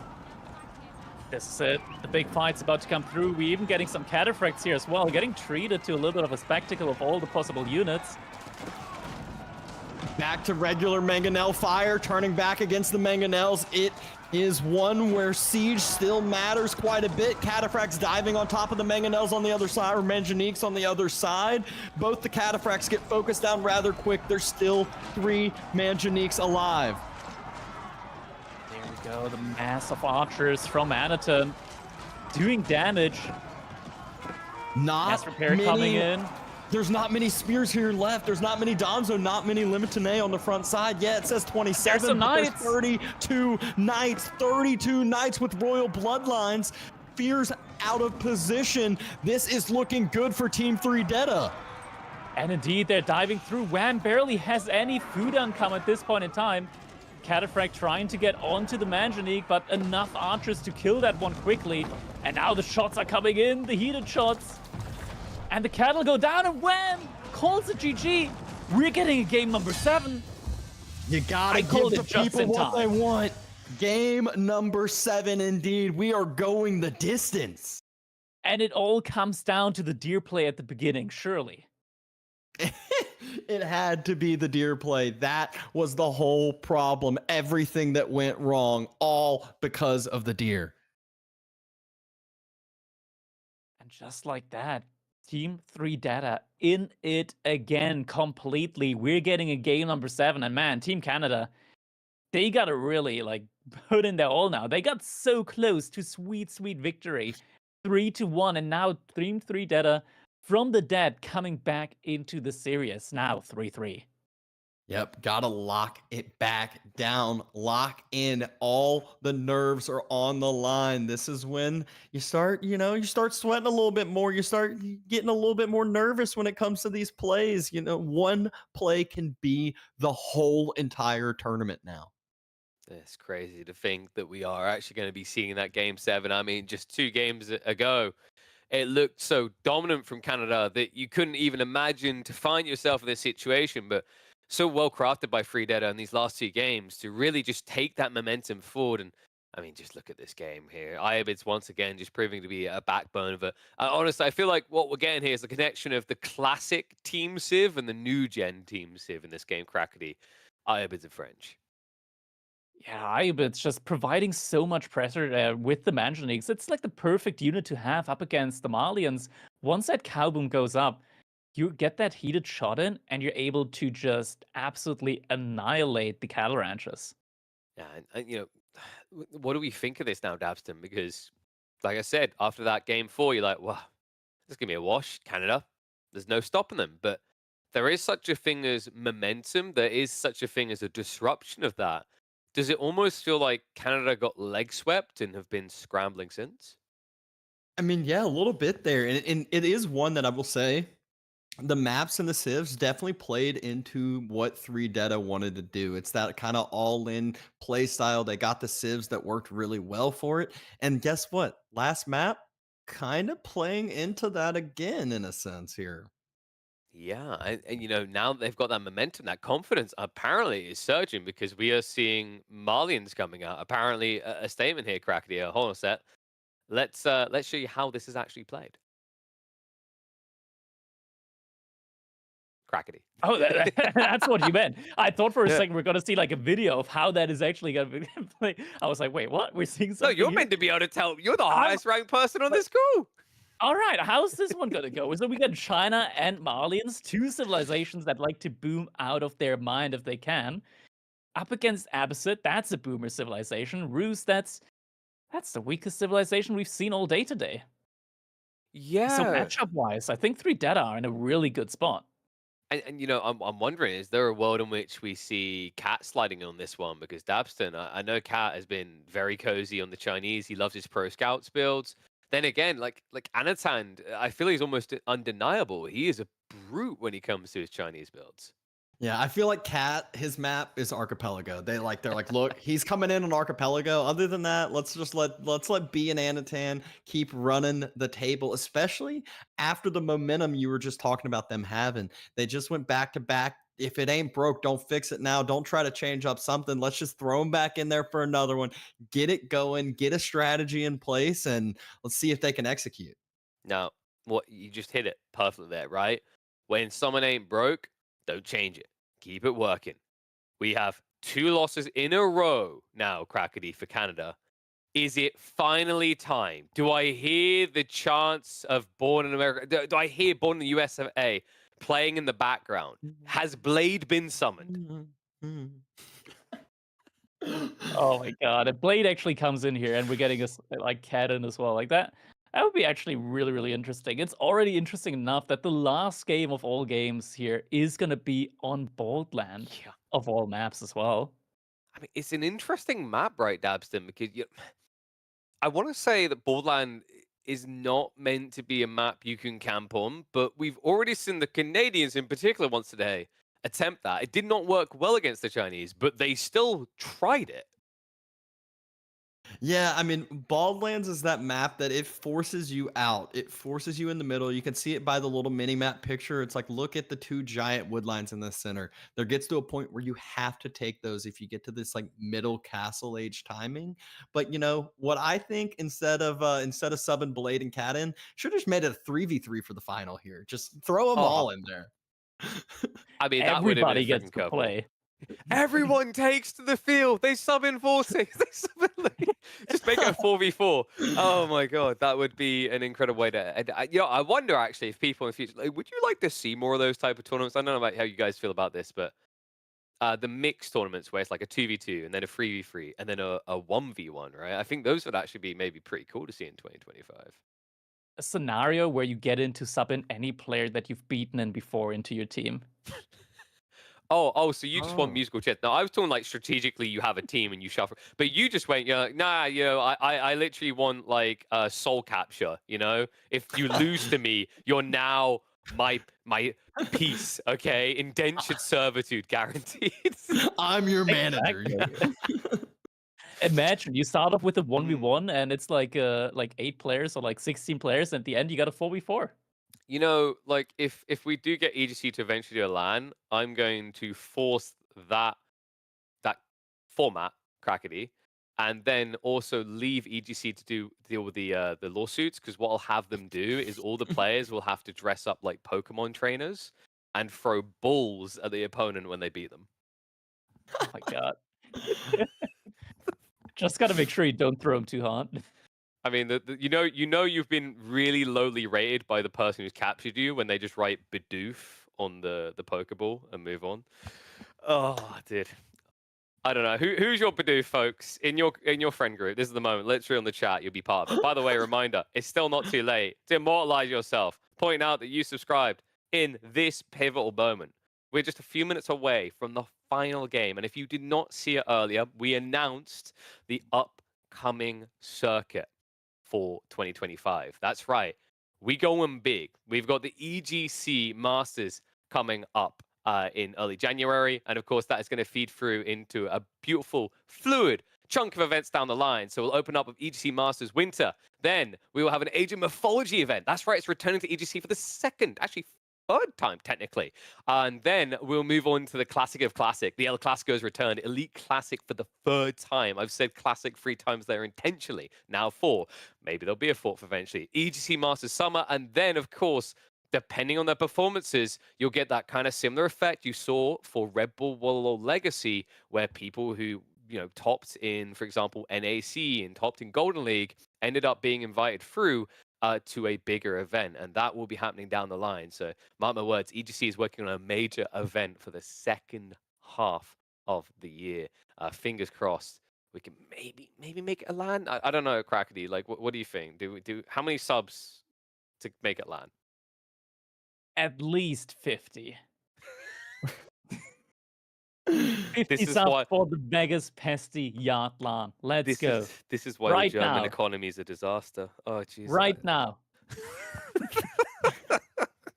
Get the wallet out. Chat, I'm holding you hostage. Get the wallets out right now. But this has to be those new Martian subs, the ones that cost $5,000 each. We can get 50 of those. I don't even know what a Martian sub gets you. It actually just sounds like some weird sort of roll you get at your local Subway now that I say it out loud. Doesn't get you anything. It sounds weird. No, That's it. it gets you thumbs up and a pat on the back. Good job, champ. There you go. I mean, it's the nature of esports. I think we've had a lot of support for the community, and a really big shout out to you guys throughout 2024, actually. Not only on this channel and all the channels. Age of Empires 4 is not League of Legends size. We don't have millions and millions of dollars to throw into a money blender that shoots green confetti out of our money. That's why people like I just saw there Johan Back come with the 10 gifted. Like, all these things appreciate. Saw the Prime subs earlier. You guys are all incredible. 374 subs, by the way, on this channel. I know we've got some big ballers in the background. Hopefully we'll be seeing more of you and them in 2025. See, look, there's another one. PM303. This is what I do, Crackety. This is why they keep me on hosting. Like, I got 2 more minutes to They burn. want the and Pesty Yacht LAN. yeah, and it's like, you know what? We have to go full TikTok brain, right? When you get like a big donation, you go, thanks for the donation. And then you do like an anime dance or something like that, right? We're literally gonna turn you into the German version of NPC Miles Morales.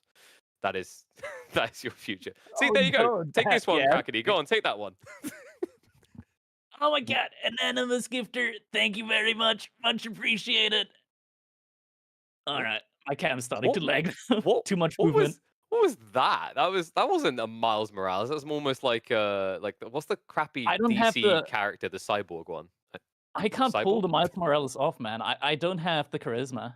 I don't even know his lines. It'd be something like, hey, Vigo, thanks for the 5 subs. Guarding the streets.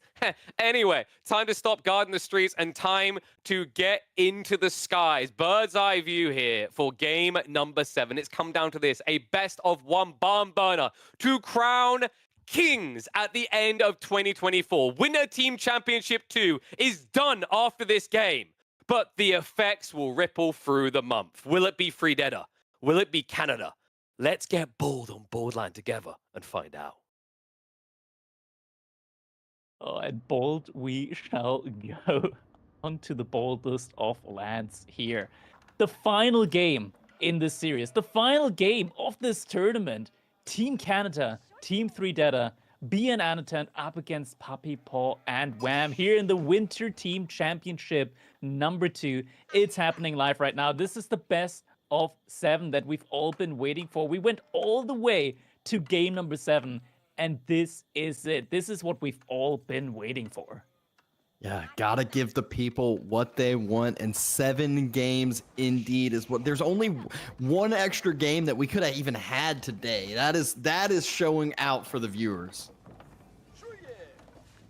This is what it's all about. Puppy Paw on the Abbasid, Wham playing as the Roos here. Is that gonna be a double hunting cabin opening that we see? I see one hunting cabin. I don't see another one. And I actually do see Wham with the Roos move out to gold, of all things. Wow, that is a surprise. That makes me think that he wants to stay on gold for a little bit longer. Maybe some eco upgrades earlier, maybe some knights out and about earlier on. Yeah, early knights or pro scouts, anything is possible in this one. This is already like a weird opening, not something that we've seen a lot of so far. Behind this, second scout also came in for Wham. On the other hand side, we do have the typical, I want to call it, a little bit less flexible no IO opening from B, playing as a Chinese. Anaton playing as the Mali behind it all. Already has his pit mine fully kitted out. Yeah, I mean, that's really one where Mali, we're used to this. The key is he going to get the second pit mine in a safe spot? Where is that second pit mine going to go? We've seen players, go build it around their teammates' gold. Well, B already has a house next to his mining camp. That's one less spot for those houses around the pit mine. Yeah, it's a little bit unfortunate. Imperial Academy now coming in. We're getting Military Wing from Puppy Paw, Golden Gate from Wham. Could this be an incredibly aggressive attack, play here coming out from the Canadians? Nice old 26 gold hunting cabin to start off on there that we see from Wham. Interesting situation already. Mansa Quarry now coming in from Anatant.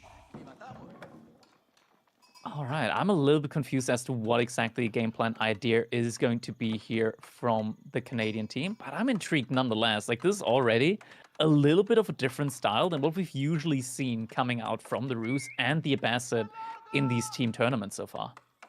Yeah, usually the Abbasid almost always is eco. It's like, hey, there's that much more map for you to cover. There's a teammate for me to help me out. So eco wing's that much easier to have it pay off. But instead, Puppy investing in the military, thinking that it's either gonna be needed, and he's already moving out on the stone. So I guess he just wants to make sure that second TC is gonna be in a nice and safe location, and we'll see if he decides to go for a third even. Yeah, Anaton does manage to scout out that move out to stone. Looks like B managed to find the wing, so at least they know which wing it is and what the implications are from that. So they are going to have to make at least a couple of units in order to deal with that, or an outpost at the very least. Units preferably, though. Yep. And now all of the feudal ages are finishing with the last military wing coming through. The only one that can't be rushed up, can't be quickened up with any extra villagers, 145, whether you like it or not. Seeing some of the deer getting killed early on here. Not quite sure why that is. Might just want to make the TC placement a little bit more awkward. Professional Scouts is coming in from B here on the other hand side. So that's a very quick supervised Professional Scouts coming in from him. Wham on the other hand side, he does have a lot of gold in the bank, And he is going for his own professional scouts play as well. He just used a lot of the gold. And Anaton just still killing some deer there. You know, just doing what he Potentially at the wants cost to. of Here. his scout. Does manage to move away in time. That was Calculated. close. Absolutely. Dropping that mill next to the berries, but I'm sure that mill will mainly be used to start funneling some cows. And Yeah. it is the pit mine next to B's Gold, so that house is going to be one less spot for Anatan to have. Yeah, a little bit unfortunate, but it's still resource that you're getting in, right? So you can't complain too much. Scouts right now, they're a little bit annoying on the house, but this is only temporary. At one point, as soon as the upgrade comes in, Wham is going to want to go for the deer instead of the house there. We're now also seeing Wooden Fortress coming in there on that wood line. Is going to give you a nice boost, 20% additional wood income, wood drop-off that you're getting from your villagers on the wood line. House starting to burn up. Anaton might want to pull a villager to repair that. At the same time, Puppy Paws, 3 military school units, should be arriving soon. Yeah, first 2 cows out and about and should be inside the cattle ranch here in a second. Meanwhile, a deer taking a nice little trip by. First cow isn't inside. There we go. Does realize. Nice reaction there. Puts the cow inside of the cattle ranch. Wham. Gonna start off with the deer over behind the base from Anaton. So it's gonna just yoink 700 food there. For the time being. House is gonna go down here. And now the archer is gonna deny some of the gold income for the time being. Is there any move onto units right now? B is making some horsemen. Anatan just slowly pulling back Vils as their health goes a little bit lower. Puppy Paw still trying to take out that scout of Anatan's and just might be calculated. Absolutely. That guy knows math. Oh, calculated indeed. Not quite. Almost. Horseman take down the archer. Still gonna be alive as well. B is gonna pull the villager back in time. Just barely able to get away, but those wood lines, this is Baldlands, they're quite far out. B has a scout get to low health. So many units have gotten to low health and just such good micro, such good timing by all these players to pull them back at the efficient time. Horseman able to survive, gets the pick off there. And now most of the early military school units have gone down. 1 spearman, 1 archer remaining. But now we're also getting into the point of the game where Wham is starting to invest tonight. Second TC has come in. More Puppy Paw behind this. But the wood line for Anaton, it's going to be under fire now from a knight. Yeah, and the big key for Anaton, oh, he's trying to rush down an outpost. Knight did not get a charge in, though. Oh, Anatan should have committed the first time instead. Second guesses himself, needs to cancel that now. And does indeed cancel it. Does have enough resource for the time being, but this is going to be difficult now for him. He doesn't really have that much when it comes to wanting to go for production buildings. Yeah, he needs a lot more wood when it comes to production buildings. That wood's been spent on cattle ranches, but boy, does he have a lot of cattle ranches already speak for himself. Culture Wing, fast castle age now coming in from Puppy Paw behind this. He's going to be the first one to pull the trigger on the age up, even though he's already been on 2 TC. This is a very quick age up from him. Yeah, 2 TC, fast castle. He's clicked it before 8:30. Meanwhile, Anatan, he's sitting at a nice and clean 15 cows. Yeah, an age up just around the corner for him as well. So food income is going to be quite nice here for him.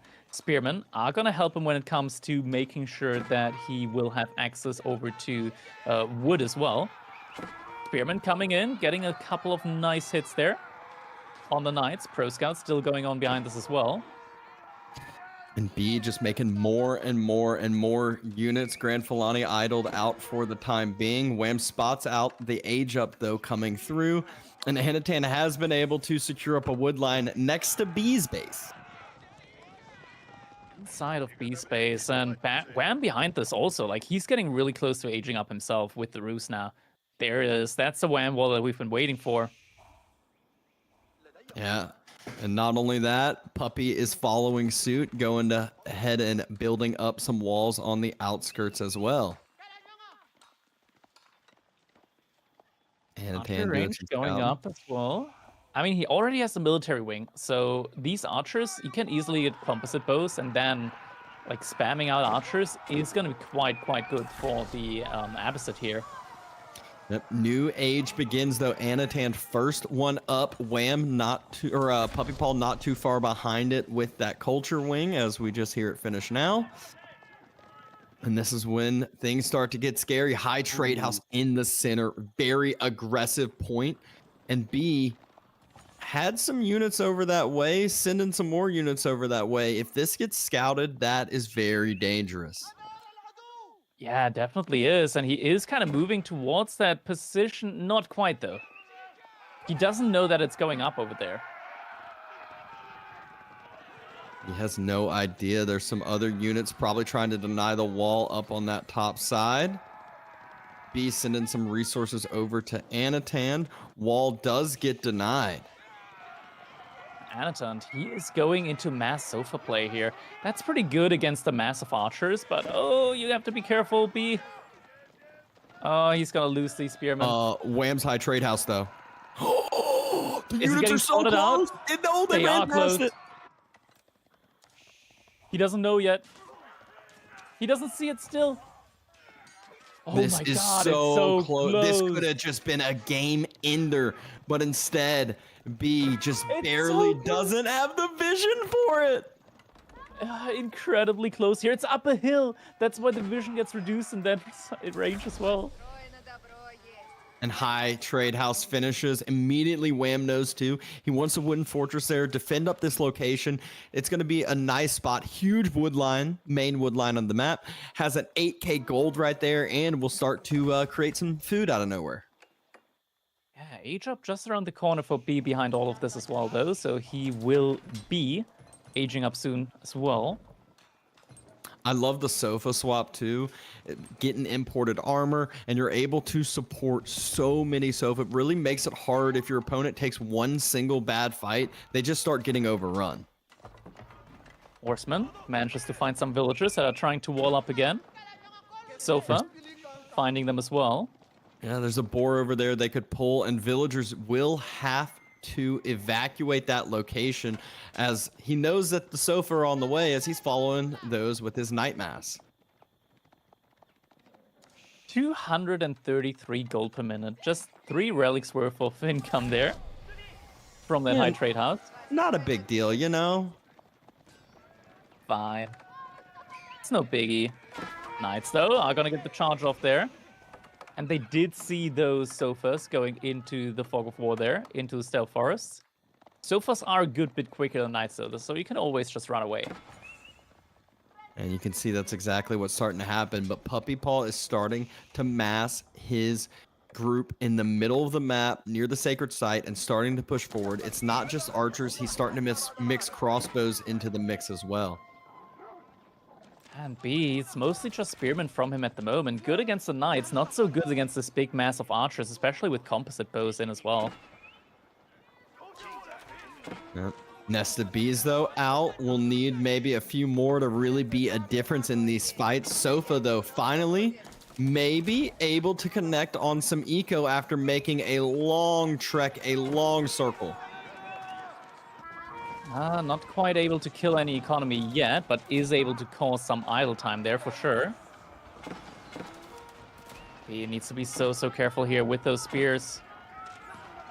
Definitely don't want to lose them now. Archers trying to step up, snipe down some of those spears, not allow the Nested Bees to get into position. Sofa diving in onto the base of Puppey Paw. They are not the easiest unit to clean up. Yeah, definitely not. Spearmen not getting the brace in there, but are able to protect that nest of bees. Second one is now coming in. Yeah, instead of like doing a spear wall, instead they just like dove in front of the knights. They're like, I got you, I'll save you. It's like, that wasn't good. Relics coming in for Anatan behind all of this as well. He got another pit mine up on the large gold vein there. Ram is getting taken down, but now Mangonel comes in as well. B gets... Oh no, that's devastating. Losing those spearmen now. Oh my! And immediately when that's that so happens, many the Knights are moving spears. in. That was so many spears that he just lost, and now the Nest of Bees are going to be so much harder to protect. Doesn't really have that frontline spear mass. Sofa count, though, is very healthy, up at 22, but you can say the same thing for Wham and Knights. Exactly. And the question is, what is B really like doing right now? There's only bees coming in, the Nest of Bees, but that doesn't feel like good enough of an army composition. Oh, and it's going down immediately. Oh, how did that even connect? I have no idea, but one Nest of Bees ends up falling. Sofa trying to do raiding, but will be cleaned up. Really feels like Puppy Paw and Wham are just slowly eking out this lead. Obviously, the eco count doesn't tell the full story because Anatan's cows, but the military count does tell the full story. Yeah, this is starting to get rougher and rougher now. Cattle are starting to move out of that cattle ranch. Is going to be able to keep them alive for the time being. And yet again, we see cows getting sieged down. It is not a Manjanique this time, just a Mangonel. But that is really what just starts devastating the Mali eco. It's not villager loss. It's all about the cow boom. Villager actually repairing the cattle ranch there. Nest of Bees being the counter siege unit as well. Did about half health to the Mangonel.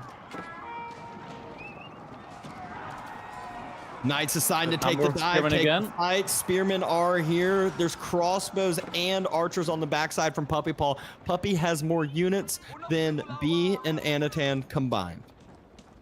Yeah, it's a lot of archers with the composite bows upgrade as well. They just work so well into this army right now. And we're at 116 to 72 military. Granted, we got a lot of sofas. It just doesn't feel like it's quite enough. No, not at all. You'd really expect that Sofa number to be much higher at this. Well, either the Sofa number or the Chinese spear number on the other side to be a little bit higher, but just not able to climb as high as they'd like to. Sofa, though, about to be at 50 here in a little bit. Knight mass being split off, trying to do some raiding, idling out the granaries that are just now being transitioned. Yeah, speaking of granaries, that's something where you need a lot of wood for, and Woodline from B gets dove on right now behind all of this. We've got some long marching villagers there as well. That's a lot of idle time that B has to suffer through right now. Behind this, Puppy Paw, he's just gonna mass up more and more units. He's getting close to PopCap now. Exactly, and that is really when everything starts to unlock. You can either start saving up, you can get some of the technology you maybe felt like were a little bit greedy and not prioritizing. Sofa, though, they're closing the gap. Great circle, great surround on 5-6 Knights right there. Yeah, that's a good pick off there. Right now, he's got a good mass of sofas in comparison to the Knights. 55 sofas to 40 Knights. That's where he's starting to get a good advantage in when it comes to these fights as well. Oh, Villagers trying to rush up a wall.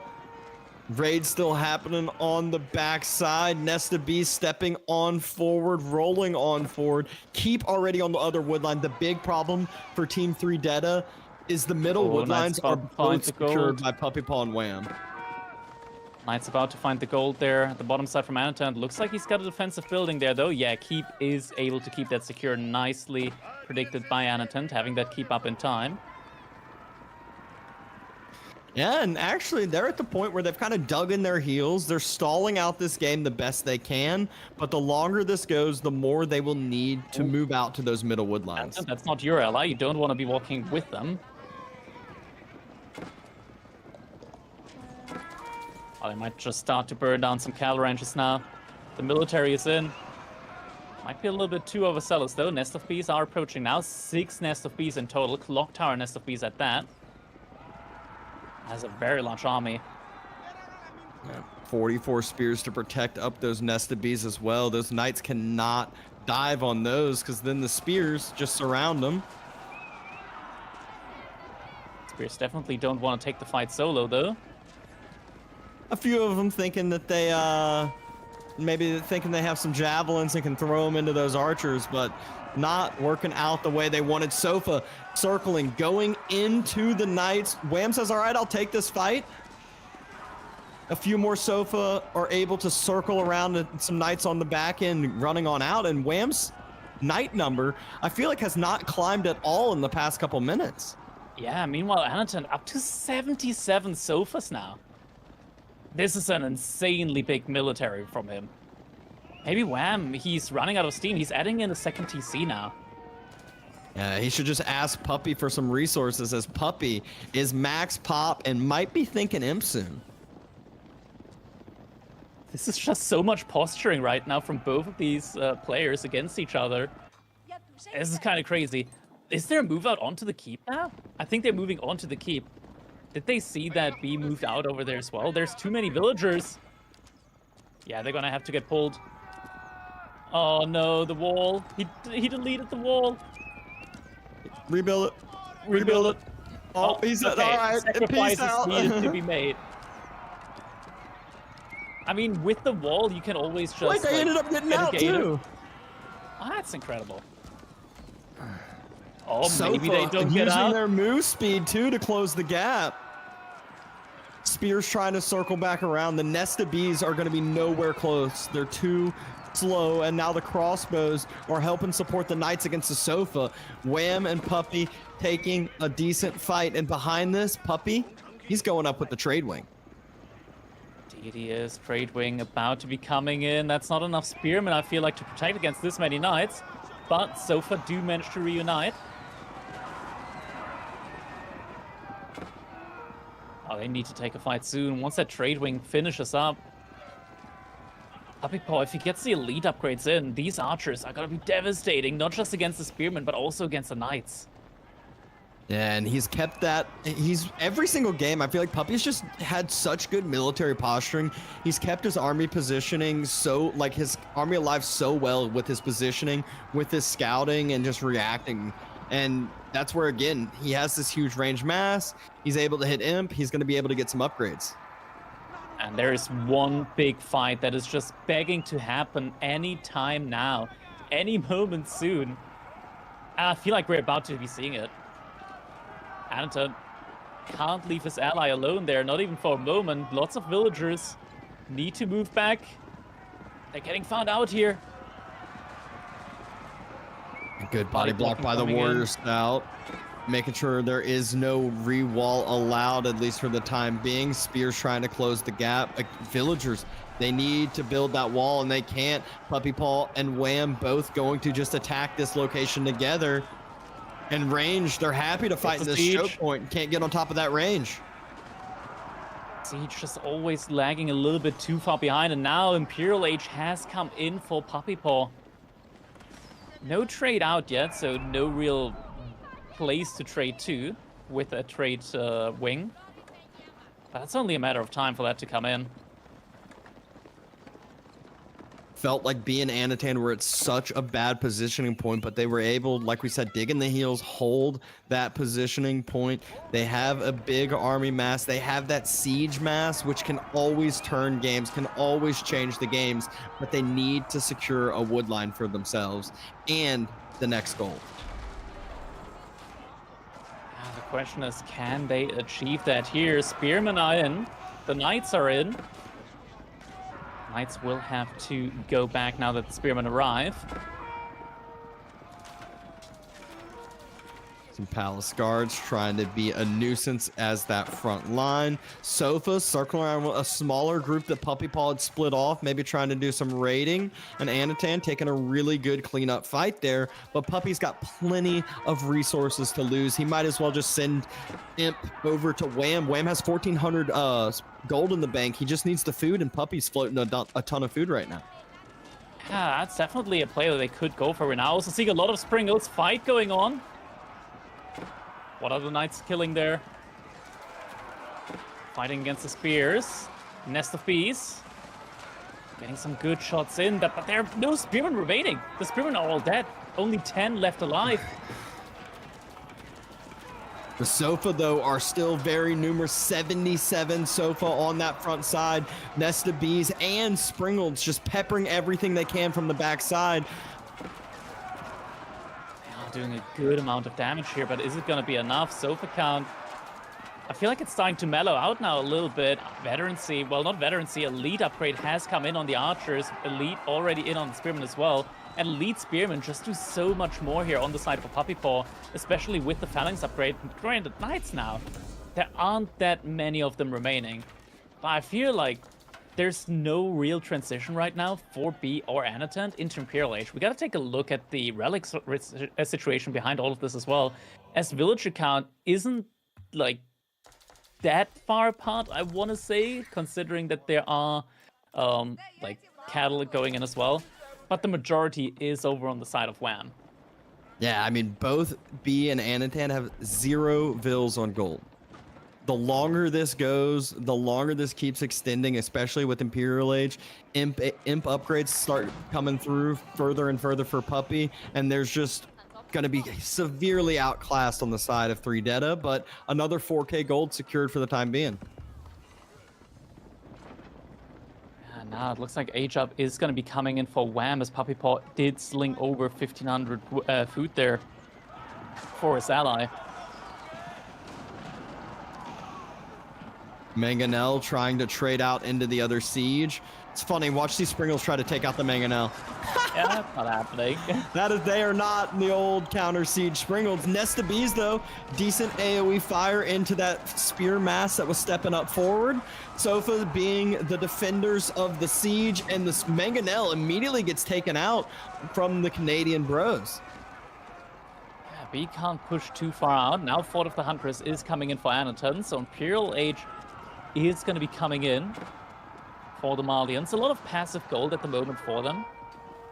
It looks like there is also trade going on right now behind all of this. It is to an allied market, so it's not like that great of a trade. But still, you make do with it.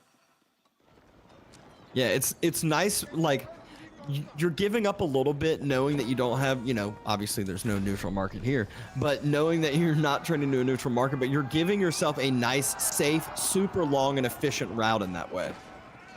Yeah. Knights up against Sofas. There are not that many Sofas remaining. The Saint's Blessing coming in as well.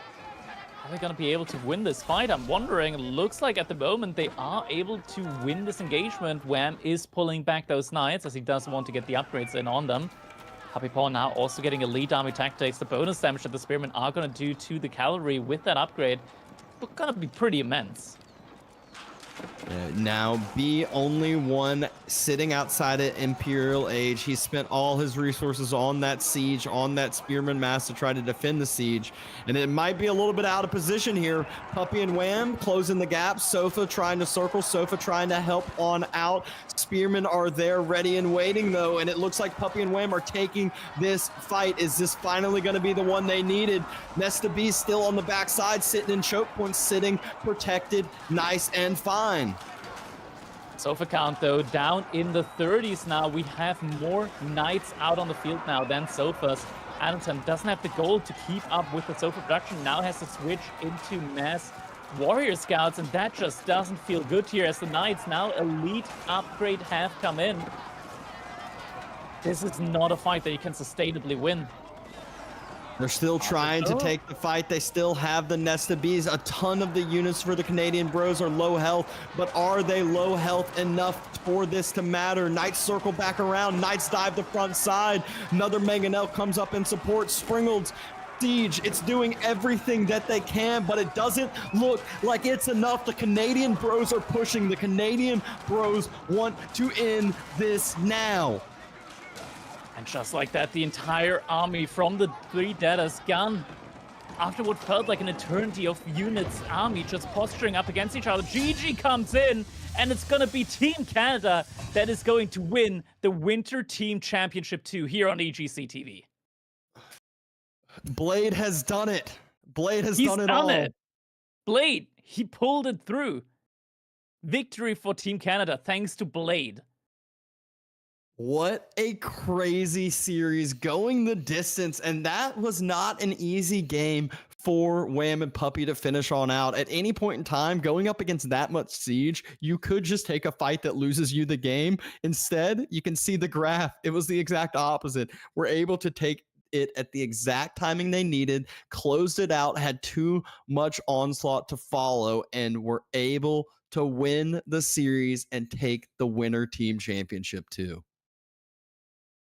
Man, what a set. At the beginning, it kind of felt like Team Canada had a clear edge, but then 3Data from the top rope, they came back into the set with one win after another.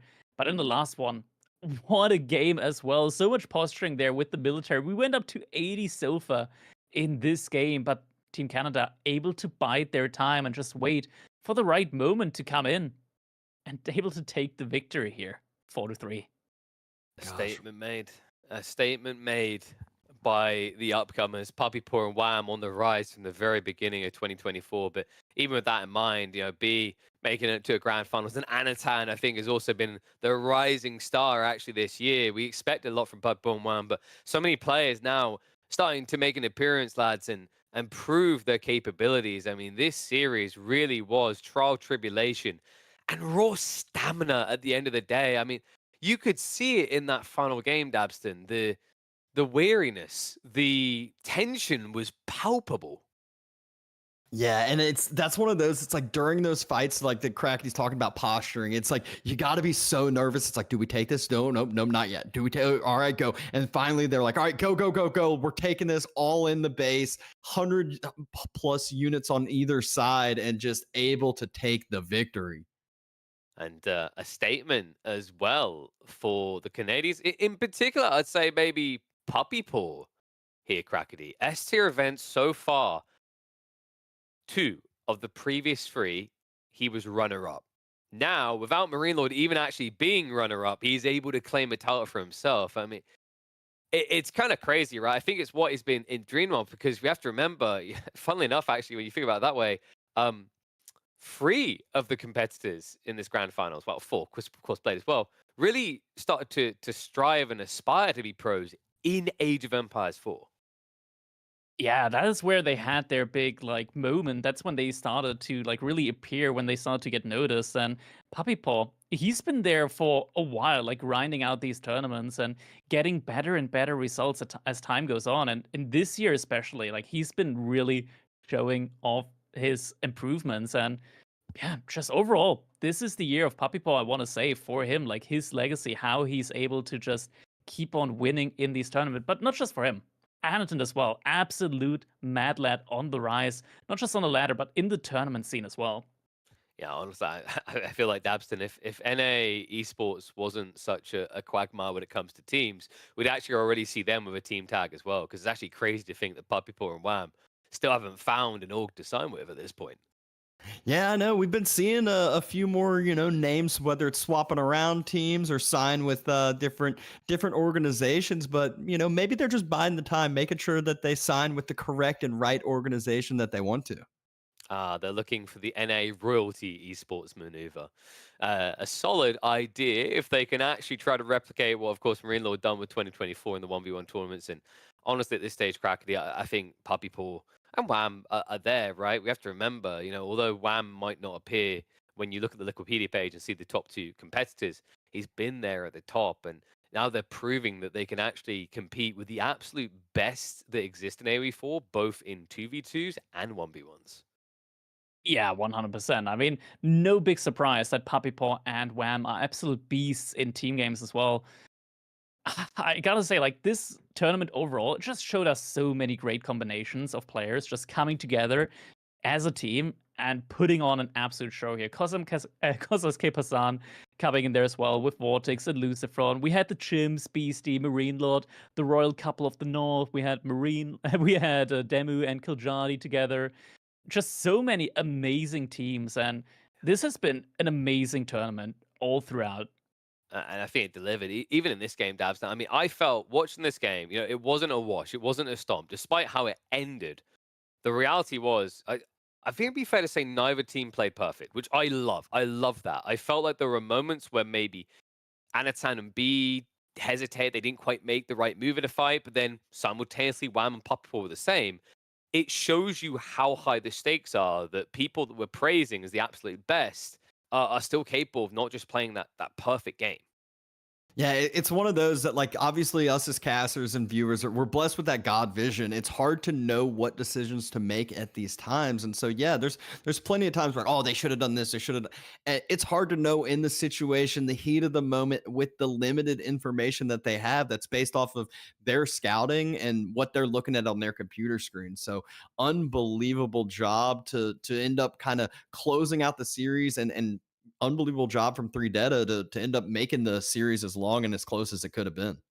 Yeah, I mean, these moments here, the Nesta Bs, I was getting flashbacks. I'm sure these boys had PTSDs. There's something about B when he starts scaling his Nesta Bs, right, Crackety? I mean, it's almost like he sees that there's a unit named after him in the game and feels obliged to spam them.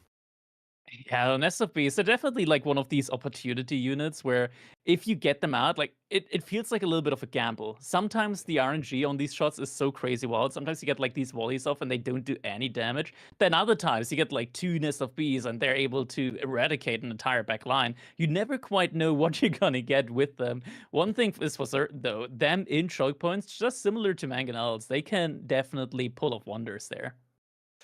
And quite the wonder coming in for NA. What a year it has been, and a beautiful feeling as well, Dabston, because we've been hyping them up, talking about them for the last few minutes. Wham and Puppy Paws rise, but I think also, what we saw is the presence and capability of Louis and CSO for the Chinese region, right? I mean, they got slayed by now the champions. The fact that we're actually seeing more than just the Europeans, right? Because I think it's fair to say, historically, Age of Empires across multiple iterations has been predominantly a European dominated esports. Yeah, I can't disagree with that, but it's good to see some other countries, some other continents get on the uprise over here, especially one that I'm part of, Team NA over here. Obviously, got to meet Wham and Puppy in person at the little NA LAN we had. Got them singing some karaoke even. Oh yeah, they're a little bit shy when you get them out of their shell. They are an absolute joy. So big congratulations once again to Wham, Puppy Paw, and of course their #1 cheerleader. They couldn't have done it without Blade there, clearly providing the morale booster throughout all. It is a combined effort. Canada and America, the intertwined alliance. But you know what? The reason I mention all these other regions, folks, is because of everything coming ahead of us. 2025 has so many more Age of Empires 4 events, and you watching the crowd, I want you to start participating. I know Chum in the background is ripping his hair off at the idea of having even more people in a bracket, but realistically, look at this.